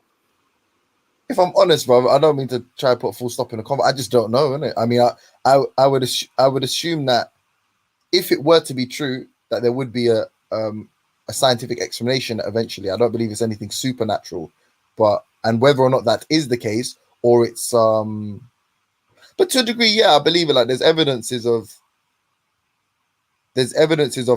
human beings picking up subtle cues, and obviously because they're not overt, right? We don't necessarily understand the mechanism or the mechanics behind it. But so yeah, would I rule it out and say it's impossible that someone in a blindfold felt a feeling and knew that they were in a place that was like mourning or something?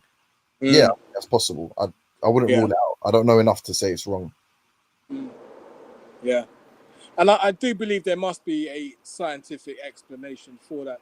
I remember a few months ago I was listening to a conversation about life itself, and they were talking about whether they found life on another planet, etc., etc. And one of the guys was saying, basically, we're looking for life that we define as life.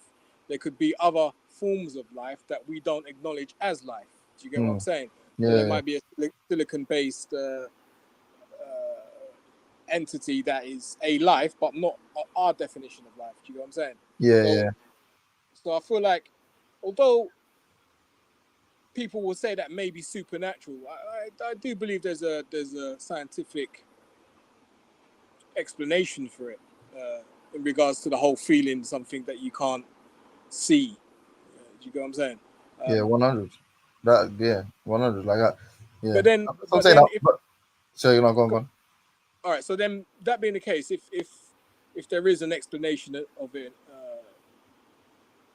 where does that leave the actual religion itself? Does that make the religion not true or true? It's kind of a grey area, even though you. But there are many claims. This is what I'm trying to say. Like there are many claims that require logic, like require you to say, listen, does this contradict anything? Is this possible if X is proven to be true? That kind of stuff, yeah.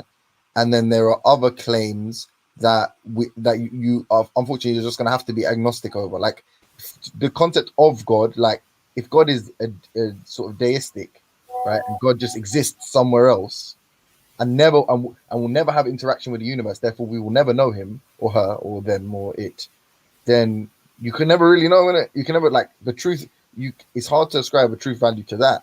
When you're talking about stuff like claims, you know, like magic or let me rephrase it, because this is probably what you jumped on to respond to. Specific arguments for God, and arguments can take the form of a religion, a denomination, a sect within, you know what I mean? That specific argument, you can check that if that's true, though. You can verify that to a good degree. Arguably, there'll be some like agnostic fucking elements to it, things that are just you will not be unable to prove, but then there are always going to be stuff that you can test. You're actually right. I did jump on because you mentioned magic, and I find that a tantalizing subject. So yeah. What was it? How did that conversation come about? I think you said you was speaking to Shani. So what was the? I don't know. Sorry, go on. Sorry, just before you go in, let me read out Brad. Bring out Brad. Yeah. Brad says that. Actually, you know what? Forget it. No. Read out. No, he donated money. It needs to be there. James Jones only hates Islam because grooming gangs won't groom him by request. That's not as funny as the last one. The by request wasn't necessary. You could have literally full stop after grooming gangs wouldn't groom him. But obviously, Brad, you're an idiot, so that's probably going to be lost on you. But carry on. Are you correcting his grammar? Do you know he comes from a wealthy class of people to be correcting his grammar? Brad was the lacrosse water boy. he wasn't wealthy like the other wealthy blacks. But Buddha, I've only got a couple minutes, so do you want to just reel it off and then? No, we'll save it for another day, man. I just All right, wanted my to brother. I big up understand- everyone on the panel. Huh? I just wanted to understand what the question was around magic. But yeah, go on. Do you think? Yeah, no, it wasn't anything specific about Shani. Shani just said she wouldn't jump on the panel anymore. That was all. That was the only reason I included her name. And man, I've got a way of like antagonizing theists by just saying reducing all their beliefs to magic. So it's not specifically magic I was talking about, but yeah. Big up everyone on the panel though. You done know already in a bit. Take care. Yeah. Yeah, take it easy, Another- James. So another who else is one here? back I'm on my mobile, so I can't really see names. Oh, Shaka. Me, Raf, Riggs, and Shakara. Okay. Yeah. So shall we do the conversation about magic? Is anyone up for that? Well, go on. Let's do the conversation then. Oh no, it's been a long time since I did these debates. Yeah, go on. I just want to say blessings in the name of the oneness of the spirit in the universal order that is interconnected with all things. Ashe. Oi, stop it. Yeah.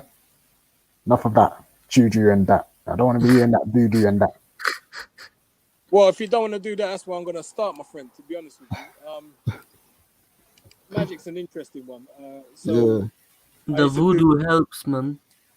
Well, no, I used to do a bit of magic back in the day. You know, like when you do night security, you board out your head before the internet came along. So I used to practice a few card tricks and whatnot. So I've got an interest in magic. But I feel like the That's not what we're talking about. I know. So the distinction needs to be very clear. So there's magic in the sense of spells and curses and all that kind of stuff, and there's magic where you've got sleight of hand and all the rest of it. I don't think we need to talk about sleight of hand and all that kind of stuff. But the whole curses and magic and incantations and spells, what do you reckon? Do you think there's anything behind that, or complete mumbo jumbo? Casting spells and all that stuff. Yes. I think it's mumbo jumbo. Now, actually, I'm not going to say mumbo jumbo because that's a racist connotation. So I'm going to say it's complete rubbish. Really? Okay. Yeah. Mumbo jumbo is a racist term. Yeah. Don't worry. I was unaware of that. Yeah. Apologies if I offended anyone. No. Yeah. Don't worry. You might have all right, so offended. look at this now. But I'm sure he's fine. So, do you believe in intention? So, if someone's got an intention and stuff like that, do you believe in that? Yeah, everyone's got intentions in it. Okay. So, if I have hatred towards you, but I don't speak and I don't talk to you, I don't physically interact with you, do you think that hatred has an effect on you in any way? No, of course not. Okay. What about if you was a lady and I had love for you, but again, I don't talk to you, I don't have any physical interactions with you. Do you think that love may have an effect on that person, that lady? No, of course not. That's interesting. What about you, Shakara? Do you believe it? Where do you stand? Shaka. Papa Shaka. Let's ask Missed the everyone question. else. Sorry, I actually missed the question. What was the question? Intention. So if someone has an intention towards you, does it have an effect on you, regardless as whether if there's any physical interaction, but just the intention alone, does that have an effect? I think it can to varying different degrees, but I also think one can embrace or reject certain intentions as well. If that makes, I don't know if I've answered your question properly, but yeah. Yeah. So I believe in intention. Is it Raf I was speaking to? Raf. I believe in intention. Buddha, when you say intention, are you referring to intention as a form or a product of consciousness? Yes. And so you're saying that consciousness can have an impact upon the material world. Yes, not even just in the material world, in somebody else specifically. So another person. other human beings, yeah. So somebody else's Yeah. consciousness can have an impact upon your consciousness. Well, the other way around. So my consciousness can have an impact on somebody else's consciousness. Right. And so in that sense, you're considering consciousness to be what, an energy? I would say an intention could be classified as an energy. Again, So if I was to say that consciousness manifests in brain waves, and those brain waves have an impact upon the environment, is that what you're trying to say? Well, you know what, you just killed the whole conversation, because that's exactly what I'm trying to say. Okay, cool. I was just trying to clarify what you're saying. I'm not even saying I agree or disagree. So wait, hold on. Consciousness manifests in brainwaves, and those have an effect on our environment. Well, yeah, if you express it. But how do you express it? If I'm saying to you, if you don't have any physical interaction, does that still have an effect, do you think? No, it doesn't. Okay, all right. So the reason I was having this conversation is I was listening to a seminar in regards to quantum physics, and you know the whole double split experiment. You know the observation. So here we have an example of just mere observation having an effect on matter, and they kind of expanded it even more. The conversation was expanded even more, and they're saying that an intention, I'm going to use the word intention, but the intention can have supposedly could have an effect on somebody else just by thinking a certain way or having a certain feeling. You understand? Does that make sense? Just repeat that one more time. All right. So, let me put it another way. If the observer effect can be measured and demonstrated, and that's just a mere observation. Okay.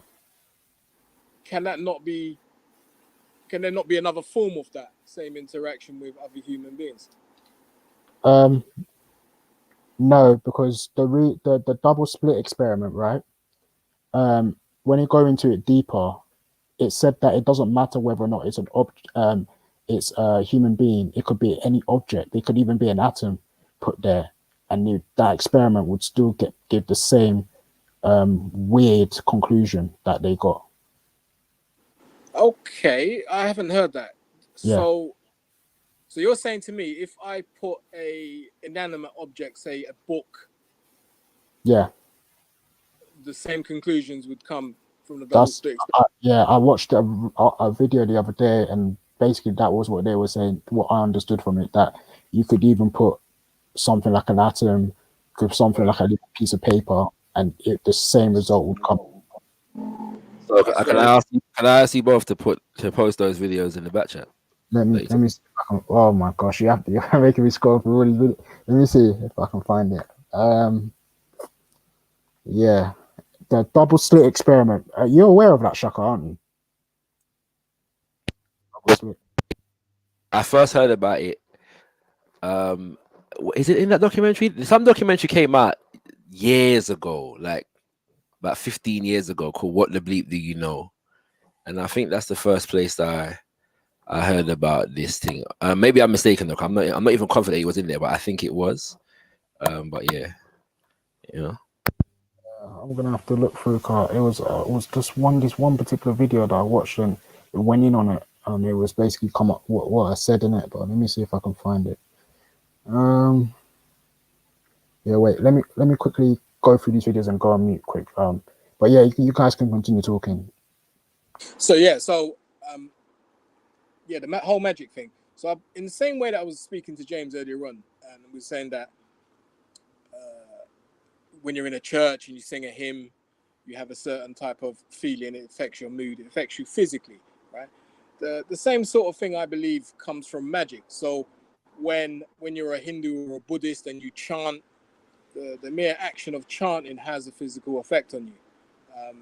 And I feel like even when somebody's reading a spell from a book or doing some sort of, I don't know too much about curses and spells and all that kind of stuff, but I'm assuming people read spells and they speak them out loud. And I feel like if singing a hymn can have an effect, I think reading out a curse or a chant or a spell or something like that must surely have an effect. Buddha, would it be something like if you don't have an understanding of what's been chanted, would it make an effect?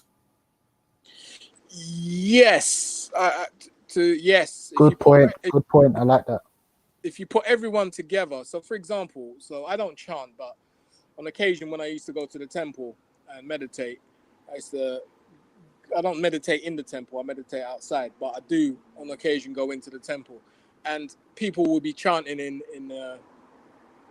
synchronicity. They'll be chanting together, and you do feel something. I can't really explain what you feel. You don't feel Because high they say like that. like you get some elders, they will say, I think if you don't believe in something, it will not affect you. I think there's both. I think there's both. I think sound can induce reactions in the body in general, but I do think there is something that comes with understanding.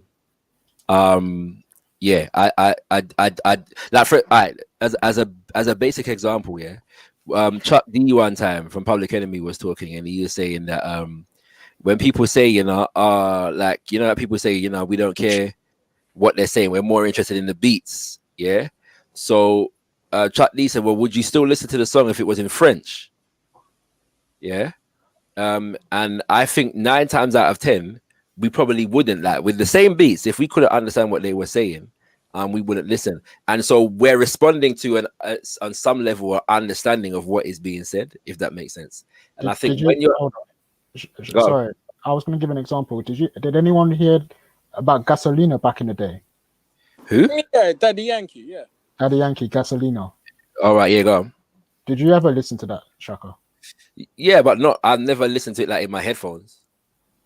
But then it's like, like I'll give you an example. When I used to go concerts with certain artists, if you went to places like Germany, they never really understood the English, but they flowed with the beat of the sound, and that they would sing the lyrics and they wouldn't even know what the lyrics meant. But this is what I'm saying. It's the beat, isn't it? But I don't know, Shaka, what you say. I cut you off in it, so yeah, sorry about that. What were you trying to say? I'm just saying. I think sound by itself can carry a frequency that has an impact upon the physical, the being.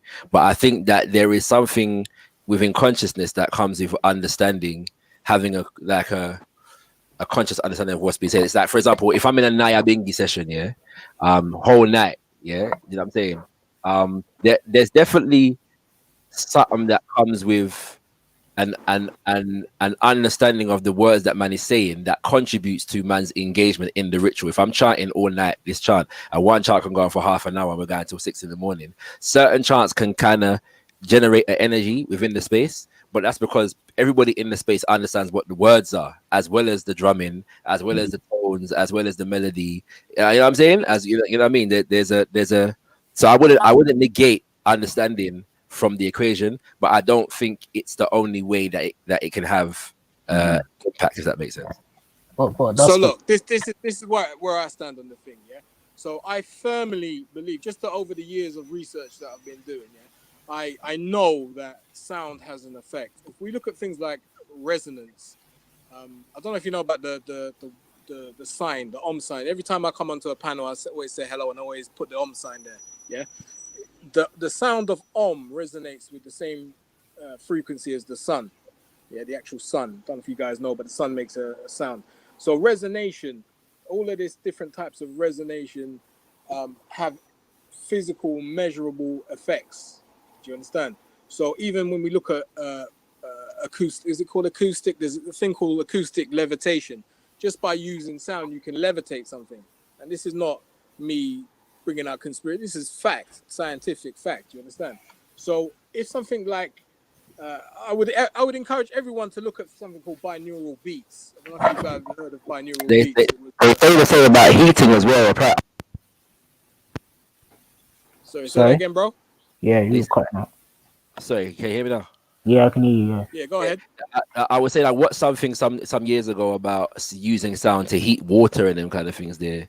I didn't delve into it deeply, but yeah, I've seen something to that effect. Yeah, high frequency sound can agitate the water molecules so much it heats up. So that's a fact as well. But where was I? What was my trailer for? So yeah, Right. I definitely believe sound has an effect on the material world. But no one's saying It's sound doesn't provable, have an it's effect. It's demonstrated. like now we're talking something because now we're talking something different because we were talking about the words earlier when you were talking about the words of a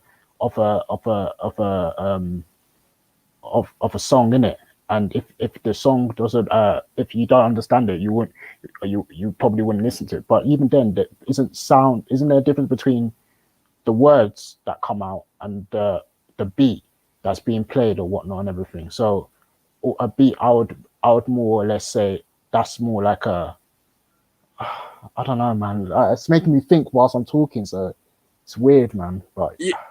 I hear what you're saying. So, but again, to say a word, you need to make a sound. Do you get what I'm saying? of course, Right. So, all of these things are sounds. So when we're looking at when we're talking about chanting, yeah, you may not understand what the chanting is, but the sound of the chanting, in my opinion, has an effect. That's what I've experienced. You with me? So even though I don't understand what they're saying, just by them all singing it or chanting at the same time in the same sort of monotone thing, it has an effect. I'll give you an But example. it depends what mood they're in. Sorry, say that again, bro. It depends what mood they're in. What mood did you say? Yeah. So when I mean by mood, it's like you can watch people, and if they seem like they're positive, that could also be something that you're taking into consideration whilst you're liking the sound and whatnot and everything. You know, it's like Do you know what, my brother? Listen, my thing's cutting up. I can barely hear you. Let me come out. maybe it's my mic. It's my. Can you hear me now better? Is it everyone else or is it just me? Can you hear me? I don't know if Can everyone else hear him? I can hear both. All right, yeah, Okay. you know it's me. Let me jump off and I'll come back on my laptop. Okay. I mean, it's an interesting point, but yeah, I don't know. But then Ralph,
Yo, sorry guys, I was talking in the background, but yeah, it's an interesting point man was raising still, but yeah, hopefully he comes back. We'll talk about it. Ralph, where did Torek go? Forget Torok, man. Torok is annoying. Ugh. Yeah, man. You can't debate. What was he saying? He was saying that he knew the roots, and all he could say was, "I know that the French colonies when they were trying to get from France to one of the colonies, it took a year for them to get the message." Oh, is that the trade routes that you know? Yeah, man. Idiot talk. I'm not engaging with it. That's a trade routes. I asked him for the definition of trade. He ran. Talk about trade routes and you don't know what trade is.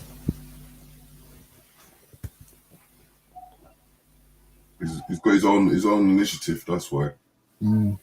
I haven't been on your show for a minute still, man. Bruv. Yes, What were you sir. guys talking about yesterday? Yesterday was we had a conversation about reparations, but it changed. Okay. How the concept of Beyonce's video. Concept of the which video? Beyonce's new video. What's Beyonce's new video? The black thing. Yeah, with the Ghanaian artist. I don't even know who. I don't know anything about that. I haven't really tuned into. Check the new song. Okay. She's really trying to dig into the culture.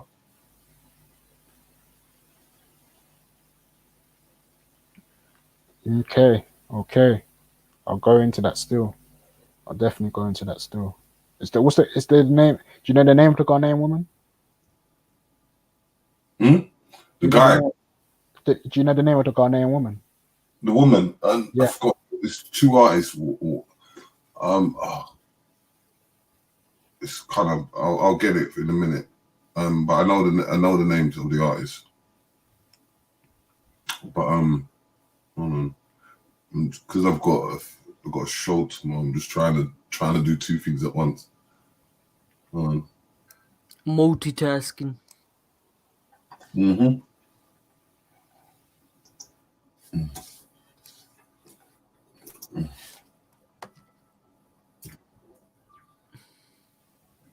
Is her name called Shatta Wale? Yeah, that's the one. Major Lake already.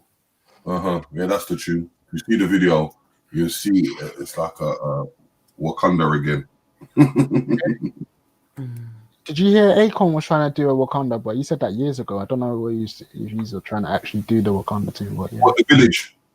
Yeah. Yeah, he's still trying to do it. Okay. Where's he trying to do it in? In Senegal. In Senegal, okay. In Senegal. He's asking people to invest in it. He's asking people to invest in it. Mm-hmm. He's not going to get any investments in that. No way. He might get foreign investments if you don't be careful. Yeah, but even then, he's been working with people like China and whatnot and everything. Or is it just a conspiracy? I heard someone say that he was working with China, but I know he worked with the Senegalese government when he was trying to get the energy thing in Senegal. But yeah, I won't put it past him. You know, most of because at the end of the day, you got to look at the things he does, and where is he getting the solar panels from? You know, sometimes people use people for the face. So, you know, to know the real truth behind the scenes is not all the time it's out there, but yeah, of course. But as I said, it's like when you use someone as the face and you say, okay, this person's the CEO and he's in charge. Yeah. You know, but then you got investors, shareholders. Yeah, and you can have a silent partner. So, you know, it's just looking at everything he's doing, from the solar panels. Where are the solar panels made? Are they made in Africa or are they made elsewhere? So would you say people should trust Akon then? You know what? Business is business, but you know, depending on what his agenda is, I think ultimately he might. But I reckon he's smarter than that to realize that these people are just trying to, you know, they like what he's. I mean, I don't know. Is he about money or not? Is he about money? I don't know. But as I said, as a businessman, he's just doing business. Simple, isn't it? That's how you got to look at it. And then look at when he has his village, what type of people are going to be living in that village? Is it dominantly black people, or is it going to be controlled by black people? What is it? Yeah, that's a fair point. Standard alert. Melanated is in the back chat. Oh, Melanated is in the back. Oh, I'm on StreamYard, that's why. Okay. Yeah, let me Yeah. call now. Yeah, so it's you know, sometimes you've got to take chances, but you have to do the research behind it, and if you're not in it, how do you know? How do you know? Yeah. You know what I mean? You might just say, okay, yeah, I want to live in Senegal, I want a property. You go and purchase the property, but you know, who's going to be living in that village? You No, know? I agree. But do you know what? Do you know what's unfair though? Because a lot of people do this. They write off people before they even look into this information. If people looked into the information at least first before they start saying that, oh, Akon is this, Akon is that, then I think that's a fair thing that people can do before we. What I'm saying is, it's you know, if I do buy a property, who am I going to be around? Who's controlling the economical system within that village? You know what I mean? Who are the people in place? You know, so. But as I said to you, having a village and certain things on your own is not cheap. So you got to find some form of investors. No, I hear you.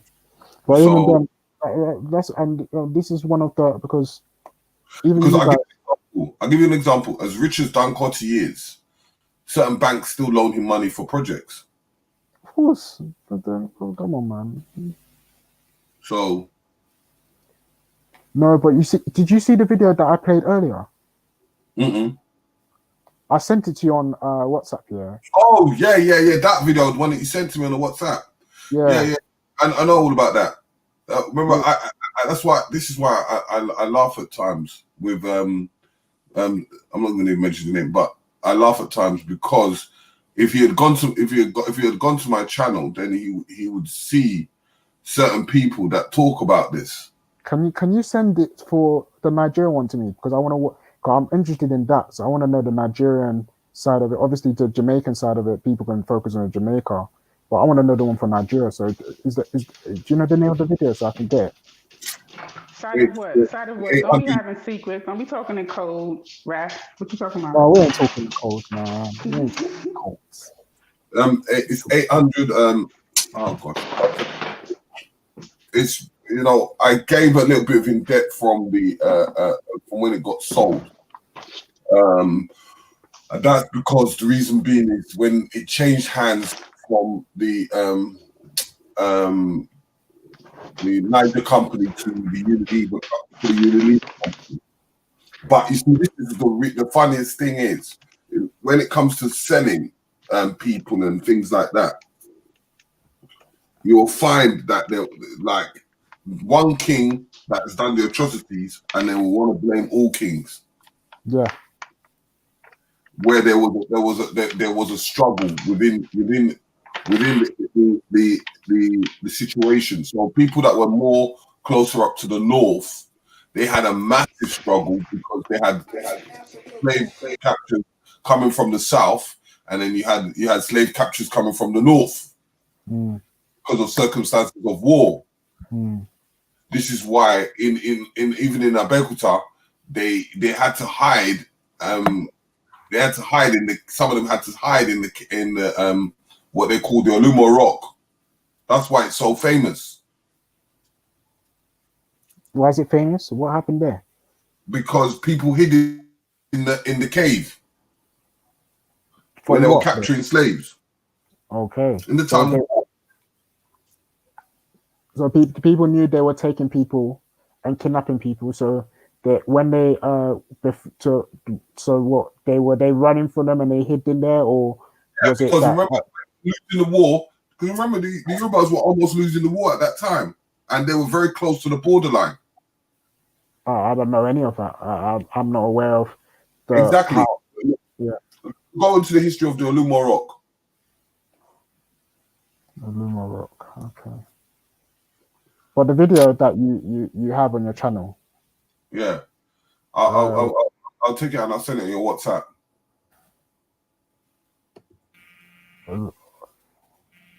because there's so much things that were going on in that time.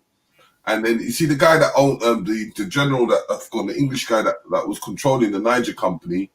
He just finished dealing with something. I think it was in South Africa, and they appointed him in place. Say that last bit because my sister was calling me. But yeah, what were you saying? That last bit. The Niger company. Yeah. The general that was dealing with that. This is how they capitalized on it. And it was more on the factors of economically. So that's why you got the is it UCA? UCA. Okay. What about the UCA? Yeah, do you know what? Company.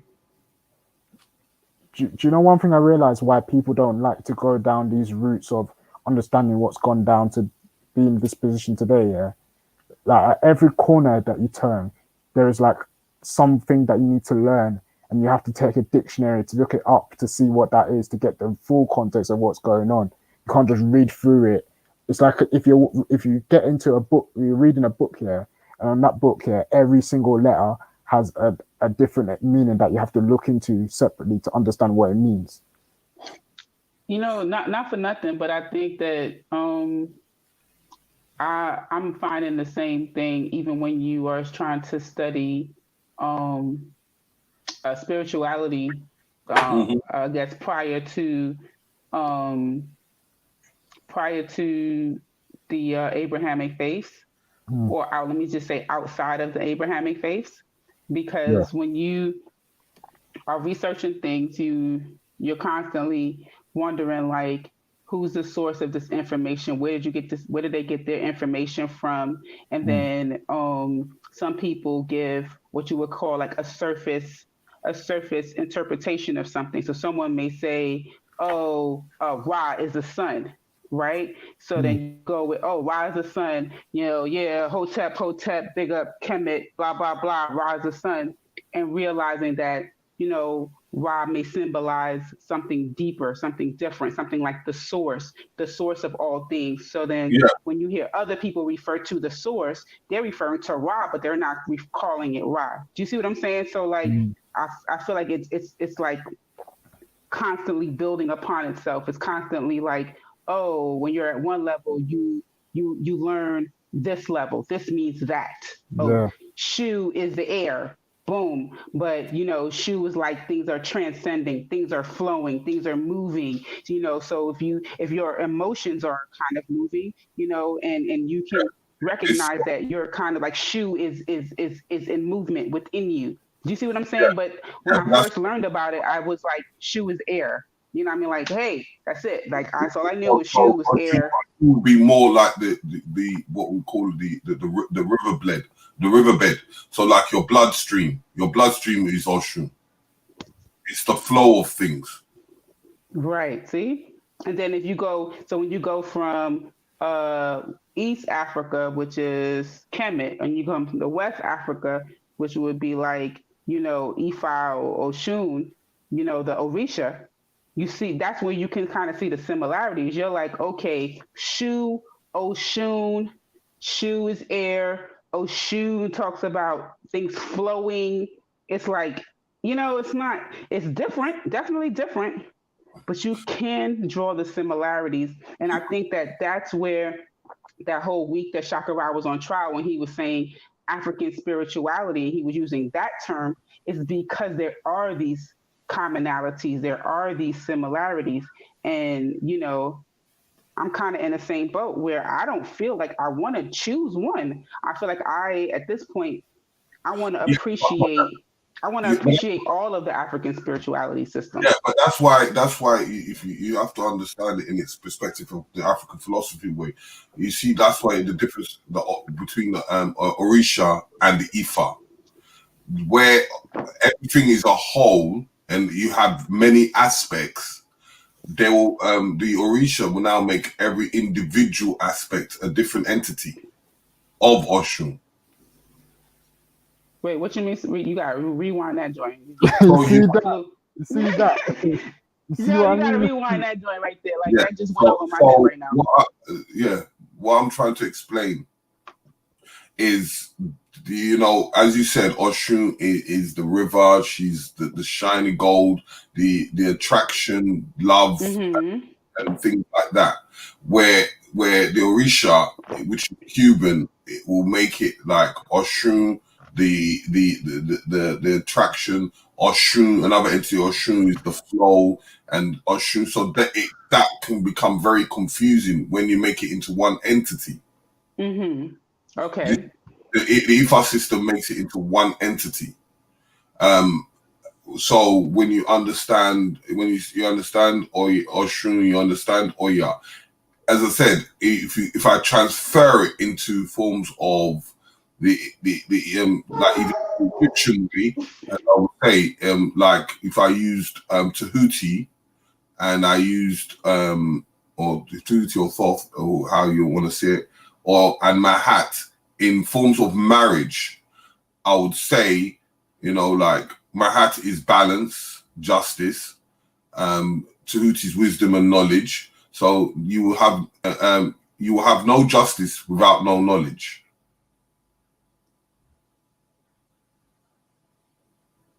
Right. So in the if I'm not mistaken, knowledge and, like you said, knowledge and balance are married, quote unquote, but not in a actual sense, and that is Jehuti, and Ma'at, correct? Mm-hmm. Now, I was just learning the other day about Oya. Yo, she sound like badass. I was like, yo, I'm liking this Oya, yo. I'm liking Oya. She's the what we would call the woman of the Amazon. Some people call her Queen of Sheba. Why they call her Queen of Sheba? Is it true, Terry? I might have confused someone else. Yeah, it might be a bit confusing there. Yeah, but she can. Queen of Sheba may have attributes of Oya. Yeah. I mean, so okay, is Oya anywhere related to Sekhmet? This is what you got to be very careful, because every deities, regardless of what country it's from, they're all different. Right, I know they're different. I'm just asking, like, okay, so based off of what you know about Oya, right? Yeah. Would you say that there's I'm not even going into who was first or anything. I'm saying, would you say that they're similar? Let's look at it like this. What is the major aspects of Sekhmet? Sekhmet was like, she was like a defender. She was basically like a female warrior, from what I know. She was like a female warrior. I think she was defending something, and then she it was threatened, and she slaughtered some people. Like, basically, like, she be kicking ass. Like, you fuck around and she coming for you. That's what I know about Sekhmet, but I'm not saying I know I'm fully versed in her. So then when you look at Oya, she has the same attributes in warrior skills. But then remember, depending on the relationship amongst them. So because when you see pictures of Oya, she be having like swords, like she know how to like slice and dice them, like wah, wah, wah, wah. You know what I'm saying? I was like, well, I like her. Attributes were learned from Ogun, because Ogun is the creative. They were married before they split.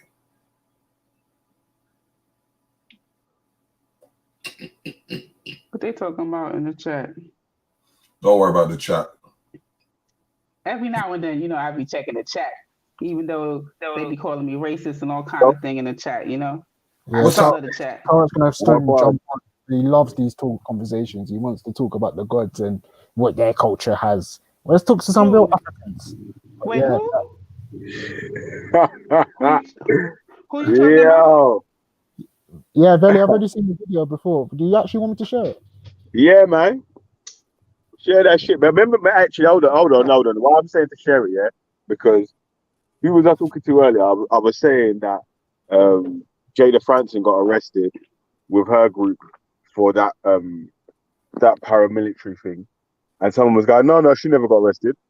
I can't remember who, but someone was saying that, and I was like, but then when I saw that, I was like, hold on a sec, yeah, I was right.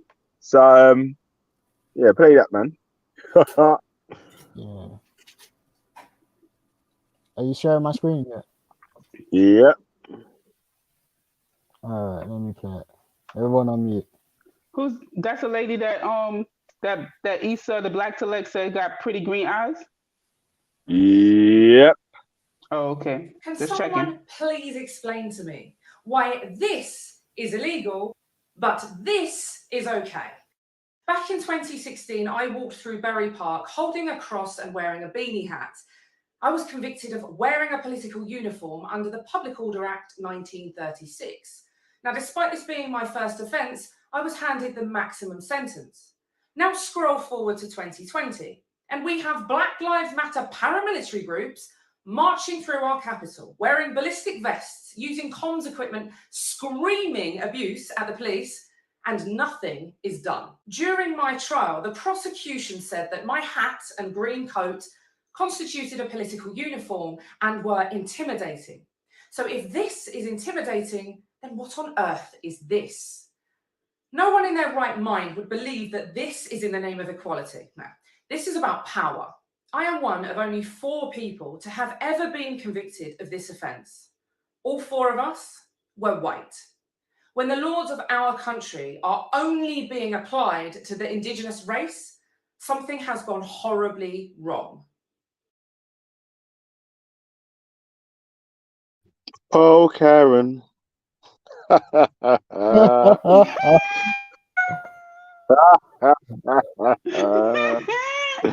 He said, "Oh, Karen." Yo, listen. All I can say is, y'all UK people, I'm just loving y'all's little slang y'all got going on there. This shit is funny. Word. Respect, man. This feels sweet. Yeah, man. So what do people think of that, man? Nuts. So, We can't be security. we're saying that we're saying that hold on a second, fucking It's you know what makes me laugh, right? Is that if we was outside a club, it'd be okay.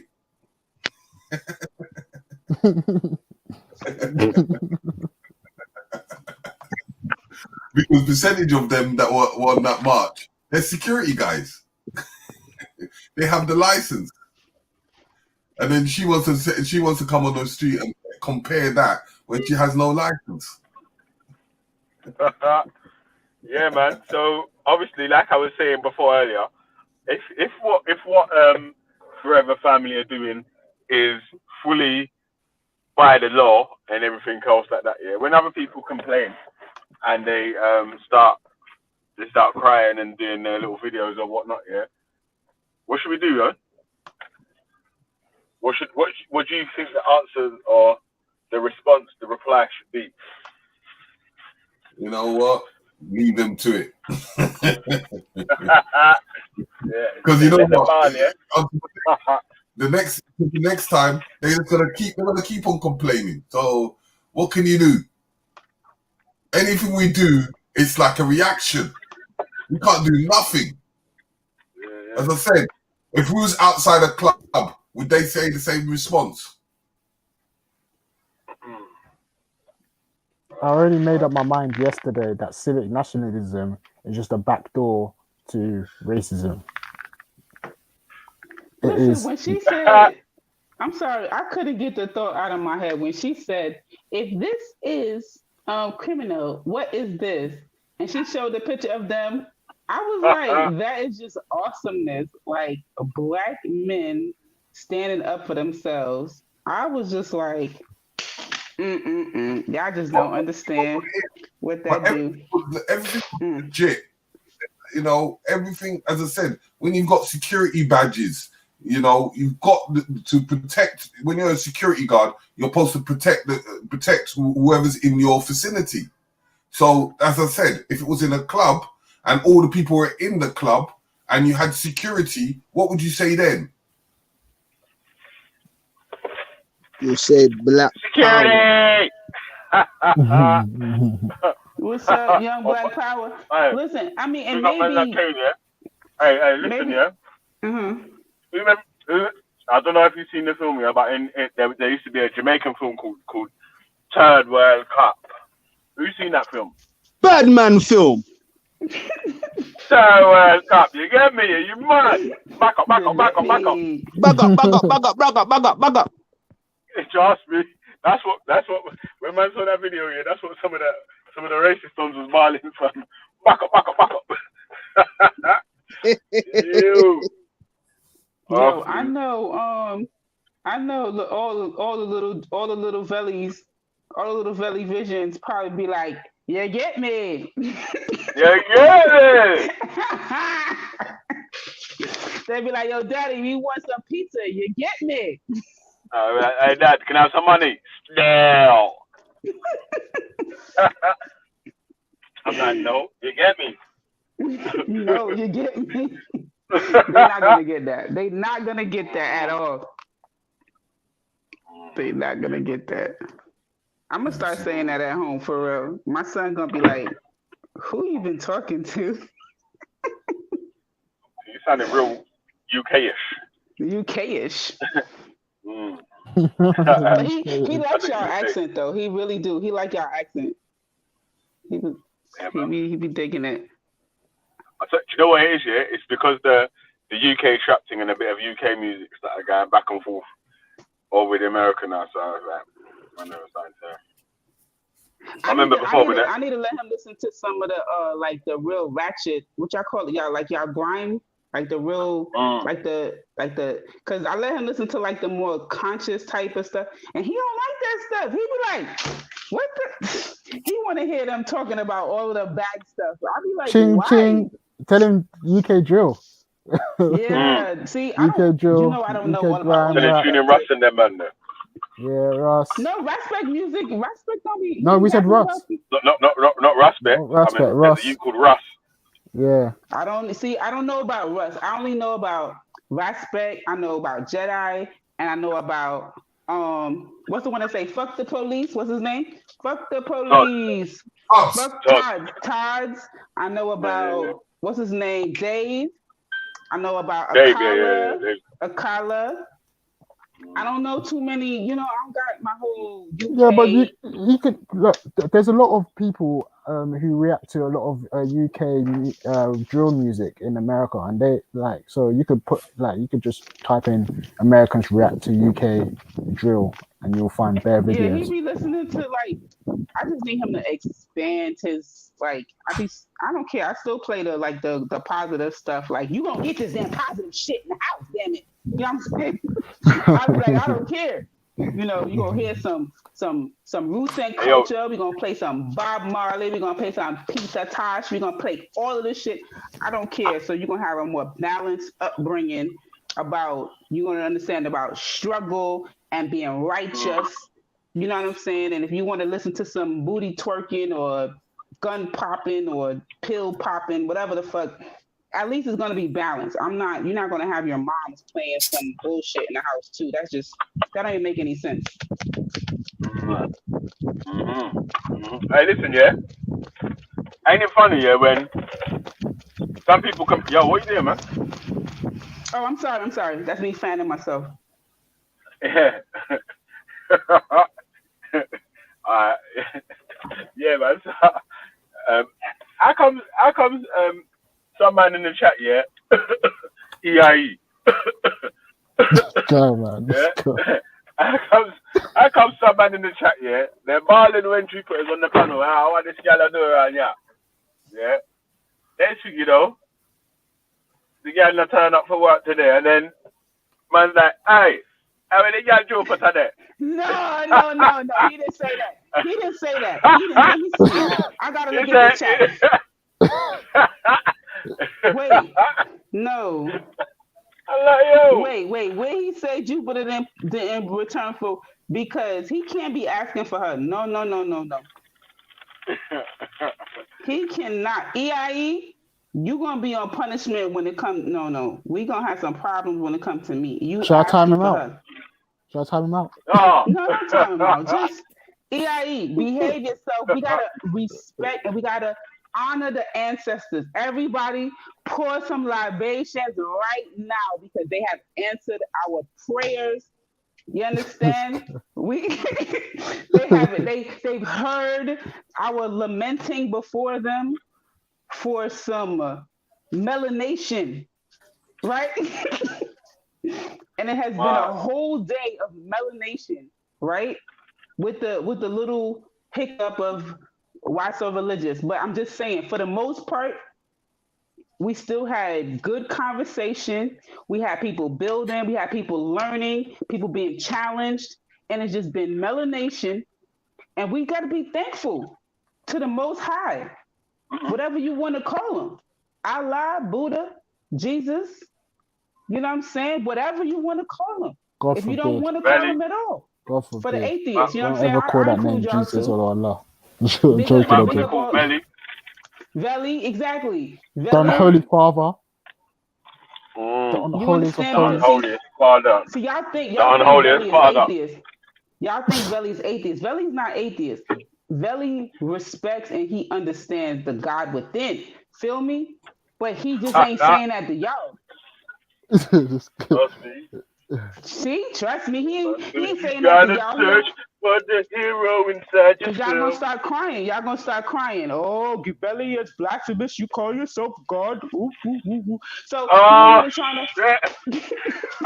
Shots fired. Shots fired. She's going in. She's Oh, going in. shit. He don't want She's y'all to going start in. crying. You know what I'm saying? He don't want y'all to start crying. That's why he ain't. No That's sneak why he dissing. don't No be. sneak dissing. Indirects, man. Indirects. Listen. Oh, shit. Everybody know how we do. You feel me? We be on some 5% of stuff. Oh, The black man is God. God. Sure.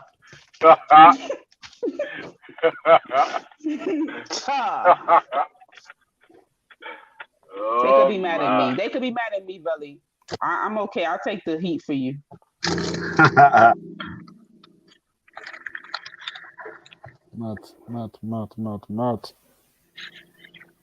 But where Terry go? Because I was telling Terry I didn't know how to promote his thing on August 15th and August 16th.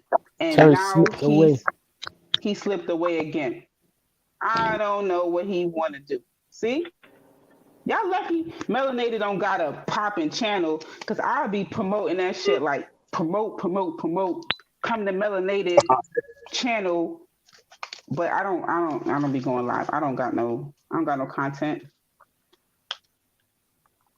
After this week, this need to be my celebration because after this week, I actually have to go to work, Belly. Can you believe these people want me to work? They don't want to give me my paycheck for free. This is crazy. I actually got to get up every day and be at work on a computer. This is a travesty. Welcome to Babylon. I can't complain, man. I've been being paid since March and I ain't been doing shit. So I'm just going to take the L, wake up every morning and log in, get paid. So I could take all these US dollars, save them up, and so I can invest in the continent. You feel me? That's what we do. Oh, man. Take the money from the West and move it on out. You feel me? Come on. Black nationalists, rise up. That's what we do. Yeah, Shaka, did you see the video I sent into the back chat before? I don't know more. My internet went funny, so I got logged off.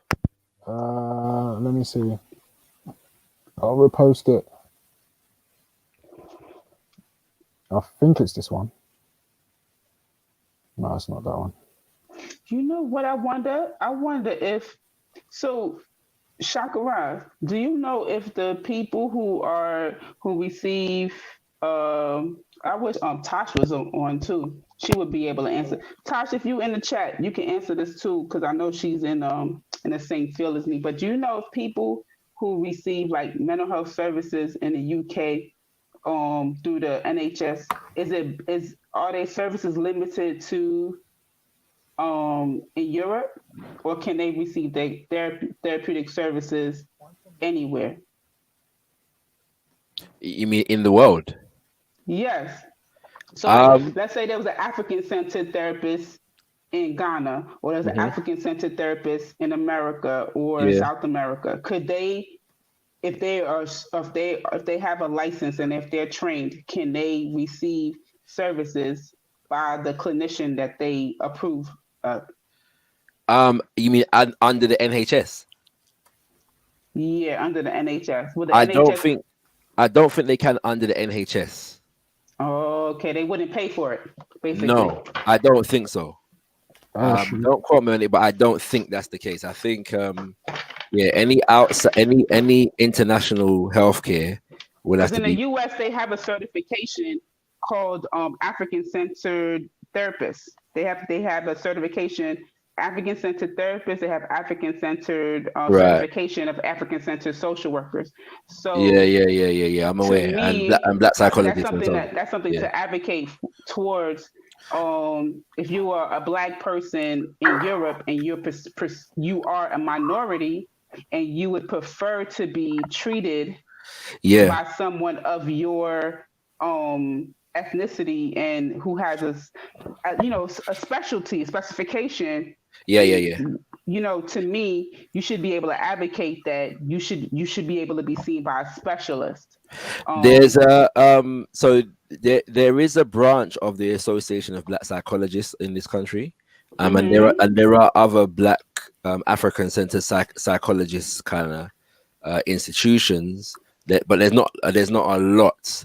Tosh But yeah, put in the chat. She said they would go privately, unfortunately. basically, yeah, So basically, that's my it's not. It wouldn't be covered. And see, that's unfortunate because if the majority could be treated by members of their group for free or that's covered under their insurance, then yeah, totally. So Totally. I'm just the J putting it word. out there, being that we in this whole advocacy realm, seeking reparations. I'm just putting it out there in the ethos that's another thing when we're talking about reparations, when we're talking about reparative justice, when we're talking about something to restore the people. No, yeah, there's people doing stuff like you saw. I interviewed a sister who's an art therapist the other day. Yes. So she brings the that cultural element, and she's saying that there are others, she's saying that there are others in the field that are doing certain works, but they're yet to properly organize it into institutions. Well, yeah, because I work with art therapists, and most of the time, and I'm not sure if in your interview with her, if she went into how she receives her referrals or how she receives her clients, but most of the time, traditional clinicians end up making the referral to art therapists. Do you see what I'm saying? So a client would have to go to a traditional therapist, and they would say this client would best be suited through the intervention of art therapy. So just imagine you have, for the sake of your community, I mean, not community, but your population in your region where you live, you would most likely have a non-Black therapist saying, instead of me treating this person and me benefiting, right, that person benefiting, they would then make a referral to an outside specialist who happens to be Black. I just want to know, like, what's the likelihood of them doing that?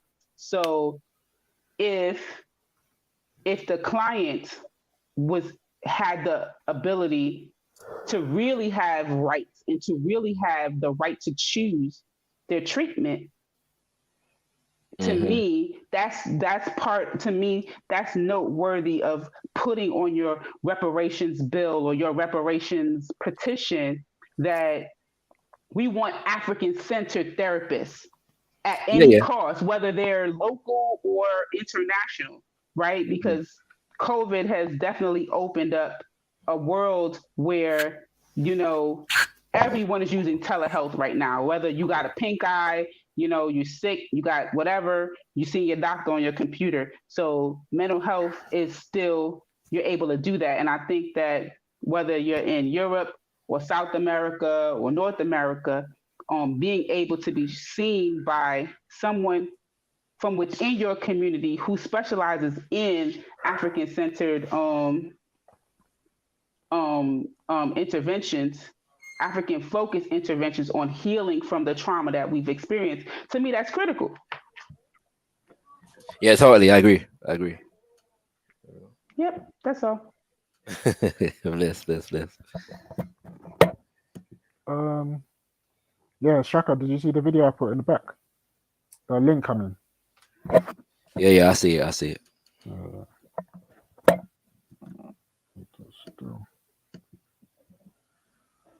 Where do I even start this game? Yeah, man. Shaka, did you go live earlier? No, but Gotkush has been releasing videos over there, so. Oh, okay. I know I saw some sort of notification, so I think you had went on mute, and I was like, Shaka, you going live? You going? What's going on? No. Yeah. It's we're just releasing the content from the march. They said the groundings, the reparations thing on Saturday. So yeah. You know. Why don't you speak on the video you just had? I like that video. I like that interview. That was pretty dope. Which one was that? With the Gotkush gentleman. Don't get me to start talking about what his name was. Slim gentleman with the gray beard. Yeah. Art Doctor Odwamatif. Yeah. No, it was interesting. So that's a tester show that we're trying out. Called Hola Meds with the Arc Doctor. He's been one of Gotkush hosts from the beginning, really. And so it's just giving him a show basically. So he will just be speaking to people, periodically. And I just happened to be the first guest on the show. And it was interesting. I didn't even know where it was going to go. But it was talking about Wiley, and so a lot of people have been asking me what my opinion on Wiley's situation is. A lot of it's there, to be honest. Well, I'd be interested to see how his interviews go with someone that he doesn't really know that well, and like how he asks the questions. But just based off of that one show, I felt I think myself and other people who were watching, it seemed like we felt like we were just, I don't know, just like observing or reasoning. You know what I'm saying? It was just like, yeah. So much was being said, and then like even the questions was like leading up to the last comment. So it was just like a very natural flow that it just was like a really dope conversation to watch and get information from. So what channel is that? That wasn't on Shakara Speaks, right? No, it was on Gotkush. Gotkush, okay. So people check out Gotkush because I like that interview. It was good. It was a really good interview. Give facts, Give facts. We got some good feedback from it still. Yeah, good content, man. Like we need to promote. I think all of y'all. Look, Terry's on mute. I've been trying to tell Terry to promote what he got going on the 15th. He still ain't said nothing. Like y'all be putting out good content that like it's so much junk on YouTube. It's so much junk out there. The good stuff needs to be promoted so people could tune in and they can actually learn something.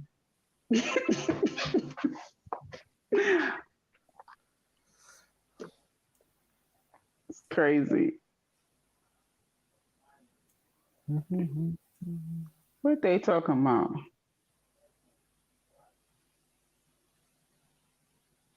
Oh, Mr. Lottie, he says melanated only buys her big marks from black cashiers. I don't know what a big mark is. Oh, Big Macs. I'm sorry. I don't even eat McDonald's. First of all, Mr. Lottie, let's get it straight here. We're on. Don't respond to the Mr. journey Lottie. to health. Mr. Lottie comes at me too.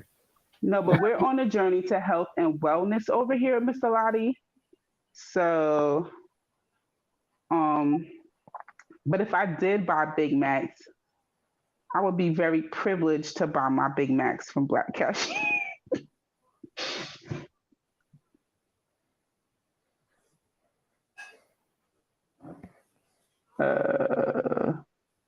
Please forgive me. I'm not wearing my glasses.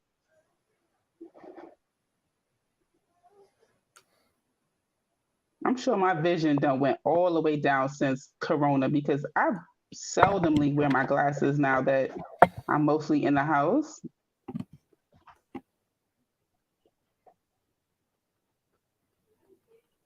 Levi Roots opened a Zena Center. You know, he pushes hard on holistic methods. For everyone who's listening, Levi Roots opened a Xenia Center. You can look that up. This is from Sister Tosh, and they focus on holistic methods.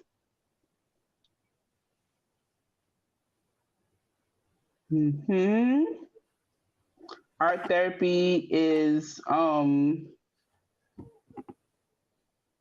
and popping. So people look into art therapy, and Yeah. it doesn't mean that there's something significantly wrong. Everyone, therapy is not a bad thing to seek out. Yeah, I just want to say that Jupiter, your article that you gave me was trash, absolute trash. Everything that was in it was absolutely wrong. No, don't address her. Why are you addressing her? Sorry. I made that mistake. No, she's going to jump on. No, I'm going back on mute. I'm going back on mute. She's gonna jump on now. Oh, you called my name. I'm jumping on.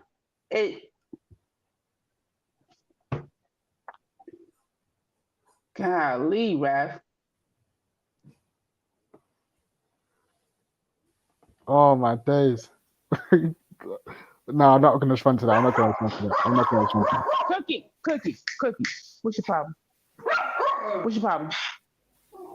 Okay, thank you very much. I'm not going to respond. I will not. Jen Wallace, I told you Cookie understands English.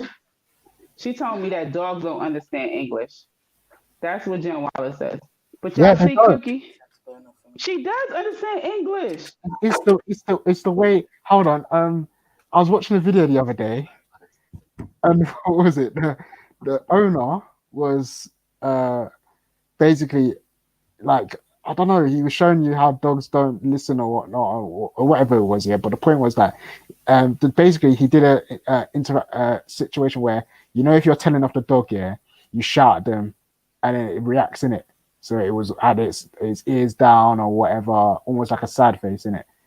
And then obviously when he was happy with it and was like he was playing with it and whatnot and everything, and obviously he turned on his belly and started stroking it. Well, then he decided to, whilst it was turning on his belly and whatever, and doing acting all happy, cuss the dog.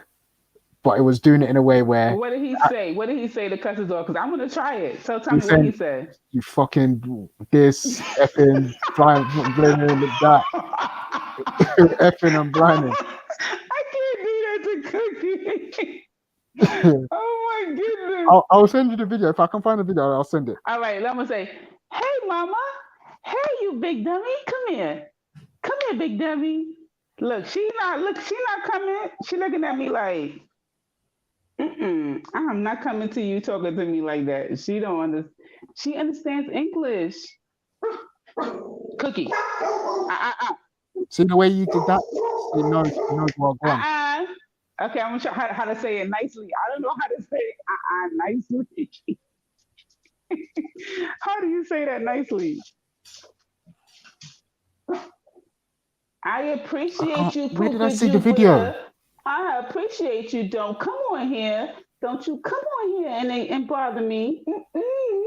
Like that. That's how you do it. That's how you say something not nice, but you say it in a sweet voice. Well, how would you reward Cookie? If, I told her like that. Hey, mama. Hey. And it comes and mama. Look, she coming now. Look, she coming. Yeah. She coming. Hey, mama.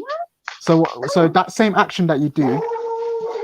Okay, that's Benji. See, my son has his own dog, and I have my own dog. So Okay. he sets her off, right?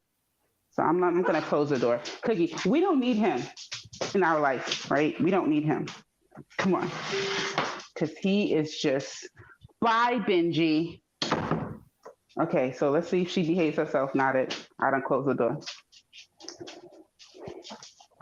Okay, so you want me to cuss her bad words and Yeah, see you if she stupid. listens? Say, be like, you stupid dog, you idiot. Come here, stupid dog. Come here. Come to the mama, you stupid dog.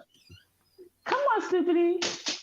Why did you come? Oh, she did come. Oh my God, no, Stevie. No, but you know what? She didn't jump on me. She didn't jump on me. She just came. No. Oh my goodness, Cookie. You don't like that bad talk. Come on, stupidity. Come on, stupid. Come on. Oh, I she found came it. up. I found the video. Let me send it. I'm not gonna talk to her like that though, because these words, you're not stupid. You're very smart. Don't listen. No, it's not good. I don't like that. It's your tone of voice. Yes, that's what I'm saying. Tone of voice. Look, Born Rich said melanated is raising a feminist dog.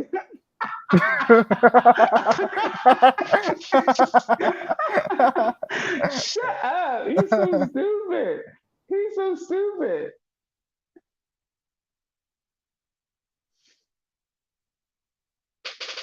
Oh my goodness.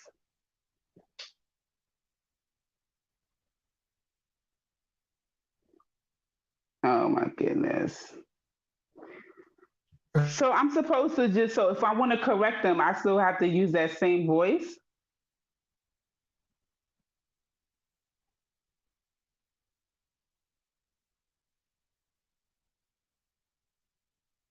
Listen, everything is everything. You leave me and my cookie alone.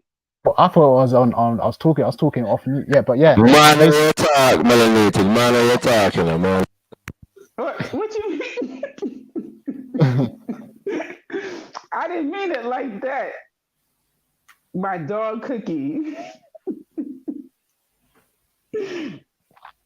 What you were saying, Raph, while your phone was on mute? Yeah, I was saying that. I can't even remember now. Fucking forgot it, fam. Yeah, I sent you the video though. You gonna send me the video of the dude talk crazy to his dog? Yeah, I'll send it in the private chat. It's in the private chat. You see it?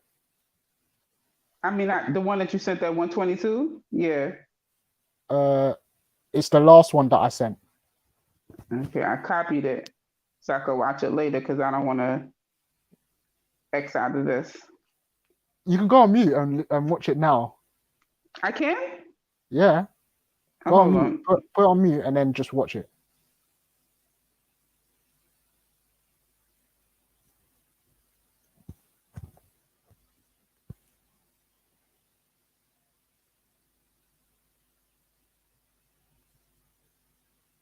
Yeah. Yeah. It's mad.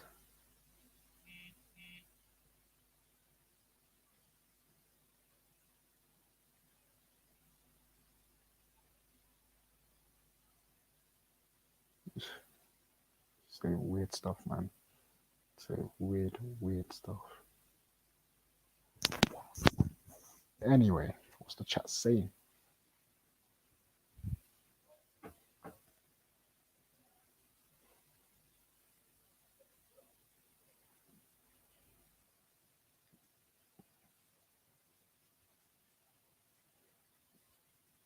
Very quiet gang. No.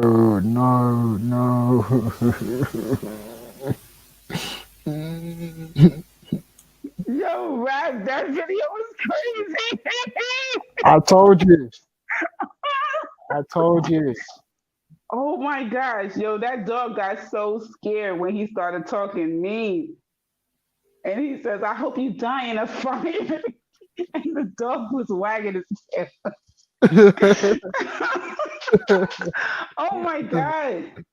He was like, "You piece of shit, come here, I hope you die in a fire." And the dog was like, "Yeah, I love you too." I posted the video in the chat so people in the chat can watch what I mean. Oh, listen. Cookie, I thought he was connecting and bonding. You don't understand me? Oh, this is Raph, you really just like broke my heart. No, Cookie does not need a Rottweiler. No, she is afraid. Who? Who was that? Who was that? It was Terra. Terra Incog just left, posted a video and then left. Terra who? Basically, it was the same video I posted, didn't it? It might be a troll. Who's that? That was Torah. Oh. That must be Torah. That's Torah talking like that? Yeah. No. You practicing your American accent, Torah? Yeah, I agree with that. You want me to start practicing my my UK my London accent? You want me to start practicing my hold on. White slave ports existed in England. White slave ports. Yeah, Ralph and the ports in the white women. What are you talking about, bruv? Listen here, don't be putting white women on my brother, Raph. Well, they went all the way up into Iceland because they know who shops at Iceland. Those what you call And who it? was enslaving those white people? Taínos like white women. Yeah, we did. They came over. Torok, who was We did enslaving those actually. white women, Torok? Hmm? Who enslaved those white women then? And somebody called Ralph and the Moors. What? Bruv, I beg you stop trolling, man. His Like, name was Raphael the Moor. it wasn't the Moors, man. Stop lying, bro. Just loves the troll, fam. You get me? Are you gonna say something sensible then? Or are you just gonna keep trolling? I heard that. I heard that Taínos like white women. I heard that. Taínos. Yeah, we do actually. They call us John Redcorn. I'm very mild with the white women. When you said the relationship between Wendy and Jupiter, ain't that obvious? What's that? How you interact with them? He's saying that Taínos be digging the white ladies like, yo, bye girl, why go on feel? Yeah, I mean, So Torok says that the Moors enslaved yeah, white. give me Victory Sponge. That's what Torok says. But yeah, I don't know. I don't know about that, Torok. I need more information on that, bro. You give me a Victoria Sponge. Torek said, long time, I want Jollof found egg and boiled egg. Yes. You only have boiled egg and you don't have chicken.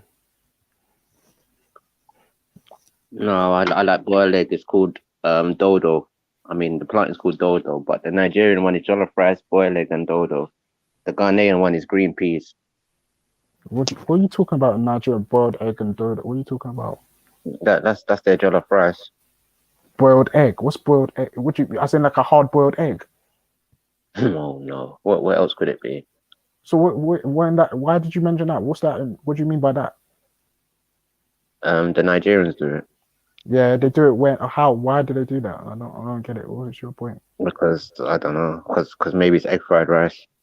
No, that's not what they. But maybe it's egg. No, boiled it's rice. not, Torok. The only reason only time I've ever had a boiled egg when I'm eating. Yeah, I know he's trolling. I fell for it. He's not even trolling. No, I mean, it's from what I've heard that, there are a group of the Nigerian people. And, Terry on here, he could tell you if that boiled egg is part of what they do. But, yeah. I mean, I because you got to egg. think. No. I tell you that we eat boiled egg, yeah, but only we eat boiled egg when there is no meat.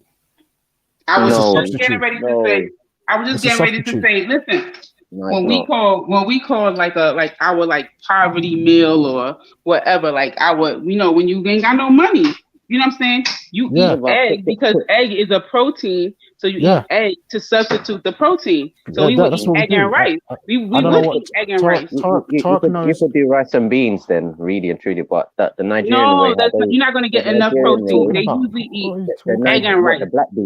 the black beans, you're not getting no protein, no. I'm just telling you, even obviously, Egg this is is easy not to just a make. What are you talking Nigerian about, thing, man? right? You know See, what? this is how Go you and complain to the Nigerian hold on. restaurant. What Listen, are you listen, complaining listen, Go and to? complain to the Nigerian restaurant. Why do listen. why It's do why Torek, do that? Torek. What I'm telling quiet. you is an example, right? This is an example of how certain things go out through the diaspora. Because I'm not from Nigeria, and I'm telling you that my family would have egg and rice instead of egg and meat. I mean, meat and rice. If they didn't have enough money to buy meat, we would have egg and rice. So if they doing the same thing in Nigeria, we just ain't boil an egg. We would at least like I scramble it, understand that, but I'm talking about fry it. restaurant settings, restaurant. Some people have it scrambled, but we Nigerians will prefer boiled egg. My mom and dad prefer boiled egg because Oh, they so say it's what is cooked. the discussion about? We're talking about boiled egg in terms of a substitute for not having meat. Well, but you're rich, Ralph, so I don't know what you're talking about. You don't I'm gotta rich. be rich to afford a local chicken wing. You sound fucking retarded, man. A local chicken wing, don't play. How much do you think I'm on then? Go on, guess how much my dad makes You a said year. you're royal family in Africa. I'm royal family in Africa. Okay. That's what you said Even if you before. royal family in Africa, that means you royal family in the West too. No, yeah, of course. It does. Yeah, He's trolling you. He's trolling you. We keep falling for this. We keep falling for this every time. You're telling me you're only a king in Nigeria, basically. No, You I'm can't be a saying king outside what of I'm telling Nigeria. you. What I'm telling you is that the cost of living to live as a king in Nigeria and the cost of living to live as a king in London gotta be different. He's trolling. Yeah, no, we're the king. My dad is the king of my dad comes from the king of Nigeria specifically. Yeah. You said it comes from. You said you do have a royal family, so don't mock it. I don't know. My dad is the king Ralph, of Nigeria. My dad is has there come is from the king there of a Nigeria. the king of Nigeria? Yeah, there is Mr. a Big. king. According Mr. to Riggs. Torque, there is. He said a Mr. Burger Riggs. King. Mr. Riggs. Mr. Riggs is the king of Nigeria. What are you talking about? He's got family, but royal family as well, like you. So why are you trolling people about their culture, He's man? trolling, It's bro. so insensitive Why to do I have to people. troll? You're so insensitive. Ralph, Have you got? listen to these You know people. what? Turek needs a woman, you know. Yeah, I know. You're so insensitive. You're man like sandpaper, bro. Man, personally come like sandpaper. Should I get the clip then? Should I get the clip of him saying that? Uncle Riggs, what were you saying? Yeah, what Torak seems to doesn't understand is that most people that are even in forms of kingship is just the head of a family. Like The a head title. of the is that family and their village. The Yeah, elder. but did you not say that though? Huh? You said that you come from a sort of royal family from there. Yes, because as I said, when half of my family were kidnapped, yeah, and half of the other family had to hide in the cave because we was penetrated from the north. Oh, you have caves in Nigeria. And from the You have south. caves. So anyway, I'm not going to engage with you, Turak, and I'm not going to. Yeah, because you're the royal family. I'm honored to speak to somebody of royalty. I'm honored. When I say head of a family, when I say head of a family, this is how we perceived it. You said you were from Yoruba royal lineage. So what's it to be ashamed of? Why are you trying to sort of talk it down now? When you were saying to me, "Oh, you don't know." Why is this the man for eating hard-boiled egg like the Chinese CD salesman? Well, what is Come wrong around with selling that? CDs. I'm saying it's in a restaurant. You're belittling it, bro. Nigerian restaurant. Nigerian restaurant, they cook specific types of meals. So I'm saying I like the Nigerian version of jollof rice because they have a boiled egg in it and they have plantain. What else goes in jollof rice? Now Ralph is telling me. I beg you, don't say rice, please. Now Ralph is telling me, oh. Wait, you put a boiled egg inside of the rice? No, you know when the rice we sets in it. We don't. I don't know what he's talking about. Sometimes. That's not the recipe that I had. No, You- we don't. We Sometimes. don't put Swear that corn egg in. will be overcooked in The it. ma- the That egg major will be well ingredient overcooked. of jollof rice originally was supposed to be palm oil. They do cook with it with palm oil. They fry the onions and all that in palm oil. Yes.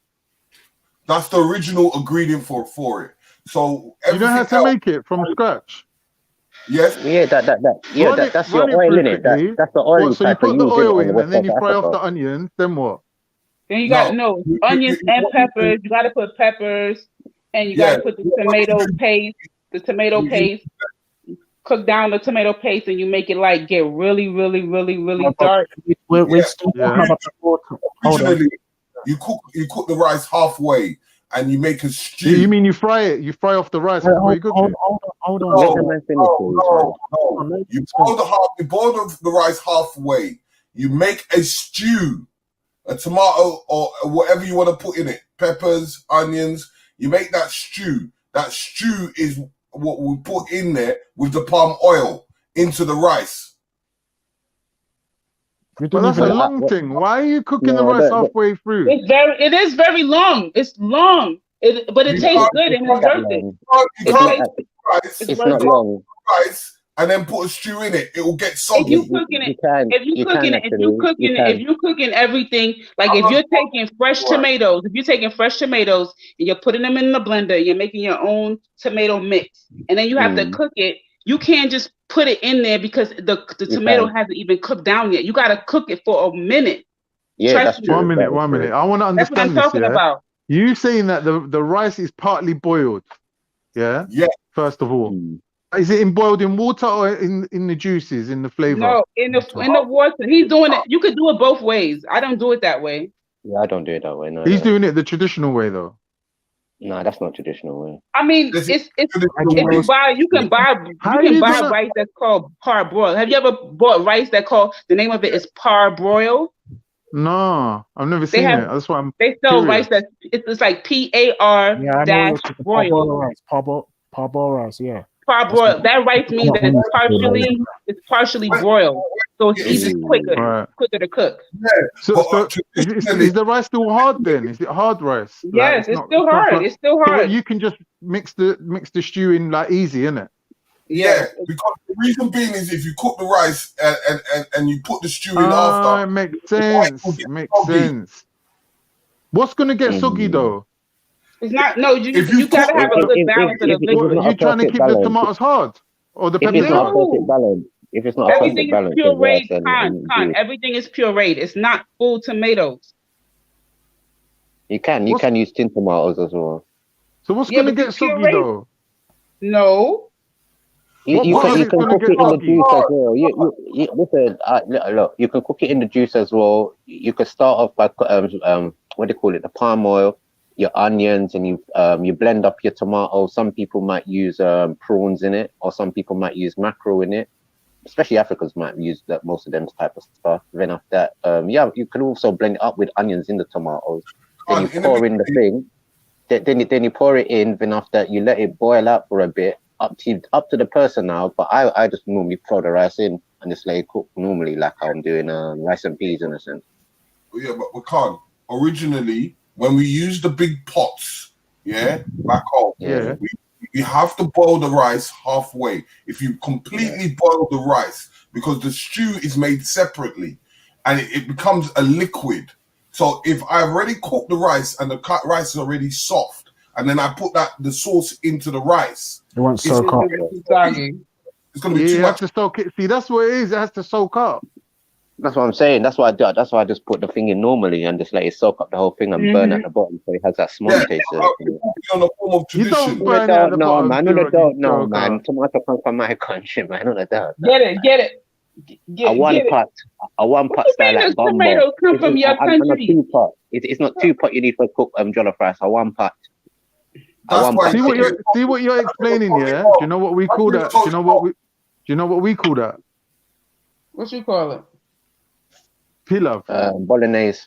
No, pilau is different, man. Pilau is different. We got pilau. The Caribbean people got pilau too. That's different. They call it dom meal. No, in Trinidad they got pilau.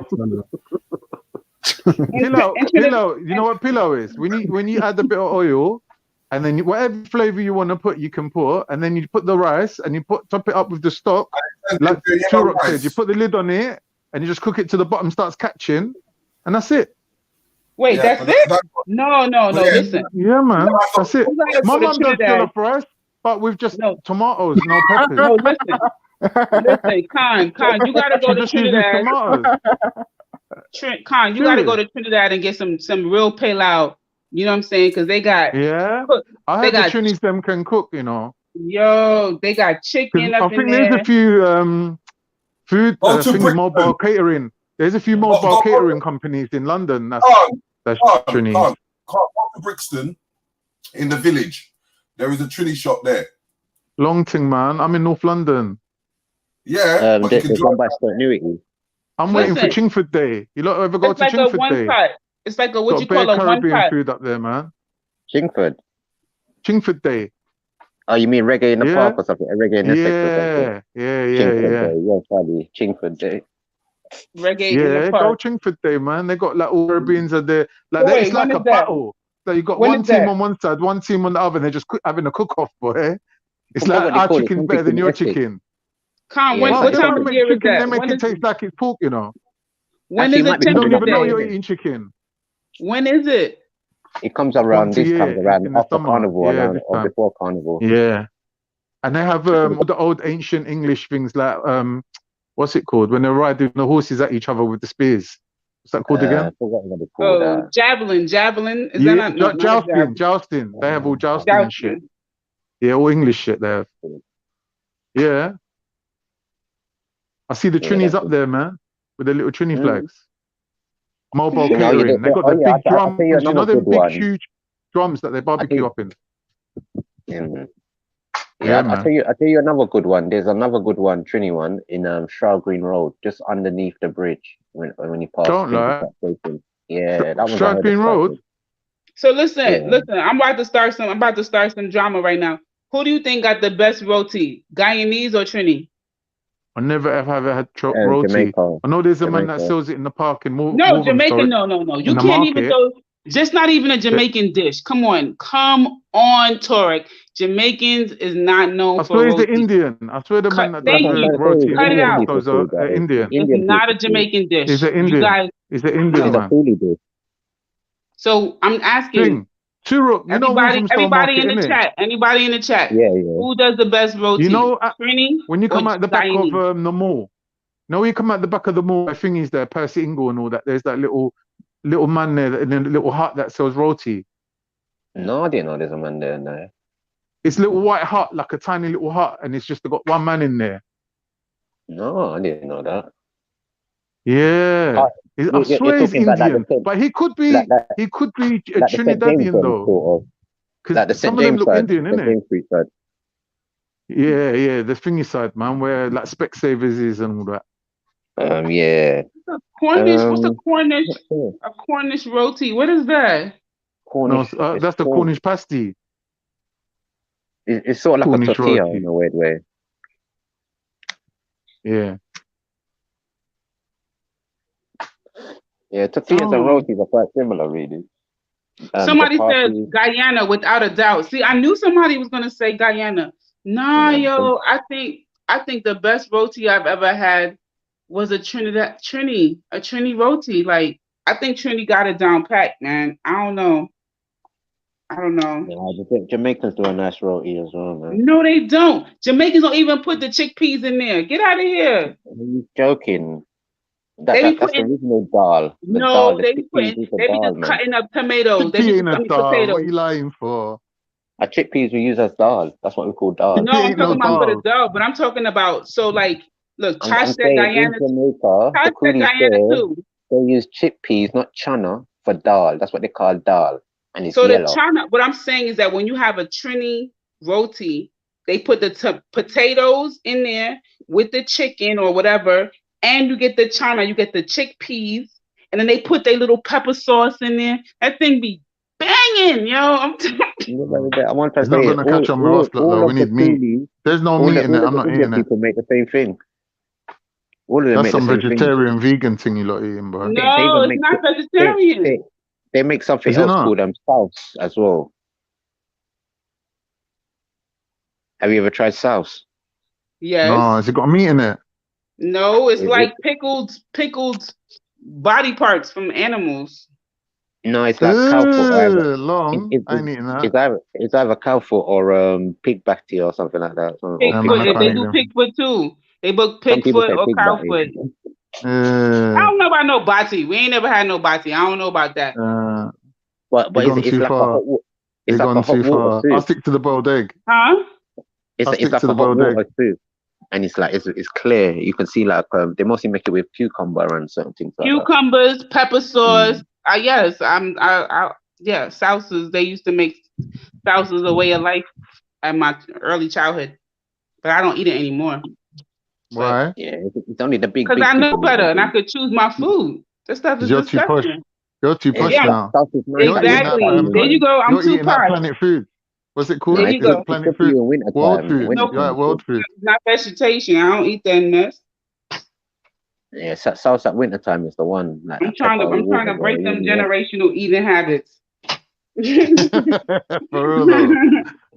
You feel me? When you know better, you do better, man. I'm not No, eating big no up damn Cash. Big I'm up Cash. saying. cow foot. Oh, you see the way my mum was feeding me, boy. Roast dinners every day. I'm like, Mum, leave it out, man. You're trying to kill me. My mum Yo, cooks, boy. this She's thing too much. hotting up my phone, man. This Bro, I'm like 5'9". My mum's feeding me portions for 6 foot, man. yeah, she wants you to grow. She wants you to Yeah, I grow. know. I know.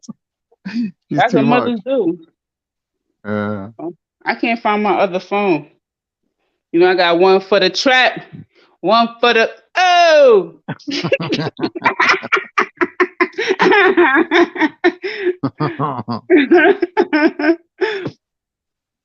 I like to then mess with. also in the Caribbean you get something what they call seasoned rice. Turok, have you got a phone? Yeah, on it now. Yeah. Because My I know you phone like is to keep it old. overheating. It's Think like you maybe got messaging me some like, carrier pigeons or something. What? I know you like to keep it traditional and old school, innit? Like you don't don't really like technology, innit? You like old stuff. I was thinking maybe you got a couple of pigeons. 0G. Pigeon messenger. 0G. Pigeon messenger pigeon. Yeah, 0G. sorry. Imagine really working on a boiler and a pigeon comes land on his head. Oh, I got a message from Turok. In it backstage. £5 for the super chat. I don't know where my Turok, you drive car? Yeah. Oh, I thought he was one of them bicycle guys. No. Increasing your Turk don't carbon care about footprint, the man. environment. Of course he Turk don't care does. about I've got no time to the cycle, man. environment. Everybody's got electric bike, electric scooter. I don't be now pedal no more. You got electric car, Turk? You got electric car? Nah, no electric car yet. Turok, I got you know plastic that? car, man. Plastic car. Turok, who's that guy? Who's that guy? Yeah, from the park. The one in he's a black guy. Like I think he's Caribbean, and he dressed like a Saudi Arabian. Not the one that changed from a Christian to a Muslim back to a Christian back to a Muslim. The other one. The other one that used to hang about with little Suleiman and his brethren. You know the guy I mean? I'm not sure, no. Well, one day, right, I'm driving past Black Horse Road Station, yeah. I see my man flying around the corner on an electric scooter. I was like, is that Alibaba? Come dressed like one fucking Arab on a flying carpet. Man come whiz past me. I was like, rah! Who's that? And then I realized it's like, oh shit, my man's Lucas Corner, isn't it? That's just... I think that's Everyone's cool. on it, They man. stop seeing each other. I think that's pretty cool. When you see someone dressed as an Arab moving that fast, you gotta look twice. Cause what you call it? Belly said he dropped saw. off no bomb. I think Belly said he saw Shamsi the other day. What, was Shamsi on an electric bike as well? No, he wasn't on no electric bike. Shamsi's got that Alibaba look anyway. Shamsi could be one of them. So wait, I saw somebody put in the chat that Shamsi was black. I didn't know Shamsi was black. He black? No, he's not. He's Algerian. He's African. I'd say he's black. I'd say he's black. How is he black, man? I He's saw got a somebody nose put like in a the chat that 45 he was degree black. angle. In Nah, America, man. they will classify him You as could white, use his but nose as a set square in technical drawing. I mean, Shamsi definitely looked like he could be a little Dominicano. You know what I'm saying? you know what I mean? Yeah. Dominicano, Colombiano. Mm. He got that look. Like he He's got could sort of be, Afro hair, I think. Yeah, I'm not true. He's and got the and mulatto and look, innit? and it makes a lot of sense because he said his wife was black Jamaican. I remember him Shut saying that. up. No, his wife is black. His wife is Yeah, black. you're Black. tripping, man. Oh. You're No, No, he tripping. did say it. he did say He that. did say His it. wife was He black, don't like a black advertise woman. it. He don't advertise it. It's his private business, isn't it? But he said it before though. I think when people was trying to say like he was telling him how racist he was and all this stuff, and he was like, "What y'all talking about? Like, my wife is black. Like, I don't know." He didn't say he was black, but he definitely said his wife was black. Mm. And I Where's he was from? like, South "Go London. ahead, Shamsi, get your little black lady." Where's Shamsi from? South London or? Mm-hmm. I don't know. Oh no. Oh, Jupiter, big up. Afternoon, evening. Hi everyone. Hi Turek. Big up. Yeah, What Turek, this one, is what Tash? I found this old man. He's an historian who does a channel, and he comes with all the evidence and everything. He's called History Debunked. Oh yeah, I know him. Yeah, I was talking to him the other day. Oh, what you? And Yeah, I was telling him about the Carafuna people. yeah, because he loves knowing about the history and that, doesn't he? And Yeah. he brought forward all the stuff to do with England and the fact that the slave ports were for the white English and the years and everything else. And yeah, I want people to stop tearing down statues now and leave the fucking slave history alone because it's my history as well now. Have you seen that? Have you seen another Don't channel touch your called? people, innit? 'Cause they're the ones doing it. Hold on 2 seconds, Carl. Have you seen that channel called Carameo? No, look it up. What's it called? Carameo? Is that with Yeah. the K? Yeah, Or K. And you went into some deep history. We was talking about the Moors and also like Abraham Lincoln. I think he was an indentured servant from Europe, and he was all talking about other black people that was in Europe, but they transported in to the Americas and certain things like that. So you see some like the black statues around England and Germany. It is talking about like certain black people that used to be in those areas. Yeah, they should leave them up and all. So what? So how do you spell it? Karem. Let me look at it properly. Is it What's the one? Let me think of a title. What he has. Yeah, how do you spell the actual channel name? I think Karem. it's K-E-R, Kerry Mayer. And he's got one, it's called just type in the Black Irish, Carameo, Black Irish or indentured servants. And it's got like he goes well deep, he goes into books, he goes into so much description, like all over the board. I've got Larry Lawler has come up. That's your previous search. I'm gonna put him in the search. I will find it. Let's see. Just tell me the actual spelling, because maybe I've spelt Carameo wrong. Yeah, I'm gonna see if I spell I it. see what I've done if I didn't know. Okay. Is his actual channel Carameo channel? Hold on, it's called oh shit. Hold on, let me find it.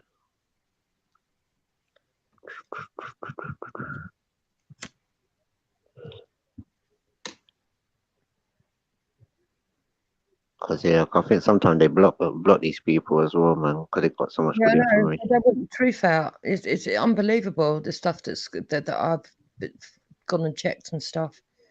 It gives links and everything. Mm. Yeah, he gives links to all the books he's talking about. But yeah, and even down to Irish slavery. Do you know that the slavery that was first in Ireland, the slave ports of Dublin, Waterford, and there was another place he said. Oh, this is how you spell it. K-U-R. Yep. IM Yep. EO Yeah. space AHAU. And that's his channel, yeah?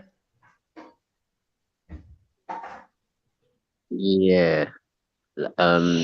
He had one recently where he was going in detail about where is it? About the indentured servants that came from England and Europe. Okay, I found him. I'll have a look at him because he talks about all the Indian stuff as well. I'll go and have a look at him. But yeah, the no, Indians as well. He goes into great detail about South America. Oh yeah, that's what it's called. The Swati, Europe and its Aboriginal inhabitants. Yeah, actually, Belly, it wasn't. And it's called white It's pronounced servitude, sweaty, indentured. sweaty whites. Oh shit. Mm-hmm. Oh, so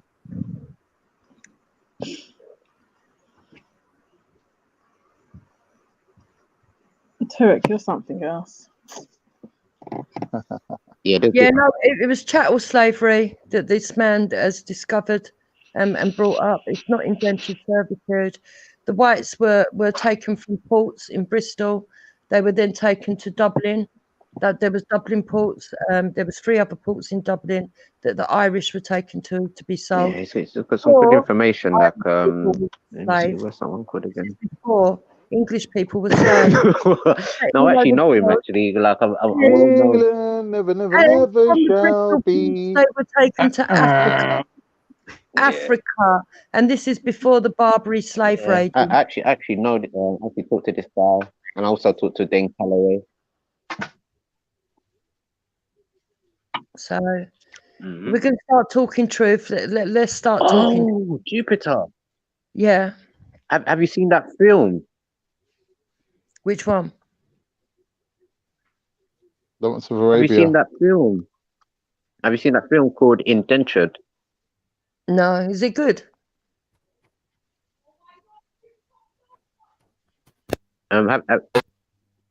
Hilarious. You're cutting in and out. Is it my connection or yours? No, it's the dude's connection, man. Sure, release the pigeons, man. Yes. Anyway, that fella also This is a brought funny up director to Yeah, Sierra Leone. yeah, Turek. So that Yeah, fella. if you have time, like look, there's also a good film to watch. It's called Kidnapped. Hold on. I got a quick 5 minutes, yeah. But what's you and Torok saying the truth? Yeah, there's a film called Wait, hold Kidnapped. on. There's a trailer of it, and it shows you how when the English took over Yeah, the British Isles, a lot Yeah, of we the can hear you. Irish We can hear you. clans. Turok, Valley speaking, man. Yeah, it's proper. Guys talking about proper real history, like Yeah, we can hear you still. We can hear you. Turok, proper Valley real history of speaking, England, man. and it shows you like Hello. Scotland, Scotland, Ireland, but put the English. Those were the people that exiled off the island. Turok, Valley speaking, man. Yeah, those are the people that exiled off the island and put them in Can you hear Virginia, Jamaica. No, he can't hear none of us. Yo, tell him to jump out and jump back in, man. So he can hear. Nah, he Jupiter, can you hear me? Yeah, Jupiter, tell him to jump out and jump back in. Turek can't. Hear you. He can hear you, really. Veli, he can Yo, hear you. can you hear me? completely. Yo, Torok, can you hear me? I can hear you. Turok, Can jump hear you, in bro. and jump back out, man. Yeah, can you hear me? Yeah. All right, but boom. He can how hear you, bro. is Like, he can blatantly hear you. what you used to were saying about this alternative history? How's that actually just the truth? True, someone's made a YouTube video about it, and then His channel got anyone else taken say, down. Nah, do you know what though? Veli, I can say that it's not like it might be news to Jupiter, but it's not news to man that white people were subjecting their own people to madness like before they got to Africa. It's not. That's not news. They Like were not. you get me? Like They were not enslaving them. They were making Yes, they them were. Yes, indentured. they were. Jupiter, Right, hold honestly, on. they were. They were making Yes, them they indentured were. servants under the penal codes. There No, was nothing no, to we're do with talking about slavery. before 1066. What do you know about it, Raheem? Yeah, that's what you call serfdom. and them thing there, yeah. That's what the British call Africa, during the times. the island, Excuse How me. can you can't say no before he's finished the sentence. So you got to let him finish. And then Yeah. I'm using a term that was used. I'm using a term that was used in Britain, yeah, that they had systems of serfdom all over the place. But my only point is that it's not news that white people in Europe, yeah, the aristocracy were subjecting the poor people into madness. That's known, and a lot of what a lot of what they unleashed on black people was developed among their own people. Like that, it's very true that white people were enslaving white people. Not the English though. English enslaving English. Yeah, the English have been horrid to the Celts in Wales and Ireland and Scotland for centuries. That's not news. Like that's what this whole European Celts or the original Celts. We're talking about before then. We're talking about when we were called Anglais by the rest of the world because English wasn't the word.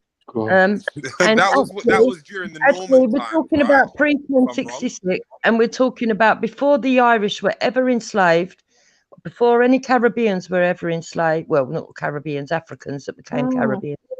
Before any of that, English people were enslaved and shipped all over the world, including to Ireland. Dublin was they were English. Prove they were English and they weren't Scottish. But there's no. I don't know why this is news. The Romans were enslaving hella people, like and to the point where the Romans were enslaving so much, but they didn't consider the British to be worthy of slavery because they were too stupid. British were Romans. Oh yeah, but after a point, but I'm saying that it was suggested under the Romans, yeah, that the British were actually like the worst possible kinds of slaves because they were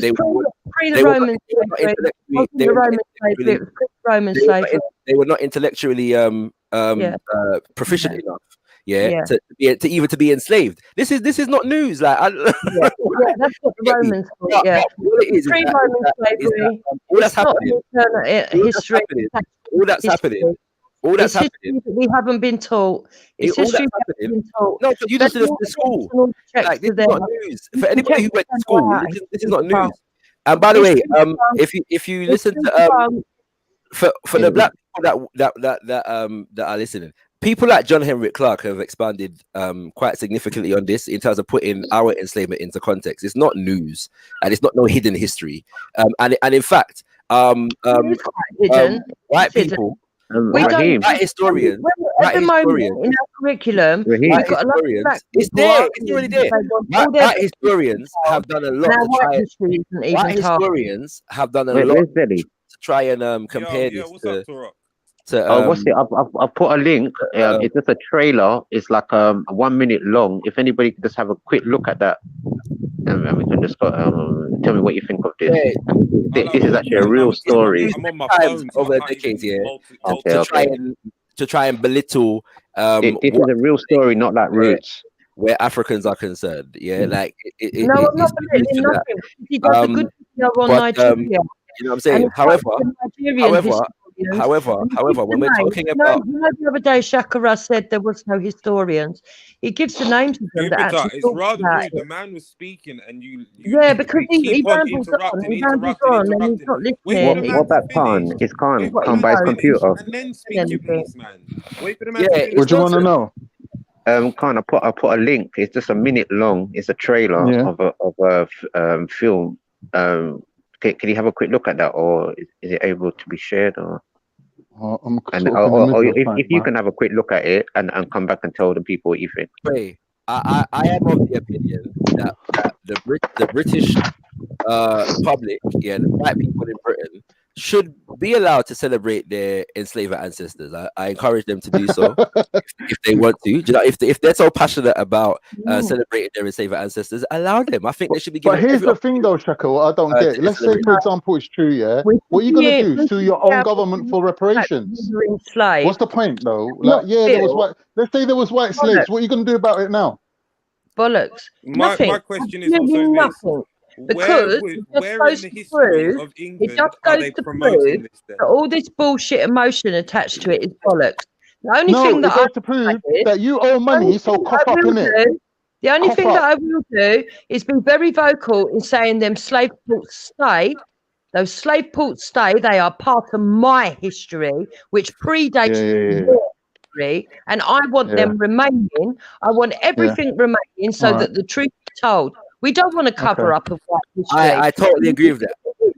I totally agree with the British lady when she says that the history of enslavement in Britain should remain. I believe that we should all know it, and I believe I am passionate about the rights of white people in Britain to celebrate and preserve the history of their enslaved ancestors. I think it's they must be given the right to do so. One second. I've got a question about for you, preserving the history of those that were enslaved. Jupiter. Nobody should cover up the truth. You should try and admit the truth. And at the moment, hold on, Raheem, I'll let you speak. But at the moment, we had a history where we were only taught about black slavery, very minimal. Now we've got black people that want it told in its full force because they want to make their children victims. That's fine by me. But we are going to have the white slavery told as well. Cool. No, Jupiter, I hear your point. Jupiter, can you tell me the name of any of your enslavers? The name of any of the enslavers? Yeah, the Vikings. who took white people from their motherland in Europe, I guess, and took them to other parts of Europe. It's recorded. That's a broad spectrum. All right, let me go get it. Let me go and get it. Let's be honest, and let's show in modern day society what companies are still benefiting from that slave trade. What individual families are benefiting from that slave trade? Because if this is a deeply entrenched predating the Industrial Revolution. One second, Jupiter, all of the buildings, all those ancient buildings that you say we didn't have until the Windrush got here, actually, that we built, all of those big archaeological you answered to Saturn now or something. Jupiter, 1 second. She's not well. She's not well, the poor woman. Your mic is a little bit better? low. Is this better? Yeah, that's better. Go on. Right. So what businesses, what families, what people are benefiting from this alleged European inter-slave trade, which was all of us. Indentured servitude? All of us. No. The English. All of us benefit. It wasn't indentured. It was chattel. And not only was it all of England, Africans. All your answers are showing me is that you have an opinion and you don't have facts. Who are the individuals? I just told you, go to history. Raheem, look in the side chat. Raheem, look at the side chat. You're not going to get answered that question. But the reality is, I think this is old news. I think we all know that Europe has been warring for the entirety of its existence. I don't know. This is not news to me. And in the context of all of these wars and massacres, what are you talking about? What about the money we have to pay the Moors? The people them have been enslaving each other. You know during Brexit, yeah, the people that were for Remain, right, were passionate about the fact that the European Union has presided over the longest period of peace in European history. They only stopped warring for the last 50 to 70 years. Like, this is wow. You know what I'm saying? So this is not news right now. Boko Haram, Fulani going around slaughtering people all over the place, burning down churches. What are you talking about? It's Europe. Oh yeah. Savagery and barbarity in Europe is a very old story. Yeah, and there's barbarity all over the world, mate. Newsflash. I totally agree. I'm just saying this is not news to me. But yeah, this is not news to me at all. I don't know why this is such big news. So you accept that the Zulus were warriors and barbaric. You accept the Mayans were barbaric. The fact that in Africa right now there are people being burnt alive in churches. That's By who? Don't tell me the Muslims. In South Africa, Is it the Muslims doing it, Jupiter? So yeah, the fact that this is news to the disgruntled white lady is job business. At the same time, reparations no. And said you up with things. I'm talking about. With things. I love that. Well, I got to the Louvre and all them something there, and all the museum them around Europe. Yeah, and see, this is what happens when you're in an echo chamber. Who you're like, you know what I'm saying? You know, yeah, we give. Oh my God! It's fine. It's fine. We'll leave Turok with Jupiter. That's sacrifice. Stretch your muscle, man. You just can't do an echo chamber. Don't call him Turok. Call him Last of the Caribbean. That man is more comfortable with the racist white English lady than he is with the Nigerian brother. That's fine. He's entitled to that. As he's entitled to that as much as white people are allowed and should be allowed the right to celebrate their enslavement. So you admit some black people are entitled, yeah? Oh yeah. In it, Margamizi. Torok, come on, let's be sincere. You cannot say that white people went through or compare indentured servitude to slavery. They're not the same. It's not indentured servitude. I'm Is your name Torok? Honestly, Raheem, I thought Wendy, but I showed other people and they couldn't believe it. But there's been so much research that's been done. There's books called White Slaves, White Masters. That basically, I even put like there's a trader in like loads of traders, different versions of it, and he's talking about the history when the English were conquering the what they call them people, the Irish and the Scottish, and a lot of the Irish and Scottish families, clans had to team up against each other and certain things like that. When you're talking all of this, yeah, but hold on a minute. What I'm going to say to you, those people, think about it. Those are the people that they exiled off the islands to places like the Virginia, Bahamas, Jamaica, and Australia.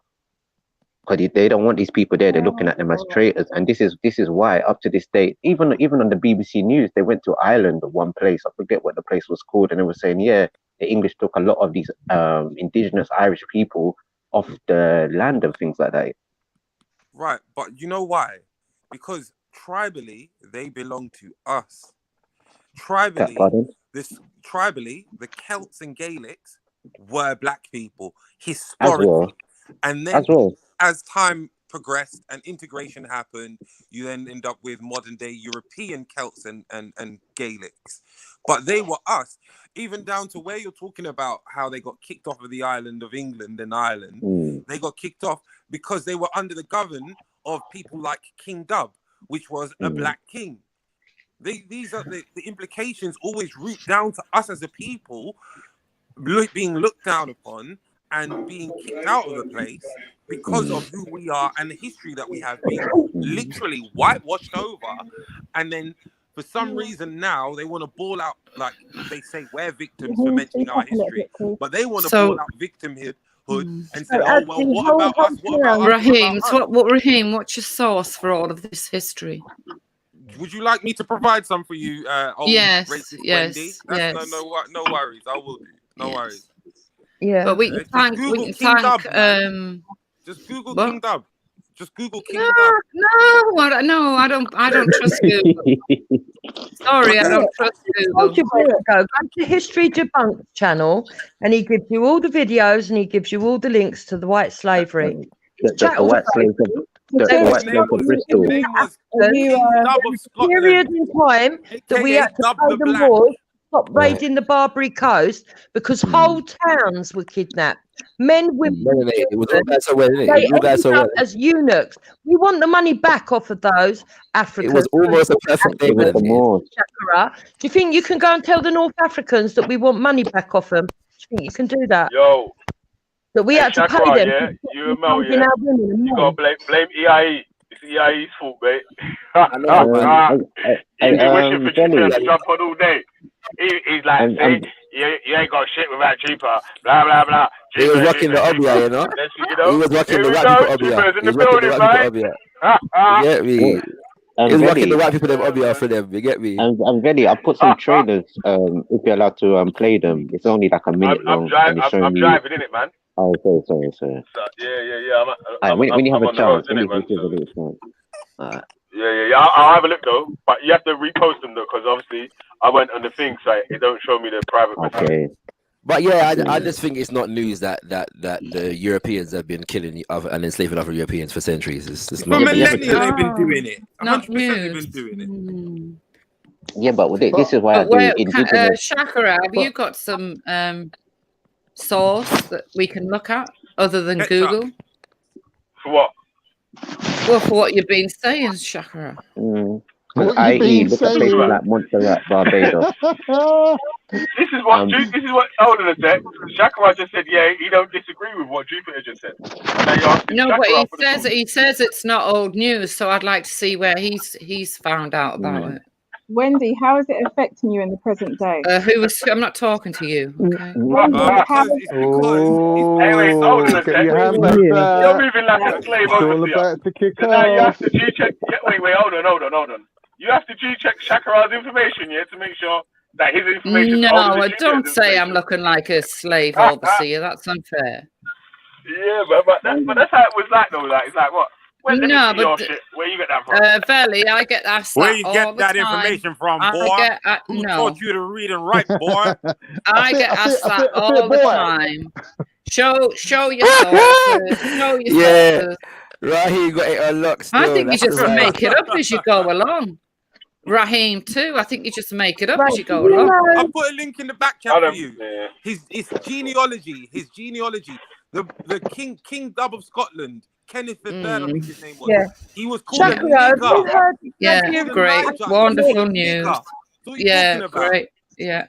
Can you pronounce them for me, babe? Now you've got it. Wendy, how is it affecting you in the present Sakura, have day? you But Mr. Big said there's no black people in England. Mr. Big said that. You know, I'm most sympathetic to the cause of the Irish and the Scottish. 100%. You know what I'm saying? Oh, Most 100%. sympathetic. Let's see. The Scottish Oh, you don't changed have your any tune. cause. Change your tune. The Irish have got their own country. The Irish Big Shaka. I would be more Yeah, not if sympathetic. the English had any way about it. The Irish wouldn't have. Nah, I would be more sympathetic, but we got too many McGregors in the Caribbean for me to be overly sympathetic. You know what I'm saying? The Scottish don't want to be. The Scottish still want to be part of the United Kingdom. Have you heard They of had a referendum, and they voted to stay. Yeah. Well, it's better than you. You haven't even got a country. We still own part of your country. Why haven't you lived over in Lebanon? You're so funny. Coming out now. You can't hold on. Are you disagreeing that there wasn't no Scottish and Irish slaves? what do you want to do with all the black people? Wait, hold And the on, next minute you're man. like, Chill we out, own half your calm, country. let's Can't have it both ways. Dumb bitch. It's all coming out now, isn't it? Let's slide, yeah. Are you disagreeing with this new information? Yeah, I'll put the air quotes up for the new information, that just come out about the Irish and the Scottish slaves. No, what I'm saying is he's saying it's not old news. So I'd like to see where he learned it from. I want to see where he learned it from. Sorry, English language and grammar. What I said was that it is old news. Like it's not new. Well, That's yes. what I So said. where have you learned it from then? Show me the source. Yeah, boy. What's that channel? Show me, The history remake channel. No, for the sake of those who are listening, yeah. Baba John Henrik Clark, yeah. The Great has a number of speeches online where he's talking about African enslavement, and so he would often put it in the context, of what Europeans were doing to other Europeans in Europe, how the aristocracy was enslaving the serfs, and so on and so forth. So like I said, this is not for anybody who's it's not new in it. Like it's really not new. Well, it could Yeah, be it goes some before people. them, Wendy, it goes before them. When I come over onto your show, we're going to detail about it. Long before, the What white about the man has white been enslaving people? the white man and the white woman What about the for white English centuries. people or the Scottish and Irish people they sent to Sierra Leone to start a colony What as about well? them? What about them too? Long before, like All I've got to say about they don't really What care about about that us. as well? No. Wendy, don't get upset with Turok. He's on your side. He believes the same thing that you do. You guys are victims as much as all of Well, us. yeah, but it's funny how you laugh. It's funny how you laugh about how we were treated, but you know. Where were you treated? But wait, hold on a sec. Hold on. I gotta pause you there, yeah? Because I can't even include Jupiter in this one, though, yeah? But when Ralph was doing, I can't breathe, you and Angel Moon was laughing. But now I you're didn't. feeling Oh no, offended. hang on, Dally. Go back and listen to that stream. You won't have heard a word out of me when he said that. I must say, I though, did not. I must say, when you hear No, complaints about I would never ever. Wait a minute. Shut up, Rafi. I would Why shut never up? It's true, ever. though. Own your shit, No, man. I would Own your never shit. laugh. I Own would never your laugh shit. at Own a your comment shit. like that. Own your I think you shit. need to go and I look at the think- stream Your again, shit. It don't matter Belly. if you talk, if you I would don't encourage agree with that, all, cannot I would encourage, Yeah. I would If I'm encourage wrong, I apologize. all Yeah, but British the way people. I heard it, it sounded like you and Angel Moon was laughing to me. No, love. Can you That's go what it sounds back like. and listen to that little bit of your stream, and you'll Alright, see that what there's day was nothing it on? coming up. What day was it on? Oh God. What day was it? Oh It doesn't Christ. really matter. Last I would week, encourage Sunday. all white people Hey, in so Britain Wendy, you still to support learn people about how who their don't have ancestors were babies but enslaving say their they ancestors. have babies? What? What? Are you still supporting people who say they have babies but don't have babies? No. No. Oh, okay, good. I Well done. personally Well would done. encourage All right, you all don't white have to be people, cool. all white people in Britain, yeah, should learn about how their ancestors enslaved others of their ancestors.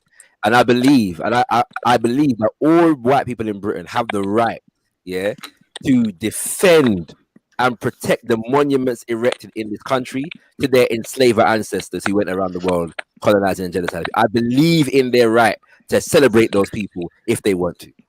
Yeah. No, I don't think they should be celebrating them. I believe they should have them there so that people know the truth. And the fact of the matter is that it even predates those statues, the ports and everything, how they sprung about. There's 3 ports in Ireland that sprung out of English slave trade. No, they came out from the Moors. Yes, it does. Yes, it does. Moors. I will go into detail on Wendy's show about it because it will. English have never built a Hey, where's Torah? They come from the Moors. It's the truth. The English It's the have truth. never built There's a links fort and or everything. It's the castle truth. in their So lives. you're proud of that. You're proud of that part of your history that you want it to stand. Why not? I'm proud of the fact Why are the Moors hiding it? Why are the Moors hiding it? I think you should be allowed to be proud of it. Yes, I am. Yes, I am. You know what? Yeah, I agree. Though. I don't think the statues and stuff should be removed. Like, no, they shouldn't be removed. On a real though, the history needs to be factual as I factually true. defend the white man's right to defend his enslaver ancestors. The Moors. Yeah, What but statue? Hang on. Wait. What statue? Also, I, when it comes to this country, yeah, England in specific now, when we're talking about the ports of Bristol and the ports of London and the ports of Liverpool and them things there, I believe, yeah, that the Europeans in this country should be able to defend and preserve those monumental relics, and that we should just all learn from their celebrations and look, observe Which them. monuments are of people who enslaved the English people? The one that got thrown into the river in Bristol. No, he didn't enslave English people. That's a Oh, very English good people. question. Sorry. That That's a was very what I good said question. earlier. I said, where is that? I asked, where are these statues and these people, these families, That's a very these good question. businesses that have benefited? And I'm But waiting Father for that Rahim, answer. that's a good question, you know. That's a good question. Why are there not too many monuments erected to the white people that enslaved? If you want to get rid of any semblance of slavery in Africa, I ain't got a problem with that. You can go and smash up the El Nanny Nino, from Moorish dancing. but you're not going to in England. To be like when we look at like Edward Colston and Cecil Rhodes and kind of things there, like these are people that went around the world and particularly Africa. So there's a reason why they want to particularly. But they were men of their time. They were men of their time. Over people, you're so rude. Yo, let him finish. Let him finish. Maybe I might be wrong in that. I might be wrong. Maybe there's a lesson in the fact that they want to celebrate those who enslaved Africans and not those who enslaved their own people. There may be something in that, and I could be wrong. Like, because even that judgment, even that it might not be a fact that there are no monuments connected to those who enslaved British people, and in fact, the entire royal family for generations has been the most savage oppressor. Untrue. No, it's true. It's true. I agree with that, Shakira. But we're not going to wipe out the suffering of the English people to rewrite history and make it just black. We're not going to blackwash it. We can talk about your history and how you suffered. We can talk about sensibility. To make sure you never complain about criminality or abuse of power. Can I please point out how ridiculous it is? You can't complain. Why haven't you? If one half of England, if one half of England slave sold the other half of England into slavery. Hold on. Let them finish, because one of them was speaking first. I can't remember who was speaking, but go on. Shakira was speaking. Shakira was speaking. Let me say something. If one half of England wait. Let Shakira finish his bit. No, I'm done. I'm done. I'm finished. Wait. Hold on. Wait. Pause. Because. Yeah, Shakira might take long to get to his point here, but everyone always talks over him, and he don't talk over no one. So he wasn't talking when I was talking. Yeah, let him finish his bit though, because I swear I'm done. I was done, really. I was done. You done, yeah? All right, cool. Is it if I say something then, now? Hang on, it wasn't you. Then it was Jupiter who was saying about the royal family. 1 second. You've been talking for ages now. If one half of England sold the other half of England into slavery, then the slaves are not here anymore. The descendants of the slaves can't be located, and you lot are the descendants of the slavers. No, we're not. No, Khan, you are. You are. You haven't got a country. You haven't got one half Turkey owns. One half Turkey owns, right? We own another part of it. Where's he gone? So you really haven't got a country, Khan. So you need to shut up. Turkey and English are in bed with each other. They're literally the same fucking people. No, I believe everyone should have a voice, but I wish he would start speaking truth. She can't make jollof rice with dolmio. I don't know why he's saying that. Yeah, you can actually. The case for reparations is actually being made. Who's taking the piss, man? You know, like when the case for reparations is actually just being made. When you get Brits admitting to owning people's countries, then you know that reparations is due, my G. Why? Why? We own that. We own your country. We bought it. We bought that piece of. To this day, they're gloating about owning people's country, and they want to say about reparations. We don't own nothing of Africa. We don't own no actual land on Africa. Were you a slave then, Shakira? Shakira, were you a slave? Yeah, British Museum.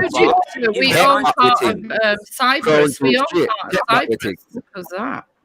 Can't get away from the fact we still own a little bit of Cyprus where we've got all our troops. I just want you to understand, that when you're hearing these things, the case for reparations is actually being made for you. Were you ever a slave, Shakira? Yeah, Shakira, were you ever a slave? Just know, family, just know. Were you ever a slave? When you're hearing these things, that the reality is, that we must know, we should understand that these people have been enslaving each other for decades, centuries, and millennia. Let's not miss the news. You know what I'm saying? Like, the wars.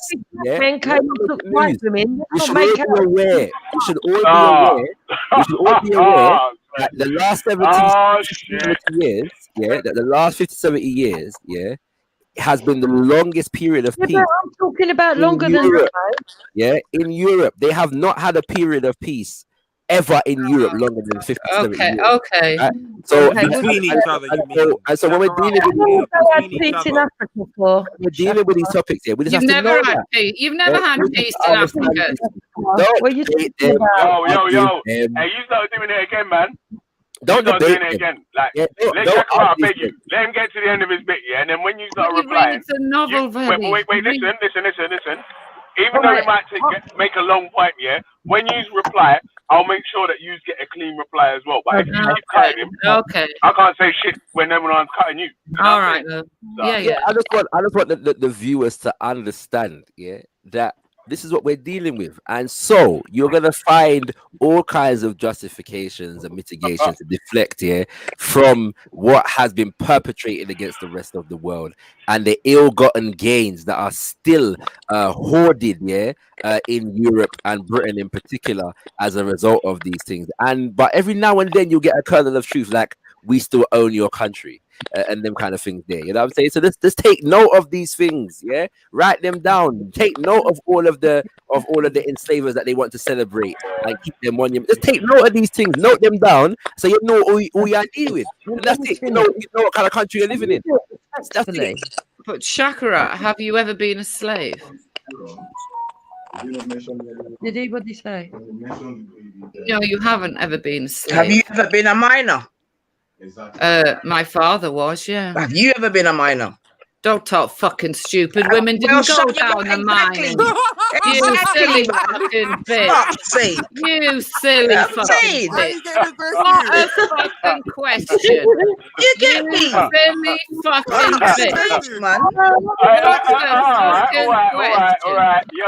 Calm down. Come on, man. Do your make sure, remember, we're trying to stay away from the personals, yeah? So you reply to each other on the points that you still making, yeah? I think you should ask the. It was funny though, I can't lie still, but Villa, it's not being funny, it's being factual. Yeah, I think out of good stiff upper lip British etiquette. I'm not looking. Hang on, I'm not looking. Listen, man, your white privilege don't work over here, Shakara, man. I'm not looking for reparations. Remember that. Right? Shakara, I'm not looking for reparations. Deserves an answer. I think the lady's question deserves an answer. She asked me if I was ever a slave in a past life. I've been told, through a voodoo ritual that I was Nat Turner in a past life. A voodoo ritual, that's nonsense, right? A voodoo ritual is nonsense. So, you know, you really have no rights to reparations because you were never enslaved. Okay, thank you. Man was Nat Turner, you know. That's good. Okay, we know now. Big up Nat Turner Jr., on the panel. You get me? Hold on. That's not funny. Sorry. Can I ask you a question? You get me? You can go now and take fucking Cocoon with you. I'll never do anything you tell me to do. Take Cocoon with you, man.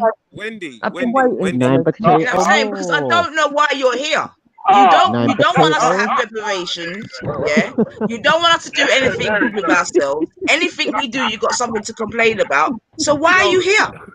What's it got to do with you? Wendy. You're just a bad player, man. Yeah, yesterday you said you're not fucking getting any reparations. You're not fucking getting any reparations. You think the fucking family forever, the IRA, you know what I'm saying to you? You think all the people that went to the fucking Emancipation Day are gonna get arrested? But every day you're just here stalking us. Why? I can't be dealing with her. Good, fuck off then. That's good. Go, your show's starting soon. We're waiting to hear what you're going to be talking about forever, family and that. So why are you fucking around here now? Just ranking up yourself. Wendy. Why? Wendy. Who's allowed to come on here? Shit, family. Oh my God. Yeah? Come on here. Is this your stream then? Talk this shit and then leave. You get me? And then slam us. Why can't she come on here? Is this your stream, Ninita? Is this your stream? So that's what I'm saying, man. Yeah, we know what you think. You don't want us to get reparations. Big red pieces of shit. You know what I'm saying to you? You think Forever Family is the IRA. You get me? You don't care about us. So why are you here? You got no goodwill for us. So why are you here every day? You don't want us to get our reparations. Fuck us, you know, again. Why are you here every day? I'm going to reply when you're finished having your little tantrum. You see what? And that's why you need to go. Because when we deal with our emotions, you call it a tantrum. And that's what I'm saying. You don't even respect the people that you're around. Yeah. You don't even have any respect for the people that you're around. We talk about our emotions, you call it a tantrum. Why are you here? Very respect people. Why are you here, man? You don't respect us. You don't respect us. You don't respect us. I don't You get have to me? respect So you, why are you no. here every day? It makes no sense. You, but the rest of It them are makes no sense. Right now, that's not true. Wendy has got a show lined up talking about you have a family. But now you're around us doing what? You're just a vampire, man. Okay, parasite. Yeah, I'm a parasite, but you're a vampire.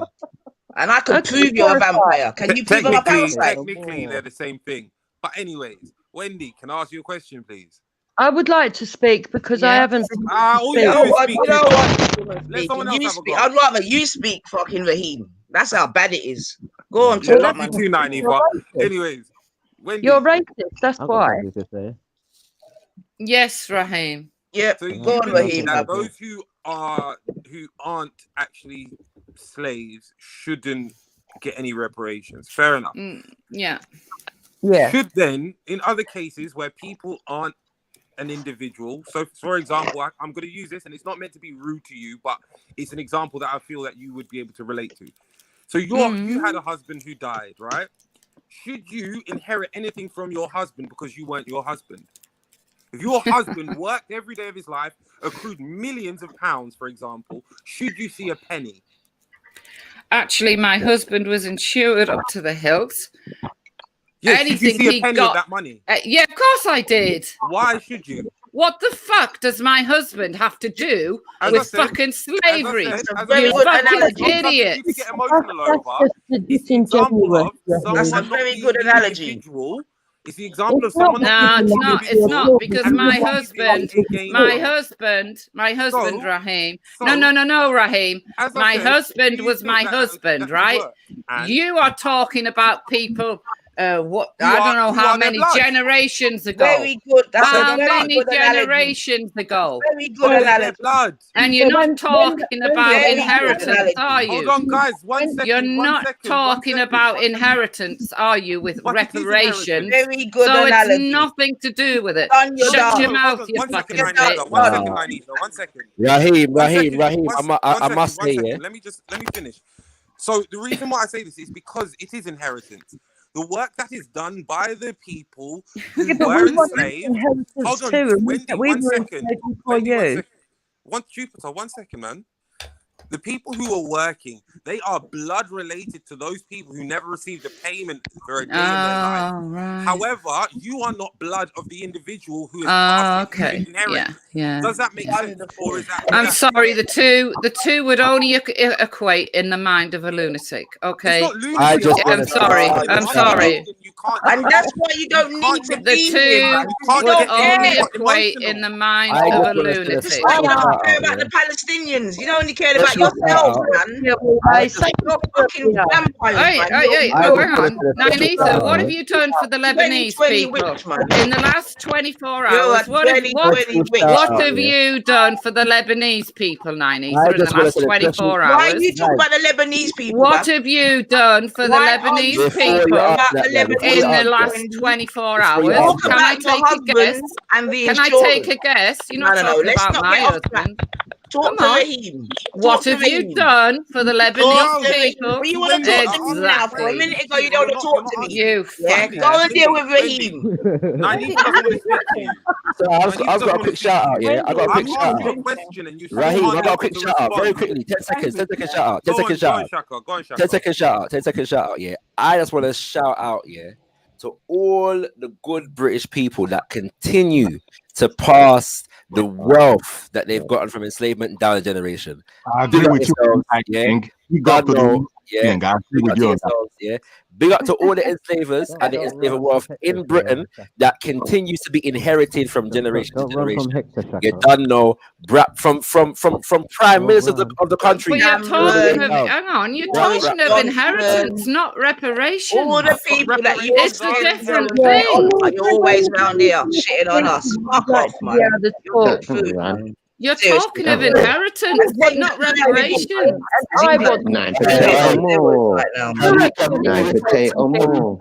He also a special shout out to Uncle Hector, and I'm gonna sing a song in his honor right now. Hello mentality. If you say you be colonial, man, Liver do stock, liver do stock. Oh yeah, no good. They speak now. Colonial mentality. You be one acting. You be one acting in the country of the blind. You are the one acting. Hector. Oh, good, Uncle Rackles. This is why these people would never fit in Africa. You can never. I know. Okay, Wendy, thank you. We won't fit in Africa. You can go now. Impediment. Exactly. Can't keep up with the trend. They might deport them. So Shakira, do you know Kane Kuku? Disengaged time. I'll spell that. How do you say their name? Let the real African say the name. His name is, listen, I think, his name is Will you sort of them? You're going to smoke some more drugs. Let's take or have another drink. Hold on. The name is Wanchuku Ogidengbe. Why am I not a crackhead? Victor Uchendu and Wanchuku Ogidengbe. Those are the two Nigerian Africans. Hector, 1 second. If you go and look up, I can't drink. So earlier, you do drink. You're on drugs. Wendy. You fucking fuck off. Fuck off, that boy, fuck off. Yes, Raheem. Yes, Raheem. Shut up, man. You're an idiot, man. Yes, Raheem. Go and start up your show. I can't hear you, Raheem. Because the fucking wicked witch won't shut up. The wicked witch won't shut up. You're just a vampire, man. Come round us vampiring and then go and just go, man. Listen, I don't come my Uncle Hector, let the whole world know. You're not needed round here. We don't need you round here, man. You don't. No, you don't. We good. No one needs you. The only person that wants you here is fucking Cocoon. Wakanda airport episode. If to like him. And my point is that you don't like us. You don't rate us. The Wakanda computer says no, motherfucker. All you want to do is bring us down. Why would you constantly be around? I don't hear nothing positive coming from you about us. You just show after show, day after day after day. The Wakanda custom and exile say no. I haven't done a show for 5 days, There's actually. absolutely no point in you being here except you have some kind of white privilege. Here comes the nomad. And we're sick of it. If it ain't fucking people saying, no, you can't do it like that. That's not black betterment. That's not how the fuck is you black betterment is. Are you alright, nomad? Like seriously. And then there's you get me? Who's just met black people the other day, and all of a sudden you're an expert on black people. Not every you're 5 vampires, man. Just go, man. Just go. You're not needed, man. Take the hint. This is what crack does. You're not wanted. This is what crack does. This is what crack does your brain. Why would you say you're not cannabis? It's too much for a stupid woman like you. You smoke too much. Exactly. It's too far too intelligent. People when they're telling you you and they try to explain to you, Nanifa. Here we go. Were you saying now, Takun? Correct, it's not funny. How are you, Mr. Nomad? Will Takun say, Tash? You have to listen to when people are talking to you. They're trying to explain something to you. Right now, I don't hear from them. No, she doesn't listen to no one. Yeah. She hasn't got the capability of comprehension. You have to take responsibility. Nah, Takun.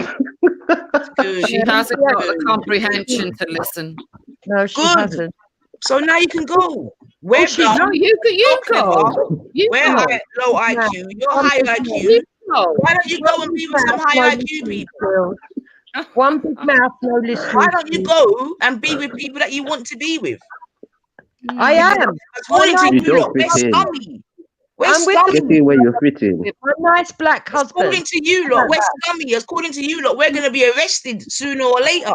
Who said If that? you think that we're going to be arrested sooner or later, why would you be want to pay us? Who said that? Not good for you. You Stop smoking cannabis.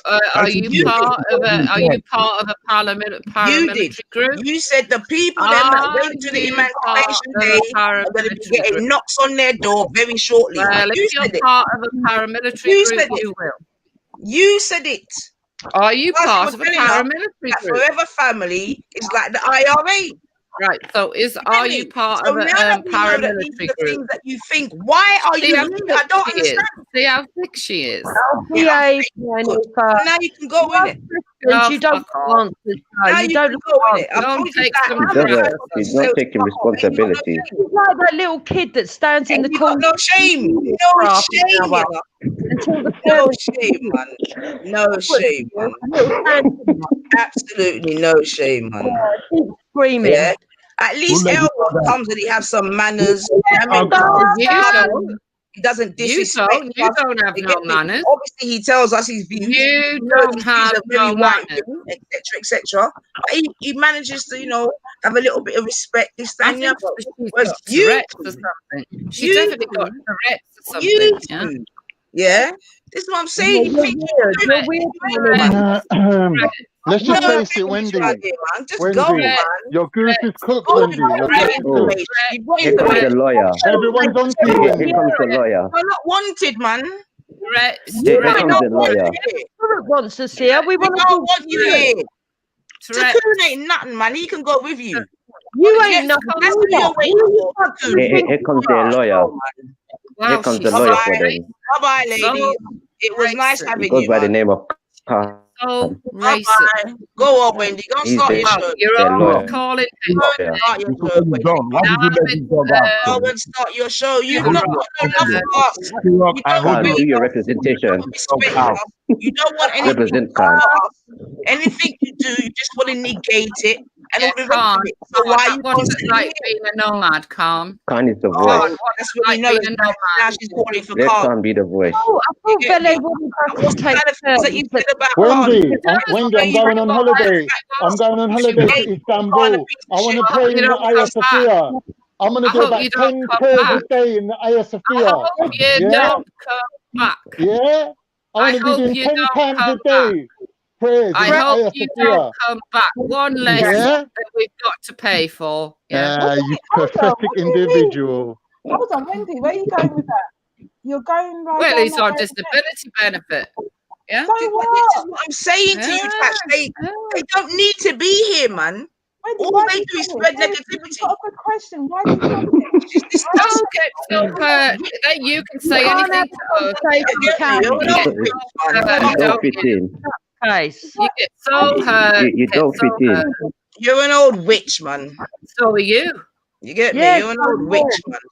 So are you, I don't sweetie. care about anyone feeling. You're a juju warrior. Go away. Oh, do you know what? Everyone else can fuck off except for you. You got shot. You fuck off, man. Nifa, you got Natty's number. We need Natty. We need someone to do an exorcism. We need someone to come. Where's Pastor Natty to carry out the exorcism? Yeah, Natty. Well, Natty's a case all on his own. Back in the day, they would have burned you. They would have burned you alive like Joan of Arc. You witch. We want Natty. Natty, where's Natty? Why? Natty, bro. We want Natty. We know you want Natty that thinks the Jews created the whole. We want Natty. Father Natty, come and spread some holy water.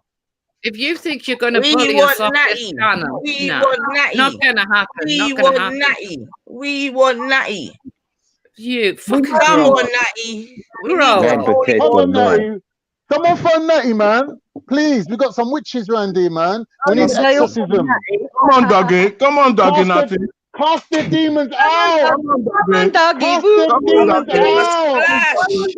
Come on, Doggy! Woo! Doggy, Mommy Doggy wants you, yeah? Doggy, Natty, where is it? People are crazy. Anyway, they want Natty because Natty believes the Jewish people created the Holocaust. Bye-bye, Wendy. You don't care about the Palestinians, Wendy. Shut your mouth. You don't care about the Palestinians. Shut your mouth, man. You don't care about nothing but yourself. Shut your mouth, man. The law in this country. Pick up yourself, man. Yeah, you don't care, man. Why are you still here? Yeah. How can you be someone when you're not wanted? I want to have a conversation. No, we don't want to talk to you, man. I don't want to talk to you. I want to talk to the other No one wants to talk to you. Nobody wants to talk to you. We don't want to talk to you. We don't want to talk to you, Speedhead. No one on this panel wants to talk to you. Go away, man. You're not wanted. Oh, poor Wendy. They run away from reels, and now it's happening all over again. We only like people that deal with us, innit? We like you got to run out. You don't like Why are you here? Why are you here? Oh, please don't come in my safe space. Why are you here? Exactly. Leave us in our Did you pay for your holiday with your benefits? Yeah. You've paid for your holiday with your disability benefit, yeah? Racist channels. You got your UK and all them shits there. You paid for your holiday with your disability benefit, did you? Because you're a vampire, man. Khan, you paid for your holiday with your disability. Wendy, do you really think I'm on disability, right? Driving around in a car, shagging white women all day. Do you think I've got nothing better to do with my life? Wow. Yeah, I do. Do you think I've got nothing better to do with my life than burn calories? White women again. And your women. White women again. White women again. White women again. Wow. White women again. Full of hate. White women again. Okay, so go then. We don't want you women to go. Wow. Like you're like tick every time. Wendy. This month's car payment is due. I'm just mentioning it. I'm just mentioning it, yeah, Wendy. This car's is due. White girl. Listen, Wendy, stick your hand in your pocket. Yeah? White girls. You've always got to bring up white girls, haven't you? Can't help but belong to the religion of peace, can you? You're very invested in things that have nothing to do with you can't help it, can you? It's Wendy, part of your religion, isn't it? Oh, yeah, isn't it? Yeah. We want Natty. We want Natty. We want Natty. We want Natty. Can someone get fetch our dog? Beg people to leave us alone. Imagine that in a time of BLM and all the rest, we got to beg people to leave us alone. Like, don't even like us. Crazy. It's crazy. No, why are you here? Cocoon, please leave with them. Please leave with them, Cocoon. Because, like,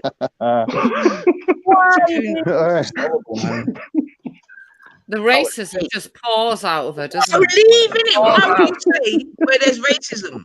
This is what I'm saying to you. But this is not your stream, Nanny. Leave, man. Go. This is what I'm saying to you here, man. This is what I'm saying to you. You're not needed. This is not You're not needed here. Go and do your video. This is not family. Your you get me? Why are you going to be here? You're not. You are one do your video about Forever Family.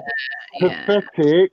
Go and do your video about I haven't spent all day on this fucking panel like you have. You're an old Khan, man. Yeah, Khan, you wake up, you're on ears, and that's it. You Wendy, don't I hope all your grandchildren are of the Mediterranean ethnicity. Still didn't answer the insurance. I'm praying. Remember he said, do you deserve the insurance? And you're not even about, you know what I mean? You're not even like related. What's that got to do with you? You ain't never so the point being, in terms of reparations, that's what it's got to do with me. You piece of shit. Shut this him out. little woman is saying that we don't deserve Shut your reparations. mouth Yeah? about my husband. We know that the persons were compensated. You lot deserve fuck You all. understand You me? So deserve that's why I said nothing. it's a very good analogy. And you'd never fit Wendy in was Africa. obviously receiving money You'd for never herself. fit in. Fair enough. You But when would we're never now talking fit about the in same thing, Africa. you're saying They fuck look off. at you You're and they not getting any reparations. Go on, like they fuck did off. the white man. You get Yes. me? So that's why it was a very good analogy. You know what I mean? And here, it's zero winding out and not really I want answering to the talk to question. you, Names. You're fucking mad. Wait, You're so bro, why don't you take your Something not husband right and in leave a as well? So Why are jealous. you here? You So definitely don't like black people. So why are you here? Tell me why is it so? No, that is a really good question. Why are you actually Tell me here? why. Why are you Okay, actually okay. here? Tell me Why? why. Racist, man. Can't answer. Not allowed to answer. So go. Why Tell me are you why. actually here? Why? Nanipa, why you cry? Is talk about Nanipa, why you cry? Go away. You go Tell me away. Go away, why. man. You go away. Don't make your next speech. Don't make your next speech. Go and make your next speech.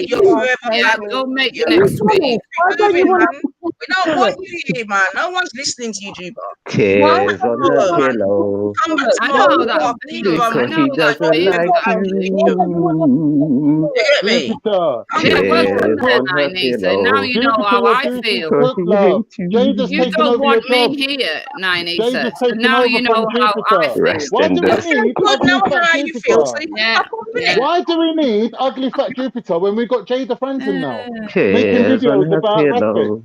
We don't need you no Jada more, Jupiter. Franson making videos about respect. Are you nuts? Have you not seen it? It's not about respect. What's it about anyway, then, I'm you not fat gonna say what I've done. I'm not going to say what I've done. Have you been It's drinking, not bro? about respect, okay? You fucking idiot. Have you been drinking, Wendy? Why do we need you two idiots when we got Jada now? Well, we Jada's don't need replaced you because you are a nomad. You haven't got a country, have you? You're like the poor man's You Jada. haven't got a country. You haven't got a country, Khan. You're a Have poor you, man's Jada. Khan? You're a poor No, man's have you, Jada. Wendy? Yeah, yeah, Khan, you don't have a country, Khan. No, have you, Wendy? What are you Khan, talking you about, don't man? have a country. What are you No, talking have you, about? Wendy? What are you talking about? you don't have a country, Khan. No, Why have do I you, need a Wendy? country when I got Well, the whole of you don't Turkey have for one, myself? do you, I Khan? got the whole All of you've Turkey. got is Why do your I need Cyprus? disability benefit, Why isn't do it? I need Cyprus when I got the All you whole have is your of Turkey? disability Which is So benefit. hold on, then, fine. Wendy. If you Which get you wouldn't be disability, able to claim. what do Bro, you You wouldn't get, be able to Wendy? claim in Turkey or Wendy, Cyprus, Wendy, would Turkey's you? 4 times Wendy, bigger what do than you England. get? What are you You chatting know. about? I You got wouldn't bare be able space. to claim Widow, it in you Turkey get or widow Cyprus. money, innit? Bare space. Bare space. You wouldn't be able to claim Wendy, fucking nothing you in get a Turkey widow's or money, yeah? Cyprus. Yeah? No, I don't actually. You don't get no widow money. No. But you just said about your husband's insurance, bruv. Yeah, and that's when he died. I carry on working. You don't get no widows. I don't even know what it's No, called. I'm not talking about Your finances. insurance is different. Wendy, don't tell her your finances. It's all her fucking Wendy. business, the old crackhead. Ah, listen to Oh, I'm it. just telling the truth, Listen Juice. to it. You know. Listen to the hatred, the Oh, vile animosity, You're an old Listen, I'm the telling cocaine you, low man. IQ level. Oh You're my a god. cocaine head, Khan, so you can shut up yourself. What are you talking about? You are just a crazy woman. You're a crazy, Jupiter, nasty, low I'm a IQ. crackhead and I've got all my idiot. teeth, talking yeah? about. What's That is your what I'm excuse, talking Jupiter? about. You see how the cannabis is messed up as speech. Jupiter, Messed up I've as got all brain. my Talking teeth about? brain. as a What are you crackhead. talking What's about, your bro? excuse, What are you bruv? talking about? Hector, do you think it's appropriate you say that to a woman of colour? Do you Oh, think that's Hector's appropriate? just a fucking... Tash, you're so No way. fucking Wendy, left. stay out of my way. Stay out of You my said way. what? Tash, I'm you are so What's the left. question? I'm talking now. crackhead, Stay yeah? out of my way. I've got all my What teeth. I'm question did you surprised ask you me? can stand up Where you straight. got teeth, She's Jupiter? special because she's black or something. No, Yeah, let her ask exactly. No teeth in your head, what was the Jupiter. question? Wow. Hector, you What think was that's the question? Wow. appropriate? Can I ask you a question? Wow. Where's What the was? teeth in your head, Jupiter? Listen, I can call anybody a Why crackhead, ain't you white, got no black, teeth? and blue. He's a crackhead. Please. Why haven't you got Unfortunately, dentures, He happens to be black. You're doing so much harm to your community. Living woman People like actually you, you're not a have a crackhead. lot of respect for Yeah, your you ain't people, got and your you're own just teeth, bruv. disgracing Why them. is that? You're Shame so on you, boring. you All little day, all man. you've done is talk about white people. Dear. White people Those this, in white people glass that, houses should not white be people known. this, white people You get that. me? Those in glass houses should not find stones. Go You get on, me, fuck dude? off. You Fuck get me, off. dude? Go on, fuck Yeah? off. Y'all call people Fuck off. crackhead and you ain't got no teeth in your head. Are you You be mad? a mugo, you be a mugbo, you smoke too much, you go want to Go on, go on, fuck off. So Go Uncle on. Hector, listen, Uncle Hector, you love to tell me how I smoke and I'm a pothead and all of this, yeah? But I've got a better job than Don't you. tell me you are a I've got a crackhead. better Don't tell living me than not to you. tell you I are a live crackhead. better That than is who you. you I've are. done more things than It you. affects your speech. In It more affects places. your speech. My whole It entire affects your life speech. is It better than affects your yours. speech. You You are a get me? crackhead. So I'm Get good, real with it. Uncle I Hector. deal with people Yeah? like you on You a daily left basis. Nigeria. So I know You crackheads left when I good hear one. Nigeria, I came know to crackheads England where when I you could hear have done one. everything. You And are what did you do? Pick up a woman with 6 children. Shut your mouth. At least he's been to Nigeria. I Oh, think you you are. And How you many even kids get a you woman think with you've a been whole to Nigeria. I don't think you You've got one kid, but no man to even accept you. You can't chat to me. You've got one kid, but no man to accept you. How sad. You You see your can't life. talk to me, It says a lot yeah? about you, isn't it? You It says a can't lot about talk you. to me. Does it not say a lot about the crackhead? Why would any sane man? Why would any sane man want to be with a crackhead and a cannabis smoker? I know you Why are would anybody well want to be with a grateful for being crackhead? in Britain. Ask yourself Every why. night you got to show No how grateful reasonable person will want to have any decent relationship with you. All they will do is go in and come out. Go in and come out because you're a crackhead. Yeah, I'm a crackhead. Good. Boring, boring, Every night you watch your wife take out her teeth. How does that feel? Number one, that is not true. Watch your woman take her teeth Number out. two, did your dog not come to the house last night? Oh, he went somewhere else, didn't he? Don't worry about me. Didn't he? Yeah, worry about your wife's denture bills. No, it's not veneers. Have you heard of veneers? That's what she's got. Veneers. I bet you don't know the difference. I bet you don't know the difference. I bet you don't know the difference. Do you know the difference? Do you know the difference between veneers and denture? Party chicks. Do you know the difference between veneers and denture? I bet you don't know because you haven't even got one GCSE. How many GCSEs can you book for? Fucking crackhead. One ounce of Hector, rein it in. So Hector, don't try it. you're supposed to be an elder. I just want to remind you of that. You're supposed to be an elder. His children are listening to this and he don't care. He actually does not care. Go tell your own husband what to do, Tash. Fuck off. My man, not yours. You said what? What did you say? You're getting angry because you know Shut up, dummy. What are you saying? I'm listening to you. What did you say? I'm saying, how much are your wife's denture bills every month? I don't want to listen to you. You're a crackhead. Please, just go to the side, please. I Go use to the Colgate Plus. You smoke too much. Listen, your problem is I deal with people like you on a daily basis. I only have to hear them talk. I only have to hear people like you talk. And I know bingo, crackhead. Hello, Hector. Okay? Hector, you're considered an elder. Hector, you're considered an elder. I cannot hear you. Tell this weed smoker to stop talking, please. I can't hear you.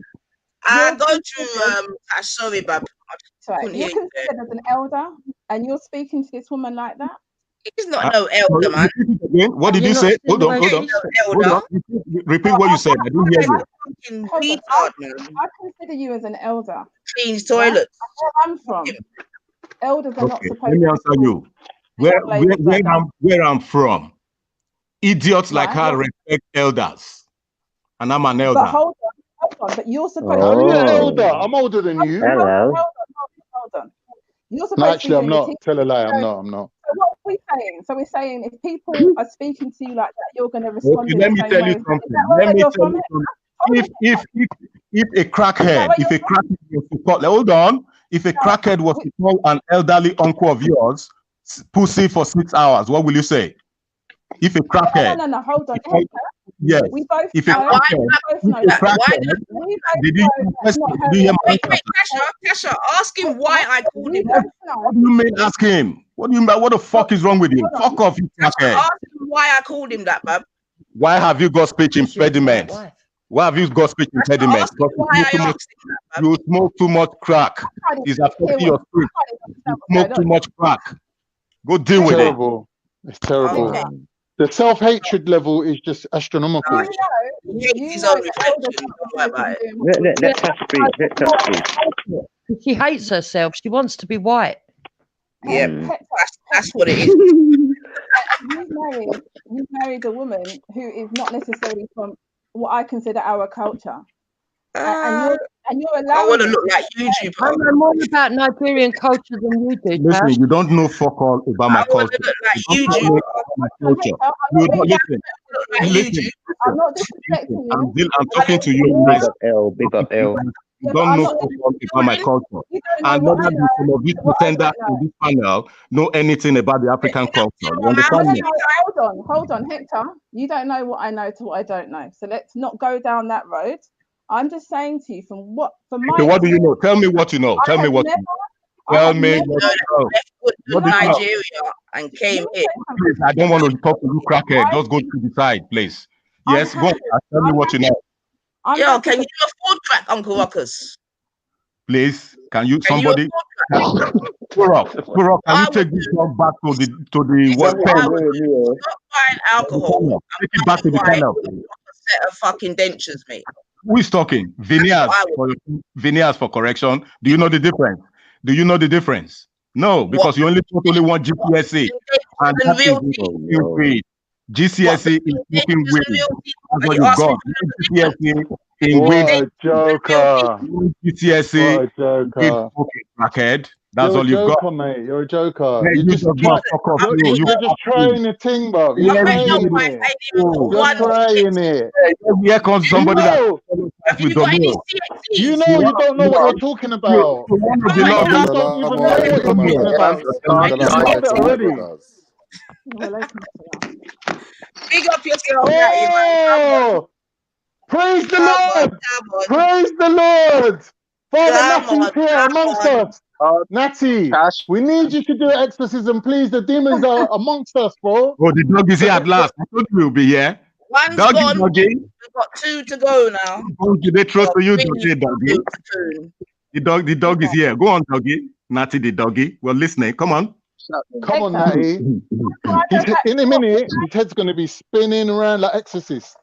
All right, Hector, can I go back to spinning around, man? Let me say, you know what I mean?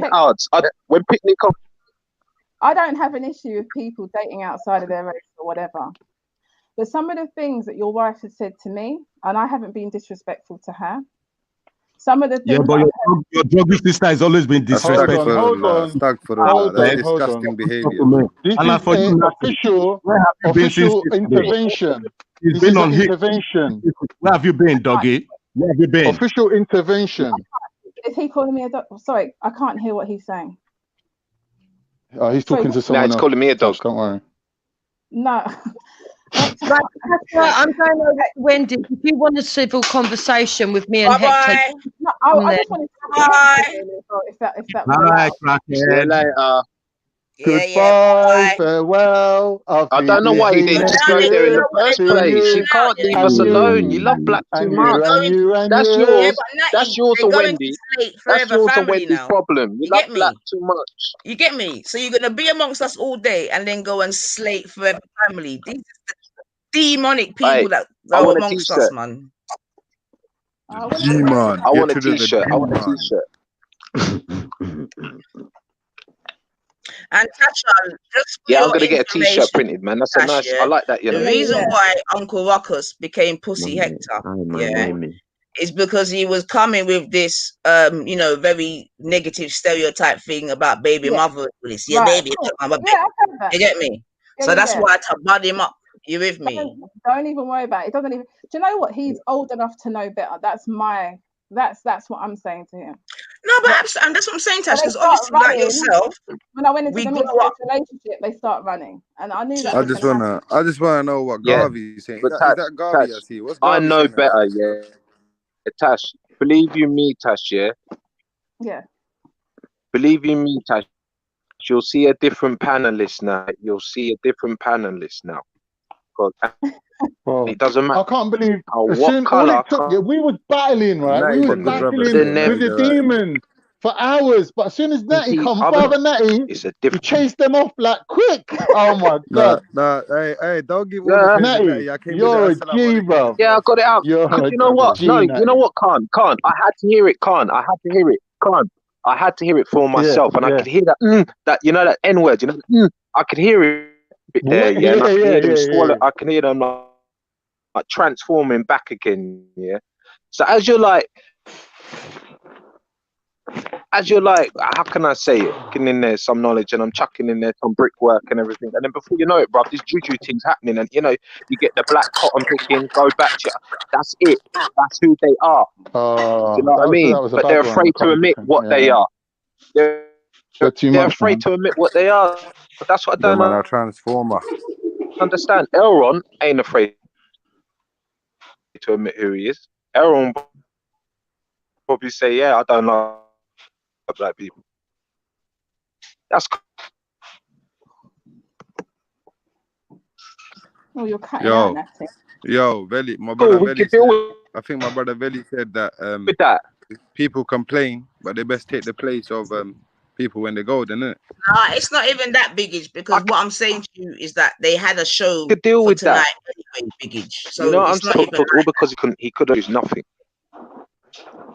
they've got a show going in about Forever Family, biggage. Don't worry, man. They were going anyway, man. Yo, Nines. Yeah. I'm not going at you, yeah, for calling Turok what you called him, yeah. But I was trying to like ask Veli the question. I was saying earlier, Veli was making the claim that no one on the G Block panel and whatnot ever calls people that word, innit? And I just heard you call Turok that a couple times. So no disrespect Call him to you. what? You call him Tarkoon, innit? Tarkoon. What's wrong with that? That's his nickname. What's up? Yeah, but you know what I'm saying. I'm saying that it's not No, I aimed at don't. you. I'm That's saying my Veli. nickname. What's the problem? All right, here where I'm coming from. It's not aimed at you. Veli was saying that nobody on the G Block panel refers to people in that regard, right? So I'm just asking him the question. Yo. Hey, wait, hold on a sec. Don't try remix the thing, cuz. Veli man saying you're a hypocrite. Wait, hold on. Let me say what it was. Go ahead, Veli. Go ahead. Let me hear this. Let me say what it was, yeah. Facts, yeah. This brother tried to remix the thing, yeah. I said, yo, me, James Jones, and Ultra Funky don't call man coon or sellout, yeah. Man ain't even called Hector or coon or sellout, fam. You ain't heard me. You can rewind every stream or whatever. That's fine. If you're mentioning whatever, just those, if you're saying just those three people, that's correct, bro. Like I thought you meant the whole the panel thing. Nah, not the whole panel, man. Anyone else that talks on the panel, yeah, speaks for themselves, innit? Yeah, I'm not telling anyone how to talk or whatever. I'm just saying try to stay away from the personals, innit? So we can keep the questions rolling and have people with opposing opinions on the panel, innit? But boom, like I said, because what happened earlier, yeah, was what happened earlier, yeah, was and I can say for a fact that no one on this panel at Paul, no one on this panel at the moment that I know of has called Kalam a fucking coon or sellout and all them sort of things there.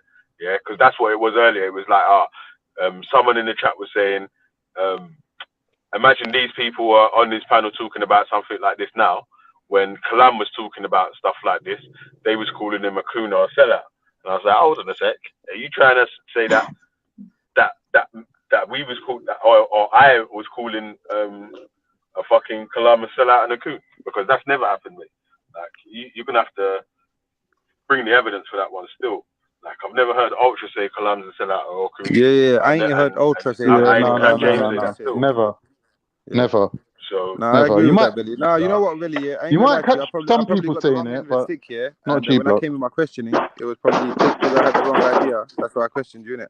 But that's cool, man. But what do you make of what do the panel members make of the sister calling him that and saying that's his nickname? Well, that's their relationship, innit, man? Oh, wait. If Nine wants to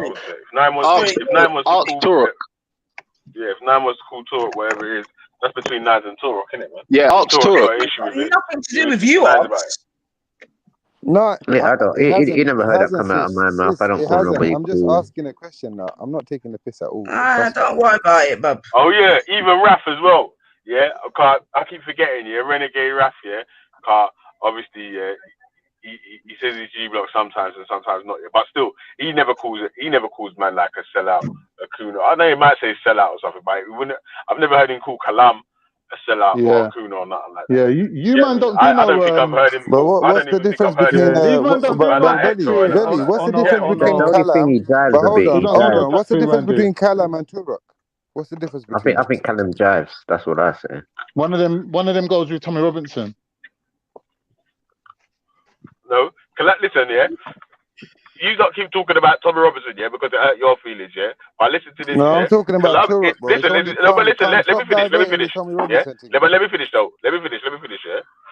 Kalam done an interview on his channel, Titus TV, yeah, before a lot of people was watching his channel, yeah, with a guy, Hebrew Israelite guy, yeah.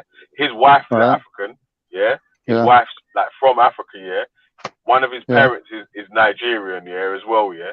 And the Hebrew Israelite was on there talking about how much Africans are dirty, these dirty Africans, and fuck them and this, that, and the other, and blah blah blah blah blah. Yeah. So if the man was talking about his actual wife, his family members, and so, yeah, and he carried on with oh man, blah blah blah blah blah blah. He carried on the normal interview as that, yeah. Why has he got to act different when he's interviewing Tommy Robinson? He's just gonna do his same thing the way he does, isn't it? You misunderstood my point. When they said what's the difference between Turok and what's his name, Kalam, I highlighted the Tommy Robinson thing because people who I'm not talking about their political views, bro. I'm talking about their colour. People who are speaking negatively about not Turok, what's his name, man? Fucking Kalam. It was based on Come on, Khan, I'm asking you about the colour of their skin, bro. Yeah, but I'm talking to Veli right now, bro. So I'm saying to Veli, like the reason why I mentioned Tommy in relation to Kalam is because that's when the main negativity started coming towards Kalam was because of Tommy. That's why I'm saying that Turok, you get me? It's just a banter thing, isn't it? Like it's just a banter. Listen, it's banter, man. Really, can I speak now, please? Turok knows how to talk. All right, what I mean, really, yeah, and it's no disrespect to the sister Nines. You get me? I got love for her as well. Well, I was just asking a question. I was saying, why is it okay to give my brother a nickname? Which Hold on. I reckon. Who's your brother? Who's even your brother though? Who's your brother? Thank you, big up, thank you. Bro, anybody can be your brother, bro. Hold on. I wait differently. Because if Turok was asking that question, yeah, maybe Nines would be like. But he just said exactly. So when I said it, he said exactly. Giving him an answer, but Nines is justified saying, "Who the fuck are you?" When you're asking. Yeah, Turok, you know what? I'm gonna mute up. You can ask a question, but she can say that. Who the fuck are you, though? Do you like being called that name, Turok? Well, Nanifa don't really has any ground to stand on. So you have to understand and take into account all of these things. What? Bub, stop your riddles, yeah? Talk straight, innit? Listen, Arj, you see where Turok is in the middle, yeah? That's what Turok is. He's one man, you know. That's where Turok's in everybody's pockets, you know, G. Like, Matt, you're a killer, you know. Trust me, Turok's in everybody's pockets, you know. Like, Turok try to charge up the fucking Asian Duracell and that, bro. You know, try to put the batteries in your back card, man. You better pull back, man. Don't let him put batteries in your back cards. The way that's what he's trying to do, fam. He's trying to put batteries in your back cards. Nah, hear me. Make himself look like a victim, so you have to stand up for him.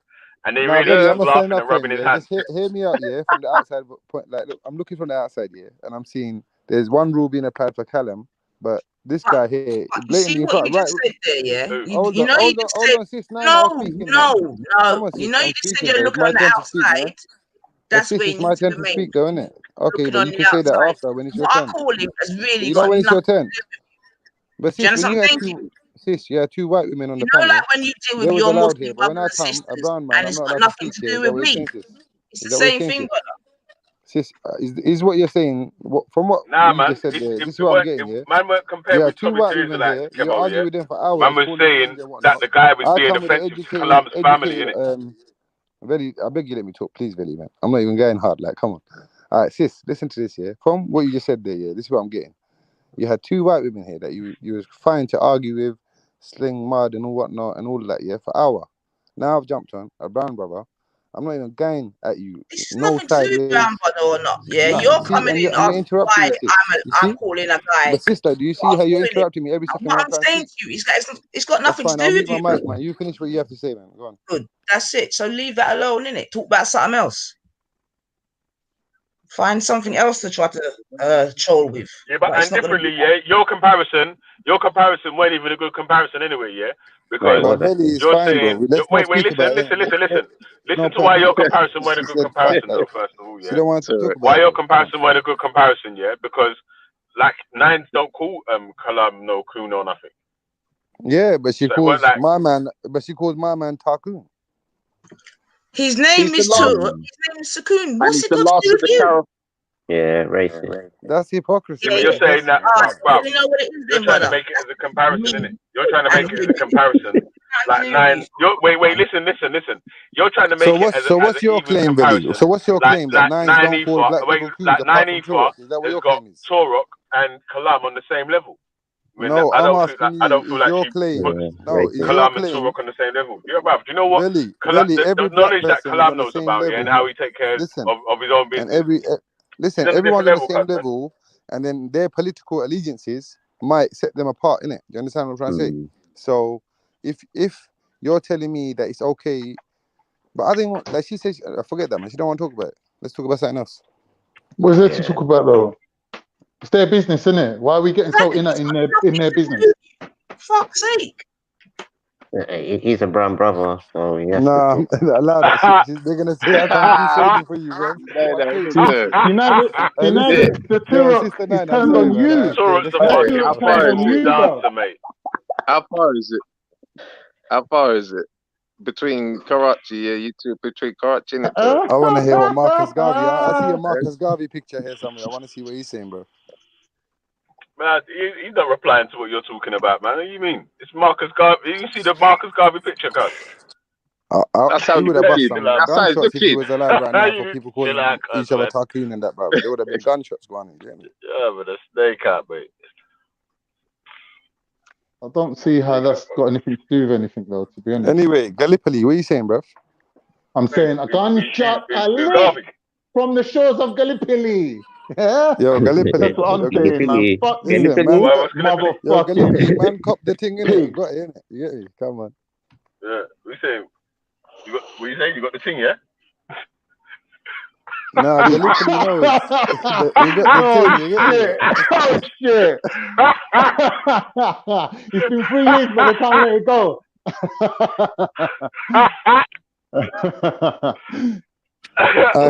Veli, big up yourself here for letting me on on that. Yeah, listen, you know me, yeah, I'm a cunt. Yeah, when there's people on the panel and we're in the backstage to get Veli's attention, I say some stupid shit, and then he lets man on, innit, Veli? Come on. Joker, man. Them left, man. They've got the spirit. Nah, man. Right, Listen, you not got the black thing, not the gloves thing in that there. Sarah had, yeah, when he came to the park, yeah. I had the thing that me and Khan was speaking about something I was gonna acquire soon. Remember, Khan? What, you got it now? Yeah, that's what I was gonna say, Jackie. I got that on Monday. It dropped on Monday, innit? Oh, is it? Put the camera on, man. Let's see Nah, it, I'm man. chilling in my house, bro. I'm not in the thing. Oh, right, okay. Where you going on Monday? No, I was saying I got what I was talking about on Monday. I hear what I'm saying though. I was gonna ask you that question, Veli. Yeah, I was scrolling in my YouTubes, you know, and one of Sarah, even though I don't sub to him, like sometimes I watch his, you know, them the black. Wait, is it a black opinion or I can't remember what it's called. Yeah. And his thing came up, and there was a post he made, and he said something about George Floyd. I felt sorry too, and then but now, you know, there's been murders here, and he was naming bare places, and he said something. Did you see that post or not? I saw a bit of it, yeah. Yeah, what did you make of that, bro? Like what he said? At what point in Yeah, well, I didn't particular? read it properly still. He's basically that. From what I read of it, yeah, he was trying to say that people were so conscious about, you know, the police killing this brother, which we all feel sorry for, but there's, you know, within the Yeah, but bro, communities. listen, I swear Shakarad brought it up to say this thing Rob as well, yeah, that there was a while people was protesting about George Floyd in London, there was a black man that died in police custody in Birmingham on the Saturday of that thing, Rob. So it's not, do you know me? It's one story that goes viral. Obviously, that gets more attention than others. Like, you think there's not heinous murders that's happened that's worse than George Floyd that ain't been reported? Of course there is. Yeah, of course You know they what I'm are. saying? Of Like, course they are. No, certain but things, I was just talking about this yeah, particular but post because it's not. Wait, listen, yeah. If you're not like one of the controllers of the media machines or reporting on the stories or whatever, it's not really up to you what stories go viral, innit? Yeah, it's up to you what you can protest and be angry about or whatever. Do you know what I'm saying? Like, that's different, innit? Like, so you can choose to protest against that. Do you get me? And choose not to be angry I about hear that. you, Veli. The That's reason up why I to brought each up person, innit? Veli, I hear what you're saying and I agree with it. The reason why I brought up what my man posted was because what he said was the same thing what you're saying. He was agreeing with it, but he was also adding that we need to look within and see that within our hoods and, you know, where we live and all of that. Yeah, there's a lot of crimes happening and people are getting duppied and whatnot. You get me? Yeah, of See, course. Yeah, but that's why they need But forever wait, people hold on a sec family, though. But before gang and all that. Black Lives, That's where they come in. Black Lives Matter was doing the marches in the UK or whatever, there was all this sort of stuff was being talked about, and obviously you know Exactly. about that because you knew about fucking when the man then was talking about gang, when even Captain Rambo come to your end. No, And did a but little Betty, walk what about I'm or saying whatever. is, if you notice in the But I'm saying, lockdown, but everything kind wait. of Big up, quiet down. This Belly. is what I'm Big trying to up say, that point. that In the obviously lockdown, it all even quiet but down. wait, Remember? listen to let me finish though. Let me finish. Yeah, is that why I was saying that? Yeah, is that before there was any sort of other movements that have gone viral or whatever, there always has been people trying to bring highlights and on the ground, on the ground. knife crime Yeah, and the stuff on the grassroots. roads. That's right. There always has been people that are trying to do that. I still, 100% agree with you, bro. Yeah, man. So it's different. People go viral in it for different reasons. Obviously, Black Lives Matter, including things that a lot of grassroots black movements probably wouldn't be sort of championing unless they was just that movement like that. Like they're championing and stuff like LGBTQ, trans, and all that sort of shit. Like, obviously, like right, they might get a bit more attention than another group that might be saying like, boy, fire for that. You get me? Because that's not what the mainstream media is looking for, isn't it? It's always like that, though. That's the way. That's normal. Until you got like your own publishing house and you're deciding what stories you're going to publish, that's sort of the only that's when sort you're of, in charge. I feel you on that. yeah, Definitely. really. Yeah, man.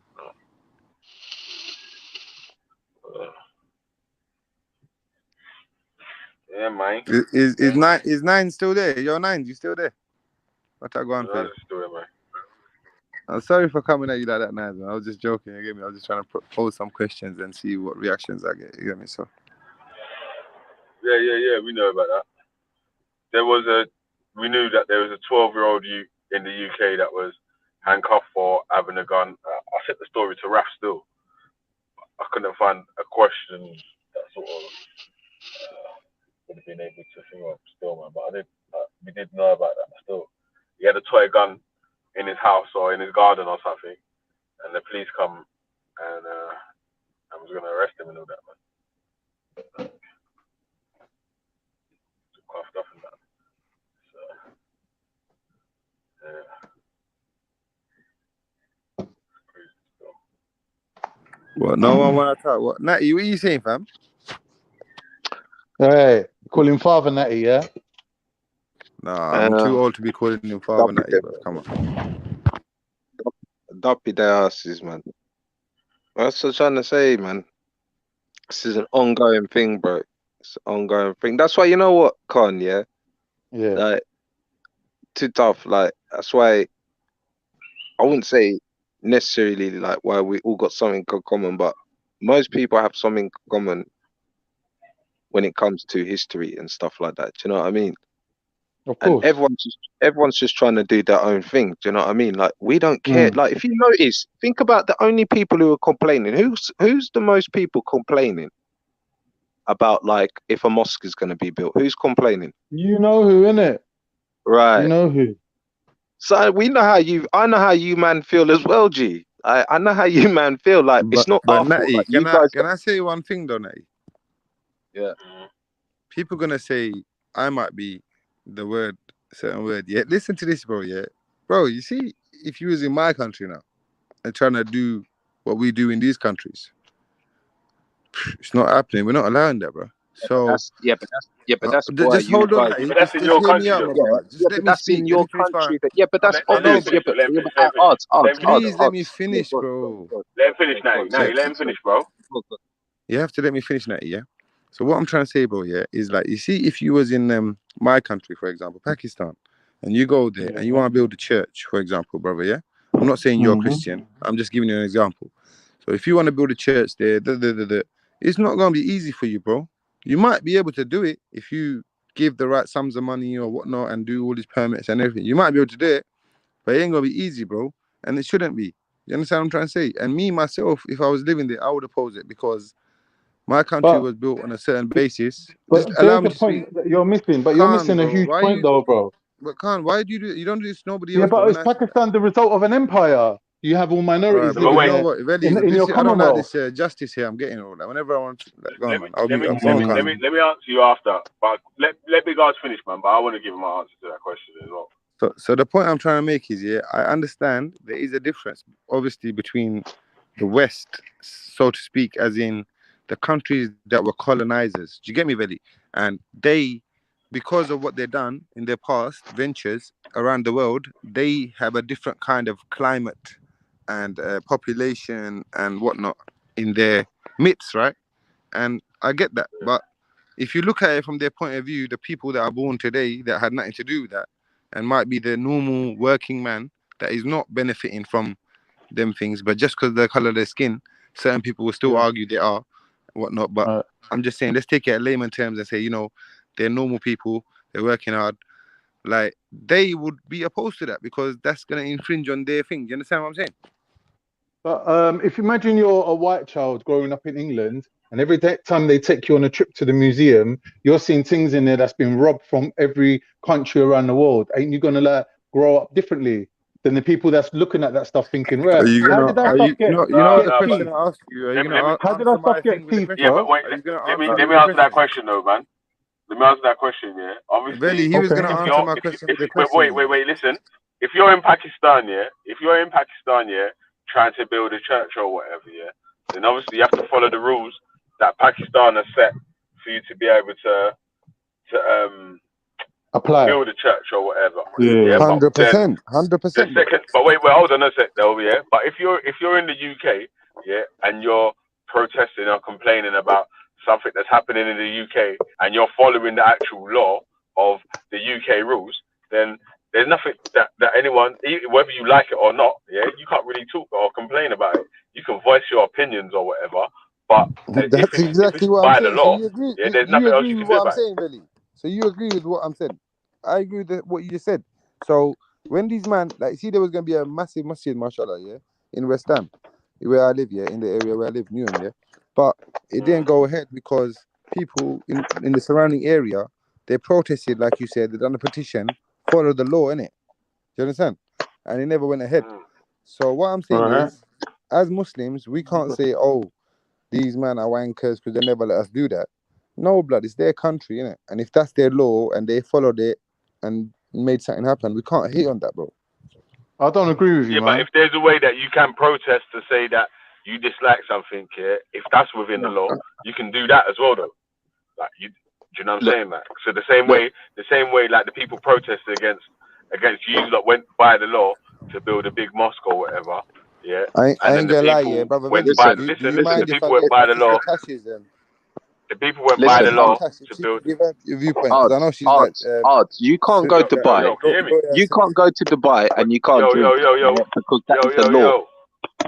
what I was talking So about, man. But yeah. Allow me, fam. so Yeah. wait. But So Dubai. Yeah, go on. yo, Then. listen, Natty, yeah. hold, I'm hold, saying that. hold it. Hold your Let fire. Belly finish. Yeah. I was saying that obviously, if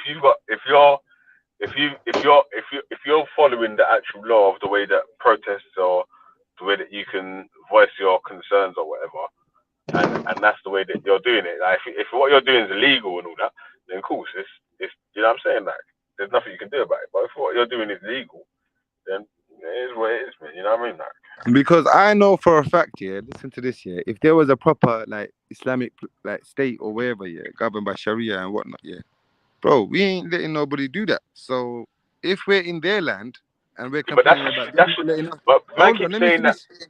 You have to let me finish speaking, bro. But you keep So using if that. we're in You their keep using land that and as because you come won't on, do it Reddy, in man, your land I'll let you and finish, their bro. land. You just cut me, Reddy, man. So what I'm saying, Reddy, yeah, I'm not talking about you, brothers, yeah, because obviously you lot are subject of the what do you call it, the transatlantic slave trade, and you understand? I wasn't subject to that, right? But obviously, I'm giving you an example from my experience I'm just an immigrant here, really and truly. I came here as a young kid, you get me? And like, I've got dual nationality, bro. So what I'm trying to say is, if I look at it in that perspective, for me, if there was a Muslim empire, we wouldn't be letting people build stuff and try to coerce the population into LGBTQ rights and all these kind of things or whatever. Do you understand? So the same way, if the people here feel a certain type of way about something, I think it's their right to voice their opinion and vote against it or whatever. Do you get me? Yeah. Yeah. But listen, Yeah, of odds. course. Like you've got to agree, yeah, that if a country like Dubai says you're not allowed to drink alcohol, you're not allowed to have sex without marriage, right? You have to follow them rules, innit? Is that Natty speaking, bro? Yeah. Yeah. So you have to Natty, follow my them rules, brother. innit? Natty, my brother. For you to make that Yeah. claim, So you would rules. have to show me. Hold on. No, bro, Hold in on. Dubai. No, but you just said Dubai, yeah? You can't sip, yeah? I'm telling you, bro, in Dubai, they sell liquor, bro, the Yeah. highest grade. What are you Yeah. saying? What are you talking about, bro? They sip there. People sip there, brother. You go to Saudi, bro, Yeah. there's hotels where you No, he can was go and giving you a play. hypothetical in it for the laws. All right. He was I giving get you a you, hypothetical for the laws. but Listen. that don't apply because Listen. even in Saudi, bro, really, Listen. Let's just say it's the law, though. yeah, Yeah. Let's just say it's the law. Yeah. The law. Look, you can build a mosque here. You can build a church here. No, like I know the law that you guys have your rights to do what you want to do as long as you stick to the law. In Pakistan, you can't build a church there, as you're saying, because no, I never said you can't. I said you can, but right, you're gonna have to jump a is lot that of the hoops law? because So who's saying know. that? So who's saying it? Is it you saying it, or is your government saying it? No, I'm telling you the laws. I'm saying there it's gonna be very hard, but you will be able to do it. But it'll be very hard. You'll have to show there's a certain amount of followers of the religion, population in the surrounding area. There's a lot of criteria you're Hey, gonna have to Art, meet. listen. I'll do a now. Yeah, I'll let you go back in on your point. Yeah, but I wanted to make a short point on what I was saying. Yeah, and I notice a lot of people do this. Yeah, they'll use rules of another country because you're not allowed to do that in said whatever country or whatever.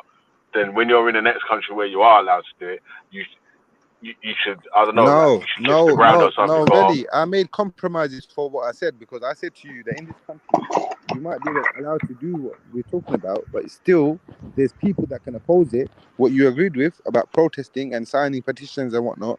And if they happen to do that and they meet the criteria lawfully and they get it, rejected. Yeah, then the we thing can't gets shut down, isn't it? Yeah, All so right. I'm saying Can I just say something? but as a people, we can't complain and say, "Oh, these men are racist." No, it's their right, bro.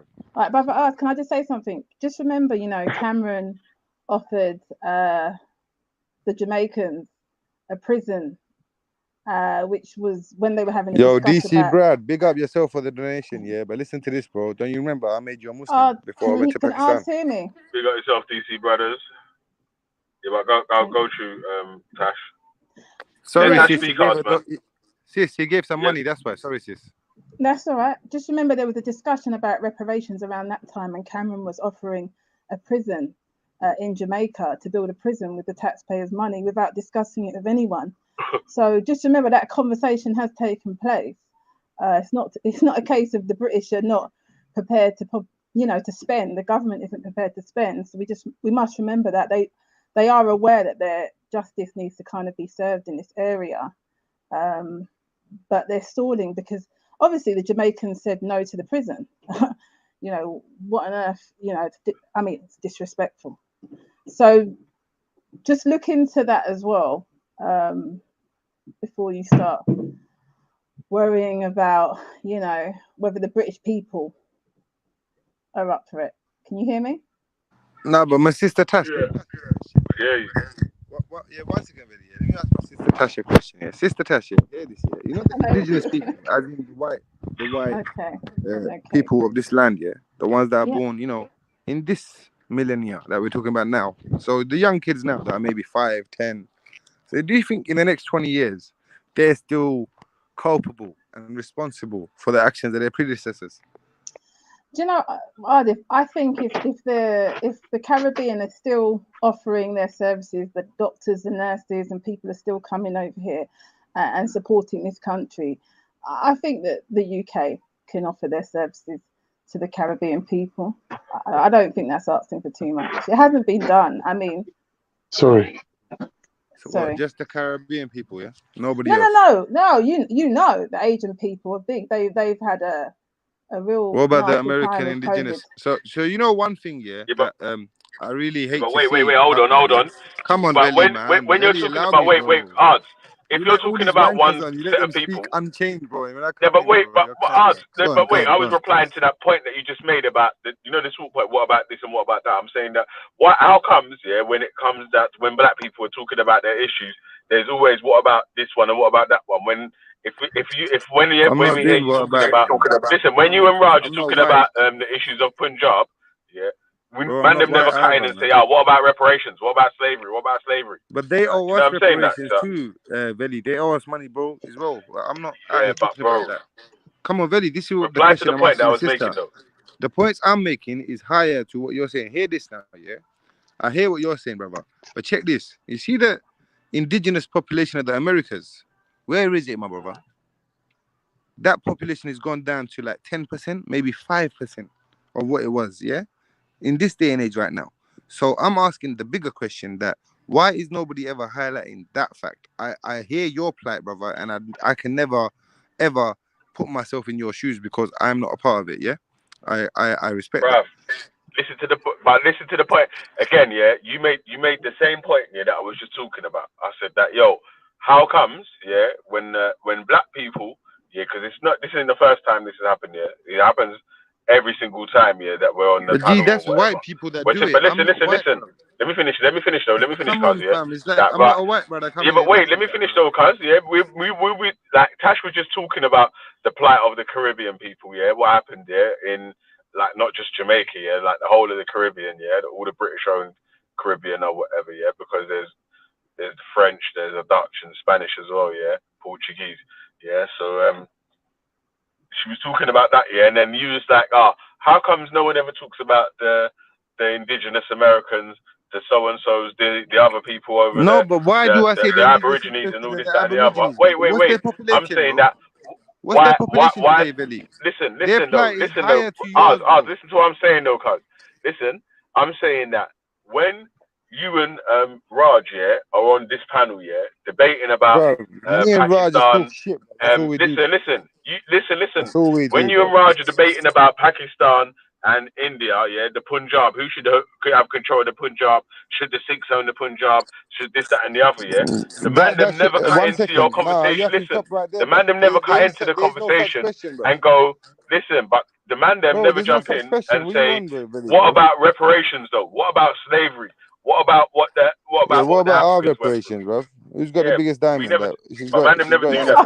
Let's give it back, bro. What lives matter? All lives matter, innit? Bro. What are you trying to say, Art? All lives matter. This is what I'm trying to say, bro. Let me finish off what I'm saying, yeah. And really, you know what? You're good, brother, but I'm gonna call you a wanker because what you do, bro, when I come on, and try to make arguments and whatnot, you make an effort to come on the panel yourself and always dispute it, yeah. But with other people, I was already on the panel, man. Shut up, man. But with other man, what you do, you let them say their thing, But anyway, hear what I'm saying, bro, You see the plight of the Aboriginals, yes, from Australia and Australasia, I'll say, from Australasia, and the indigenous American people from the Americas. Their numbers, bro, are literally minute. This is what I'm trying to say to you. Even the natives from like Canada and that, bro, like, and America, yeah, they will tell you stories of like the late 20th century, as in the 60s, 70s, when there was literally like schooling, yeah, from the government of those places where they will send indigenous kids, fam, to be, you know, rectified into the, you understand, the Anglo-Saxon community or whatever. This is all I'm saying. I'm not taking away from nothing what you brothers are fine. getting. I'm just trying to That's fine. highlight. Give me the answer. That's Just fine. But when you look at Let me give you the answer. when Let me you give look you at the black answer. Let me give marches, you the when you answer. look at black Wait, marches, Let me give you the answer, yeah? Let me give you the answer and then answer your question, yeah? All right. My answer is that we probably ain't doing much about it, yeah, because we got to sort out our own issues first before we start looking at all the other issues, yeah? But I'll say that, all right, so you brought up the indigenous Indians and so and the other people, They're yeah? not even Indian, bro. This is the thing, yeah. Wait. Sorry, I have to correct you. They're not indigenous Indian, bro. They're American. Listen. Sorry. What They're indigenous what is American. Pakistan doing about the Aborigines, about slavery, about the Jamaica issue, about all the Bro, how old is colonization in Pakistan? Africa and How old is India and all Pakistan, that bro? sort of 1 stuff? second. What Can I is ask you a question, bro? Let me counter that, no. yeah? Answer Hold my on. question No, first. Answer you my know, question first. granddad. No, Yeah, you gotta answer I'm my answering. question first. You can't ask me I'm a answering question, it. I'm yeah? giving you an example, yeah? Yeah. So Alright, give me an answer first. I am. My granddad passed away, yeah? He passed away when he was 70 years old. So Rest in peace. most of his life when he grew up and he was born, there was no such thing as Pakistan. Pakistan is less than Yeah. 80 years Yeah. old, my brother. So what do you want Yeah, me to show you? Look, Pakistan is owed. We know So, that. We have sorry? to. No, you are owed. Definitely, there are things that you. No, sister. No, he asked me a different question. And I answered it with this. Yeah, I'm Yeah, I asking said, bro. what is No, So, I'm Veli, Pakistan hear doing me out, about bro. all the Veli, hear plight me of out, the bro. Aborigines and Veli, I'm answering you, okay. bro. You see, as an actual nation, yeah, we're only less than 80 years old, bro. What do you expect us to have done about it, bro? In 80 years. You've got nukes. Plus, they paid you money. They I don't paid know, you I'm bare asking. aid. Do you understand what I mean, Nothing. Veli? Like, this is what I'm gonna give you the answer. Like, bro, literally, there's people in Pakistan right now that are alive that have lived, you know, to 80, 90 plus years right now that are alive, and they were, you know, obviously went through all those experiences. A nation was born, whatnot. What I'm saying, G, like, you can't really expect nothing from my country to be doing stuff internationally. We don't have that sway, bro. Yeah, but that's you, innit? Yeah, but that's he asked me a personal question and I answered it. Alright. So yeah, we can't do nothing about the other No, us being melanated in the communities West, me and you see until we me and sort you, out Veli, us being in the West, in the West, yeah, we can, because we can talk about it on this panel. Yeah, but how am I gonna tidy up your house here? When I've got like bare shit stains But on my that's not carpet my house, bro. and fucking Aborigines, piss hold stained on, mattresses, and my bro. kids have got holy Aborigines, trainers, and hold I'm on, coming Veli. to your house to tell you Aborigines, your house bro. is dirty as hell. Veli, Aborigines and American indigenous people are not my house. But I'm still just highlighting the cause. That's all I'm doing. Exactly. But is your house tidy? Your house is clean and working, yeah? My house is trying to work because we're not even 100 years old, like I mentioned. But that's what I'm trying to say, bruv. Like, so what? How can you be asking us to sort out the other people's house before our house is But I'm even not tidied asking up? a nation. I'm not asking a nation. I'm asking fellow individuals like me and you that we live in the Yeah, but the West. individuals And let's make up the highlight. nation, innit? No, but I'm just saying, let's highlight and speak about it. The That's what I'm single asking, bro. Muslims make up the Ummah. Sorry? If there was no Muslims here, then there wouldn't be a Ummah, innit? Like, so it's the same No, thing, but I innit? don't If there's understand no what, single like, individuals, are then that you don't coming make at up it the from a... nation. Listen, what you do, Veli, yeah, what you're doing, bro, yeah, you keep conflating religious and political and international, like country-wise. You're doing all that. But what I'm speaking about is no religion thing. I'm talking about just countries, yeah? Yeah, I'm not So talking you about telling religion. me my people, and I answered you, bro. No. We're a fledgling nation. We're a young nation in our infancy. Yeah. I We're not even get 100 what you're years old. saying, and I accept your What point. do you I expect got from what a you're saying. What do Yeah, you expect from a listen. nation that's not even 100 years old, bro? I got what you were saying, and I accepted your point. I didn't disagree with your point. Yeah, I heard what you were saying, and I accepted your point. Yeah, but then I replied with something else. Still, I can't even remember what I was saying. Still, but fucking, I was saying that obviously Big man's up got tied. brothers, If though. I Big was up brothers. asking that, Yo, really, big up brothers. You obviously. gave another one, innit? Yeah, big up brothers, man. I did shout him out still, man. But big up brothers, yeah, man. Big up Nah, he brothers, done it man. again. He done He's it fucking again. He gave the second one now. fucking bonus mode, yeah. Yeah, I know, man. He said, what did he say? Let me read out his super chat. He said, if you ain't black, you whack. Yeah. So yeah, big up yourself, brothers. Trust me. Yo, brothers. Hear my retort to that, brothers. If you ain't melanated, you ain't out here, bro. You ain't educated. That was a shit one. No, shit. Sorry, man. Yeah. As I don't think Veli doesn't see your plight, your experience less important. But I think he has to work on his. Rome wasn't built in a day. We have to just deal with what we can. You've got to tidy up your house first, innit? Yeah. Before you can go to anyone else's house. That's the biggest problem. We're not allowed to clean our house. We're supposed to leave it dirty. Of course you're allowed to clean your house, Mr. Riggs. Of course you are. So then if I'm allowed to clean my house, can I clean my house in peace? Yes, brother. All I did was come on, yeah, and I just said this, yeah. I said, can we also just mention, and by all means, you could have stopped me and said, bro, this is an all black panel, only a black thing. You get me? And I could have shut up. Yeah, that's respectful. Nah, man. At the same time, at the same time, people are magnetic. But that's not what anyone said. No, exactly. But it's what Mr. Riggs. But hear what I'm saying. So if that's not what anyone said, yeah, and I came and made that point, am I incorrect for making that point? Okay, let me ask you a question.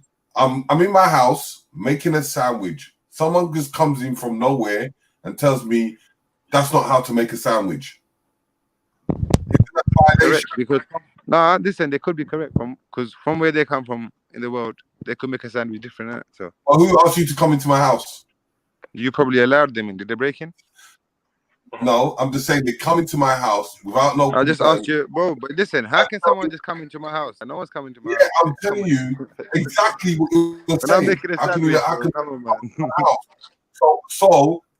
But the worst of it all is that they're coming into my house and telling me how to make a sandwich. No, but gee, it's illogical because they can't come in the house in the first place unless I let them in. Exactly that.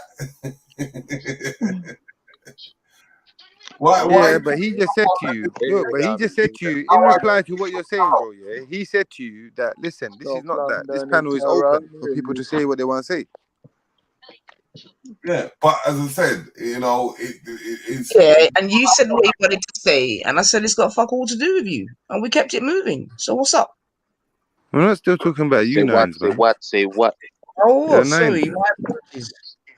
Nines, I swear to God, I didn't. Oh, Nines is on my case, man. You on her case, G? Come on, man. Oh, listen, you can't come on like these. Them ones, you're not them people. Oh, you're different now. Come on, man. That's how them man come up and they want to start talking Greece on our name and then start. Nah, it wasn't Greece. If anything, I was trying to make a little peace between her and her little brother still. So, her and her little brother, whatever she want to call him. End of the day, I know they got love for each other. You get me? So how did you think by highlighting what you believe? I thought you might have make amends in it by me coming as a dickhead outsider. You might have get ganked. You know, if you joined up, imagine do you know where he is now? Wait. Odds. Do you know where he is now? I could have said, get it. Where is he? Where do you think he is now? He's on Jupiter's channel. Okay. Oh wow! Oh my God. Who's that Torok?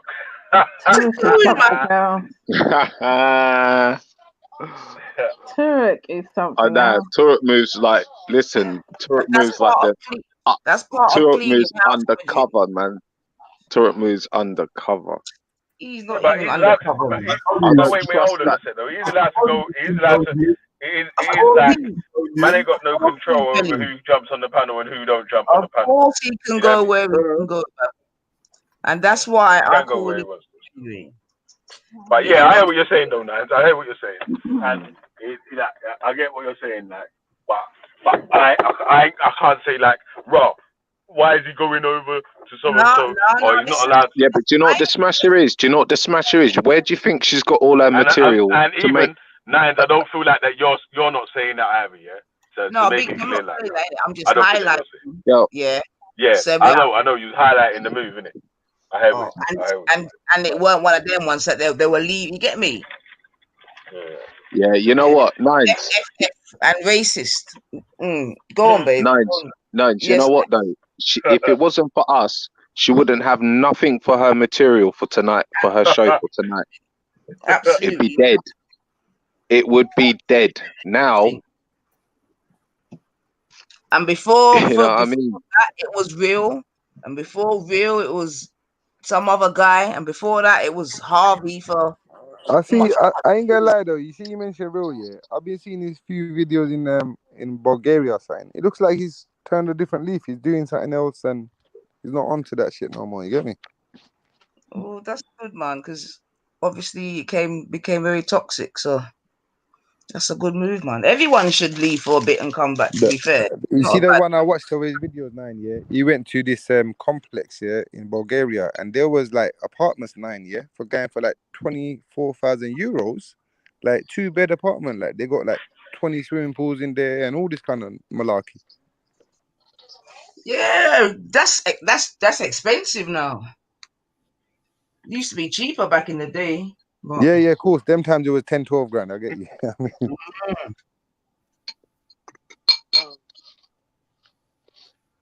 yeah, but that's a nice little investment. You could invest in a little holiday home, like in Europe, and whenever you get the 6 weeks holidays or the 2 weeks holidays for kids from the half term, you can fly out there. Yeah, man, I watch football, man, and I see what them man were on when it was England. You say you don't want to go there. Bulgaria Not on definitely ain't used to black people, boy. Not on it. But that's only to the man that's wearing the Free Lion shirt. You're not wearing the Free Lion shirt, are you? But to be fair, though, as an investment to rent out on that, it's not a bad idea for anyone that's got that. Type Yes, you could do Airbnb. Imagine how much money you make off that. You get me? Yeah, Bulgaria's not in my Irish right now. I'm not telling a lie.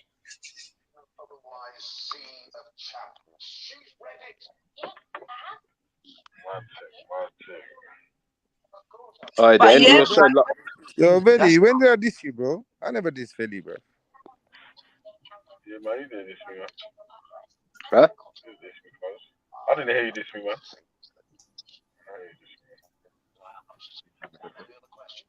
Nah, it's the brother, we the were brother just EIE. disagreeing The with brother EIE the is a method bit of. mad, isn't it? He's saying, oh, Yeah, we were disagreeing with the method of that. You have to like you can't talk about just your plight. You have to talk about every single other plight as well. Yeah, but Can't can I say highlight something? your own. Today, I didn't speak about my plight at all. I spoke about other people's plight. You understand? So that's what I'm saying. So Yeah, but I'm when you saying give me that the when you it give was me a the reference conversation that, oh, already what's about. Pakistan doing?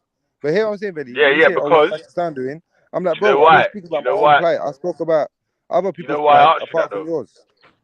You know why I asked you that? You know why I asked you that though?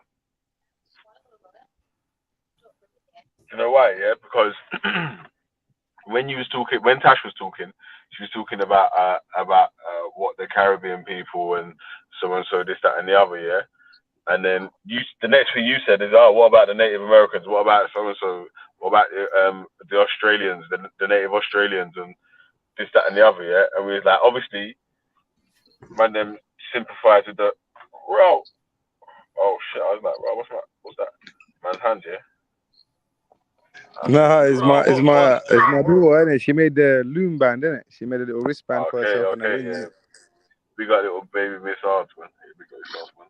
But yeah. So obviously, when you was asking, right, what is the Caribbean countries doing about the Native Americans and the Australians plight?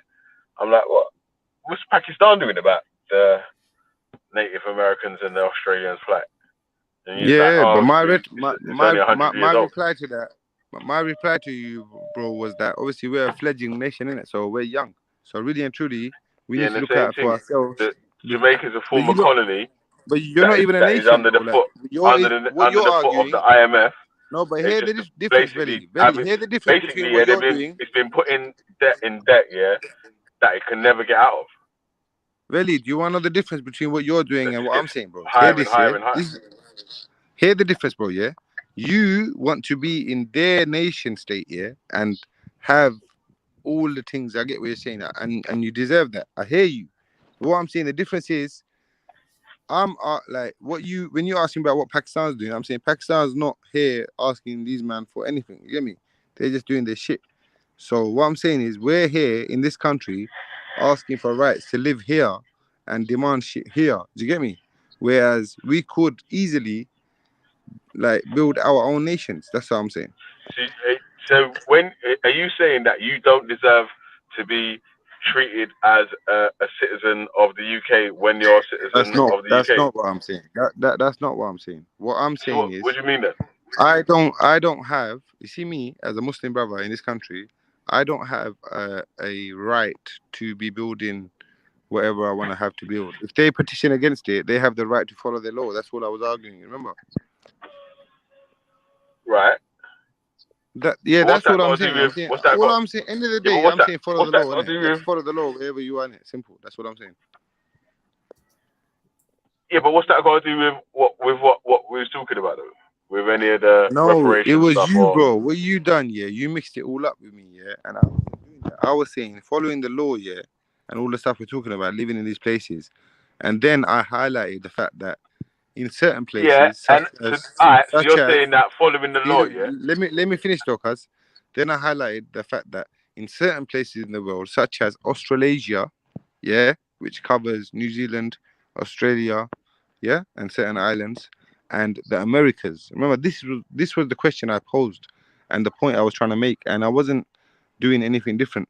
What I said was, you're saying what are you doing about them? No, I wasn't saying what are you doing. Wallahi, you made it that. Really, this is my question. Let me do it. No, you're saying what? This is what I was saying. What is the Caribbean doing about them? Yeah. No, I didn't say what is the Caribbean. No, I never once said that, bro. Hear me, bro. Hear the words come out my mouth and let me speak, please, bro. So what I said is this, yeah. I said, you see, for those people, yeah, are we not gonna like highlight their cause? That's all I was asking us. I wasn't saying your people. You made a point of coming to Pakistan. Wallahi, I didn't talk about Caribbean, nothing. I was saying us people, like me, you, everyone. We're all different color, different places.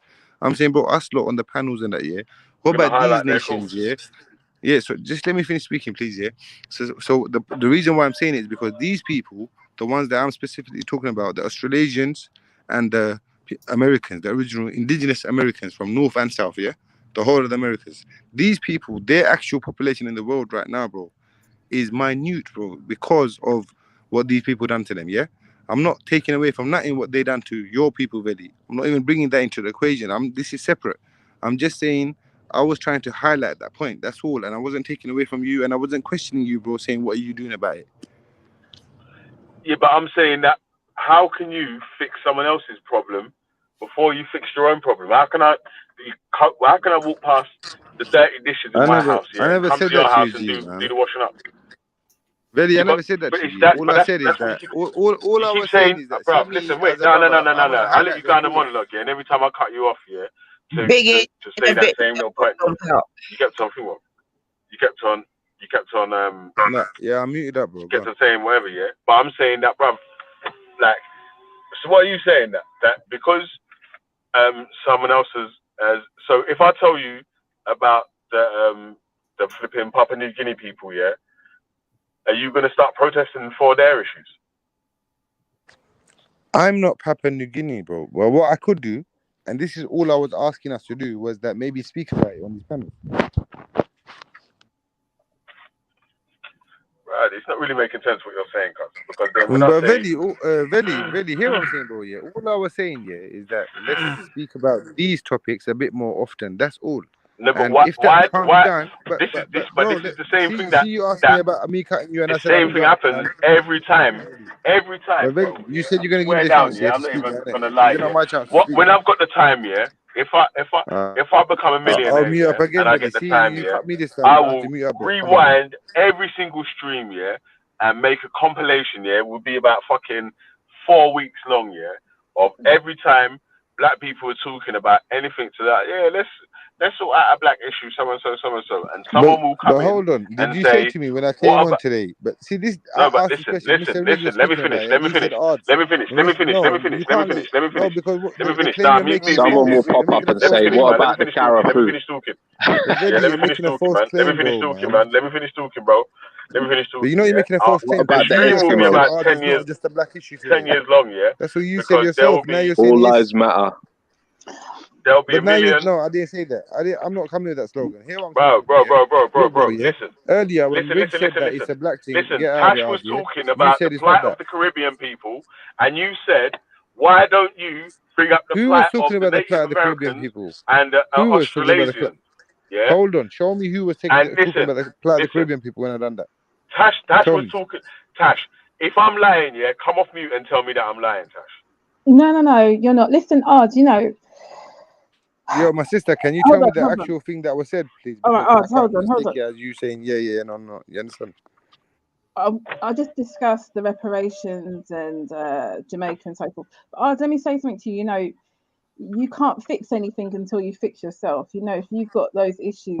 What is this all about? No, I don't understand what you lot are saying. So what's this about? No, because I want to also. What the hell is this? No, hold on, Ard. I want to bring up. Oh, you can't fix nothing if you're not like. What you on, sis? Come on, hear man. me, hear me. Sister, listen, No, yeah. I I'm making No, a she's point trying to that say, she's trying to talk there's about the people West around the Africans. world She's whose talking about the West population. Africans.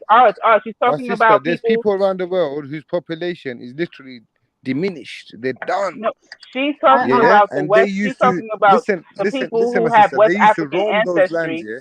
Let are me finish, focusing. sister. The Okay, Western let me goddess, just sister. finish. Come on, let me finish, man. I'm Please. gonna just listen. So, sis, they Melanated. used to roam They're those different lands, people. innit? Freely. That was their land. Now their numbers are minute. That's all I spoke about. Is there anything wrong in that? No, there's nothing wrong with it. I just think everything. But it looks like you're saying that there is. No, Don't get it, man. No. That's not what it was. We can do that tomorrow. We're discussing this today. Or do you know what I mean? So, I'm trying. And not only that, but I think look. So we can discuss it tomorrow. But you know, I don't Listen, I'm gonna go salute to the on. sisters. I'm gonna Listen, leave we here don't because have I to feel though. I don't go to Khaled's channel and say, why are you always talking about Somalia? I Nah, respect the sis, I fact that hear he you. has Listen, a channel. I'm gonna Hold on, leave it because I think I'm causing bro, distraction to the listen. black Hold on, only. let me I finish. think it's black only. Hold There's not on. black enough Can I for us to finish leave, my innit? We're not dark enough. Can I finish my No, sentence? I'm just saying I'm gonna leave, innit? Let me I'm just saying I'm finish, but going, let me innit? just finish, and then you can reply. But at You least let can me go ahead. finish. All right. I'm not black Okay. enough to be in the What panel, I'm so I'm saying is gonna that leave. what I was saying is that I don't go to Khaled's channel, right, Somali Corner, and say, why are you always talking about Somalia? I don't even say, you know, how come you guys aren't at least speaking in English? I respect the fact that he has a place where they do speak about diasporan stuff. They speak about the integration within the West. They speak about different issues, relationship issues. But they also speak about things that are specific to their particular country, their ethnic group, their language, their culture, and preserving it. And I don't think that I would be out of place by saying, you know, recommending topics, especially for a group outside of their group, right? So if Brother Veli, right, is he's a West African by way of Jamaica, right? And if he chooses to particularly focus on the West African, that's not saying F all other black people, right? But if he want to speak about diasporan issues, people that were affected by the transatlantic slave trade, he don't have to speak about people in Australia. You understand what I'm saying? Like that's literally like that, maybe that's another channel. Maybe somebody else can do that. But it's not to say why don't you focus on that? Like you can't choose something that's especially that he is affected by, his parents, his siblings. This is, you know what I'm saying? This is people creating a platform to express maybe their own personal experience. That's not fair to say. Hey, what it was, was that it wasn't that you can't bring up another subject, it's that every time that we're having a conversation about, say, like Tash was just saying about the Caribbeans, someone will say, what about these other people that's on the other side of the world, as well as do you know what I'm saying? Like, so there's always someone else that has to be added in. You can't just talk about this one issue that you're actually talking about. And it's not just man ain't just trying to shoot at Big Odds here, because Big Odds ain't the only one that's done that. You get me? Yeah, like it's happened bare times on the panel. When people have been listening and chatting about whatever they're talking about and this, that, and the other. Do you hear me? Like, so it's not like, right, man's trying to run Big Odds down. I was trying to make him see yo, did you not see that man might be doing it unconsciously? You know where sometimes you're doing something unconsciously, you don't even recognize. I do things like I'll cut people off when they're talking, like personally or whatever, like when I'm talking to them or whatever, yeah, like unconsciously in it, yeah, and people have to hop me up about it and shit. Same sort of thing, man. You might be doing them kind of things unconsciously on purpose. Half, you know, that man not even really doing it on purpose or whatever. Man just coming up with the whataboutisms without even realizing man's doing it still. It's just like obviously when I said, oh, so what about Pakistan, or what's Pakistan going to do about it?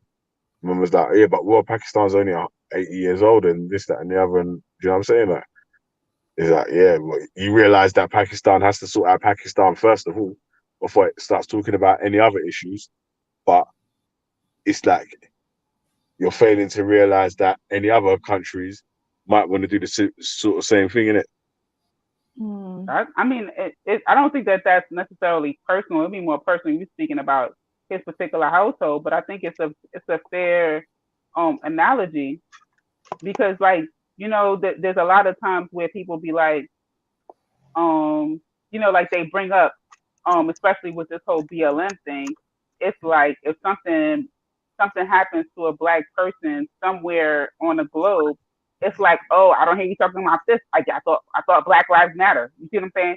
So now they're using it to throw it in our face, like, well, if they're freaking killing people, and you know, the police just kill someone, or not only maybe I have Black on Black violence in my neighborhood. Maybe I have, you know, white meth heads breaking into cars in my neighborhood. Maybe I might need to address the issues within my immediate community before I just start making Facebook posts and doing whatever and becoming an advocate for something that's going on across the country, across the globe. Like, you know, but they just want to use that as a talking piece and say, I thought Black Lives Matter and blah, blah, blah.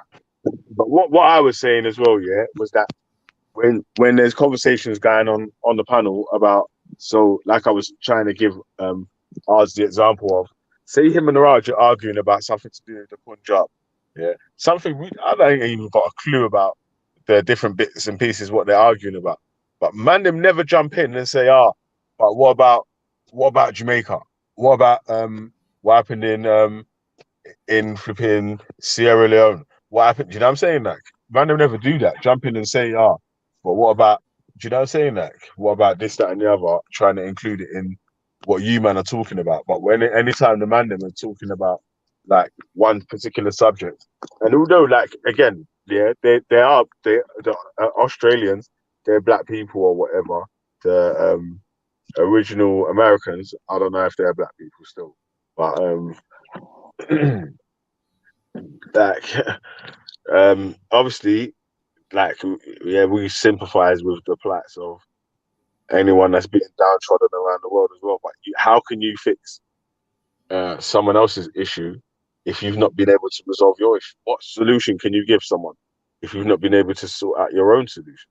Which is why I always be like, you know, when Black Americans be like, oh, the continental Africans, they don't ever come to our rescue. I be like, yo, they need somebody to come to the rescue. I'm like, have you ever heard of colonization? These people don't even barely, I mean, they do speak their own language, but sometimes their language is not even the national language of the country. You know, like, you really think they are empowered to send troops over somewhere to come get to the rescue, to the aid of African Americans? Sure. You know what I'm saying? Like, and just a quick point. I just wanted to say, you know, obviously, you know that I've got Asian in-laws, so they're very, very big on staying on code and sorting out their issues or sorting out anything that comes their way, working together. So they should never have an issue with that taking place amongst Black people, because every community does it. It's just we don't do it openly like this, and we don't get the opportunity to do it like this often. So, you know, let's be, you know, sincere here and be honest about about how Pakistanis are. When they're ready, they work together. They're very tight. They're very unified.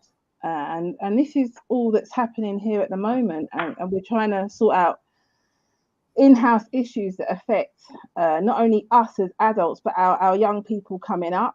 And it's a serious thing. We need to take it seriously. So, you know, brother, there's no way that I would ever want to offend you or any other that's going through any, or that's seeing anything that I should be looking into. But for today, I think it's important. I think what Veli was saying is important, that we kind of stay on code and not get swayed. So I hope I haven't offended you. That definitely was. And I don't think it was Veli's intention either. So I can't speak for him, but yeah. Sister Melanated, how are you? I'm good. You're so polite, Sister Tosh. Tell you, man. All right, I'm gonna leave you on the panel, yeah. So Please, I'm back in a bit. No. I've been in and out since I left the panel earlier. Mm-hmm. You know, it was a little too turned up to me, so I had to boogie on out. You know what I'm saying? I had to boogie on out, man. Everybody was screaming at each other. It was just. I turned back to my laptop and I saw Melanated's gone. I thought, hold on a minute. I said, come back. I mean, the vibrations change. You know what I'm saying? Yeah. I beat to the drums of the ancestors. That the boom, boom, boom started changing. It was the vibration changed. I said, "Oh, that's a go."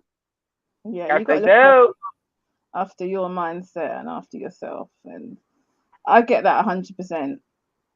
It's very, very draining to be around that. Oh yeah, I mean, look, when I first, you know, and I'm sure you had the same experience, and you had to like regroup. When I first started coming on these panels, I was like realizing I was giving these people way too much of my energy. Now I'll be like, I don't really care what you think. I don't. That's nice. That's nice you think that way. Okay, sounds interesting. Interesting perspective. Yeah. Okay, like I really don't care. And the freedom that you get when you really could care less. It's like melanated racist. Melanated this. What people calling me marinated hatred. I don't even know what the hell they put it. I was like, yo, they really are creative, right?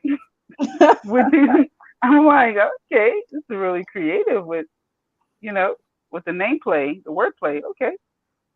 But at the end of the day, I'm just a really cute avatar with some glasses and some locks and a voice. And yeah, that's cool. You know, they're just a name that they change randomly. Like 1 minute I could be talking to, I don't know, Western goddess, and the next minute I could be talking, she could be, Milwaukee goddess, or Hebrew goddess, or whatever. You see what I'm saying? Like she could change, like people could change your name. So like, what sense does it make me putting all this energy into a name, a YouTube name? Yeah. That they end up changing their name and still trying to harass me, or still trying to just say random things like, "Oh, you guys don't care about your families. You just keep aborting your babies, and you guys need to put down the marijuana and the guns and stuff." Oh, and, yeah. you know what I mean? Like, I'm just like, okay, like, what do you want me to do? You want me to respond by saying a whole bunch of negative stereotypes about white people? Yeah. Is that how we play this game? And then who's the winner? What's the prize? Oh, there is no prize, but that I just look crazy and look like I'm very bitter. Yeah, I'm not playing that game. Like, spew what you want to about my community. And yeah, it is what it is. But it's a good question what Veli put together. Why does the Black community have to provide detailed analysis on plans to elevate? So it was a question I was wanting even our two friends earlier on to come and have a honest discussion about, because I'm confused by it. I can't understand why they're so invested and everything. It's like a guilty pleasure, you know, like why do overweight people eat ice cream and pizza? Because it tastes good. Like D Block is good. You know what I'm saying? That's what Ultra Funky's putting in the chat right now. It's a guilty pleasure. Like, hey, it is what it is. They know, like, in metaphorically, like they know they overweight, but they just want the ice cream anyway. You feel me? Like, you know you overweight. You're supposed to be doing some sit-ups, crunches. You know what I'm saying? Yo, sis, I've been doing my workouts every day. Like, what? How's it going? It's great. It's great. I still haven't gotten up to the workouts and the yoga in one day. Like, I'm not a beast like you. But I remember, okay. Yeah. But like having the accountability is like awesome. Like, is 7:45. Like sometimes they'll see me in the chat. I'll be like, yeah, I gotta go. Or if I'll be on a panel, I'll be like, listen, I gotta go because my family is gonna be calling me like, where you at? Where you at? Where you at? Come on. And I'll be like one day I didn't have any workout clothes, so I thought that was gonna be my excuse. I was like, oh, so I got on a call and I was like, I don't got no workout clothes. My cousin was like, I know you got pajamas. Put some pajamas on. I was like, damn, yo, you hardcore. You know, like he was not playing. Yeah, it's a good family member. Yes, he was not playing. He's like, you could work out in your pajamas. I was like, okay, but it's just, you know, after it's done, you just feel so accomplished. Like, 100%. Regardless of what it is that the task was, like, oh, we're gonna do these push-ups. Oh, we're gonna do this. Blah, blah, blah. You're all sweaty and everything, and you're like, yo, I really did this, even though I didn't want to. I pushed myself, and you see the results. You know what I'm saying? Your body getting all toned and stuff, and then on top of that, you don't feel guilty. Like, I don't like if you did have something to eat that wasn't the best. Yeah. It's like, yo, I work out. I'll be working out tomorrow. Like, I'm good. I'm not like just contributing. It's not that you take advantage of it or nothing, like overdo it. Because I can't front. I had to talk myself off the ledge yesterday. I wanted some sweet potato pie, but I was gonna buy a whole pie, and I was like, if I buy the whole pie, who's gonna help me eat it? You know, like that's my thing in the house. Like everybody doesn't like sweet potato pie, so I was like, I'm not gonna buy this because then you have it all. Gonna be a slice for breakfast, a slice for lunch, and a slice for dinner. Be very careful. Oh my God. So I had to talk myself off the ledge with that sweet potato pie, but you like I'll be posting, especially when they on a negativity vibe. I'll be posting in the chat like, health is wealth. Everybody like, listen, this dude they have 100 jumping jacks. If you don't work out, just get your heart rate up, get your blood flowing a little bit up. Like, you know, that will make a difference. Yeah. Just see what your body feel like jumping up and down like that. You might be like, damn, yo, I'm fucking out of shape. I need to do this more often. And maybe you start doing 100 jumping jacks every day, and you will see a difference. Like, I don't know. I just feel like it's difficult when you first start, but after I say a week or two, you just start to feel the benefits. Yes. That and prayer. Like, I don't know. When I first started doing the workouts, I couldn't even do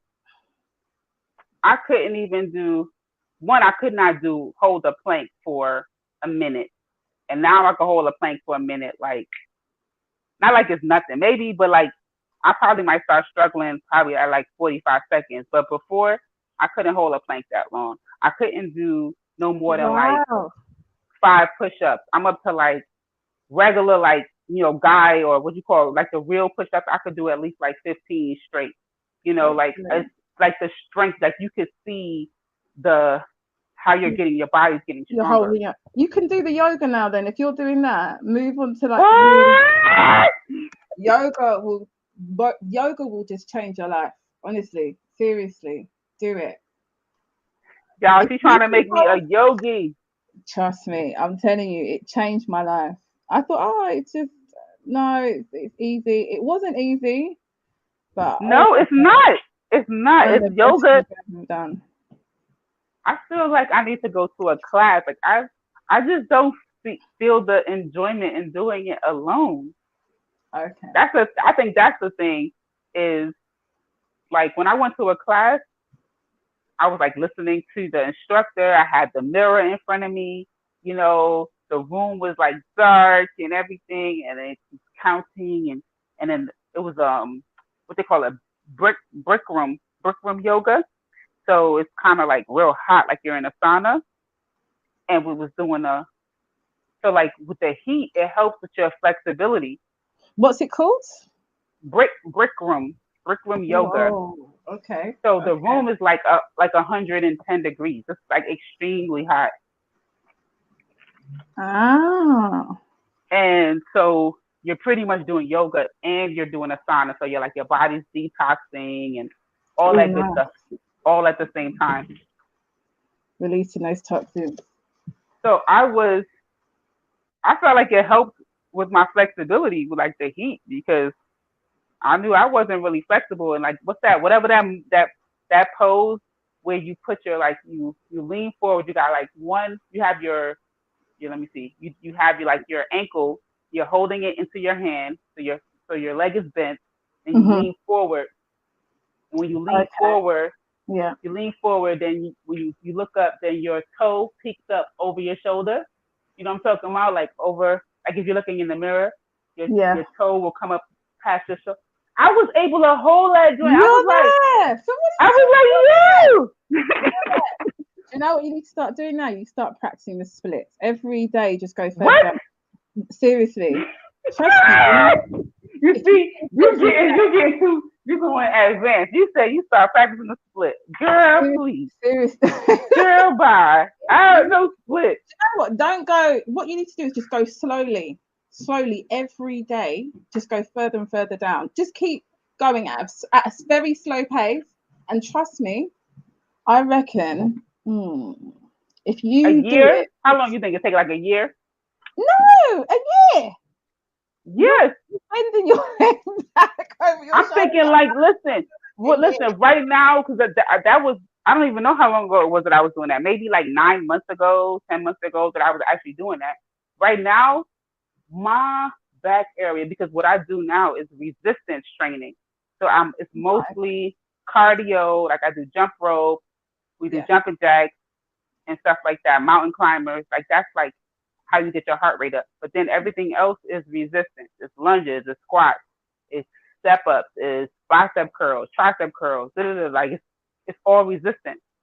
So you're incorporating weights as well, a bit of weights. You're saying you do tricep curls? I only have 6-pound weights, so everything else is resistant. No, that's fine.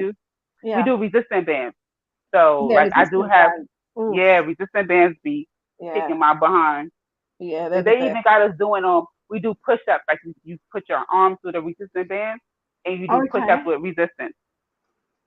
Okay, you know what you're doing. I mean, with that stuff, I know what I'm doing, but what I'm saying is...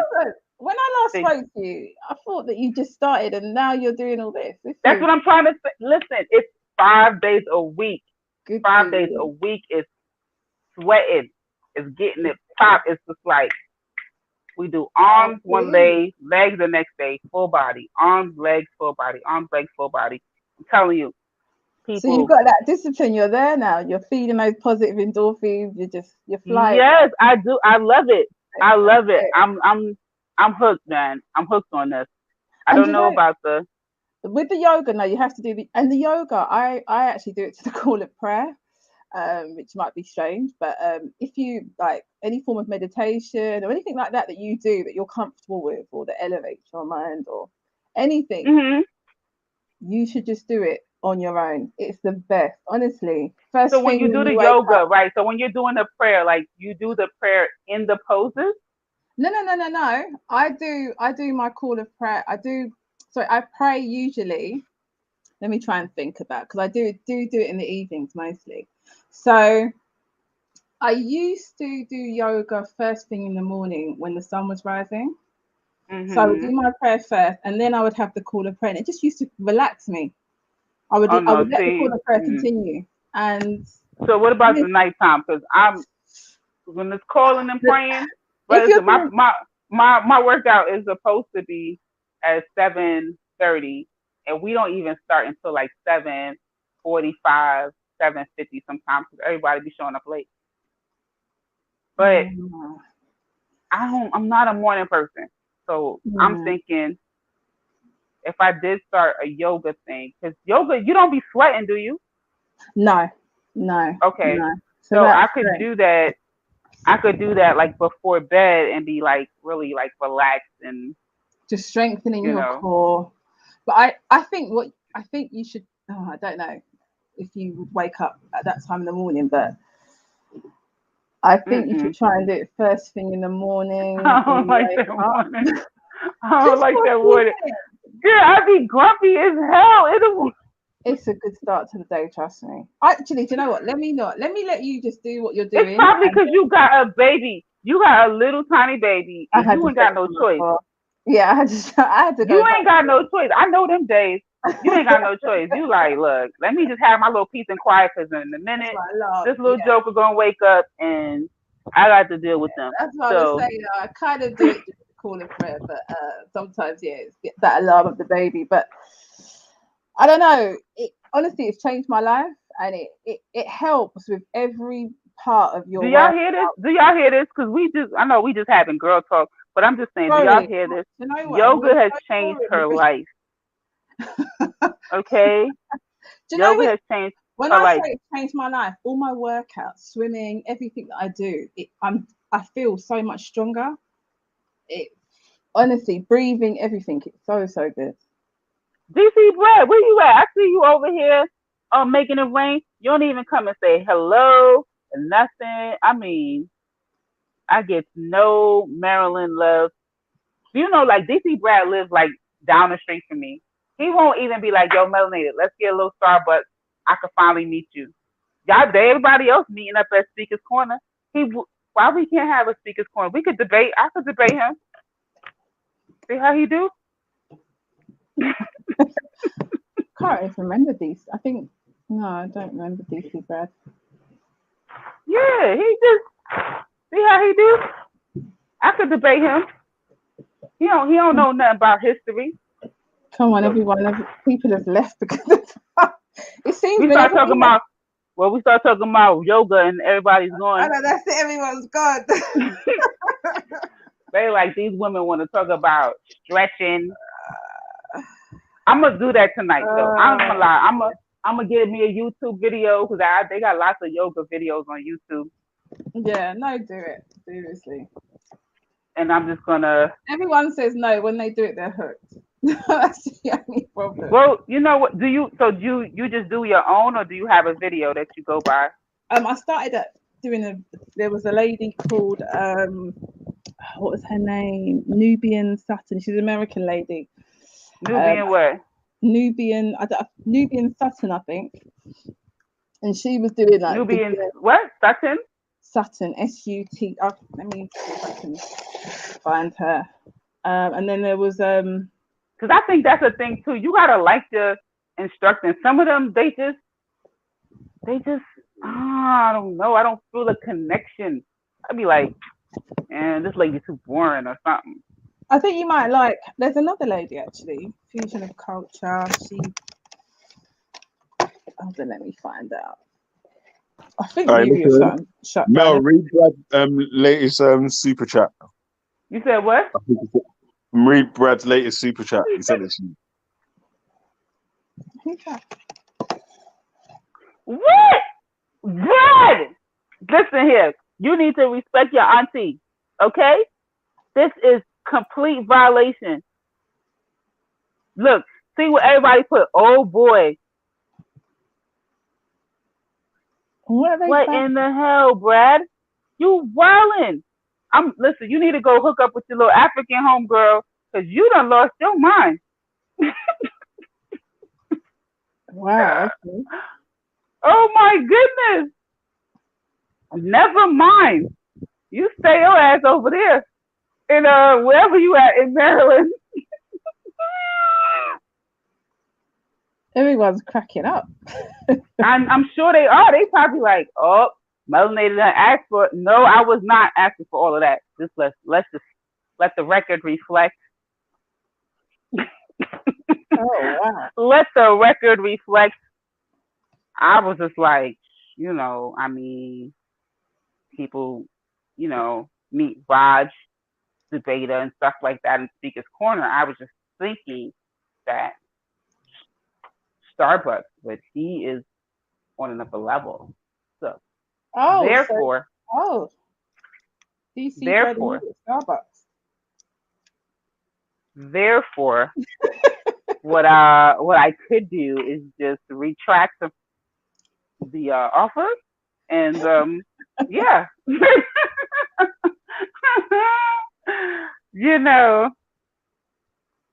Oh gosh. I don't understand with these little young bucks. I am your auntie. You should not even be speaking to me in that manner. That is just violation.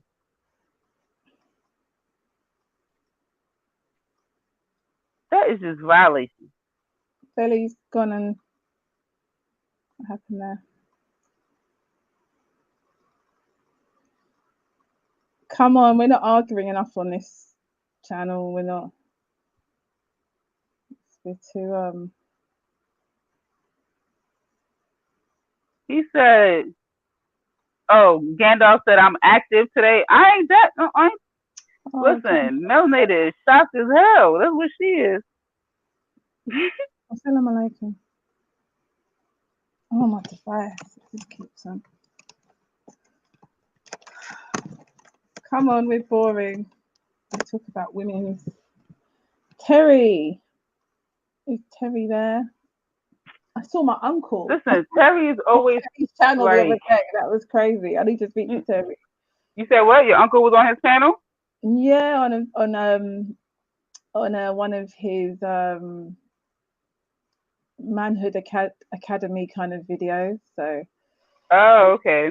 Let's talk, and he was there, I think, as one of the speakers. That was. Who's your uncle? Our brother Kansu? No. I don't. He's connected to Darren, but I don't think he's. Oh, it's probably the show, the one that they had like a whole panel of all of the people that work in Manhood Academy. Yeah, that's right. Yeah, they were. Oh, okay. Yeah. But Darren was standing up. He's not my uncle. Yeah. But, the guy next to him is, I should say. Terry, Natty, where's everybody? What did you say? Lady name was Sutton, Queen Sutton. What's her name? Oh, again.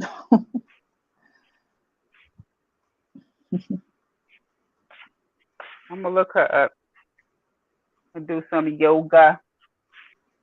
Oh my goodness! Let's see. I'm so excited. I got air conditioning. My air conditioner broke. I ain't had air conditioning for like 3 or 4 days. Ooh. Yes, it was crazy. It was What's crazy. Where you are? You said what? What's the temperature like where you are? Well, there's some tropical storm that was kind of like nearby, so it brought cooler air. But the first 2 days, it was like, we're Fahrenheit, but it was somewhere like 96, 97 degrees Fahrenheit. So wow, it was crazy. And then like today and yesterday, it's been in the 80s. Okay. So I'm just happy to have cool air. Yeah, we've got this kind of fan on one of our lights in here, and we haven't got aircon. You said what? We haven't got aircon in this country in every house because of the weather, but we've got a fan light, like a big fan light, so it's constantly on. But so it's not really hot there? Not well. I'm saying that, but it's supposed to be, I think, 36 in 2 days' time. It's gonna be very, very hot. So, well, I say very hot for the British. So when it's very hot, then you don't. It's still bearable with the fans, or is it like you're dying? Not for me necessarily. We don't have like, you know, when if you go to the Caribbean or you go to, we don't obviously have that cool sea breeze, but it's kind of that scorched heat. It's manageable. I've been to hotter countries, but I don't know, because of how polluted it is. Where we are at the moment, it's not the best, especially with this COVID business. I'm not really. I'll be staying in my house.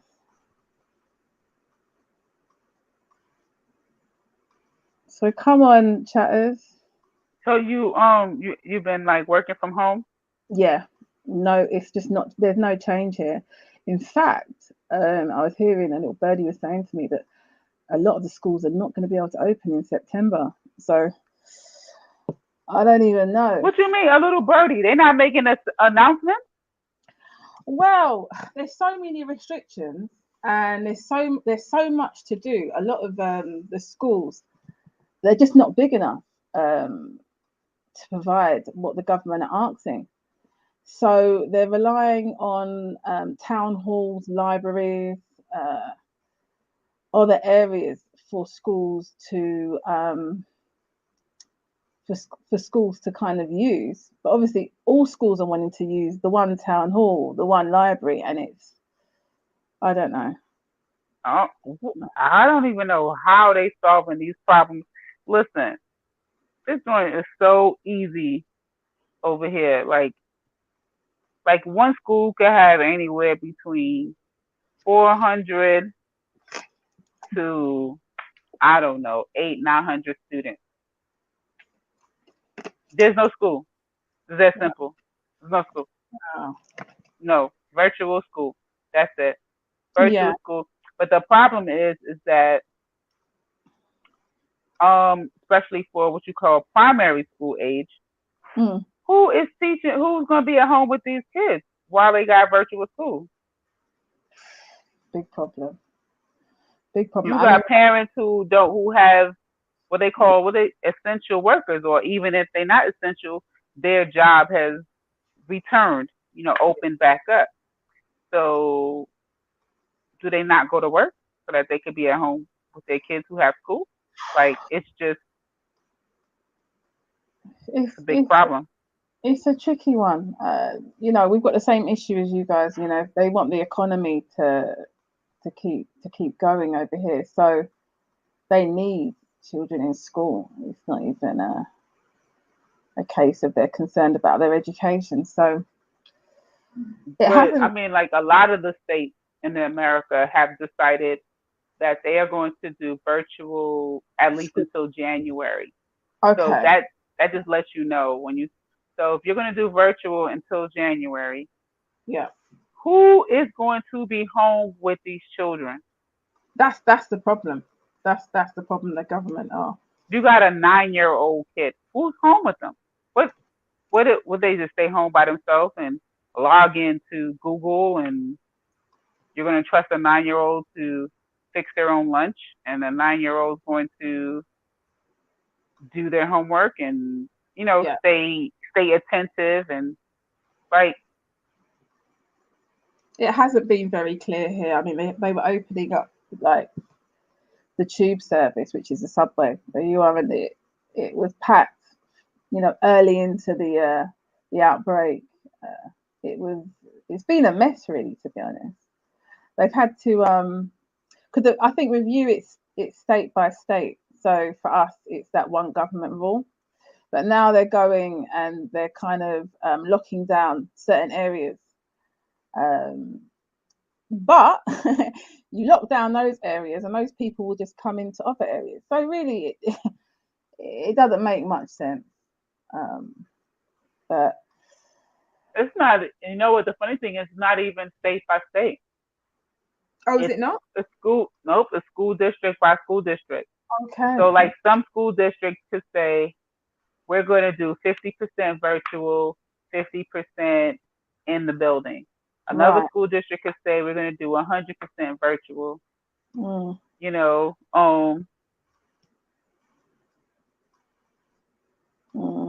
So it's really like, I feel for parents. Like, I have a family member who has three school age children, you know, and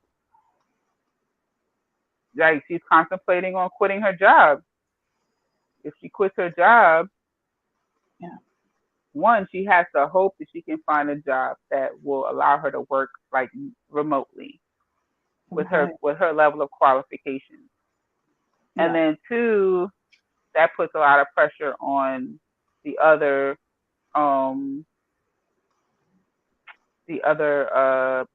income earner in the home, her husband. So,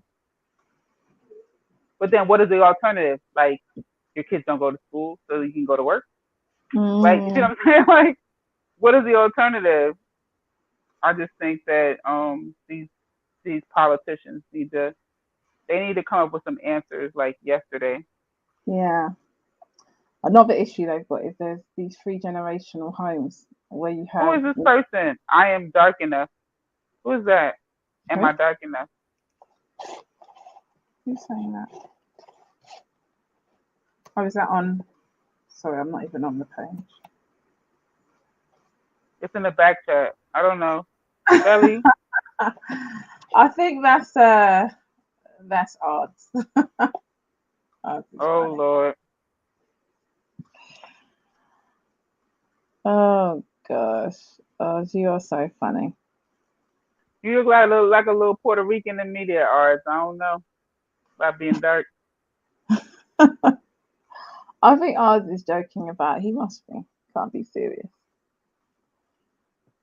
But you know, it's so funny because like people who like my homegirl who is Puerto Rican, she used to tell me that she was like dark because she felt she was dark compared to her parents, right? And I was like, okay. It was like funny to me because like I didn't see any darkness in her, but in comparison to the other people in her family, she was quote unquote morena, means like she's dark. You know, she was the morena in the family, meaning like she was dark. She did have like very like kind of coarse hair. You know, she definitely had like a more coarse texture in comparison to her parents. What do you say? What morena means brown, no? Yeah, like brown. So she was like morena, but she wasn't morena like she wasn't like you know the girl from Basketball Wives, what's her name? Basketball that dark skin something La Negra. Her name is something La Negra. She's like a dark skinned Dominican. But you see what you just said there, Melanated, yeah? You know, certain people like they've come to the Premier League from those places and they've used that word and people have said that's racism, you know? What? Like saying to a man, like we just said negrena or negreto. No, that's her name. Her name is her like celebrity name is like let's say her name is Gloria. Her name is Gloria La Negra. Like I forgot what I'm not calling her Negra. Her celebrity name, like you know how you got like P Diddy. Her whatever her name, her entertainment name is something La Negra. I just can't remember. Anybody who knows what I'm talking about? Amara La Negra. Amara, see, thank you. Amara La Negra, that's her name. Yeah. I'm not calling her La Negra, that's her name. I might cut out, guys, but it was nice speaking to you, Melanated. Nice speaking to you too, Tash. You didn't tell me the name one more time. I think it's Nubian Saturn, I think. Hold on, let me Hello, Tash, can I ask you a question just before you leave? Yeah, you just give me 1 minute. Give me 1 minute. I'm literally just give me a minute, then I can speak to you. And it's not just for you. It's basically even for Melanated. It's for the Black family, isn't it? It's a very important question. You know, I think we do need to get to the bottom of these questions. Okay. I hope I can stay for long enough because I'm cutting out a little bit. No, I wouldn't even need less than 2 minutes, 3 minutes. But yeah, it's only YouTube in there. Kemo's it's only dying for YouTube, attention. so Yo, that's Kemo, not that you're many dying people. for attention. I'm gonna give you some. No, ours is not, you can't hear ours. What can I say? Can I ask the question now? Basically, to Melanated and because you're the only two, and Mr. Rick, yeah. Where do you think that what do you think that's best for the Black community? Like, do you think that us fighting racism only care about racism. This white man said that. You know, this is how they make us feel, this and that. You think that can solve our problem? Especially 20 years, especially if that's somebody who's got a kid that's 5 years old, that kid when he's 25. That is actually gonna help the kid, because you know what? We fought for recognition of racism. These people has been said all the time they're not racist, and now they will actually change for us, so they're gonna be less racist. And this is the goal we're fighting for. And we do what we really are doing is that we're fighting to live amongst the white man, the racist country. That's our only goals. That's the only fight that we have in our breath, you know. And that's just a waste of fucking time and talent. Bro, why do you sound energy? like Hold on, brother. Yo, bro, why do you sound like Asgeti clan? This is a sketchy man. That is Asgeti. Why are you changing your name for, bro? Brother, this is my new people. This is the new struggle, man. We are freedom fighters out here, man. We freedom fighters. But listen, Khan, give me a minute, my brother. This is something. That's not Khan. That's ours. Oh yeah, this big ass. But big ass, please give me a minute. You know, this is there's a question I've been wanting to ask people. So, does that help us to say, you know what, we will trust you to be less racist? The reason I'm doing this so I can carry on living amongst you guys. Is that what they will bring victory to black people? Is that how we are actually gonna win this? Or people just don't care? That actually, you know, they're in the disguise of Pan-African and all of that, but really, truthfully, they are just black European and black American. And this is the best they can. Brother, please, my brother. Am I dark? Brother, you different from us. You different from us. You care about your country, your people, and back home, man. That's much different from our people, you know. You don't respect to that, brother. That's the real struggle. So by saying that, you're saying that you don't care about Somalia. Well, you don't understand what I just said. I care more about Somalia. I care about. Listen, we're gonna get to that, mate. I don't want to twist it too much. Hold on. You don't understand what I'm talking about, Aj. You don't understand where I'm coming from. But give me a minute, you might understand. I'm saying like this. Tosh, look. you go ahead and answer the question. Go ahead and Tosh, you answer the question first. I'm not sure what you're asking, but I think, you know. No, I'm trying to get to it. The question is like this. Look, are we going to get victory? Are we going to win anything? Are people going to respect us more in the future? 25 years from now, you might have a kid that's 5 years old. 20 years from now, your kid might be 25. You think us fighting racism on these streets, this white racist said this person said that, the police are killing us here. You know, this is a white man land, innit? Like, is that what you want?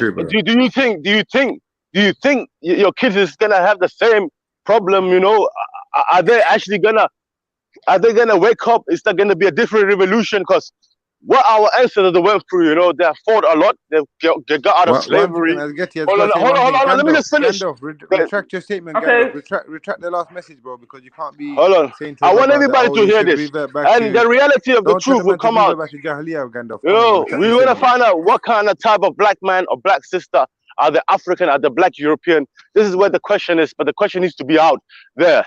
So what I'm trying to say, but I even lost what I was going to say. What I was going to say is, 20 years from now, if we don't, like our ancestors fought, you know, different stages of revolution, right? Slavery, ending slavery, colonization, ending colonization. But they never had the chance to finish off, you know, getting economic freedom, because our ancestors got killed, you know, Patrick Lumumba, Thomas Sankara, Mr. Muse Munyeri, you know, I even believe they killed Mugabe.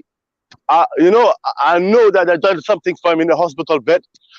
These freedom fighters, Jomo Kenyatta, all of these freedom fighters, their last stage was economic freedom.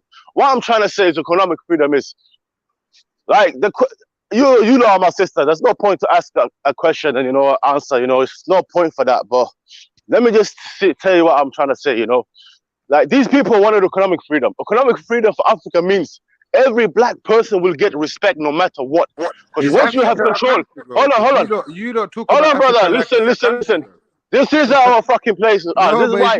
If you don't want to listen, my brother, just get off, mate. If you don't want to listen, this is Africa time, man.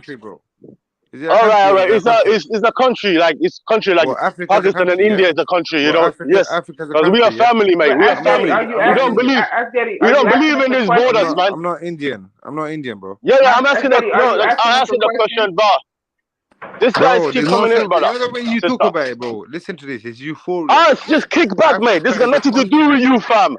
You man have been sent into Africa to live among us and steal our resources, and you want to come and talk as an Asian to African people. Listen to us, mate. Continent, bro. It's not a country. Good for you, man. Good for you, man. Good for you. Good for you. Good for you, bro. Good for you. We don't see it like that. How about that? You need to be black to understand that. You're not African, bro. You were those people that was brought to us. You were brought to us to dominate us. Do you think we're gonna give you any respect in this conversation? Listen, do you think we African are gonna give you respect in this conversation when the British enemy brought you to us, mate? When the British enemy brought you to us, you fix yourself, Regin, man. You fix yourself, bro. You're fucking Chaiwala. That man's human will lick at the balls off, fam. You want to come and talk about the black experience? Listen, you know what I'm talking about, bro. You have no seat in the African conversation, bro. You were the enemy then, and Idi Amin kick you out, fam. The only reason Idi Amin kick you out is one racist, man. Because you might think you can come and stay in the African land and try to control shit. So don't come here and try to control a black conversation, mate. You thought you could control shit back then. That man pull you out with a gun on your head. You hear that? That man pull you out with a gun on the head. You know a bad man, fam. Just chill the fuck out, mate. You get respect. If you don't get respect, fam, brother, you either get respect or you don't get respect, fam. Listen, nobody gives a fuck about what you say to people, mate. You get respect and you just kick back, man. Asia were put on that side. Back in those days, you were not welcome. Those times, you think you can come and talk shit to us now, bro? I don't give a fuck what Asian, man. Those people with your color. So what I'm trying to say to your people, you ain't gonna do shit, fam. Brother, man, put a gun in your mouth, fam. What are you gonna do, bro? You little pussy, yo. Wait. You've been stabbed 9 times. The next time you're gonna die, you motherfucker. You are gonna die the next time. Nobody's condoning that. The next time you do that, you're gonna find the wrong person. You will die, you motherfucker. Suck your mother, mate. You don't know me, bro. Man, I put a gun on your mom's head. And listen, I will when I see you, man, I show you the real respect. Man, I show you real respect. Who the fuck you think you gonna talk to black people like that, fam? We will fuck you up, mate. Man, I fuck you up by myself. And I said, well, lie. You do what, man? You do what? Well, lie, that kick I give you will never wake up from that kick. You're a pussy, mate. I said, well, lie, I can beat you up. I said, well, lie, I can beat you up. Well, lie, I will fuck you up. Well, lie, I can. Me personally, I will fuck you up personally. That's because you talk to people that's smaller than you. You think you're bad, yeah? Suck your mother, mate. Suck your mother. Listen, you're an enemy today. The day I come to the park, when I put that thing down your throat, mate.